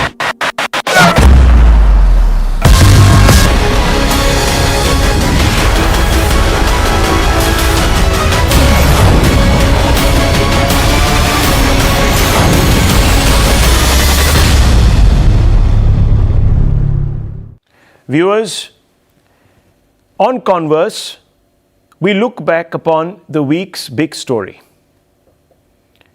This last week, viewers, India was collectively assaulted, I would say, visually, by visuals, disturbing visuals, from the United Kingdom, in particular Leicester and Birmingham. And those visuals you can see on your screens, viewers. In these pictures, you can see UK Hindus, or those Hindus that are living in the United Kingdom, in these particular cities, terrorized by Islamist thugs. Their temples surrounded, their physical persons under threat. Even though in India a section of the commentariat is pinning the blame on Hindus, there's now indisputable and growing evidence that it was Hindus who were in fact the victims of this assault.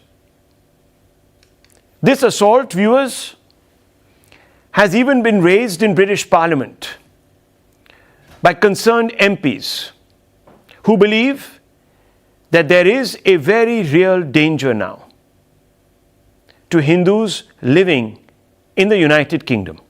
There are a number of factors. We'll be discussing those factors with our guest today, but one might be the fact that the Hindu community has not only integrated, but is also very successful. This is true also of the United States.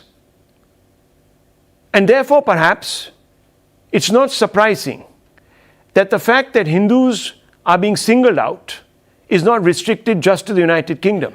As I said, even in America, where Indians and a majority of Hindus from among the Indian community have also become instrumental in shaping government policy or are the face of the Biden government and other several parts of the world, most notably in the subcontinent. Hindus are facing what amounts to existential threats. So why is this? Why is Hindu phobia going global? That's the fundamental question we are posing, and I want to open this up. And I want to ask a question first from Wasik, who's a counter-extremism expert, also a commentator who joins us from Britain. Mr. Wasik, what's going on? Why are we suddenly seeing this upsurge in crimes against Hindus, or are we just mistaken? Has this been happening, but perhaps not in this organized fashion, and therefore we're only waking up to it now? Well, I think you've hit the nail on the head in terms of organized. So we know that Hindus have been a target of extremism for many years. We also know that the same is true with Muslims. But what we're seeing now, recently with Leicester, is that the organization of Islamist networks regionally, we know that people have traveled all the way from London to Leicester. We know people have traveled to Birmingham, to Leicester, to target Hindus specifically. And what they're disguising their targets as are Hindutva extremists or RSS extremists, and they're using these labels to target Hindus, unfortunately. And so they're conflating Hindutva, whether there is extremism there or not, that's a debate that we can have, of course, with law-abiding British Hindus. And unfortunately, we're seeing that this is now more of a regional thing, and it's not necessarily a national thing. It's not Pakistani Muslims or Indian Muslims against Indian Hindus.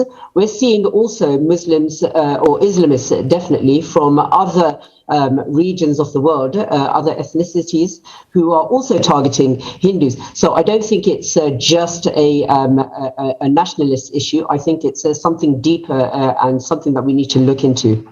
Okay, so here there are a large number of Indians who believe that this is happening because Hindus are copying resentment. Because in India now we have a Hindu nationalist government. That's what they claim. That is exporting Hindutva. And obviously that is threatening other denominations, specifically Muslims, in other parts of the world. As a result of which you have this backlash. Do you believe that this is a theory that stands up to scrutiny? I'm not sure that it is. If we look at the diaspora of Muslims within Britain itself, we know that they enjoy freedom of religion. We know that they enjoy freedom of belief. In fact, that's one of the reasons why they hold up Britain to be such a good place to live, which is why we see lots of people migrating here. So they are not suffering from anything in terms of discrimination here. So I'm not entirely sure that we can, or anyone can actually posit the theory that what's happening in India is translating over here in terms of the Hindutva or even the BJP-led nationalist government, and the so-called discrimination that's being targeted to minorities over there is happening over here, because we're in a completely different country here, and we can't be seen to be exporting issues over here, and claiming that we're now victims of what's happening over there, because clearly we're not. Okay, so let me expand this. Dr. Anand Ranganathan, so at least Vasik, who lives there, has given us a very cogent reason to discount this theory. So why is this theory being propped up aggressively? And I'm talking about mainstream liberal intellectuals, so-called liberal intellectuals, in India, who are making these claims? Hi Rahul, first of all, liberal intellectual, the phrase itself is an oxymoron, but let's come back to the topic. Look, there are four issues here. Number one, first of all, I must say that I thank the Indian government for taking this up with the UK government and speaking up for the Hindus. It's a welcome change and it's high time. And this is not about interfering in the internal affairs of another government. Look, whenever our government has stood up for the Palestinian people, the Indian Muslims have applauded it, haven't they? The Indian Muslims want our government to stand up to China and criticize the internment of 1.5 million Uyghur Muslims in concentration camps. They are being fed pork. They have been forcibly sterilized. Uyghur Muslims. So shouldn't India talk about them? So this bunkum about let's not interfere in the internal affairs, I think that's just complete baloney. Number two, before I come to the UK, I want to look at Bangladesh, because I want to give you the scale of the problem. Because honestly speaking, Hindus are the new Jews worldwide. If you really want to be blunt about it, from 29.5% in 1931 to 9.5% in 2011, to what many census officials believe is less than 8% in 2019, might even be 6%. The Hindu population of Bangladesh, or erstwhile East Pakistan, has dwindled decade on decade. And to add to the misery, 11.3 million Hindus were forced to flee between 1964 and 2013. 2.4 million perished in the 1970-71 genocide. As many as 1.2 million Hindu families have been dispossessed of 2 million acres of land. 12.6 million is the current Hindu population of Bangladesh, and if the trend continues, there will be none left in 30 years. And the recent spate of that false Quran controversy, of terrible violence, rape, murder, looting, arson, temple destruction. It was a pointer, Rahul, to an ominous future for the Hindus there. Do we have to wait till we have to airlift the last Hindu from Bangladesh like we did from Afghanistan? What we don't realize is that Bangladesh and Pakistan will soon go the way of Afghanistan, and hopefully the UK won't. But one can't be sure the way things are panning out. Now let me come to number 3, the UK. Rahul, the Islamists and their leftists and Darbari lapdogs try and get at Hinduism using the pretext of A, playing victim, both nationally and internationally, and B, targeting Hindutva and claiming it is distinct from Hinduism. Just note in all those clips we've been seeing over the last 3 or 4 days, how many times those Islamists, albeit Pakistani Muslims, mentioned the word Hindutva. It is a pre-planned strategy. And you remember the international support during the anti-CAA protests for all those hate-filled bigots blocking streets illegally for no rhyme or reason except to display a show of strength. All that tera mera rishta kya, la ilaha illallah, Hinduon se azadi, kafiron se azadi, all that was for domestic Hindu media. That forms the core. And that is then very quickly transmitted internationally into all those worldwide global conferences saying we want to dismantle Hindutva. Now let me come to B very finally. All those who make a distinction between Hindutva and Hinduism so that they can criticize the former, I'm sorry, this is psychopathy topped up with profound ignorance, because Hindutva, I quote verbatim, means the Indian culture and not merely the Hindu religion, unquote. And this is the famous conclusion of the Supreme Court. But here is the thing. Even if you don't believe the Supreme Court, you're in your rights to not believe him. The Hindutva is the twa or the essence of Hinduism and means the Indian culture. If you don't believe it and you prescribe to it a political or social motive, even then Hindutva is not supremacist, but rather a defensive force to counter any attack on Hinduism. Tell me, is Hindutva responsible for 31,221 major terrorist strikes since 2001? Just because you are embarrassed by the violence, misogyny and bigotry commanded by the Holy Book, you bring in a false equivalence to deride Hindutva? Finally, Rahul, there have been, as you know, more than 50 or 60 arrests in the UK. But can you tell me how many Hindutva-wadis have been arrested for the recent UK violence? 0. Well, of course, we don't have full figures, but you're right, at least on the face of it, Dr. Ranganathan, what we know publicly as of now, there is no evidence that any Hindutva-wadi, as you call them, have been arrested. So, yes, obviously there are investigations that are still going on. But I just want once again to come back to Wasik. I'm going to quote to you a former member of the European Parliament, Martin Daubney. Now, Martin Daubney has been commenting on what's been going on, and he was also on the BBC a few days back, and he will be joining this broadcast shortly. But he says, so the BBC are making out the Muslim versus Hindu violence in Leicester is caused by check notes a cricket match. This utterly absurd state of delusion and denial doesn't help. It makes things worse. It's a politically correct, morally bankrupt charade. He goes on to say, Muslim mob rule on the streets of Britain as 200 men storm a Hindu center. The police soap these yobos. Where they'd stomp football fans, British society is disintegrating into religious sectarianism before our eyes. Now imagine, he says, if this was 200 white men storming a mosque. This would be global news. It's grotesque what's happening in Britain. The police cower and our cowardly media barely pass judgment. Now, he is railing against two towering British institutions, the police and the media, calling one cowering and the other one cowardly. Why would he be doing this? What's really happening here? Why are the police cowering? And who are they really cowering from? And why is the media cowardly? Well, I don't agree with his analysis. I think when you're looking at police operations and having to deal with 200 men and you've only got around 8 police officers who are now having to deal with something that was unplanned, Yes. and then having to manage that, as well as then a counter demonstration who's also comes out, and this is specifically in regards to Leicester, it becomes difficult to then, you can't just go ahead and arrest everyone because it will then go out of control.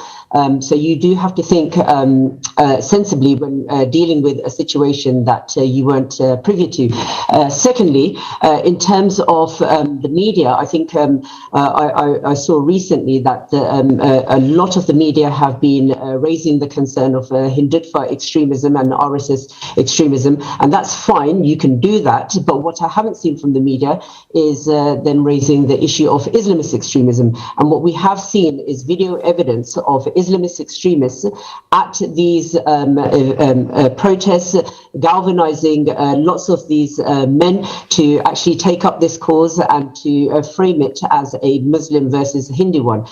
So I think his analysis is slightly skewed. Because he's probably not aware of how police actually operate in hostile situations, especially when it appears that they are under-resourced when these things take place. But you do agree with the fact that the media somehow gives this short shrift, at least one side of the debate, which is Islamist extremism. Now, why, very quickly, in less than a minute, why is this allowance given? I'm not sure why this allowance is given. What I do know is that whenever a terrorist attack takes place and it is a Muslim and they are therefore an Islamist extremism, defining them as Muslim becomes problematic because lots of people will claim that it's Islamophobia. You're obviously targeting the whole Muslim community, when that's obviously not the case. We all know there's a difference between Islam and Islamism, and this is something that we've been facing for the last 2 decades, and it doesn't look like... so there is a self-censorship that goes on because you fear the backlash, you fear being called Islamophobic. Abhijit Iyer Mitra, Sushil Pandit and Tehseen. Abhijit Iyer Mitra, why the self-censorship? No one seems to have a problem in calling out Hindutva hate or what have you, but there are suddenly bookends placed when it comes to the dialogue about Islamist extremism, whether in India or abroad. Why do you think this is happening? Well, largely it has to do with the threat to life. You see, accusations of blasphemy, we've seen they resulted in 12 deaths in India about a month or so back. Similarly, what happens out here is there seems to be a disproportionate amount, just like in India, a disproportionate amount of street violence and a sort of a street veto by British Muslims. Possibly a lot to do with being economically depressed in both countries. So, for example, even in India, there is a difference. When was the last time you saw Shia street violence in India? It doesn't really exist. It's entirely Sunni because the Shias are extremely well off. They're at the top of the economic ladder in India. Most of what you see in terms of street violence in India, overwhelmingly, is Sunni violence. Now, in Britain, what you have is Bangladeshis and Pakistanis at the absolute lower end of the economic rung. Now, let's go back to how this started off. It was basically Indian, allegedly started off, because remember, there's a lot of reports to show you that tension had been simmering in this area for the last 2, 3, almost 6 months, apparently, for whatever reasons. But in this particular case, a bunch of people marched through the street shouting Jai Shri Ram. Now, what's wrong with that? I think in any democratic country, you can go around walking around saying Jai Shri Ram or Allahu Akbar or may the blessings of our Lord in Christ be upon you. There's nothing wrong with that. Yet, what's happened is that this is seen somehow as a red flag to incite the sacrilege and desecration of Hindu sites. Why is that? You know, it is the same people today claiming that Hindus marching, shouting Jai Shri Ram is an assault and it is vicious Hindutvavadi, who during the rest of the year will claim that, shouting Allahu Akbar and death to infidels is a perfectly legitimate form of political protest.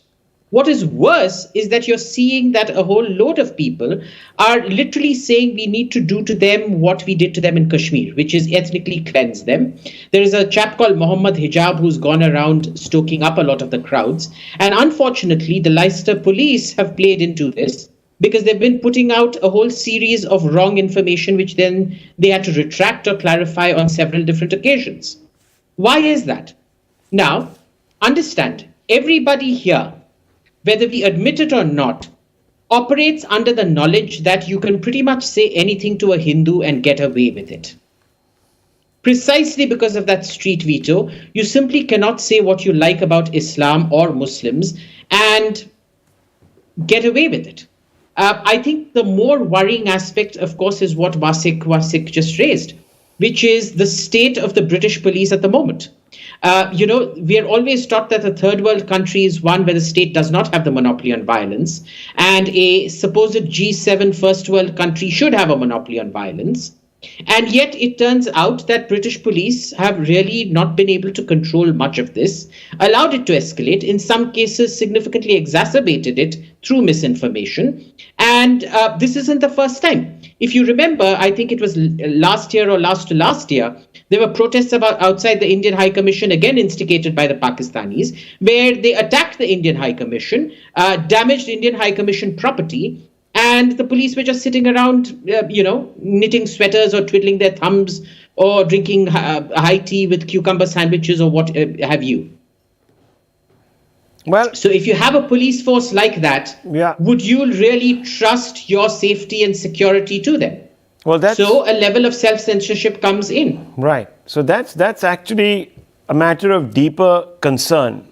Now, Mr. Poonawalla, do you agree with those who say that Jai Shri Ram is a war cry? It's the proverbial red rag to the otherwise peaceful minorities, whether here or abroad, etc., etc. Because that's what's been said. A large number of those who have justified the siege of the temples or their vandalism, etc., have said, oh, well, because these chaps were chanting Jai Shri Ram after a match and Vande Mataram, etc. All of this is part of the muscular Hindu supremacist grammar. And it means only one thing, that you're going after the other community. So Namaskar Rahul, thank you for having me on the show. Namaskar to all my fellow panelists. At the beginning, let's just put a couple of things in perspective. And like Abhijit very rightly said about this hijab chap, Mohammed Hijab, he's of Egyptian descent. So I was hearing Wasik when he made his opening remarks. There seems to be some sort of an organized movement of Islamists against Indians. Let's not divide this between Indian Hindus and Indian Muslims, because Indian Muslims today are also suffering in Britain. They are stuck because there is pressure on them, and there is pressure on them as well to stand up and be counted, and they are standing with the Indian Hindu citizens. So first, this is an attack on all Indians. Indian Hindus and Muslims are absolutely united. There's been a lot of propaganda that has been put on your show, and I don't have time to rebut everything. But one thing, the Indian High Commission and the Indian Foreign Minister completely failed Indians out there. The Foreign Minister only took this up yesterday. Yes, I know that Anand said that the High Commission took up the matter earlier on, and kudos to them on that issue, but they were not forceful. They should have been right out there making sure that that Indians are protected. You remember when Indians in Australia were being attacked, it was immediately that the UP at the highest level pulled the strings. India only reacted yesterday, and I think that is unforgivable. The problem with the Indian government is not that, as Anand wrongly put it, that we are objecting to the Indian government standing up for Indians. They have to stand up. It first does like a TV GV. First it will make noise on TV, it's propaganda on TV, and then do something substantial. And that is the problem with the Indian government. It acts first, reacts later, which should be actually the opposite in this situation. Even in Canada, I'm just slightly diverting, there was a referendum just 3 days ago, and the MP of Mr. Modi woos, the conservative MP has endorsed a referendum on Khalistan. That is how fail your Indian foreign policies. But let me come and put this across. This was simmering up since the India-Pakistan match that took place recently in England. This was the Pakistani community encouraging the other groups of Muslims from Egypt, from Syria to attack the Indian community. Why did the High Commission not take note of that? These WhatsApps were coming across. to come out and say that Jai Shri Ram is a war cry is ridiculous in a country like England, where Vasik rightly says you have the right to propagate your... This is important because, Mr. Poonawalla, you said that those who are making it about, you see, Indian Hindus and Indian Muslims, yes, they need to stop. A whole ecosystem here, it subscribes to what it says are universal liberal values. Who has come out and said that Hindutva is responsible? Now, if you're pinning the blame on Hindutva mobilization by the Modi government, which has now got this sort of international flavor, and that is what is sort of rattling Muslims, then you're obviously talking about the subcontinental Muslims and specifically Indian Muslims, isn't it? And you yourself are saying that there are, Egyptian Muslims, there is a whole larger, brotherhood, etc., that has come together. Why would they be bothered by some Hindutva consolidation? It's not happening in Egypt. It's certainly not happened in Bangladesh. It's not happening in Pakistan. So would you say that some of your own ideological bedfellows, these strange so-called liberals, the Latvian set, are actually misplaced and they are deliberately fanning the flames of sectarianism? You may blame the Latvians lobby for it or whatever, car market One gang, second, let's not but they look are at not it. in power, Rahul. No, one second. They're not in power. One second.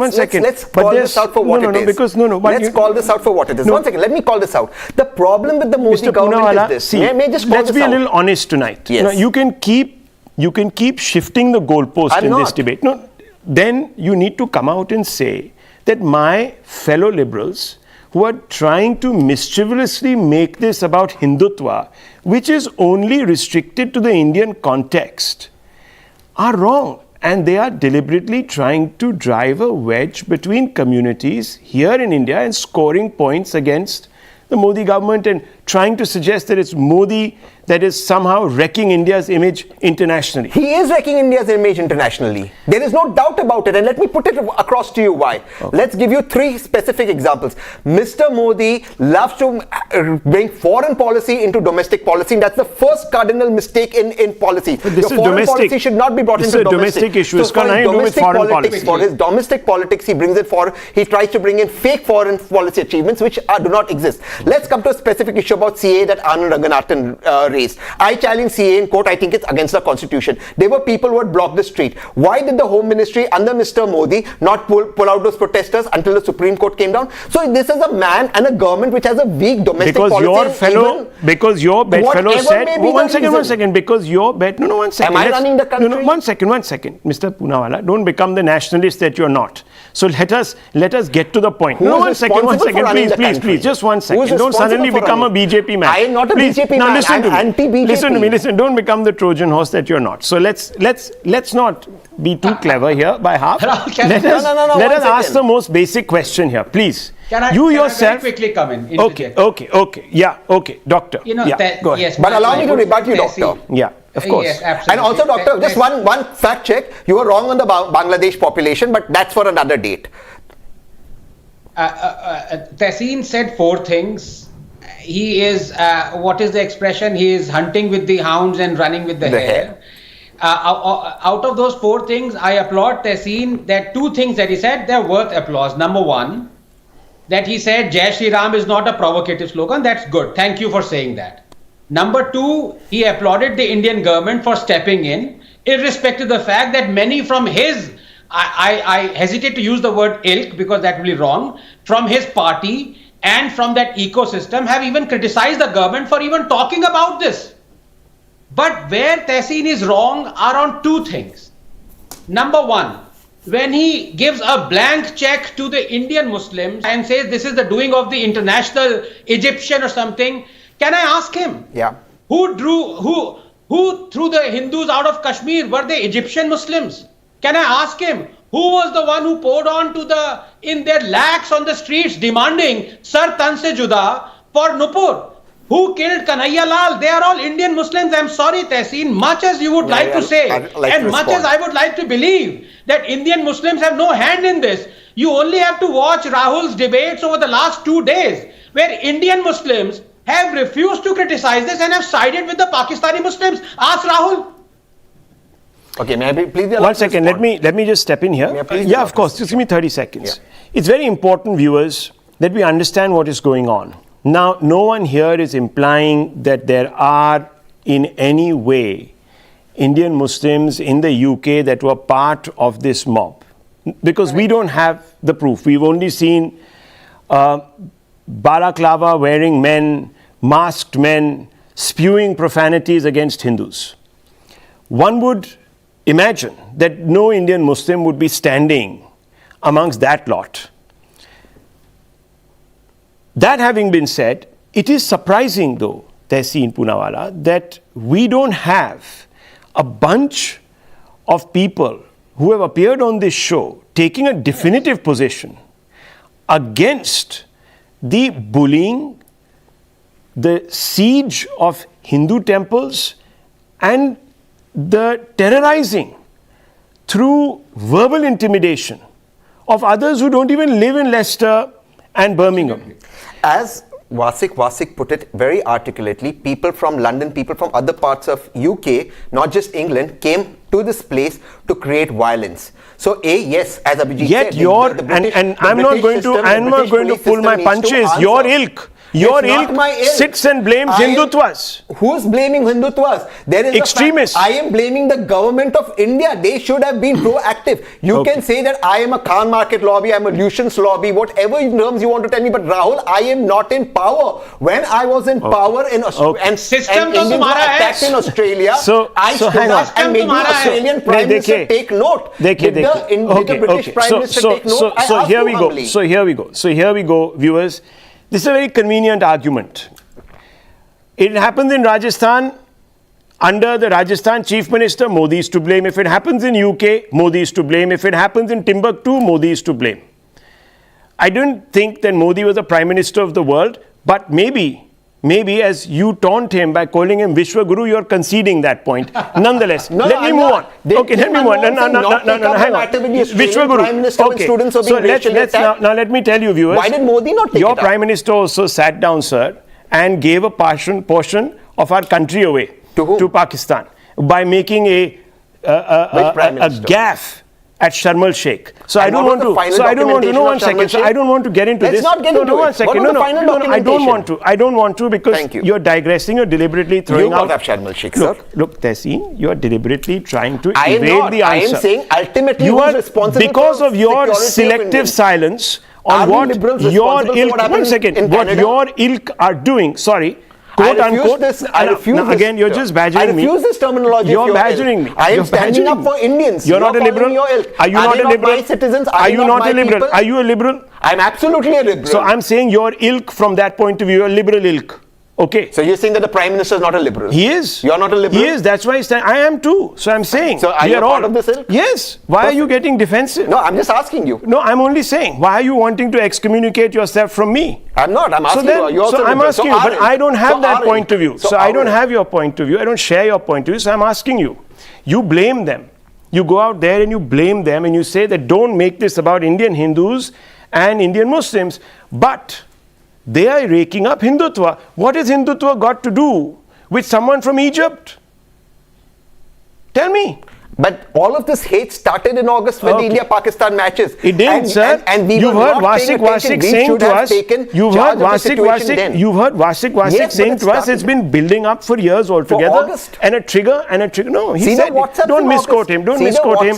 Here is Martin Dobney. Here are several other people who've come out and said that this has been happening now for ages. It just all came together in an organized. It all happened together. Have you been there to see every crime that has been committed? No, it's been happening, and I can show you a list. I can show you a list. Now the British police has failed. You see, viewers, we will constantly find scapegoats on this channel because certain people will blame the British police, they'll blame Modi, they'll blame this, they'll want to sound self-righteous, but they will never come out and condemn the real problem, which is politics.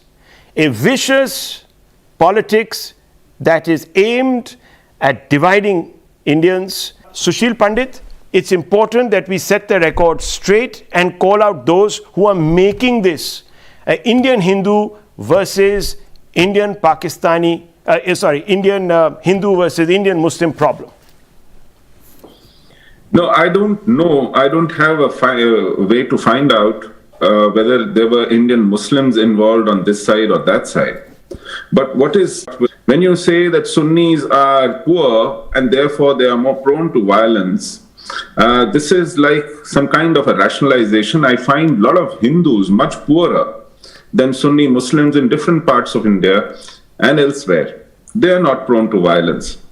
And in Kashmir, we were turned out by a 90% Sunni population, which probably is the most prosperous section of Indian population, with highest per capita ownership of car anywhere in the country. It is in Kashmir Valley. And yet, they turned us out. There is no homelessness in Kashmir Valley. You can't find one homeless person in entire valley, and yet they turned us out. Not at all due to economic reasons. There's something else. And that is what we need to confront. That something else has now been brewing in UK for decades. This radicalization sees no national boundaries or nationality boundaries, whether it is Somalian Muslims or Caribbean Muslims or Pakistani Muslims or Bangladeshi Muslims or Syrian Muslims. The only exception is Afghan Muslims, who are a lot more peaceful and well-behaved. Rest, let me tell you, have been found working together. In Leicester, the match that we are referring to was 28th of August, as late as that. And the violence erupted on 2nd, 3rd, and 4th of September, when Hindu homes were targeted, when people were targeted in cars where they could find Hindu symbols, when people were targeted on streets.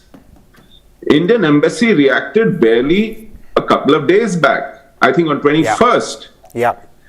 It has taken more than 20 days for people to respond. Yeah. And this was an organized program. You had people being called saying brothers are needed in Leicester because they are going to attack a masjid.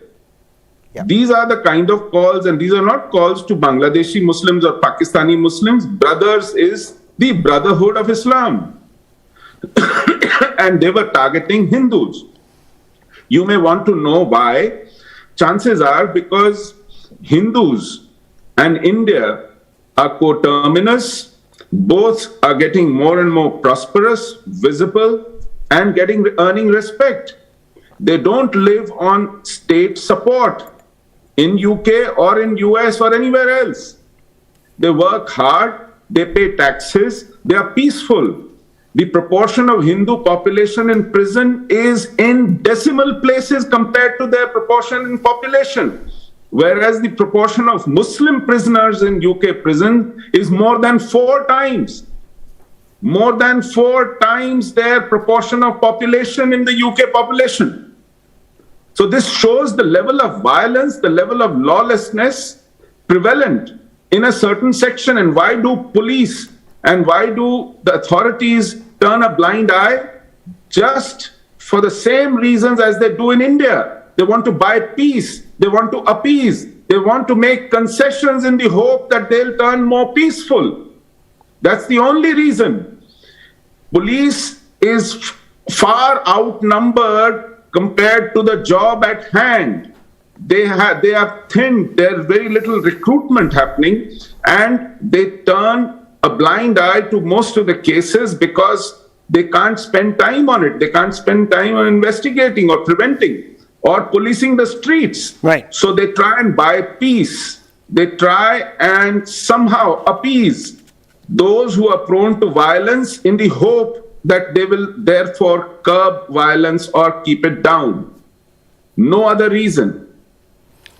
And this kind of appeasement is only going to feed violence because it emboldens them, because they know that they are a law unto themselves. And it is happening everywhere in Britain, including Birmingham and London. There are ghettos where you have street signs saying you are entering Sharia zone. And police dare not enter there for regular policing and patrolling. Such is the case. And politicians are happily collaborating in it. Claudia Webb, who's a Labour MP from East Leicester, has been seen almost rationalizing it. She is blaming the victims there, the Hindus. The Leicester Council has more, out of 52, has 50 Labour councillors. It is an overwhelming majority. There is a huge political skew in the UK, in the discourse prevailing in UK. Though Conservatives are in power, but there are certain centres where political and policing equations have turned against Hindus. And that is alarming. Now, you may gloat over the fact that there are no Hindu arrests, but the way indiscriminate police cases are being filed against Hindu youths in order to just balance it out, it's a matter of time.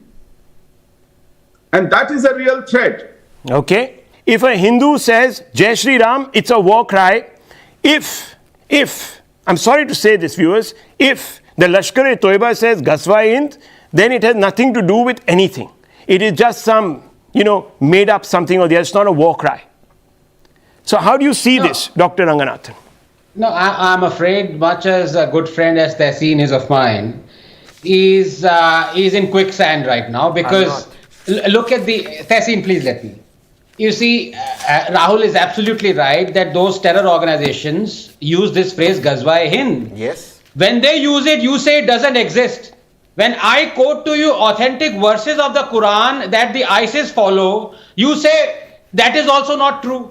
One of those two things have to be true, my friend. So when Quran says those who deny the Quran, their necks will be shackled. When Quran says polytheists are the worst of creatures. When Quran says fight against those who do not believe in Allah and who do not adopt Islam, fight them until they give the jizya while they are humble. When they say do not marry the polytheist women. When it says do not forget that disbelievers are allies of one another. When it says do not make disbelievers guardians. You deny all that as well. You bring in the context or whataboutery or that I, a kafir, cannot quote the verses. So one of those two things you have to accept. What today, Tehseen Poonawalla, in our own courts, lawyers that are appearing for those who want to impose the hijab, are saying that it's in our holy book. They're saying it. And they're right. Now, please allow me to put everything in perspective.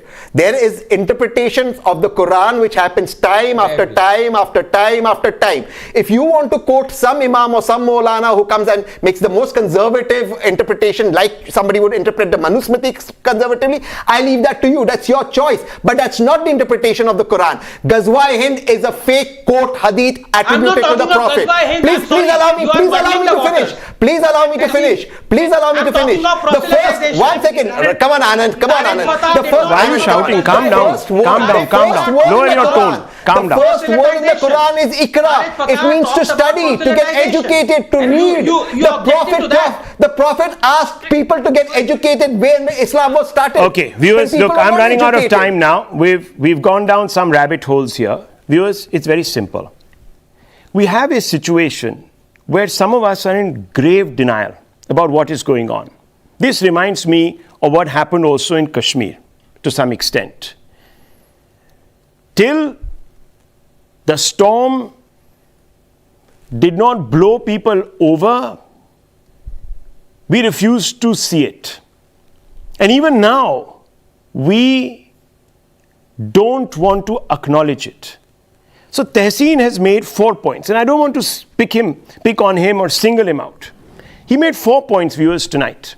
Number one, that those who are trying to make this a Hindu-Muslim, Indian Hindu-Muslim issue are wrong, but he refuses to criticize those from within his community of ideological allies who do so. He digresses and puts the blame on the executive authorities in this country. Number two, he comes out and says that this is not being done at an organized level because no one has a pathological problem with the UK British Hindu community. Yet he says that Egyptians have showed up there, that people from other Islamic countries are there in hectoring the Hindus. How does that stand, viewers, if they didn't actually have a problem with Hindus or with any outsider. 3, he goes on to say, viewers, very blithely, that this was just an India-Pakistan match, clearly ignoring a whole raft of crimes that have been perpetrated by a large number of Islamists in Britain. They've even carried out, viewers, terror attacks, the train bombings. He forgets the radicalization. A large number of UK citizens who were Muslims even joined ISIS ranks, even women.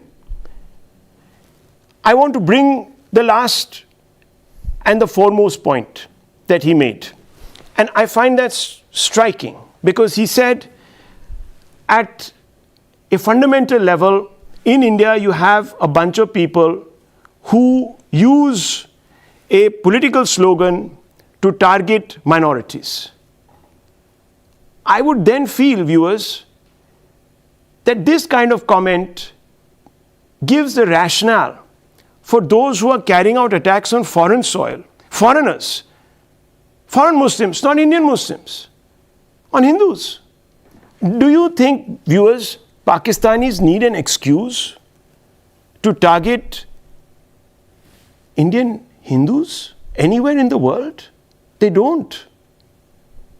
Viewers, they have been waging a proxy war with the intent of chopping us up into 1,000 pieces, Hindus and Muslims alike. These are very important issues to discuss. And they cannot be blithely brushed aside by pinning the blame on one community. Let's hope that we don't go down that route.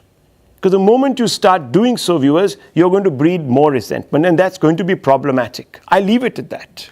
I leave it at that.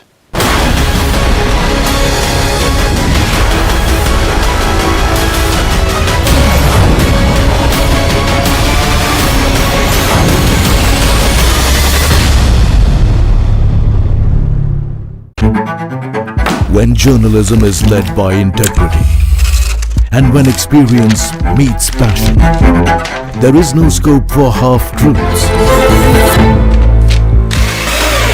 When the noise drowns out the truth, and many lose sight of what is the real issue. I ask the legitimate question and uncover the whole truth. Don't tax the poor people who are using petrol, diesel to go to work or to send their children to school.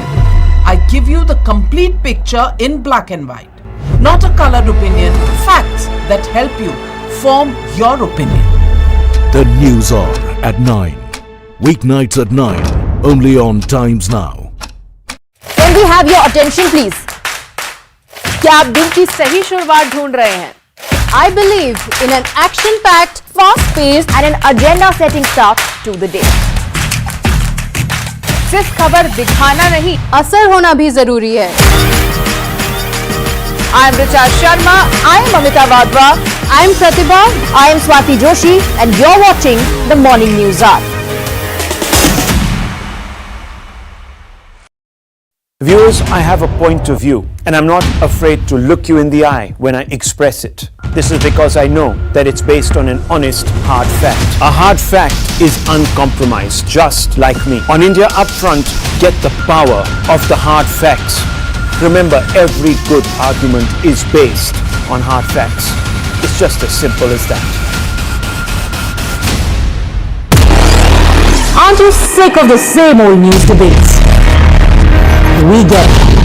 We know you want people to talk to you, not talk at you. So we built a space for people like you. A place where your agenda becomes my agenda.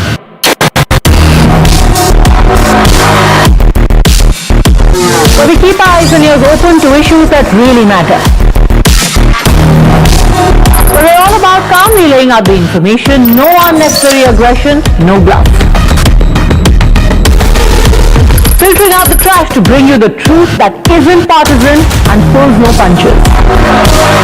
No WhatsApp yarn, no diktats, just unvarnished facts that you know are honest. What News Our Agenda with me, Padmaja Joshi, weeknights at 10 p.m. only on Times Now.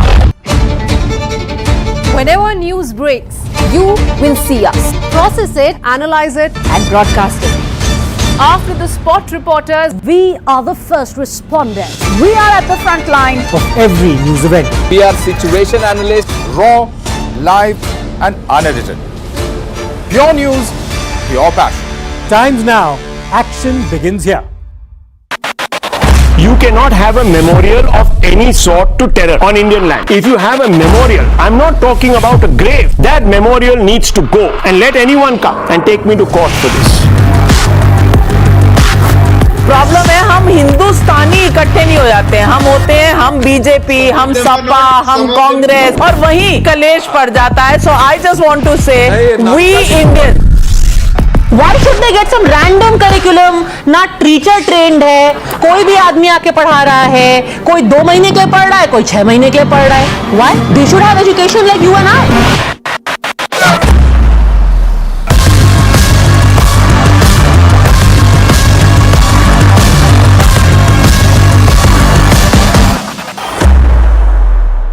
She asks tough questions like no other journalist. जब आप मुख्यमंत्री थे तो आपने क्या? What is your interview for? My interview is for asking about Kashmir. I'm not ready to give her interview.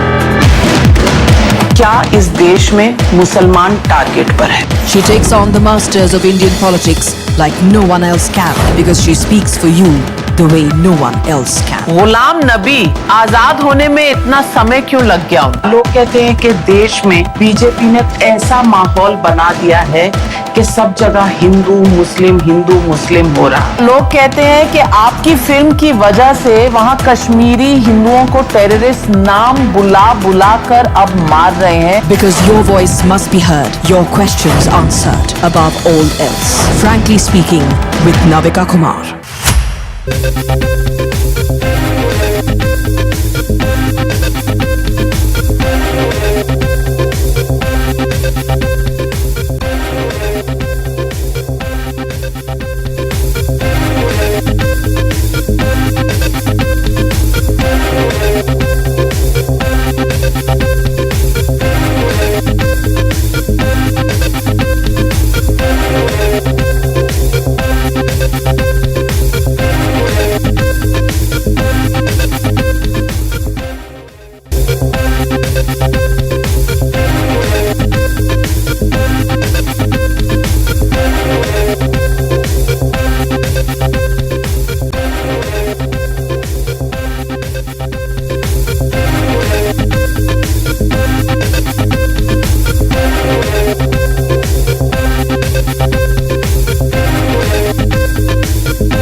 When journalism is led by integrity and when experience meets passion, there is no scope for half-truths.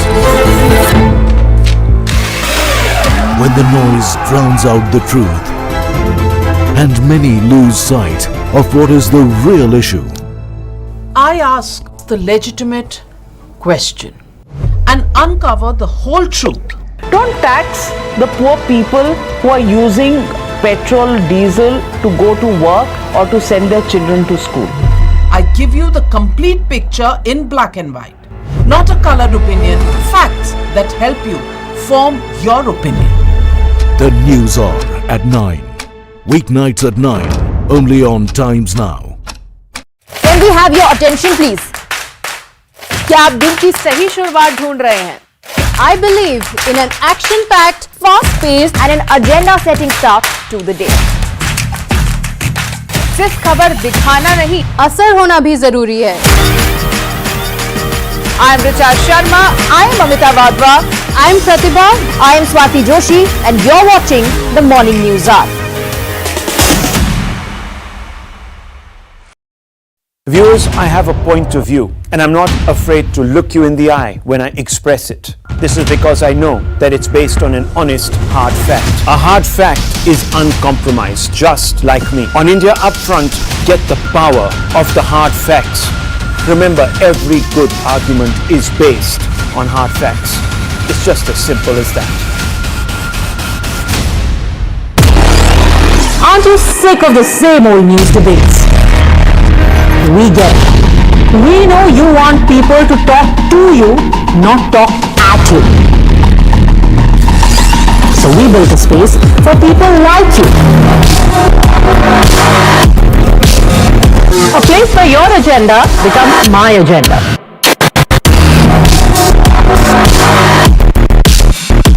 Where we keep our eyes and ears open to issues that really matter. Where we're all about calmly laying out the information, no unnecessary aggression, no bluff. Filtering out the trash to bring you the truth that isn't partisan and pulls no punches. No WhatsApp yarn, no diktats, just unvarnished facts that you know are honest. Watch News Our Agenda with me, Padmaja Joshi, weeknights at 10 p.m. only on Times Now. Whenever news breaks, you will see us. Process it, analyze it, and broadcast it. After the spot reporters, we are the first responders. We are at the front line of every news event. We are situation analysts, raw, live, and unedited. Pure news, pure passion. Times Now, action begins here. You cannot have a memorial of any sort to terror on Indian land. If you have a memorial, I'm not talking about a grave. That memorial needs to go, and let anyone come and take me to court for this. Problem है हम हिंदुस्तानी इकट्ठे नहीं हो जाते हैं, हम होते हैं हम बीजेपी, हम सपा, हम कांग्रेस और वहीं कलेश पड़ जाता है. So I just want to say we Indian. Why should they get some random curriculum? ना टीचर ट्रेंड है, कोई भी आदमी आके पढ़ा रहा है, कोई 2 महीने के लिए पढ़ रहा है, कोई 6 महीने के लिए पढ़ रहा है. Why? They should have education like you and I.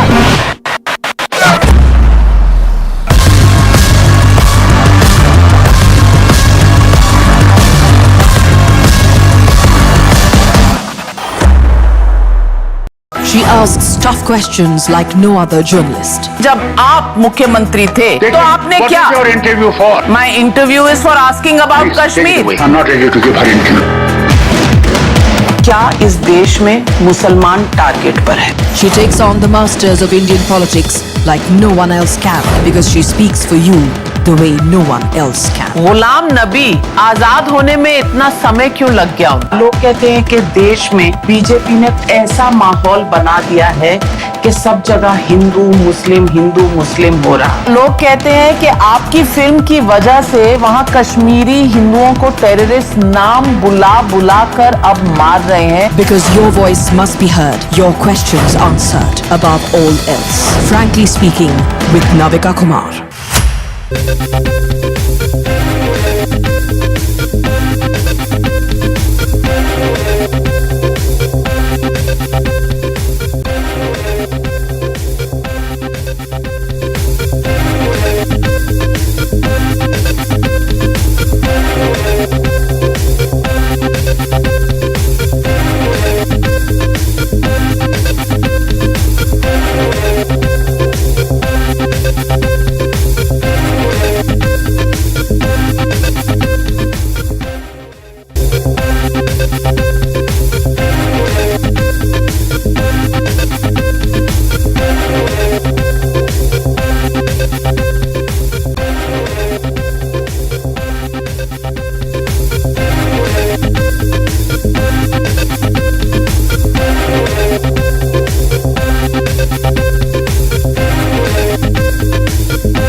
When journalism is led by integrity and when experience meets passion, there is no scope for half-truths. When the noise drowns out the truth and many lose sight of what is the real issue. I ask the legitimate question and uncover the whole truth. Don't tax the poor people who are using petrol, diesel to go to work or to send their children to school. I give you the complete picture in black and white, not a colored opinion, facts that help you form your opinion. The News Hour at 9. Weeknights at 9, only on Times Now. Can we have your attention please? क्या आप दिन की सही शुरुआत ढूंढ रहे हैं? I believe in an action-packed, fast-paced and an agenda-setting start to the day. सिर्फ खबर दिखाना नहीं, असर होना भी जरूरी है. I am Richa Sharma. I am Amita Bhandari. I am Pratibha. I am Swati Joshi, and you're watching the Morning News Hour. Viewers, I have a point of view, and I'm not afraid to look you in the eye when I express it. This is because I know that it's based on an honest, hard fact. A hard fact is uncompromised, just like me. On India Upfront, get the power of the hard facts.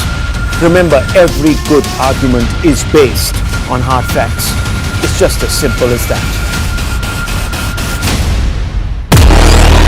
Aren't you sick of the same old news debates? We get it. We know you want people to talk to you, not talk at you. So we built a space for people like you. A place where your agenda becomes my agenda.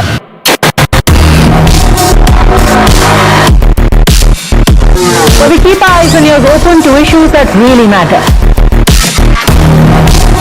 So we're all about calmly laying out the information, no unnecessary aggression, no bluff. Filtering out the trash to bring you the truth that isn't partisan and pulls no punches. No WhatsApp yarn, no diktats, just unvarnished facts that you know are honest.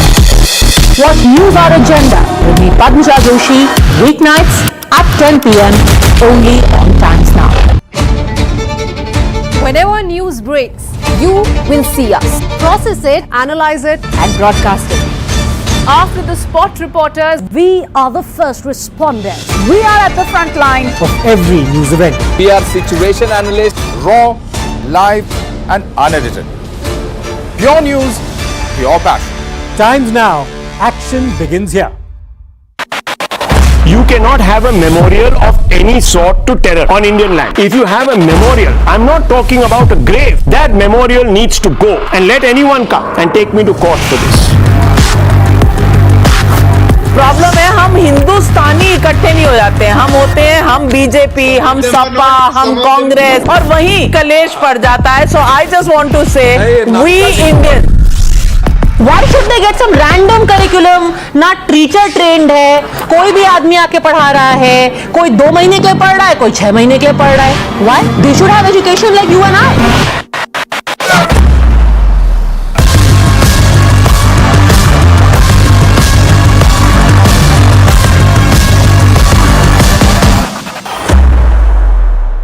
She asks tough questions like no other journalist. जब आप मुख्यमंत्री थे तो आपने क्या? What is your interview for? My interview is for asking about Kashmir. I'm not ready to give her interview.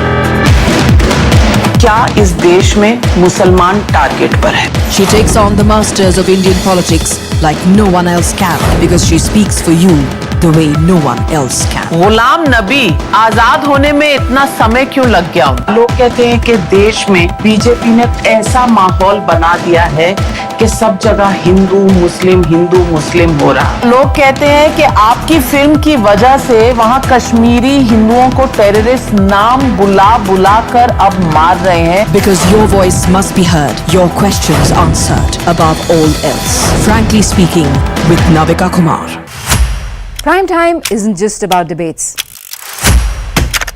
It's about knowing the news. We give you facts.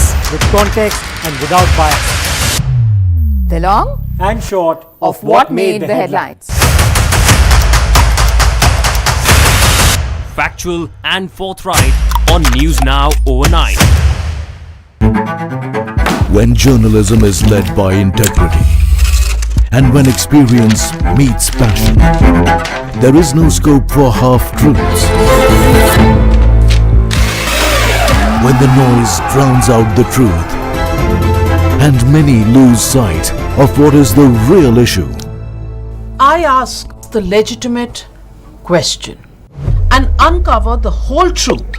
Don't tax the poor people who are using petrol, diesel to go to work or to send their children to school. I give you the complete picture in black and white. Not a colored opinion, facts that help you form your opinion. The news hour at 9. Weeknights at 9. Only on Times Now.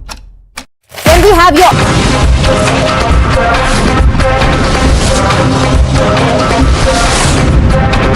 The News Hour Special Edition. The murder of a teenager, Ankita, has sparked off horror and outrage in the land of gods, Uttarakhand. Her fault? She stood courageously for her dignity and denied to be forced into prostitution by the rich and powerful. The main murder accused is Pulkit Arya, son of BJP's former Mantri Vinod Arya. He and his two aides allegedly molested her and were trying to force her to give special services to their VIP clients. Today, 6 days after her murder, Ankita's body was pulled out from the barrage where she allegedly was pushed in by Pulkit Arya. People hit the streets demanding strictest action against the accused and swift justice for Ankita. Locals allegedly reached the resort where Ankita worked and set it ablaze. Here are some ground reports. हम इस वक्त Vantara resort के अंदर मौजूद हैं और अंदर का मैं आपको नज़ारा दिखाऊंगा कि किस हद तक लोगों का गुस्सा यहाँ पर इसके खिलाफ था, रिजॉर्ट के मालिक के खिलाफ था। आप ये देखिए, ये जो एरिया है ये रिसेप्शन हुआ करता था जहाँ अंकिता बैठती थी और ये रिसेप्शन एरिया का हाल आप यहाँ तोड़ फोड़ से अंदाज़ा लगा सकते हैं कि कुछ भी नहीं छोड़ा लोगों ने। लोग इतने नाराज थे इस कृत्य के बाद कि लोगों ने इस पूरे रिजॉर्ट का हाल बद से ज्यादा बदहाल कर दिया। अब मैं आपको दिखाना चाहूंगा, देखिए ये वो कमरा है जो अंकिता को दिया गया था और ये अंकिता के यहाँ पे सामान पड़े हैं। यहाँ पे देखिए चप्पलें पड़ी हैं, सैंडल्स पड़े हैं और ये देखिए जूते भी पड़े हैं और उसका ये सामान भी पड़ा है। इसी रूम में अंकिता को रहती थी। पुलिस को शक हुआ कि कहीं ना कहीं पुलकित इस बात को लेकर झूठ बोल रहा है और पुलिस ने जब यहाँ पे तीनों आरोपियों को लेकर यहाँ पे आई तो गांव वालों ने उनकी यहाँ न सिर्फ कसकर मरम्मत की बल्कि इस पूरे रिजॉर्ट में तोड़फोड़ करी और जिसके बाद मुख्यमंत्री ने सख्त हिदायत देते हुए रात को ही बुलडोजर की कार्रवाई शुरू कर दी।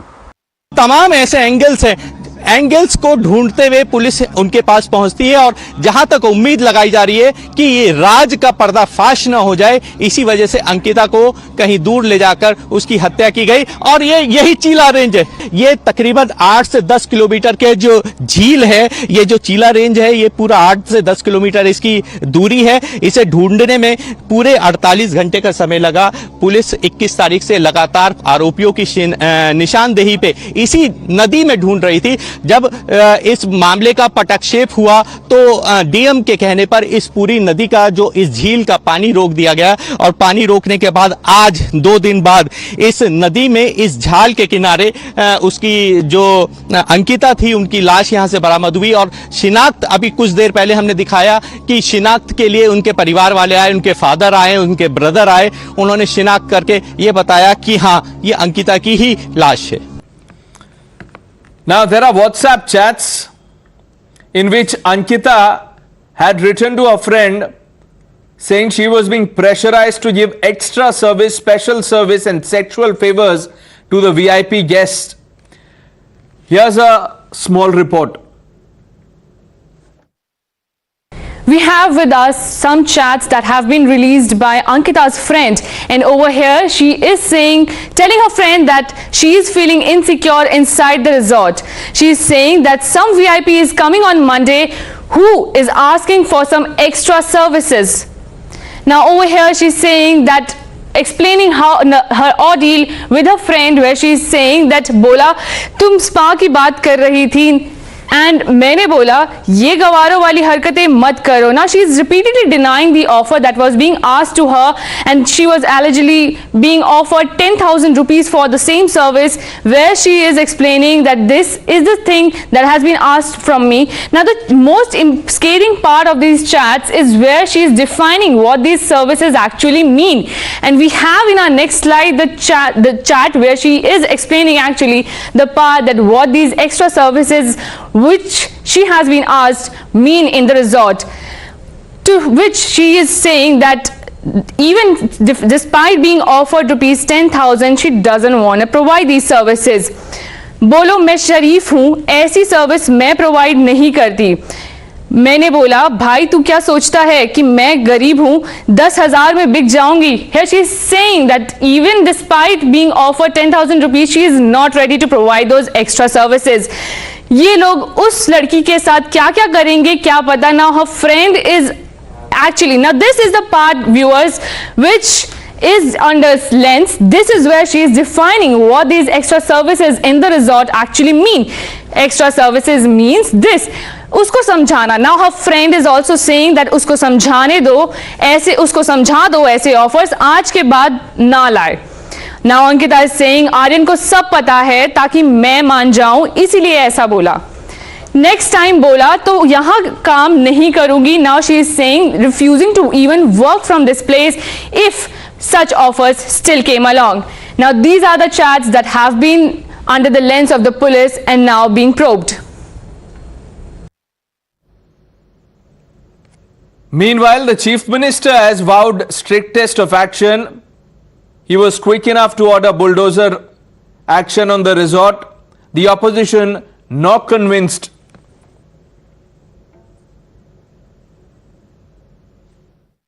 सभी पहलुओं की जांच करेंगे कि ये इतना जघन्य अपराध हुआ है, इसकी हर बात निकलकर आनी चाहिए. और इसके साथ साथ जितने भी रिजॉर्ट हमारे चल रहे हैं उन रिजॉर्टों में जहां भी इस प्रकार की गतिविधियां होती हैं उनकी भी जांच होगी, और उन रिजॉर्टों पर अवैध निर्माण हुआ है तो उसकी भी जांच होगी. उसके भी हम लोगों ने सारे जिलाधिकारियों को कहा है. सभी ऐसे अनियमित जो रिजॉर्ट्स बने होंगे उसका एक अभियान के तहत चिन्हीकरण किया जाएगा और उसमें जो भी अवैध पाया जाएगा उस पर कार्रवाई की जाएगी. माननीय मुख्यमंत्री जी का इस समय निर्देश प्राप्त हो गया है. जब उसने देह व्यापार करने से, प्रोस्टिट्यूशन करने से मना किया तो उसको मजबूर किया गया, और जब वो नहीं मानी तो उसकी नहर में ढकेल कर हत्या कर दी गई.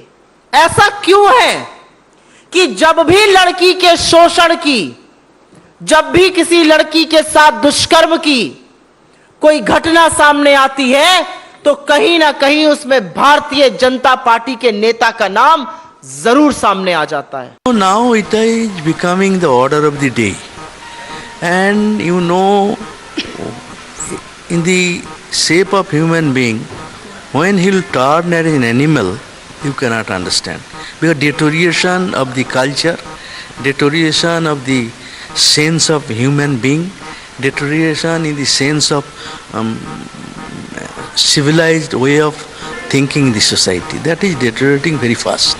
And because of that, even family of ministers, how they are training their children, they are making them animals.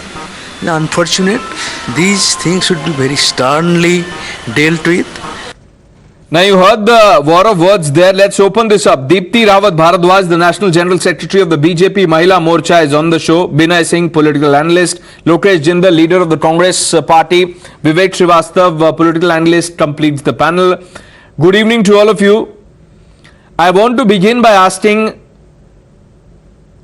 Lokesh Jindal that the Chief Minister claims, Mr. Jindal, that we've set the benchmark so high by exemplary action against the accused. Are you convinced?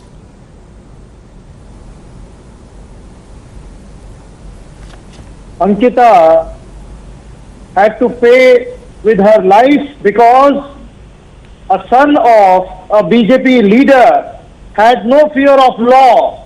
He thought that he can get away with anything and everything, whatever he does, just because his father is a politician who is from BJP. Now, such form of a callous attitude is something which is defining the very essence of BJP at the center as well as the state. The leaders, whether it is Noida, where a BJP leader is acquiring illegal property and pushing and hurling women, and now in Uttarakhand, a woman, a girl who wanted to support her family because there is no employment, wants to work hard, she is being dragged into flesh trades, and when she refuses, she is being thrown into the river to that particular Nair, and she is killed. Rather than being ashamed of, now this BJP, it says that it is putting up for the cause of women. The leaders, the politicians, they must have shame. The manner in which women are being exploited in the country and they are being put to extreme danger. Shame to BJP, shame to the party at the center as well as the state. Okay, let me get a response from the BJP on the panel. Deepti Rawat Bharadwaj has been listening to you intently. Ms. Bharadwaj, what would you say?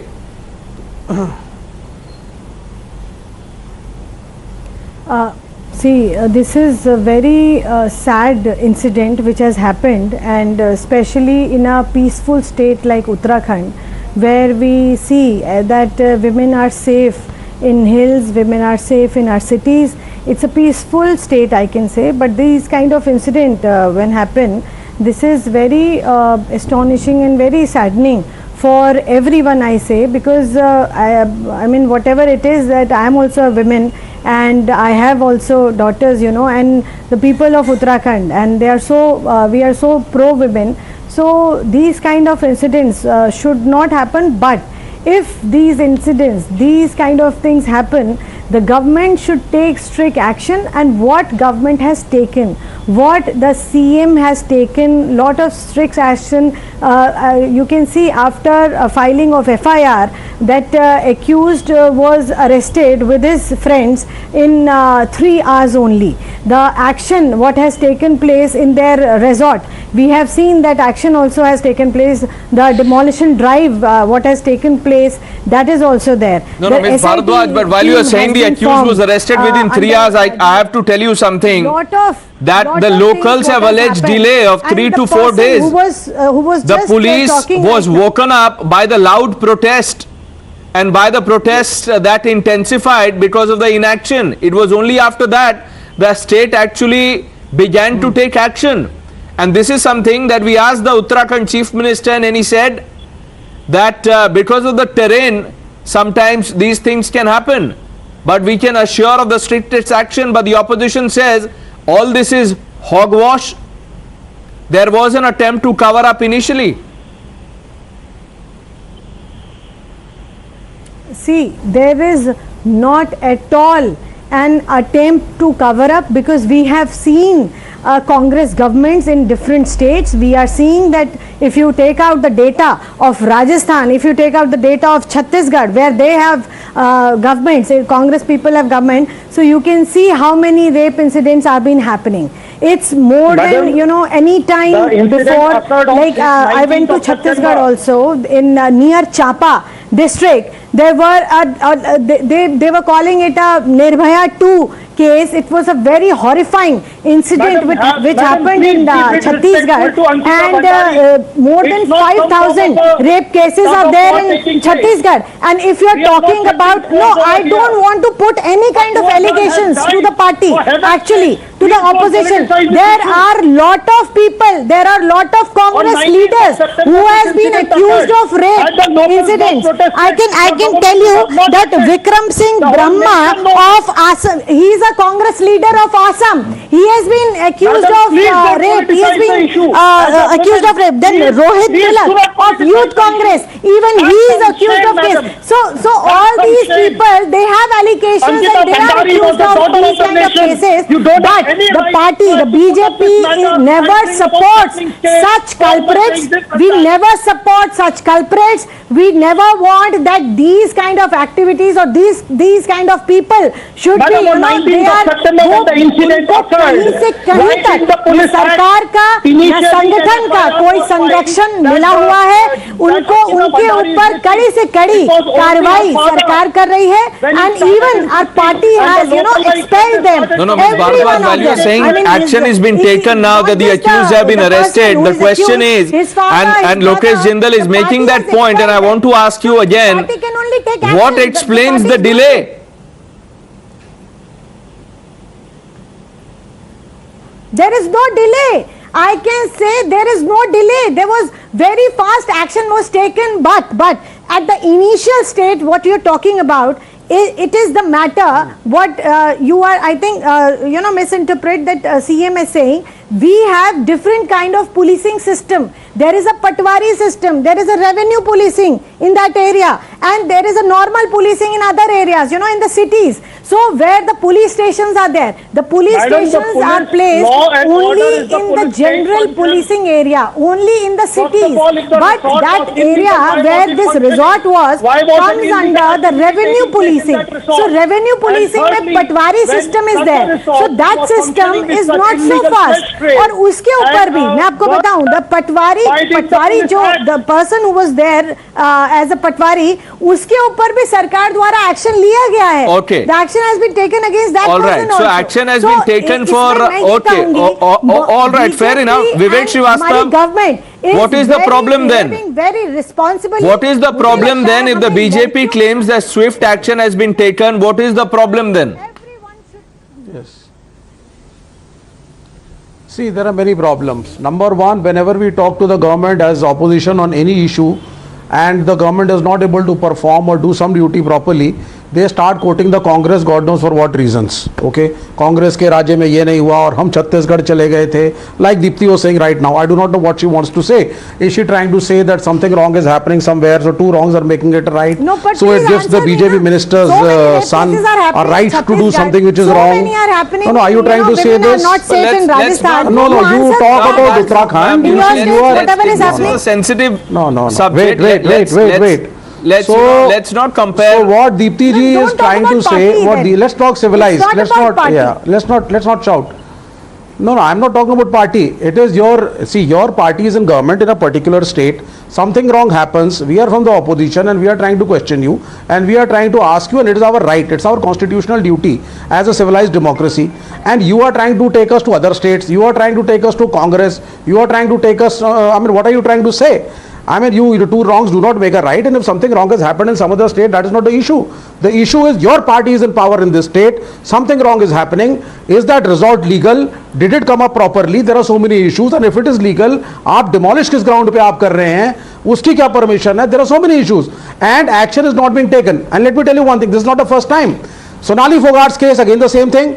Government Haryana, BJP, government Goa, BJP, Central Home Ministry, BJP, CBI inquiry was not ordered on time. And are you saying that Ms. Bhardwaj is asking, are you saying that the demolition should not have happened? Is that what you're saying? Yeah. No, absolutely not. I am saying, how did the resort come up in the first place if it was illegal? That is my question to you. Why are you allowing such resorts to come up illegally? Okay, answer that. Ms. Bhardwaj, answer that. This is my question, and Sonali Phogat is missing. No. Yeah, 20 more seconds, maximum 10 more seconds. Even in Sonali Phogat's case, all the DMs accused goes to jail. He has a phone. Ma'am, please listen to me. The DMs have been asked, where are the illegal resorts, if there are any kind of resorts, and they are running those resorts without any kind of permission or illegally, then there will be action against every resort that has been ordered by our government. Phogat के case में BJP ने यही किया. Where are the Hinduvadi groups? A Hindu girl has been raped and murdered, or maybe we do not know what all has been done. Where are the Hinduvadi groups? Let's not make this about Hindu Muslim, Mr. Vivek Srivastava. 1 minute. No. I think Vivek Srivastava, Lokesh Jindal, Pulkit Arya, if it was an Abdul. Now listen to me, Mr. Srivastava, calm down first of all, don't talk over me, sir, please. Lokesh Jindal, when he began, in his opening remarks, set the tone for the debate by saying that let's all focus on ensuring justice for Ankita. Sure. Let's not trivialize the debate, sir, please. Now you've asked a question, let's get a response from the other side. Ms. Bhardwaj, spokesperson. I would like to put a point here. Let the government come out with some concrete form of a law and let a precedence be set up so that any person, no matter what affiliation that person has to any political party, to any power or whatever he comes to, he should be scared so as to take law in his own hands. And our girls in the country must feel safe and secure. Enough of all this now. Enough of Lakhimpur Kheri. Enough of this Hathras Kand. Enough of Ankita Bhandari. We want the women in this country to be safe. And any person, no matter what political party the person belongs to. I'm glad you're rising above political. I'm glad you're rising above party lines and saying that. Binay Singh, the BJP government says that we've delivered justice. The accused have been arrested. The resort is demolished. Action will be taken. We will ensure there is a swift trial and the strictest of punishment. The opposition says nothing has been done. All this is eyewash.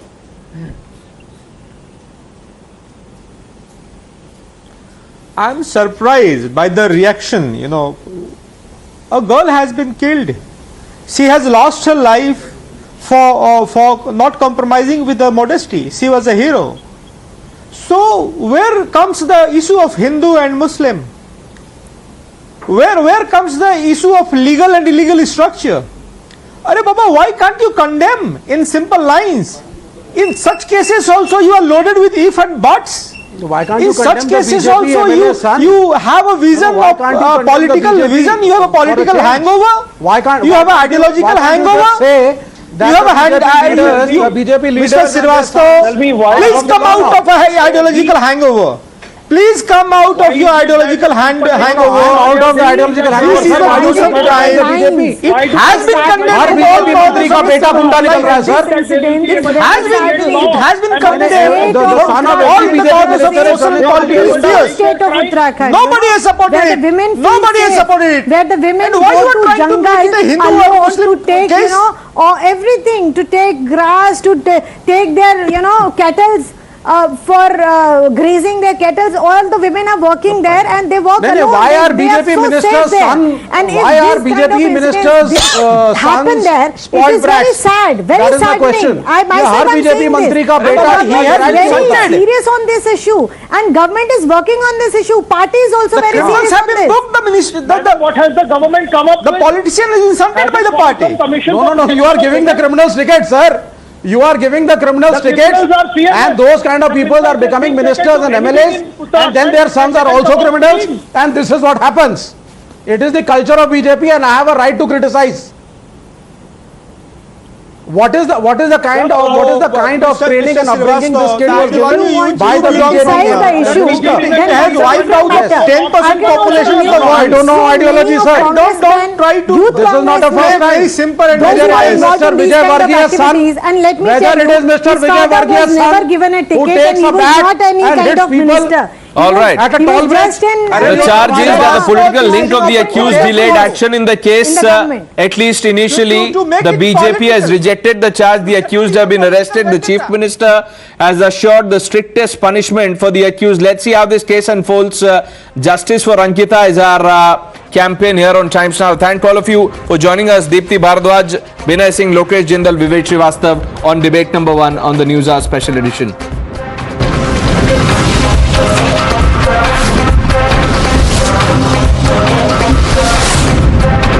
The News Hour Special Edition. When journalism is led by integrity and when experience meets passion, there is no scope for half-truths. When the noise drowns out the truth and many lose sight of what is the real issue. I ask the legitimate question and uncover the whole truth. Don't tax the poor people who are using petrol, diesel to go to work or to send their children to school. I give you the complete picture in black and white, not a colored opinion, facts that help you form your opinion. The News Hour at 9. Weeknights at 9. Only on Times Now. Can we have your attention please? क्या आप दिन की सही शुरुआत ढूंढ रहे हैं? I believe in an action-packed, fast-paced and an agenda-setting start to the day. सिर्फ खबर दिखाना नहीं, असर होना भी जरूरी है। I am Richa Sharma, I am Amita Bhandari, I am Pratibha, I am Swati Joshi, and you're watching the Morning News Hour. Viewers, I have a point of view, and I'm not afraid to look you in the eye when I express it. This is because I know that it's based on an honest, hard fact. A hard fact is uncompromised, just like me. On India Upfront, get the power of the hard facts. Remember, every good argument is based on hard facts. It's just as simple as that. Aren't you sick of the same old news debates? We get it. We know you want people to talk to you, not talk at you. So we built a space for people like you. A place where your agenda becomes my agenda.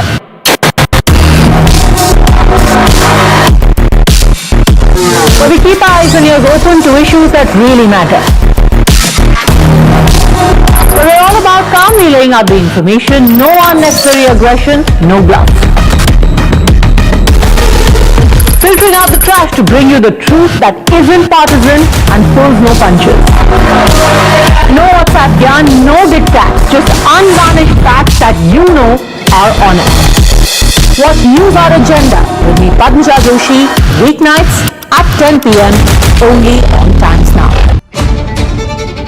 Whenever news breaks, you will see us. Process it, analyze it, and broadcast it. After the spot reporters, we are the first responders. We are at the front line Of every news event. We are situation analysts, raw, live, and unedited. Pure news, pure passion. Times Now, action begins here. You cannot have a memorial of any sort to terror on Indian land. If you have a memorial, I'm not talking about a grave. That memorial needs to go, and let anyone come and take me to court for this. Problem है हम हिंदुस्तानी इकट्ठे नहीं हो जाते हैं, हम होते हैं हम बीजेपी, हम सपा, हम कांग्रेस, और वहीं कलेश पड़ जाता है. So I just want to say we Indian. Why should they get some random curriculum? ना टीचर ट्रेंड है, कोई भी आदमी आके पढ़ा रहा है, कोई 2 महीने के लिए पढ़ रहा है, कोई 6 महीने के लिए पढ़ रहा है. Why? They should have education like you and I.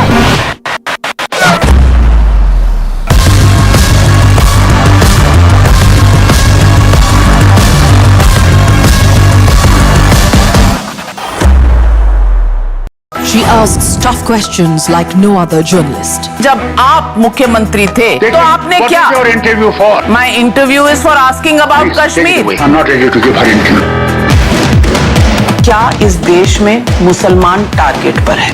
She takes on the masters of Indian politics like no one else can because she speaks for you the way no one else can. Ghulam Nabi Azad होने में इतना समय क्यों लग गया? लोग कहते हैं कि देश में बीजेपी ने ऐसा माहौल बना दिया है कि सब जगह हिंदू मुस्लिम हो रहा. लोग कहते हैं कि आपकी फिल्म की वजह से वहाँ कश्मीरी हिंदुओं को टेररिस्ट नाम बुला कर अब मार रहे हैं. Because your voice must be heard, your questions answered above all else.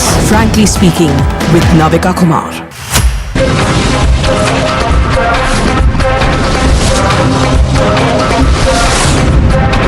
The News Hour Special Edition.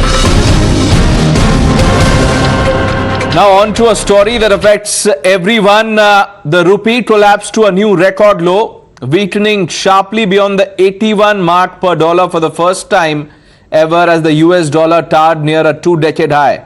The rupee fell 39 paise to an all-time low of 81.18 to be precise against the US dollar in the early trade after closing at its weakest level ever.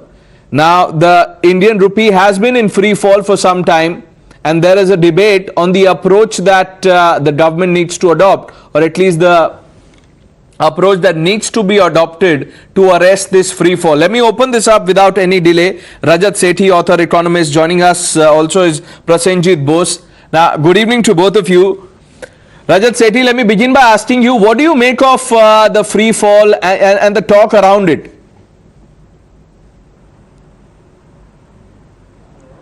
in all honesty, I don't think it is a free fall. It is a guided fall. The RBI is carefully looking at, as we all know, that the global economy is in an absolutely uncharted territory, something that the world hasn't experienced for the past 4 or 5 decades. We are at this stage where the RBI faces something what economists would call an impossible trinity, which is balancing the domestic inflation, reserves, and the exchange rate. So managing all three of them, the RBI has to do a balancing act. And we all know that the recent episode of further round of tightening by the US Fed has received criticism around the world. It is not just Indian economy, it's the leading economy, leading developed economies around the world which have tanked more than 15%. Compared to them, India's depreciation has been to the tune of 7%, which is remarkably good. None other than the New York Times said, and I'll quote the New York Times in its article clearly said, from US to China, all major economies are stalling, but not India. That's the global economic commentary going around India being the only beacon of hope when there is global gloom and doom in the economic scenario. This is where I believe that India the world is looking up to India as the growth engine during a phase when we are seeing recessionary cries all over. Mr. Bose, is that the right assessment?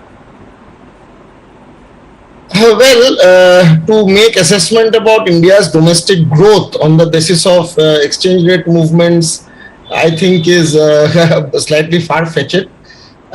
We should look at, yes, the previous speaker mentioned correctly that it is the jacking up of the interest rates in the United States because inflation is very high and they're trying to control their domestic inflation. And as a in the global context, what is happening is that the direction of capital flows has therefore changed. So you find all over the world, especially from emerging market economies like ours, capital is flowing back to the United States, the dollar is hardening.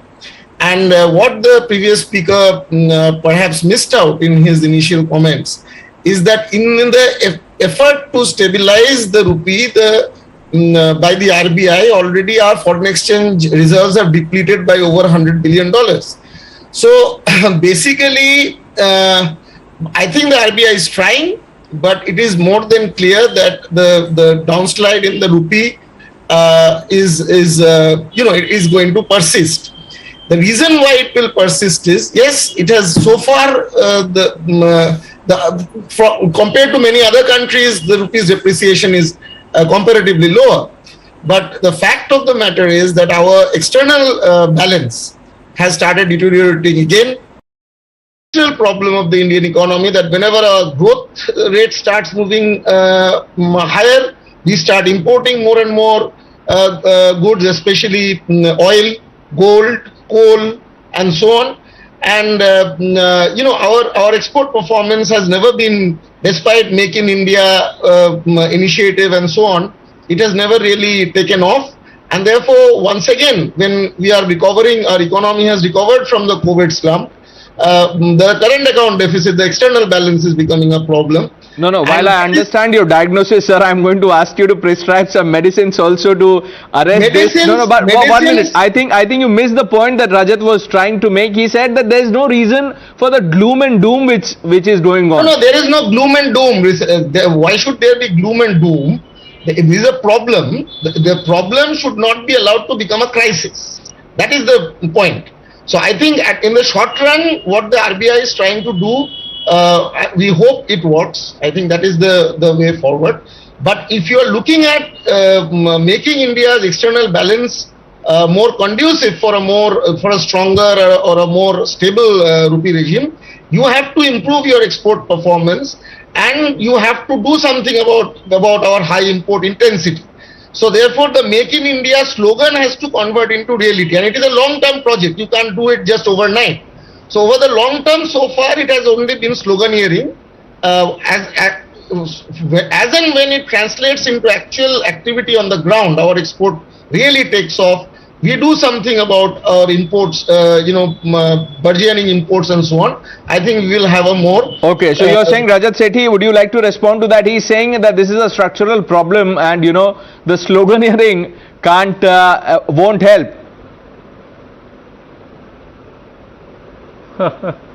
I mean, I do assume that he's a seasoned economist, but prescribing remedies and medicines for a disease, there's a total mismatch here.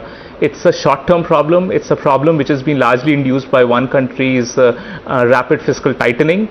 There are no domestic manhandling issues of the economy so far. Nowhere has there been a single variable which is off the charts based on which you can criticize the domestic government. What we need to understand is that the RBI is burning the external reserves that we have in order to ensure that there is a glide path for the Indian rupee, so that there is no abrupt fall. As we saw in 2013 when the rupee abruptly fell for 15%. We are seeing a more glided, smoothened out path, and that is what RBI can do. And this is why you have external reserves. Compare it to Pakistan, for instance. They are at the brink of bankruptcy. Every time they are going to bilateral lenders, the market is spooking off. So that's where our external reserve, the war chest that we have built over the past several years, is now coming to use. That we have a more graduated response to a problem which is largely created by an absolutely mishandling of the economy by the US Fed. And it is not just the domestic commentators, but global commentators, economists, all the top CEOs of corporations are considering that the steps which US Fed is taking, it's like a pendulum. They went in an overspending spree during the COVID times, and now they are doing far too much in terms of taming the inflation and bringing global recessionary fears. If there is global recession, commodity prices will cool down, and this problem of inflation that we are seeing is also going to reduce. I just believe that RBI is buying this window, is buying that time window in order to ensure that once there is global recession and the commodity cools down, the prices there, it will relatively ease our own domestic pressures on prices, and our war chest will be intact eventually. Look at the emerging market MSCI index. The amount of capital flight of US dollar of India vis-a-vis all the emerging markets put together. The emerging markets have lost more than 25% in terms of capital flight of US dollar out of their countries. India so far, if you put 1 year as a benchmark, in this whole 1 year, the net emerging market flight has been only 3%. That shows the confidence that both FDI investors, the foreign direct investors, as well as the foreign institutional investors have on India and on India's economy, and the deft handling that Indian economy has. The macro building blocks of our country are perfectly intact. It is just a measure for the next 5 to 6 months that the government of India and the RBI are together trying to address. And I don't see neither are the market players getting spooked off by the way Indian economy is being handled. And I can also tell you all the global commentary that is out there, including the New York Times that I quoted, are all congratulating the way India has handled even during the time of COVID as well as in the post-COVID scenario. Okay, now Mr. Bose, I was going through a report that said that the government is not averse to a weaker rupee in line with global market fundamentals. Your take on that, if that is indeed true? Well, I think that the less said about the government's consistency on that, the better. Because I remember the same political party, including the Prime Minister, when he was in the opposition, when he was the Chief Minister of Gujarat, he would taunt the then government regarding rupee's fall, and when the rupee was at least, it was below 70 rupees a dollar those days, and he would say that how the rupee is declining and so on. And the current commentator, I think, is not, he's underestimating the fact that we had, despite all the fundamentals which he is mentioning, which were even much better, say 10 years back, we had an episode of very serious capital flight in India, and it arose precisely because of a sharp rise in our current account deficit, which is once again showing an upward tick. And it is not about a question of alarm. You can always say that we are doing better than other economies. Right. I hope he is not seriously saying that India should benchmark its standard to Pakistan, which is, India Okay, is let's get a response from Rajat. Rajat, you don't have much time. 30-40 seconds. Sum up your argument. Can I ask the eminent? Yeah, no, absolutely. Let me ask the eminent economists on your panel.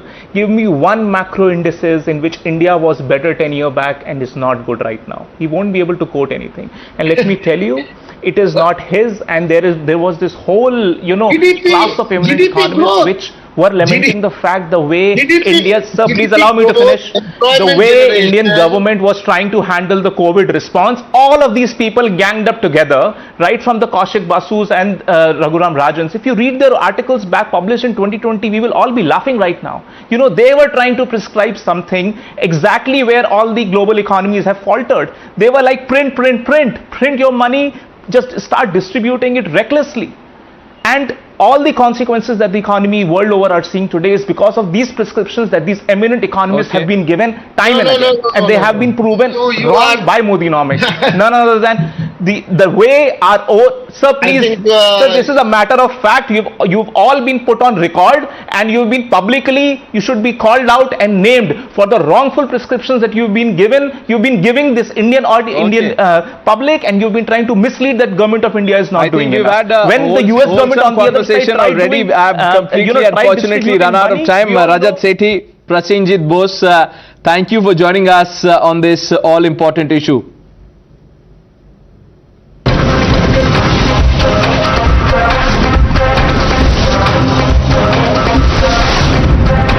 The News Hour Special Edition. When journalism is led by integrity, and when experience meets passion, there is no scope for half-truths. When the noise drowns out the truth, and many lose sight of what is the real issue.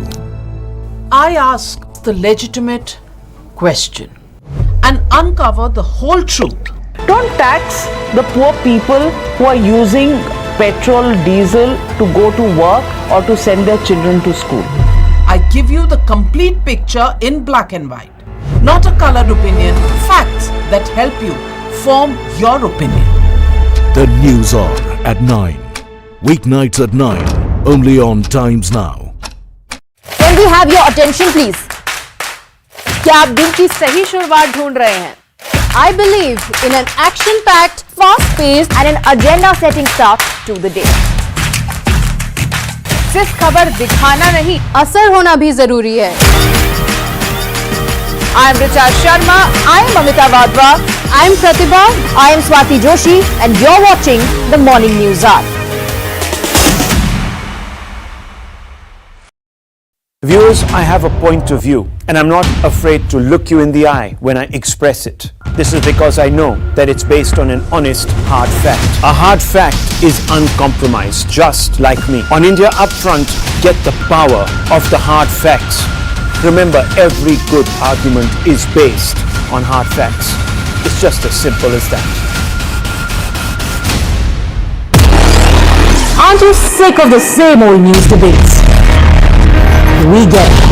We know you want people to talk to you, not talk at you. So we built a space for people like you. A place where your agenda becomes my agenda.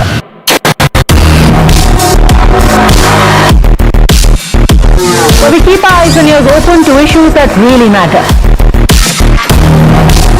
We're all about calmly laying out the information, no unnecessary aggression, no bluff. Filtering out the trash to bring you the truth that isn't partisan and pulls no punches. No WhatsApp yarn, no diktats, just unvarnished facts that you know are honest. Watch News Hour Agenda with me, Padmaja Joshi, weeknights at 10 p.m. only on Times Now. Whenever news breaks, you will see us. Process it, analyze it, and broadcast it. After the spot reporters, we are the first responders. We are at the front line of every news event. We are situation analysts, Raw, live, and unedited. Pure news, pure passion. Times Now. Action begins here. cannot have a memorial of any sort to terror on Indian land. If you have a memorial, I'm not talking about a grave. That memorial needs to go, and let anyone come and take me to court for this. Problem है हम हिंदुस्तानी इकट्ठे नहीं हो जाते हैं, हम होते हैं हम बीजेपी, हम सपा, हम कांग्रेस, और वहीं कलेश पड़ जाता है. So I just want to say we Indian. Why should they get some random curriculum? ना टीचर ट्रेंड है, कोई भी आदमी आके पढ़ा रहा है, कोई 2 महीने के लिए पढ़ रहा है, कोई 6 महीने के लिए पढ़ रहा है. Why? They should have education like you and I.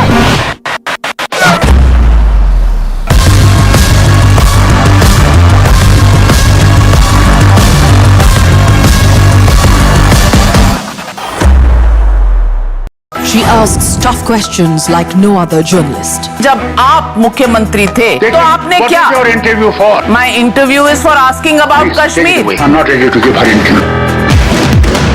क्या इस देश में मुसलमान टारगेट पर है? She takes on the masters of Indian politics like no one else can because she speaks for you the way no one else can. Ghulam Nabi Azad होने में इतना समय क्यों लग गया? लोग कहते हैं कि देश में बीजेपी ने ऐसा माहौल बना दिया है कि सब जगह हिंदू मुस्लिम हो रहा. लोग कहते हैं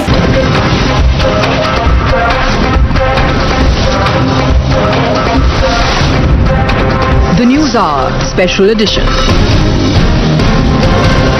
Welcome back. Targeted attacks on Indians and their places of worship in Leicester and Birmingham has sparked concerns among the community members.